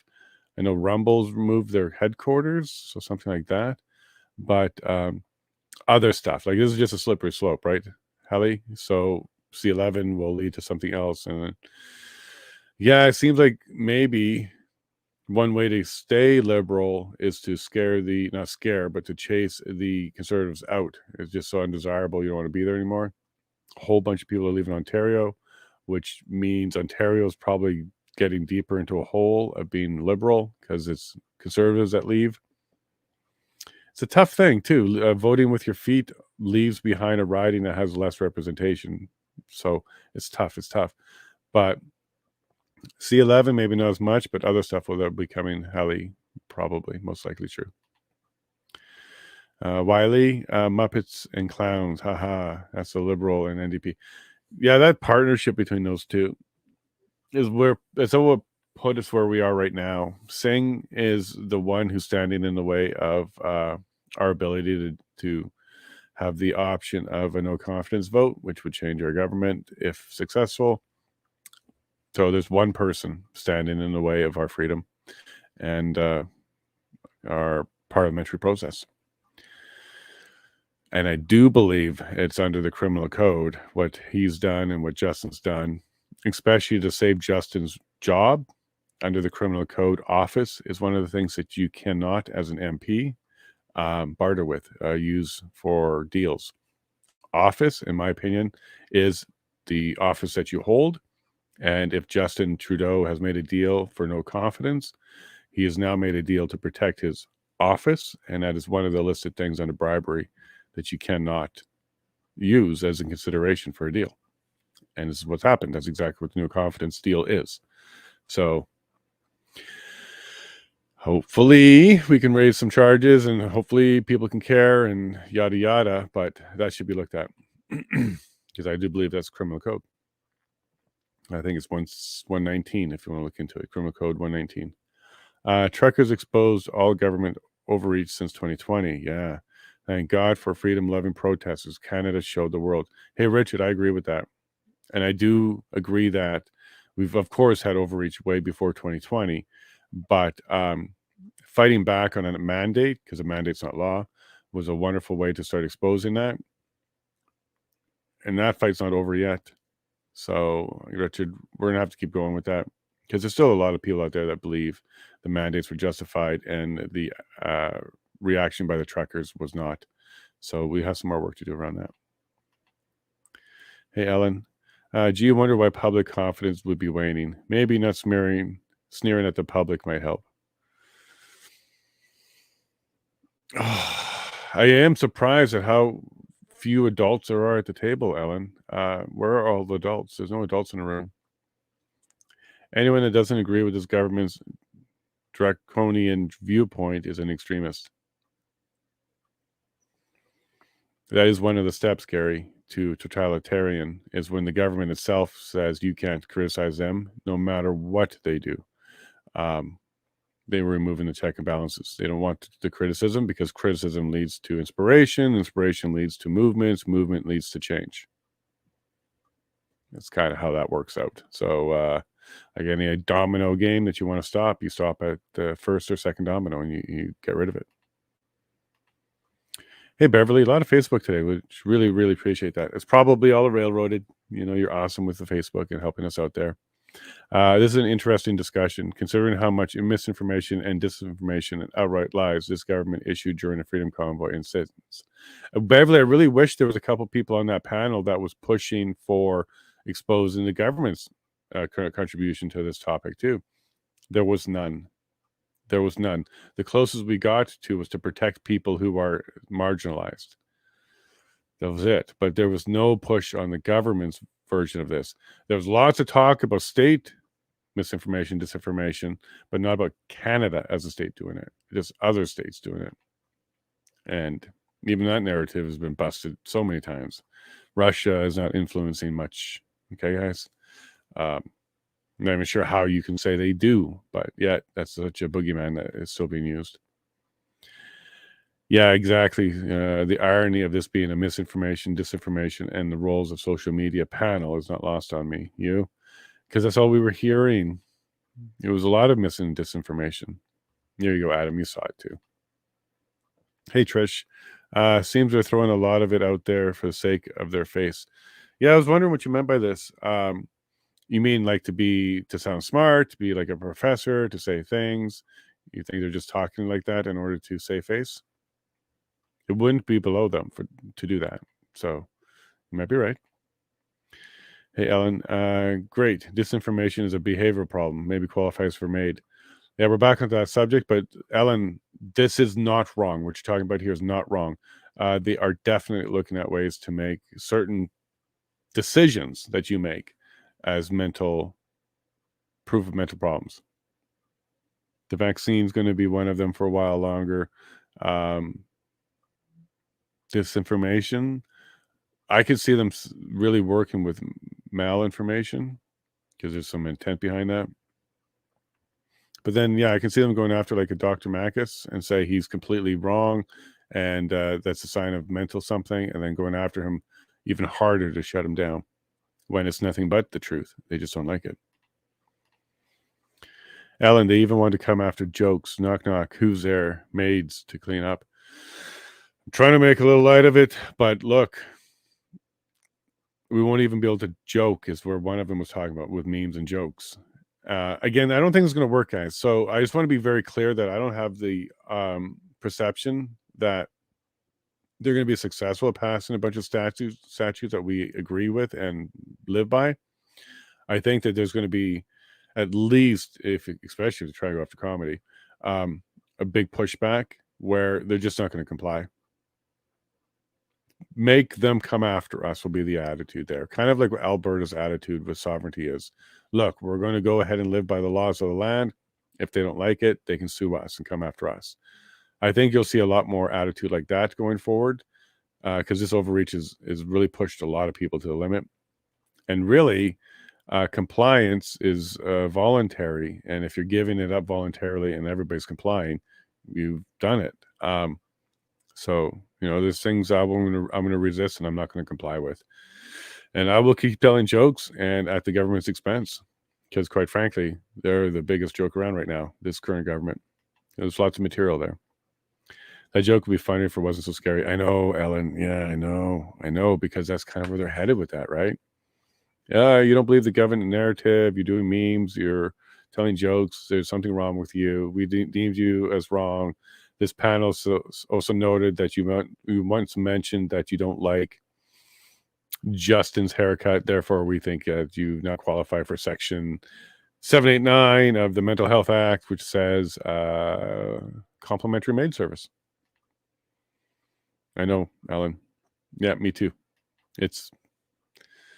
Yeah, me too. And I don't like how they use that subject matter a lot to try and protect marginalized groups, but yet the government is involved in providing the services for all marginalized groups in order to execute on them. Such a bad message. And as you should, Ellen, for sure. You should absolutely have that response. It's a very normal response to it. You have a more personal relationship to the right slope. Yeah.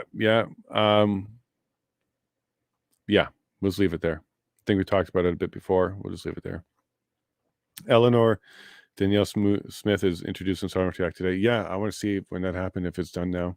That was earlier in the day. Smith.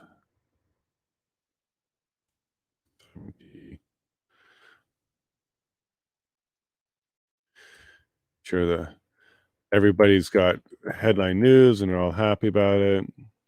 Set to introduce a controversial Sovereignty Act. Thanks, Globe and Mail. There's nothing controversial about it. It sounds great. Daniel Smith to announce standing up for Alberta legislation. Has it happened yet, though? Maybe the news is just not being really refreshed on it. Trudeau says economic issues more pressing than Alberta Sovereignty Act. Nope, sorry, dude, and we don't need your permission, and we don't care. Okay, I haven't seen the announcement yet. It might be kicking around somewhere. I'll look for it somewhere later, folks, and I'll have it for you. But I'm glad about that.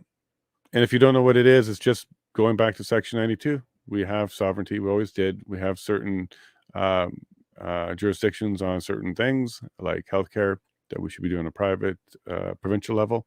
Sorry, not private, but on a provincial level. We're just going to go back to it. Just the Sovereignty Act is notice to the federal government that we aren't going to enforce anything that we don't believe is correct and just under our sovereignty. And we're going ahead and expand on and develop our resources under our sovereignty. And if the federal government has any problems with that, they know how to file paperwork. So we'll see them in federal court. That's all that is. Hallie, somehow I don't think these people have had a class with Dr. Jordan Peterson, nor did they ever watch Rex Murphy, dominating journalist in Canadian broadcasting. Yeah, both are great voices to listen to. Okay, they are connected to the real world. They understand it. Rex is really interesting to listen to. I find his perspective to be enlightening, to also see how he's always had that perspective and how he can see the contradictions growing or happening as he's developed his career and his experience. And then, of course, Peterson's an intellectual. He's got a lot of good ideas. He's got some good motivators. Some of his book stuff is pretty good. And it would be great to see and hear more of them. I would love to see them get more political, but not there yet. Before maids became so mainstream, I always had an oddball reaction to certain ways. I've seen people behave as if it pertains to people with special needs. Well, some good news though, Alan, other than like the, prenatal testing and decision making that's going on. Services are getting better, care is getting better, and society overall is getting better with this, Ellen. I know that even just 20 years ago, it was a very different world, and my son would have been exposed to a very different world, a lot more prejudice, a lot worse. So far, other than some rhetoric from our government and stuff like that, the community, no problems. Everybody at church, everybody at the community center, everybody loves them. Everything's great. We have no problems. So I got some good news. The society and our neighbors are getting much better on this topic. It's still government that boogeyman's it and causes people to be concerned and sometimes make decisions to not enjoy life with special needs. Richard, do not live in fear, and then you can realize it's all a show. Good advice. Good advice. If you can get that fear out of your mind and stop being so scared, you start to realize it is just like a scary movie. It's just a movie. There's not real fear behind there. There's just puppets. There's just mechanical. They're just weird sounds. They're not really scary demons or anything like that. So the less of fear you live in, the more you start realizing that it's all a show. There's a lot of fear mongering going on. When the government uses all force against civilians, then government forgot to govern is by choice from free citizens giving authority. Yes, Richard, you understand exactly how it works. When abused governments fall, history repeats. So what he's saying here, Richard, yeah, you're very clear. We give the power. We give the authority. It's not an authority upon us. It's we provided the authority to be used on us. It's a very distinct distinction there. So we are always in power, and that's what the government has to remember, because if we can give you the power, we can take it away. And whenever governments abuse it, people get rid of them. People get rid of them. So if there's a spring election, that might be our chance to do it.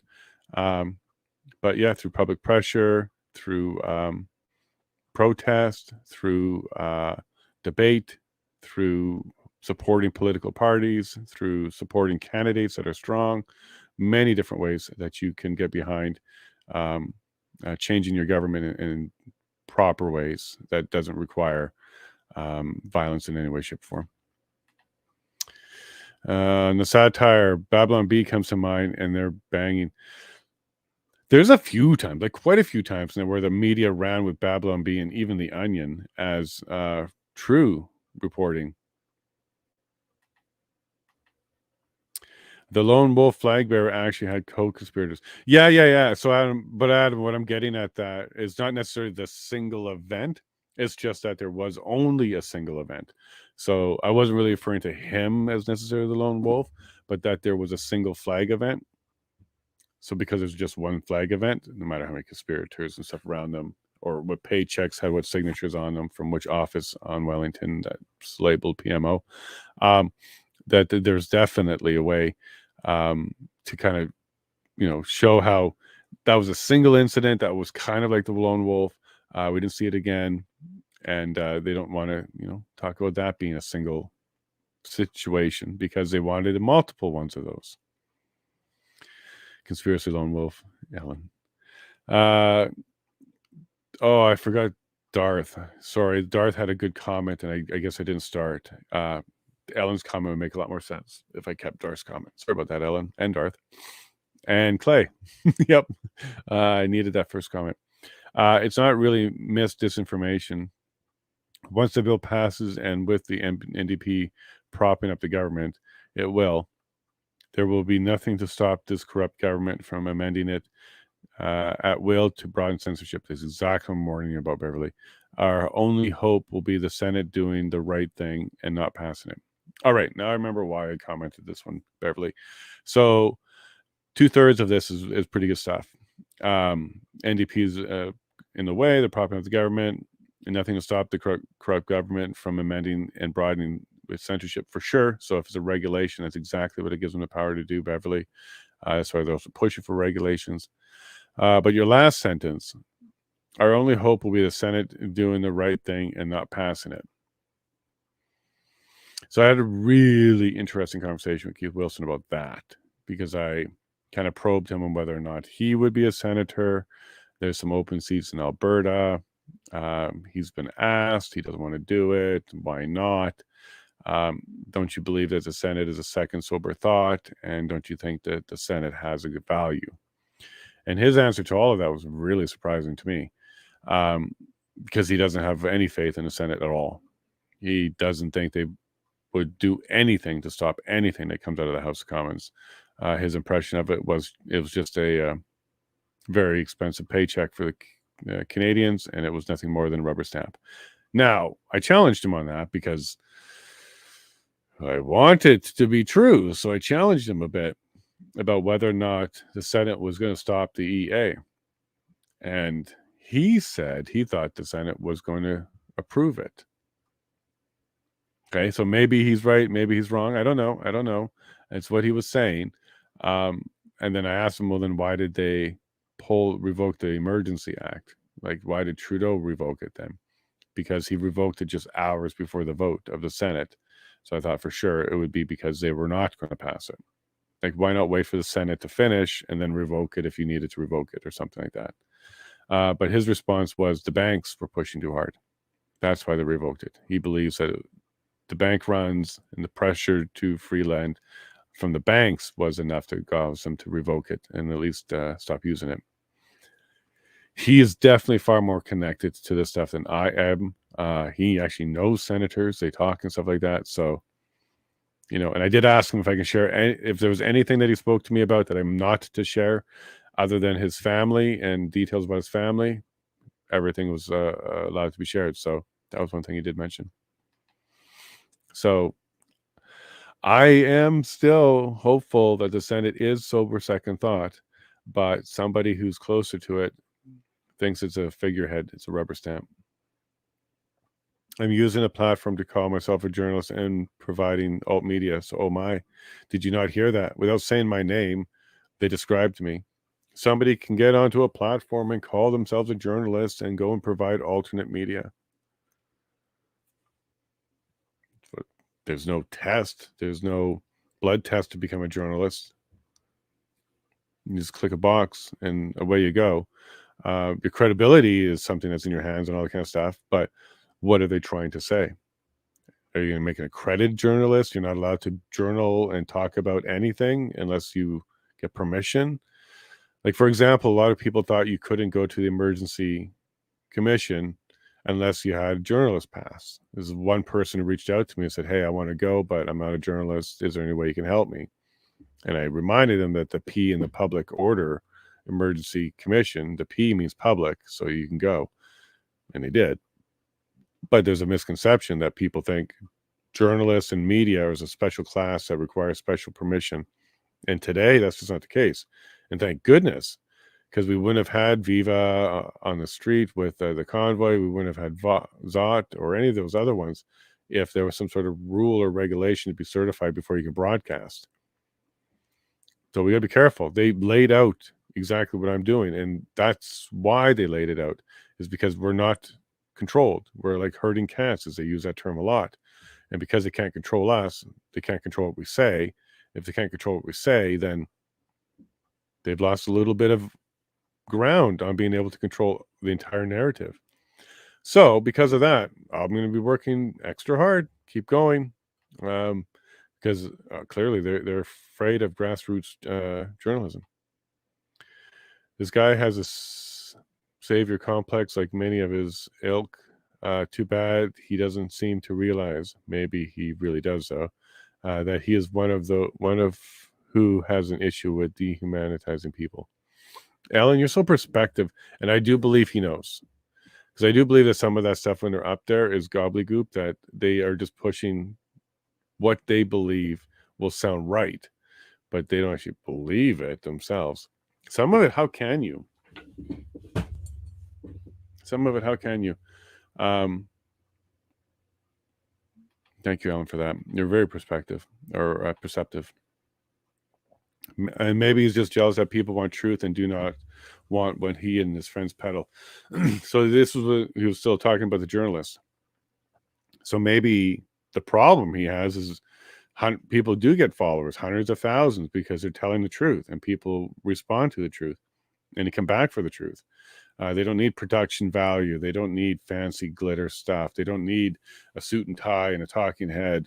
They don't need a smiley face with nothing but makeup on it. They just want the truth. So if what you're recognizing is there's an appetite and a desire for truth, you would have to kind of look at why they don't want what they had before. It's because it's changed. It's now all produced and it's not the same. So again, just like with guns, if you take away truth and you take away the ability to communicate, you've disarmed your citizens for the purpose of conquering them. And when I say conquering, I actually kind of mean that, because I believe when Justin Trudeau said he admires the Chinese democracy, what a slip of a tongue there, dictatorship, the Chinese dictatorship, I believe him. I believe that he was telling the truth there. He did admire it. And for the reasons he said, it was easy to control and change and change policy on a dime. Yeah, he just wants to tell you and dictate to you. And that's why they don't like the town criers. They don't like the truth tellers, the ones that will spread information, the ones that are not so afraid of the government that they will speak up. That is how it starts. Go watch Hamilton, the musical. It's good music. It's fun to watch, but that's also the message there. Anonymity is key for whistleblowers. Holy smokes. No kidding, Clay. There's so many things that's wrong about that. Not just whistleblowers, but there's so many people. Yeah, right here. Eleanor got picked up some of that as well. Confidential informants, provocateurs, covert missions. There's you can try and get information from people by pretending to be something else.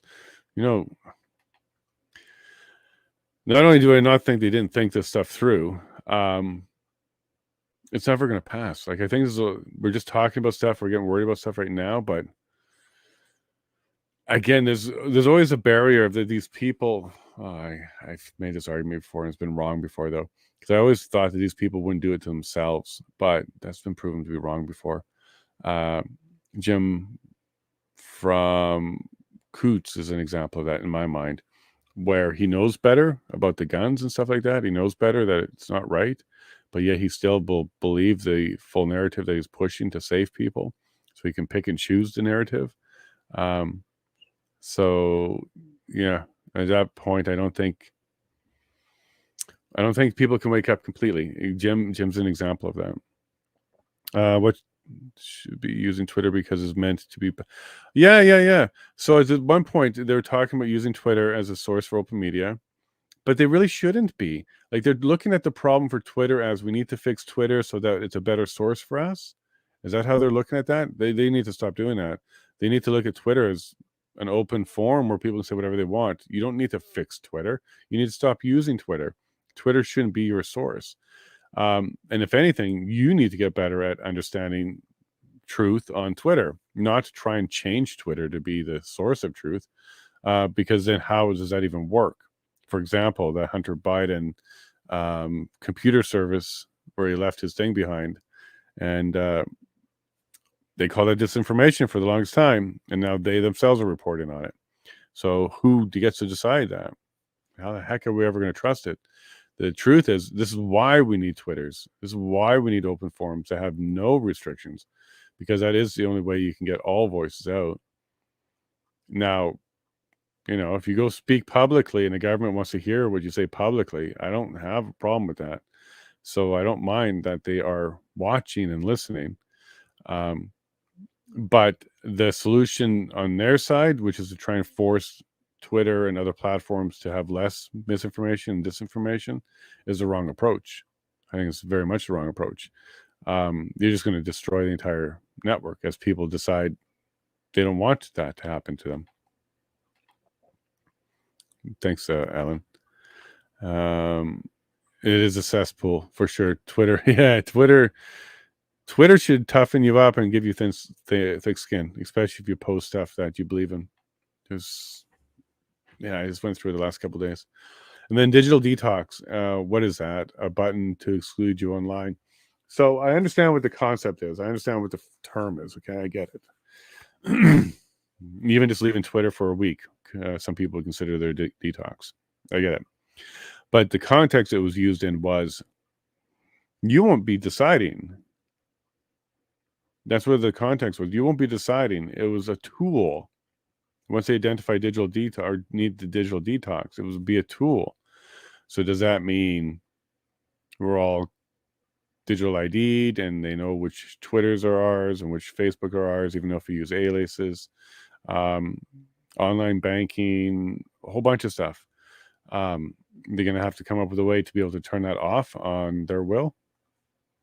That's what they were heading to. That's what the context was. It would be a tool, but what would that tool look like? Hello, Mr. Levine. We're now turning off your socials, website, and any communication via digital so that you can detox and get yourself out of that mindset that we don't like. I assure you, the first phone call would be the first failure, because right there on that phone call, you just proven government overreach, and you just proven that government is where they don't belong. And that alone would be pushback. I have very little interest in hearing only from professors, academics. Oh, that was annoying. These are not the people who are the actual experts on these subjects. Sorry, that came out of nowhere on these subjects. Get me a real subject matter experts, please. And we saw that at the end. Well, we've talked about all this infrastructure and all this other stuff that was complicated and very hard to understand. Rail and truck and sea and proportions and harbors. What do you guys have to say about cyber? Crickets. And one guy started off by saying, I don't know very much, and then gave a small answer. And then when it was pushed, and it was a bad answer, it was just very, very hollow. And then when pushed a bit more, it was, well, I'm going to have to bow out because I don't know this well enough. Kudos to him for doing that on the second part there. Kudos for him for acknowledging it. But I assure you, if he would have been able to word salad it and talk gibberish, he would have continued, because he did that on other parts of the policy conversation. And then other guy got the cyber question too. And he starts off by saying, I don't know very much about this, but I knew somebody before he did. So I'm smart because someone I know is smart argument. And he too didn't answer that one very well at all. None of them had any technical abilities on cyber, but yet they did talk about cyber being infrastructure, the cable itself. We use some piggybacking from the US, but there is a large line that leaves Halifax as well. So there is some of that infrastructure that's in Canada. And how I know about that one is I was the one that kept working in 9/11. So 9/11 World Trade Center has had a backbone exchange in it. I'm not sure if you knew that on the tech people, but it came in near the World Trade Center, one of the eastern cables. So that took out the eastern internet. The Halifax one lit up, kept the traffic going across the pond because that line went down. It's also why there was a lot of trouble to get to CNN and stuff during that morning, but there you go. Halifax has a major line. What the heck? Like we all know what Lego is, but could he have found a more professional metaphor? James, yeah. When they do whack-a-mole and connect the dots and now Lego, they're talking to us the way they see us. Children. This is how they talk to children. This is how they talk to us. And on top of that, James, he may not have had a better metaphor, right? That might have been the best thing he came up with. He couldn't talk about compartmentalization, and he couldn't talk about multiple systems working together in order to make an ecosystem for the economy. Like, he couldn't talk in broader terms that were more professional and related to the logistics and the supply chain industries. So he came up with Lego. But whack-a-mole, connect the dots. We're getting lots of children's games. Skip rope is going to be coming up. Yeah, we also already heard that the network cables are privately owned infrastructure that's critical, and we may see them try to use that as a way to get new safe internet as well. So we've seen a pattern here, and a Terry noticed as well. Safe spaces, safe speech, safe internet might be something. It might be something. They might sell it as virus-free, protected from foreign state, this and that, and identity theft protection. They might usher in the global ID, the digital ID, as a benefit to you for stopping identity theft. By the way, there's a way to stop identity theft right now. The banks won't do it. I'll tell you what it is. Put the liability of mistakes on the bank, not the customer. So right now, your identity is stolen. Someone does a loan, takes the money out. They come after you. So the liability for the error should be on the bank. But as soon as you do that, the bank will fix that problem. 100%. Right now, it's the consumer's problem. They have to go through identity theft recovery. They got to go through years or months of work to fix it. They got to attest. They got to swear. They got to do all of that. all because the bank didn't double check the identity of the person they're dealing with, open up a loan or credit card and handed to them. The bank made the mistake. So that should be fixed. It should never have been consumer liability. It should have been the bank's liability. And if you make it the bank's liability for identity theft or even fraud in general, they'll fix the problem. It may mean you have to jump through a hoop or two more to open up that loan, that mortgage, and that credit card. But it also means that the chances of your identity being stolen and compromised and then ruined is nil. We'll do that. The bank definitely should be using their own rules, which is the get to know your customers or need to know your customer rule. That's the only way identity theft actually happens, is the bank doesn't follow through with the identity of the person, provides credit card, loan, mortgage, and then the crook cashes it out and takes it. So a quick solution to identity theft is to have the banks liable for it, because right now consumers are. Hey, Dave. And they don't have their own cables. They piggyback on America so the Yanks can shut off the country down. Yes, sort of. Yes and no. So there's plenty of places where we cross. We cross at Chicago. We cross at New York. We go from Halifax to the east. Vancouver has one as well. I believe there's one in Winnipeg as well. I think Winnipeg is what goes to Chicago. No, Chicago's too far east. But there's one in Winnipeg as well. I don't know about Edmonton or Alberta, or Calgary or Alberta, but I do know that those ones have some crossing points. This became an issue on 9/11 because we actually thought during 9/11 that in order to protect themselves from cyber, they were going to close down the internet borders. Both countries have that. Okay, they could turn off either side of the border for that. So, would the U.S. ever do it? They could. And would we lose a bunch of traffic and a bunch of services? We could. But I don't think the solution to this is more regulation around internet services. Maybe the solution to this is to have more domestic services. For example, there's automotive industry that they keep talking about where it crosses the border 6 times in order to build everything for the vehicle. That sounds like an inefficiency to me. Build half in Canada, half in the U.S., or the whole thing in Canada for the Canadian market, the whole thing in the U.S. for the U.S. market. I'm sure you guys can come up with a bunch of ways to improve that, so that if there is a reason outside of, say, Canada's control, the U.S. closes the border, it's not a tactic for them to starve us and destroy us. We're able to continue. I think what is a national security risk is the fact that we aren't prepared to deal with a border closure, whether intentional or not. The fact that exposed such a problem in itself is a national security issue to me. It shouldn't be a problem. We should be able to close that border, get on with life. Maybe we lose some luxuries, but we don't lose essentials. That's where that should be. And ditto in the U.S., I know that they're working hard on that too, because of the mistakes learned during COVID, and the shipping fiasco and problems there. One ship got stuck in the Suez Canal and it caused a lot of problems, right? That kind of thing. Essentials should be on your homeland. Luxuries can come and be imported. They keep saying that the auto workers were impacted, but trust me, they have a strong union and would ensure the logistics delays didn't translate to lost jobs. Just show one person to us, please.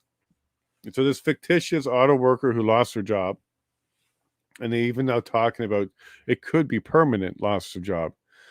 Okay, I've been an employer and I've worked with unions and I've understood unions. There is no way there was an employee fired.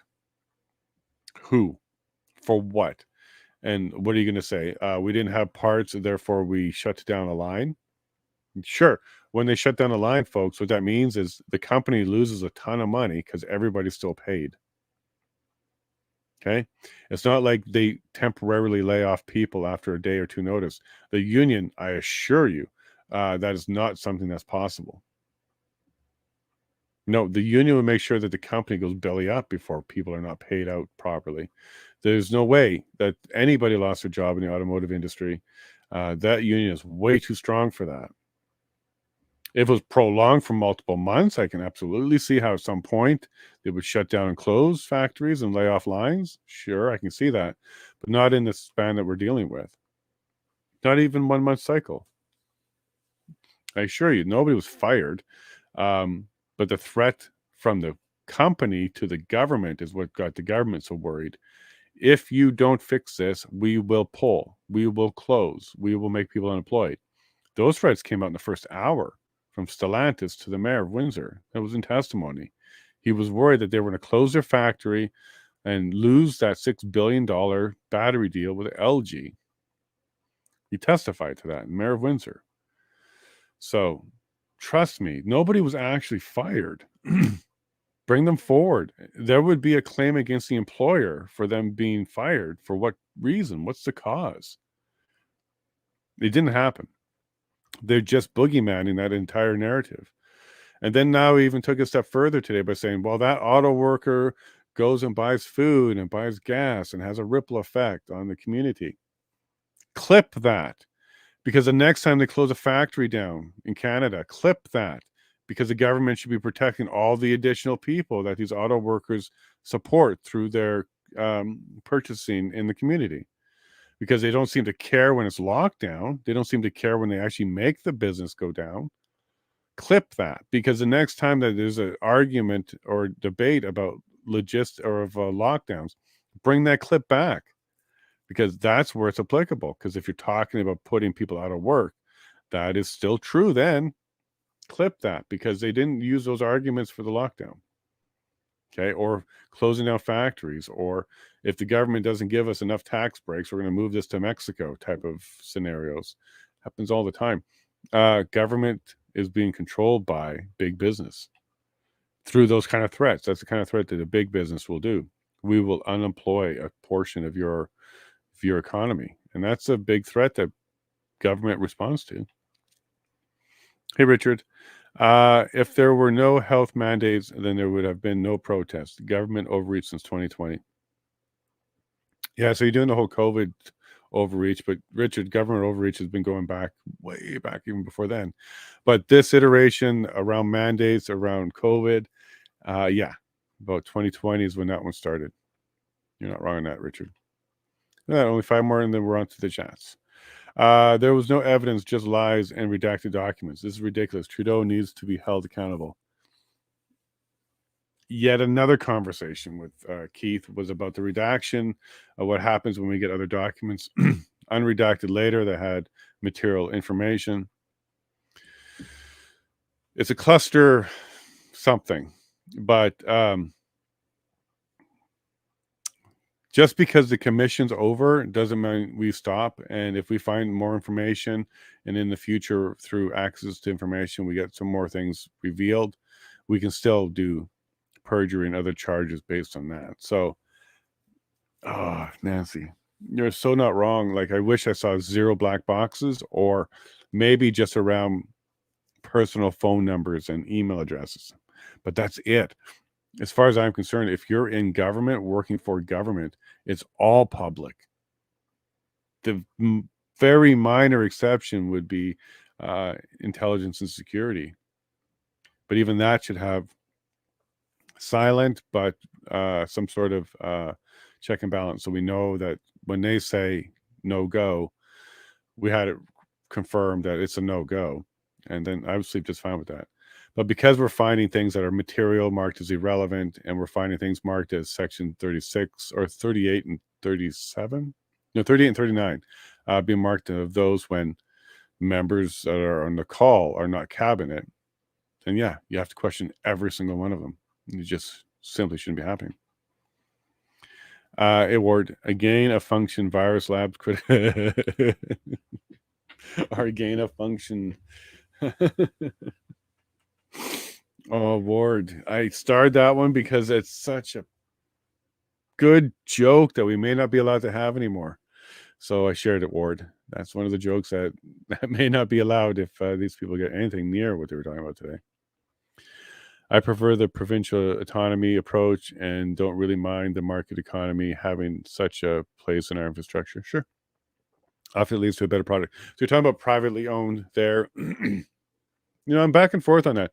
There's certain infrastructure that I think can't be private, and that is if you deem it to be truly critical.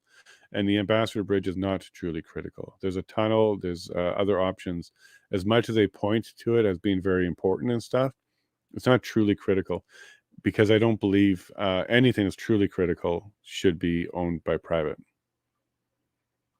So other than that, though,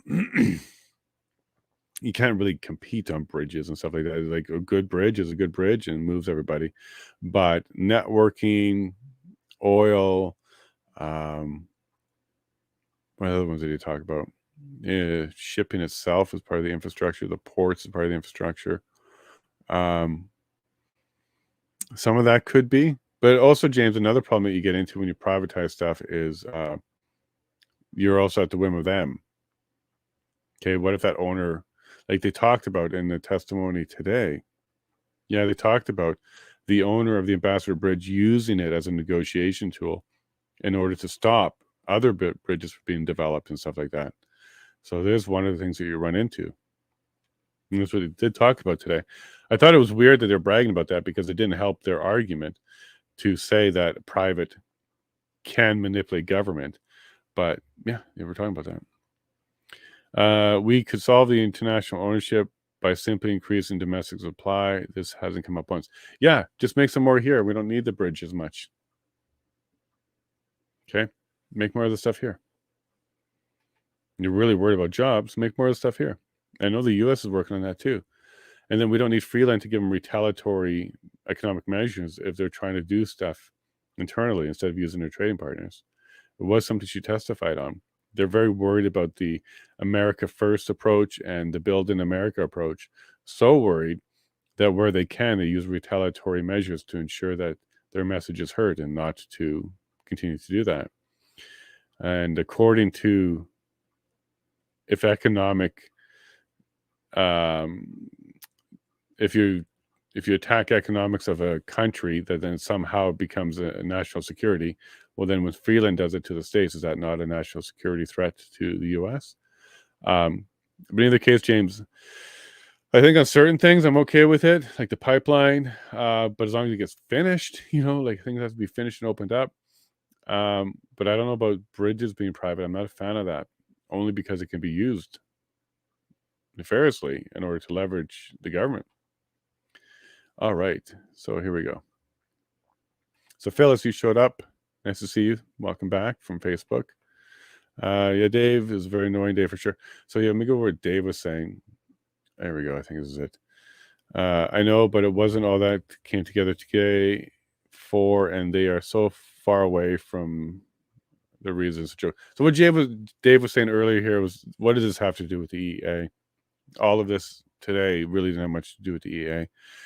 It would have had more to do with the EEA if there was a lot more balanced panel, because the disinformation one would have also had allegations around the government's misinformation, so that would have been more appropriate for the use of the EEA.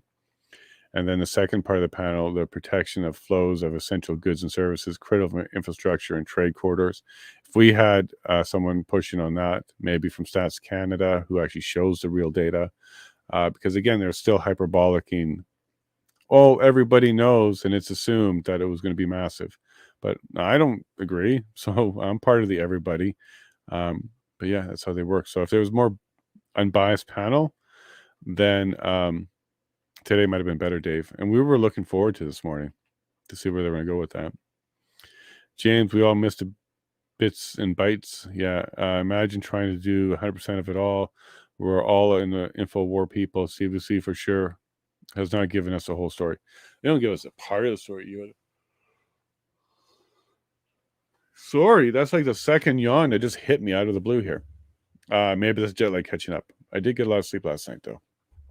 So anyways, we'll deal with that. Oh yeah, Gates is a major shareholder of Canadian Rail. I'm not sure which one. CNR, National Railroad. Anyways, he is a major shareholder. He's been like that for years. And when I learned about it way back then, I was like, why? Like, why Canadian Rail? Maybe it'll become a very important thing. He's a shareholder. He doesn't get involved in things where he doesn't think he can have a return on that. And hey, Phyllis, thank you for coming. And then as Phyllis arrived, Dave leaves. See you, Dave. Don't know what happened between you and Phyllis, but there you go. But no, Phyllis is on Facebook. Dave is on YouTube. You guys should meet one day. Hey, James. Selective enforcement like Clayquot Sound, Fairy Creek, etc., the Northern Rail incident. They're going to be on a lot of scrutiny now for the next protest. Whoever it is, whatever group it is, they're going to be under a lot of scrutiny for it, especially if it's big and if it's blocking corridors and stuff. And now that they learned how vulnerable the government says we are, the next protest could be very devastating because they kind of gave up all the secrets, didn't they? Nobody's got that there. Okay, cool. Thanks for my mods. Keeping track of that. We're getting some more of those attention of those bots, right? All right, railroaded. Dave, we should. Okay, bye. That was for bye, Dave. We got even more plaid. You guys like that? You like that with me and Azaria pulling out the black and red? Is that going to be our color? Might work on that. We miss you. What a sideline week. I hope we'll be back in sync tomorrow. Wow. Who's that? Facebook, Phyllis. Oh, here we go. That was Ali talking to Phyllis. Cool. And yeah, just really off today. The panel was a little bit boring. But here we are. We're still on what? Almost 9 hours of the stream today. So even on a slow day, we're still doing a lot of hours. And hey, what happened to the red back? It's right here. Right here. It was right here. The wife asked me to come and deal with an engine that didn't want to start. And like I told you before, this is not very warm. This is far warmer. It's got a liner. So I had to throw that on, Ellen. Sorry. Maybe spring it on. I will be nothing but the red one because that's when I wear it a lot. Wear it then. We went back to more plaid. Got more plaid. Yeah, I'm glad you like that and you guys were enjoying that. Sorry, I had to lock down the boys. Husband working late. Cool. You're taking care of your farm. Normally he does the evenings. Cool. You're sharing a lot with us here. Nothing from Danielle yet. Yeah, I looked Eleanor too. It just an announcement that's coming out. Maybe it's out by now. Is that the government party to control your thoughts and behavior, or is it to stay in power and money? Ward, it's tough to know exactly where they're going with this, but I still think the global agenda is the final target for them. I do think that they want to give up our sovereignty and have the country itself controlled through the global power.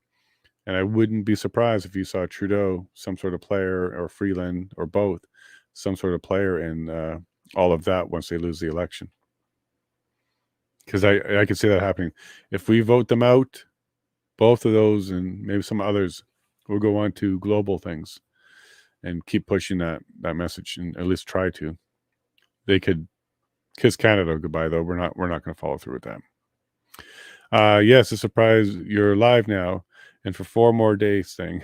Just pull a huge hiccup to all of our lives. Big time. Yeah, I'm sorry. Yeah, me too, railroaded. Like I put off a bunch of stuff. I said I'll be done after this. We're just waiting for Trudeau. Got 2 projects, and I got that legal thing to get ready again for next week. Like it's coming up next week, guys. I got to fly back. Yeah, next week I'm flying back. A week tomorrow or so I might be flying already. So yeah, everything's just busy. And thanks a lot, railroaded. I know you have a busy life too. You do a lot on your side, so thank you for sticking with us. It was to cover the real reasons. James, I really offline at some point. I think you and I can chat some more, get into some pretty deep conversations. Roll with it. Hiccups never last. In fact, as soon as you figure out where they'll come from, your head or your gut, they go away. Try it and get back to me.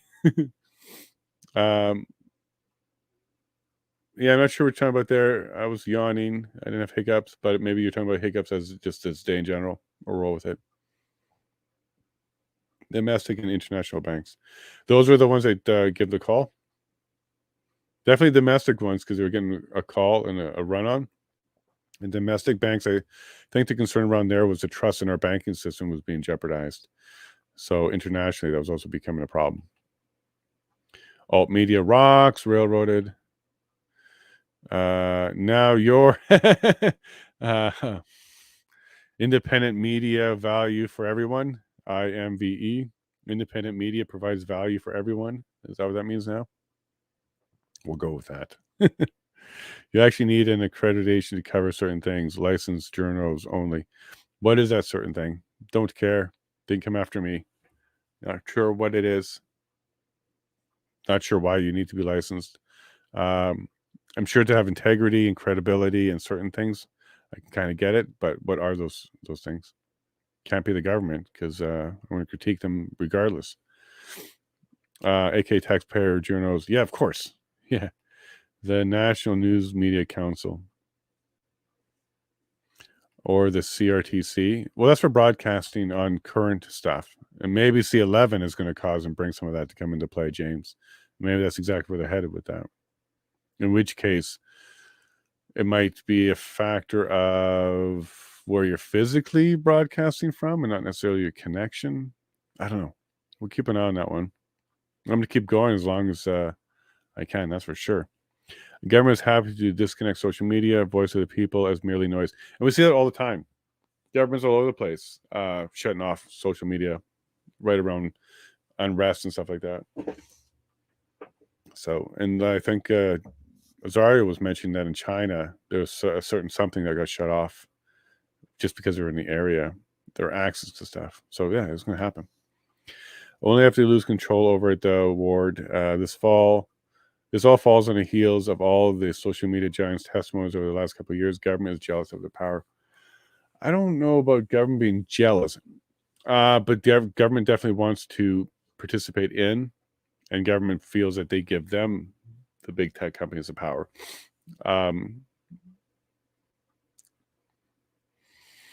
I'll let that one sit where it is, James. I don't know if it's jealousy, but it's definitely a tool for them. Hey, John. I don't know if I missed you today or something like that, but this is one of the first messages I saw from you. So sorry if I missed you, bud. According to, oh wait, you were here earlier in the day, but then you left. I think that's what happened. I didn't see you for most of the day. It felt like you were a mister, bud. According to mainstream Canadian media today, they're already declaring the sham inquiry and have provided legitimacy for the government to have imposed EA. Of course, they're going to keep saying that because they're not reporting it properly, and it's not helping the narrative for them, because if it comes out that it wasn't justified, they also have some explaining to do, the media themselves. Even up to today, they've still got the wrong narrative, so they'll have some explaining to do. So they're going to push and hold that one back. LOL, why did I just notice Ward's profile picture was a red black revolution hunka-doodle-doo?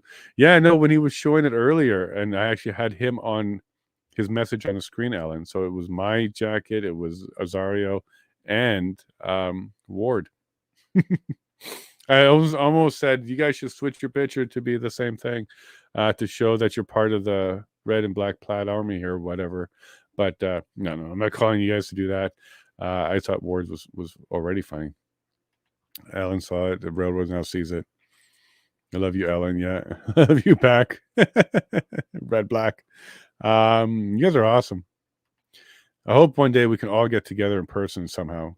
But you're all over everywhere. Ellen's by Ottawa, railroads north of me in Alberta. Charlie's back. Just in time to help tie and close up. Just in time to help tie and close up. That's right, Charlie. Yep. Coming to the end of these messages here. I don't know what that means, Charlie. I'm so sorry, Charlie. I'm so sorry. Thank you for sharing with us. Yeah, I'm so sorry, Charlie. Thank you for coming here to spend some time with us. We'll be thinking about you. You're our vet. You're one of our originals. Charlie, sorry about that. Yeah, Ellen, for sure. Give Charlie, a couple prayers there. We're all into this together. Thank you, the Circle of Life. Dear woman, had a good long life. Great way to look at it. So celebrate her life. It sounds like that's the one we all want. We want to have a good long life. So thank you for sharing some of those details, Charlie. Prayers for sure for you and yours. Wishing you a heart of courage and a mind of will. That's the second time you used that line today, Railroaded. That's a pretty cool line. I'm liking it. It's got such meaning to it. Your heart of courage and your mind of will. Could be on Tamara's statue. It was a joke I said to Keith. One good thing about Tamara being so tiny is we won't need as much bronze to make her statue. So if you hear him say that joke, because he told me he was going to steal that joke, then you know where it came from. We won't need that much bronze for her statue. Drove down and back and lasted maybe 15 minutes in FH. Sigh. Don't do well in these situations. Don't know what FH is. Charlie. Oh, funeral home. Sorry. Got it. But, you know, you went and said hi and celebration of life and all that stuff. But thank you again, Charlie, for coming back and letting us know. Yeah. Way to go, Clay. You're welcome, Charlie. We do love you, Charlie, very much. You can come back anytime. Lots of press from Eleanor. Used to be a crime for media to lie. Was it? We definitely used to come down hard on them, like really hard on them. So the public pressure and the from us definitely was a problem. I don't know about a crime, but that would be tough. That would be tough. I wouldn't want journalists to feel like they have to hide and cover up because they're worried about prison, because that in itself will make it even harder to know. So I don't know. But we definitely held them to a higher account before, publicly at least. And we would tune out if they would be lying. So they took their credibility a lot stronger. Sorry, Jay, couldn't come back because of work. 100% cool, Rosario. Dude, I'm in your debt. I owe you. Okay, buddy? You put your work first this week. Thank you so much, even for doing a stream. Thank you so much. It gives us all an ability that if I have a power problem, it's still up. So, Zario, no apologies needed from you, bud. Jeremy, Delaglon, Plaid Army, just in case, and Philip, the GOAT. They're Plaid Army. Okay. Yeah, there's some conversations in the back about that, him coming out. I really, really, really want to see his trial. I want to see what he's accused of. I want to see the evidence. I want to see some of this start to come through. We need details at this point. For sure, Railroaded. Zario, we love you. We do love him a lot. All hail Philip, the GOAT. Lots of love for Charlie, from James as well. Live or dash, make him count. Live life to the fullest, folks. Don't have any regret. Sorry, Charlie, from Rosario. Sorry you didn't realize you'd be reading it all. Anyhow, thanks for covering. Well, I read a lot at the end there, Charlie. So thank you for sharing. I do appreciate you sharing. And Trudeau changed law. Okay. Oh, so you're saying in 2019 Trudeau removed the law? So there was some sort of liability law, maybe? Maybe there's some sort of media liability. Okay, I'll look into that because we'll have to reverse that, because that could be where the problem started with these guys. See something he passed, so it wasn't a crime. Let me find it. Okay, cool. C36. Okay, let's look into this. C36.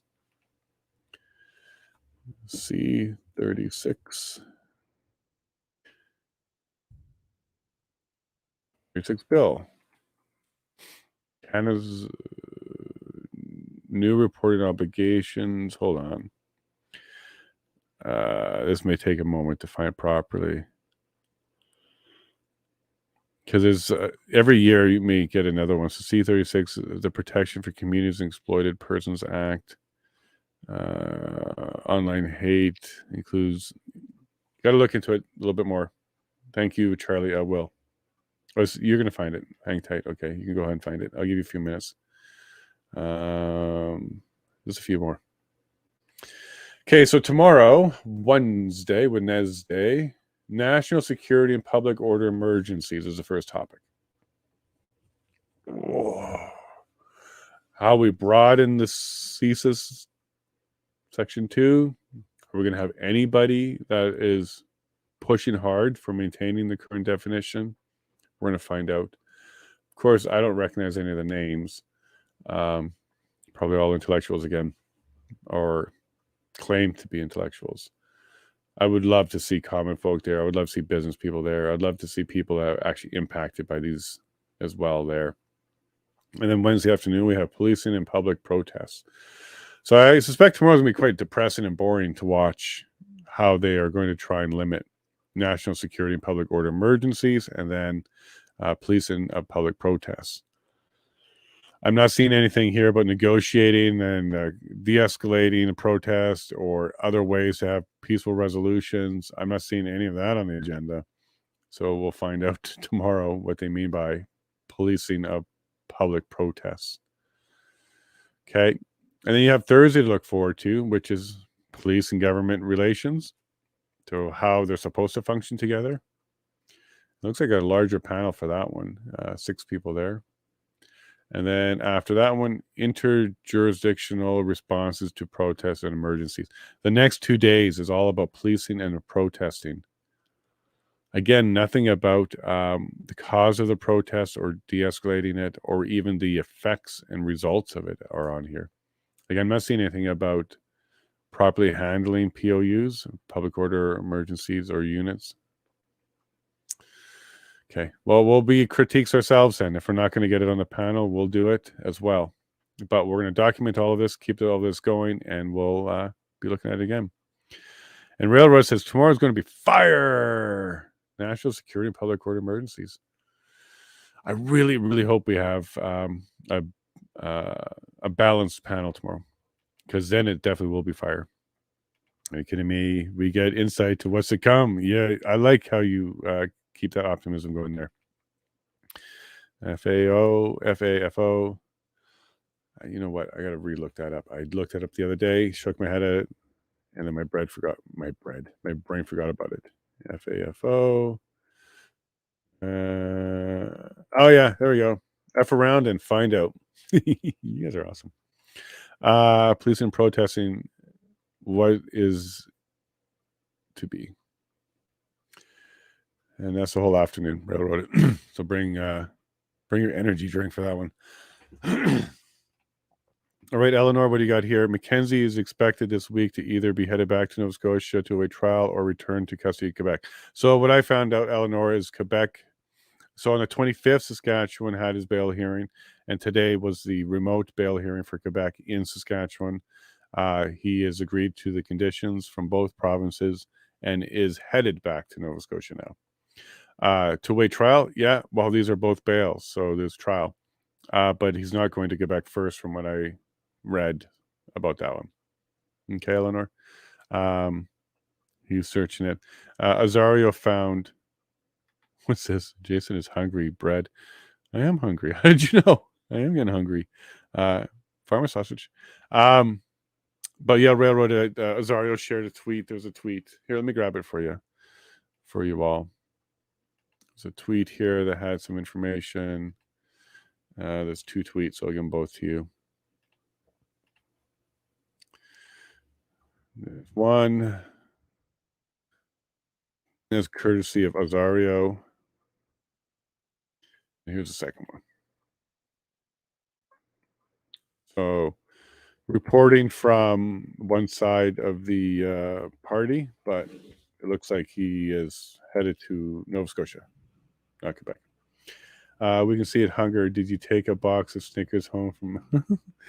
No, and you know what? I really abused myself on that vacation, that week away. I didn't eat as much as I should have, and you actually witnessed that at the conference, at the inquire itself. The first day I had half a bagel and half a coffee, or full coffee, and the second day I had a third of a coffee because it spilled, and no bagel because I couldn't get to a place to eat. You weren't allowed to eat in the line, and you weren't allowed to eat in the conference itself. So I never actually got away from that. Okay, I'm alive. I'm catching up. The wife's feeding me quite well while I'm home now, so I'll be good. I'm terrible. Yeah, I got to go back there next week, railroaded, but I want to get this thing done. It's almost done. And maybe on a yacht club, I'll tell you guys all about it. All right, folks. Well, there we go. We're at the bottom of the chat. Thank you, everybody, again. You're wonderful as usual. You all stuck around here. Let me say good night and goodbye. Tomorrow, 9 o'clock Eastern, 9:30 for the continuing of the, well, it's not the inquiry right now. It's the panels. And we're going to have to listen to some more professors of this and professors of that. But spit it out. Let's see what you got to say. And tomorrow we're going to It's probably going to be a long day, but if we get some balanced panels, it could be a very, very interesting day, especially around the indices. We're going to talk about Section 2 and around policing of public protests. Did they go too far? Thank you all very much. Have yourself a good night, and God bless.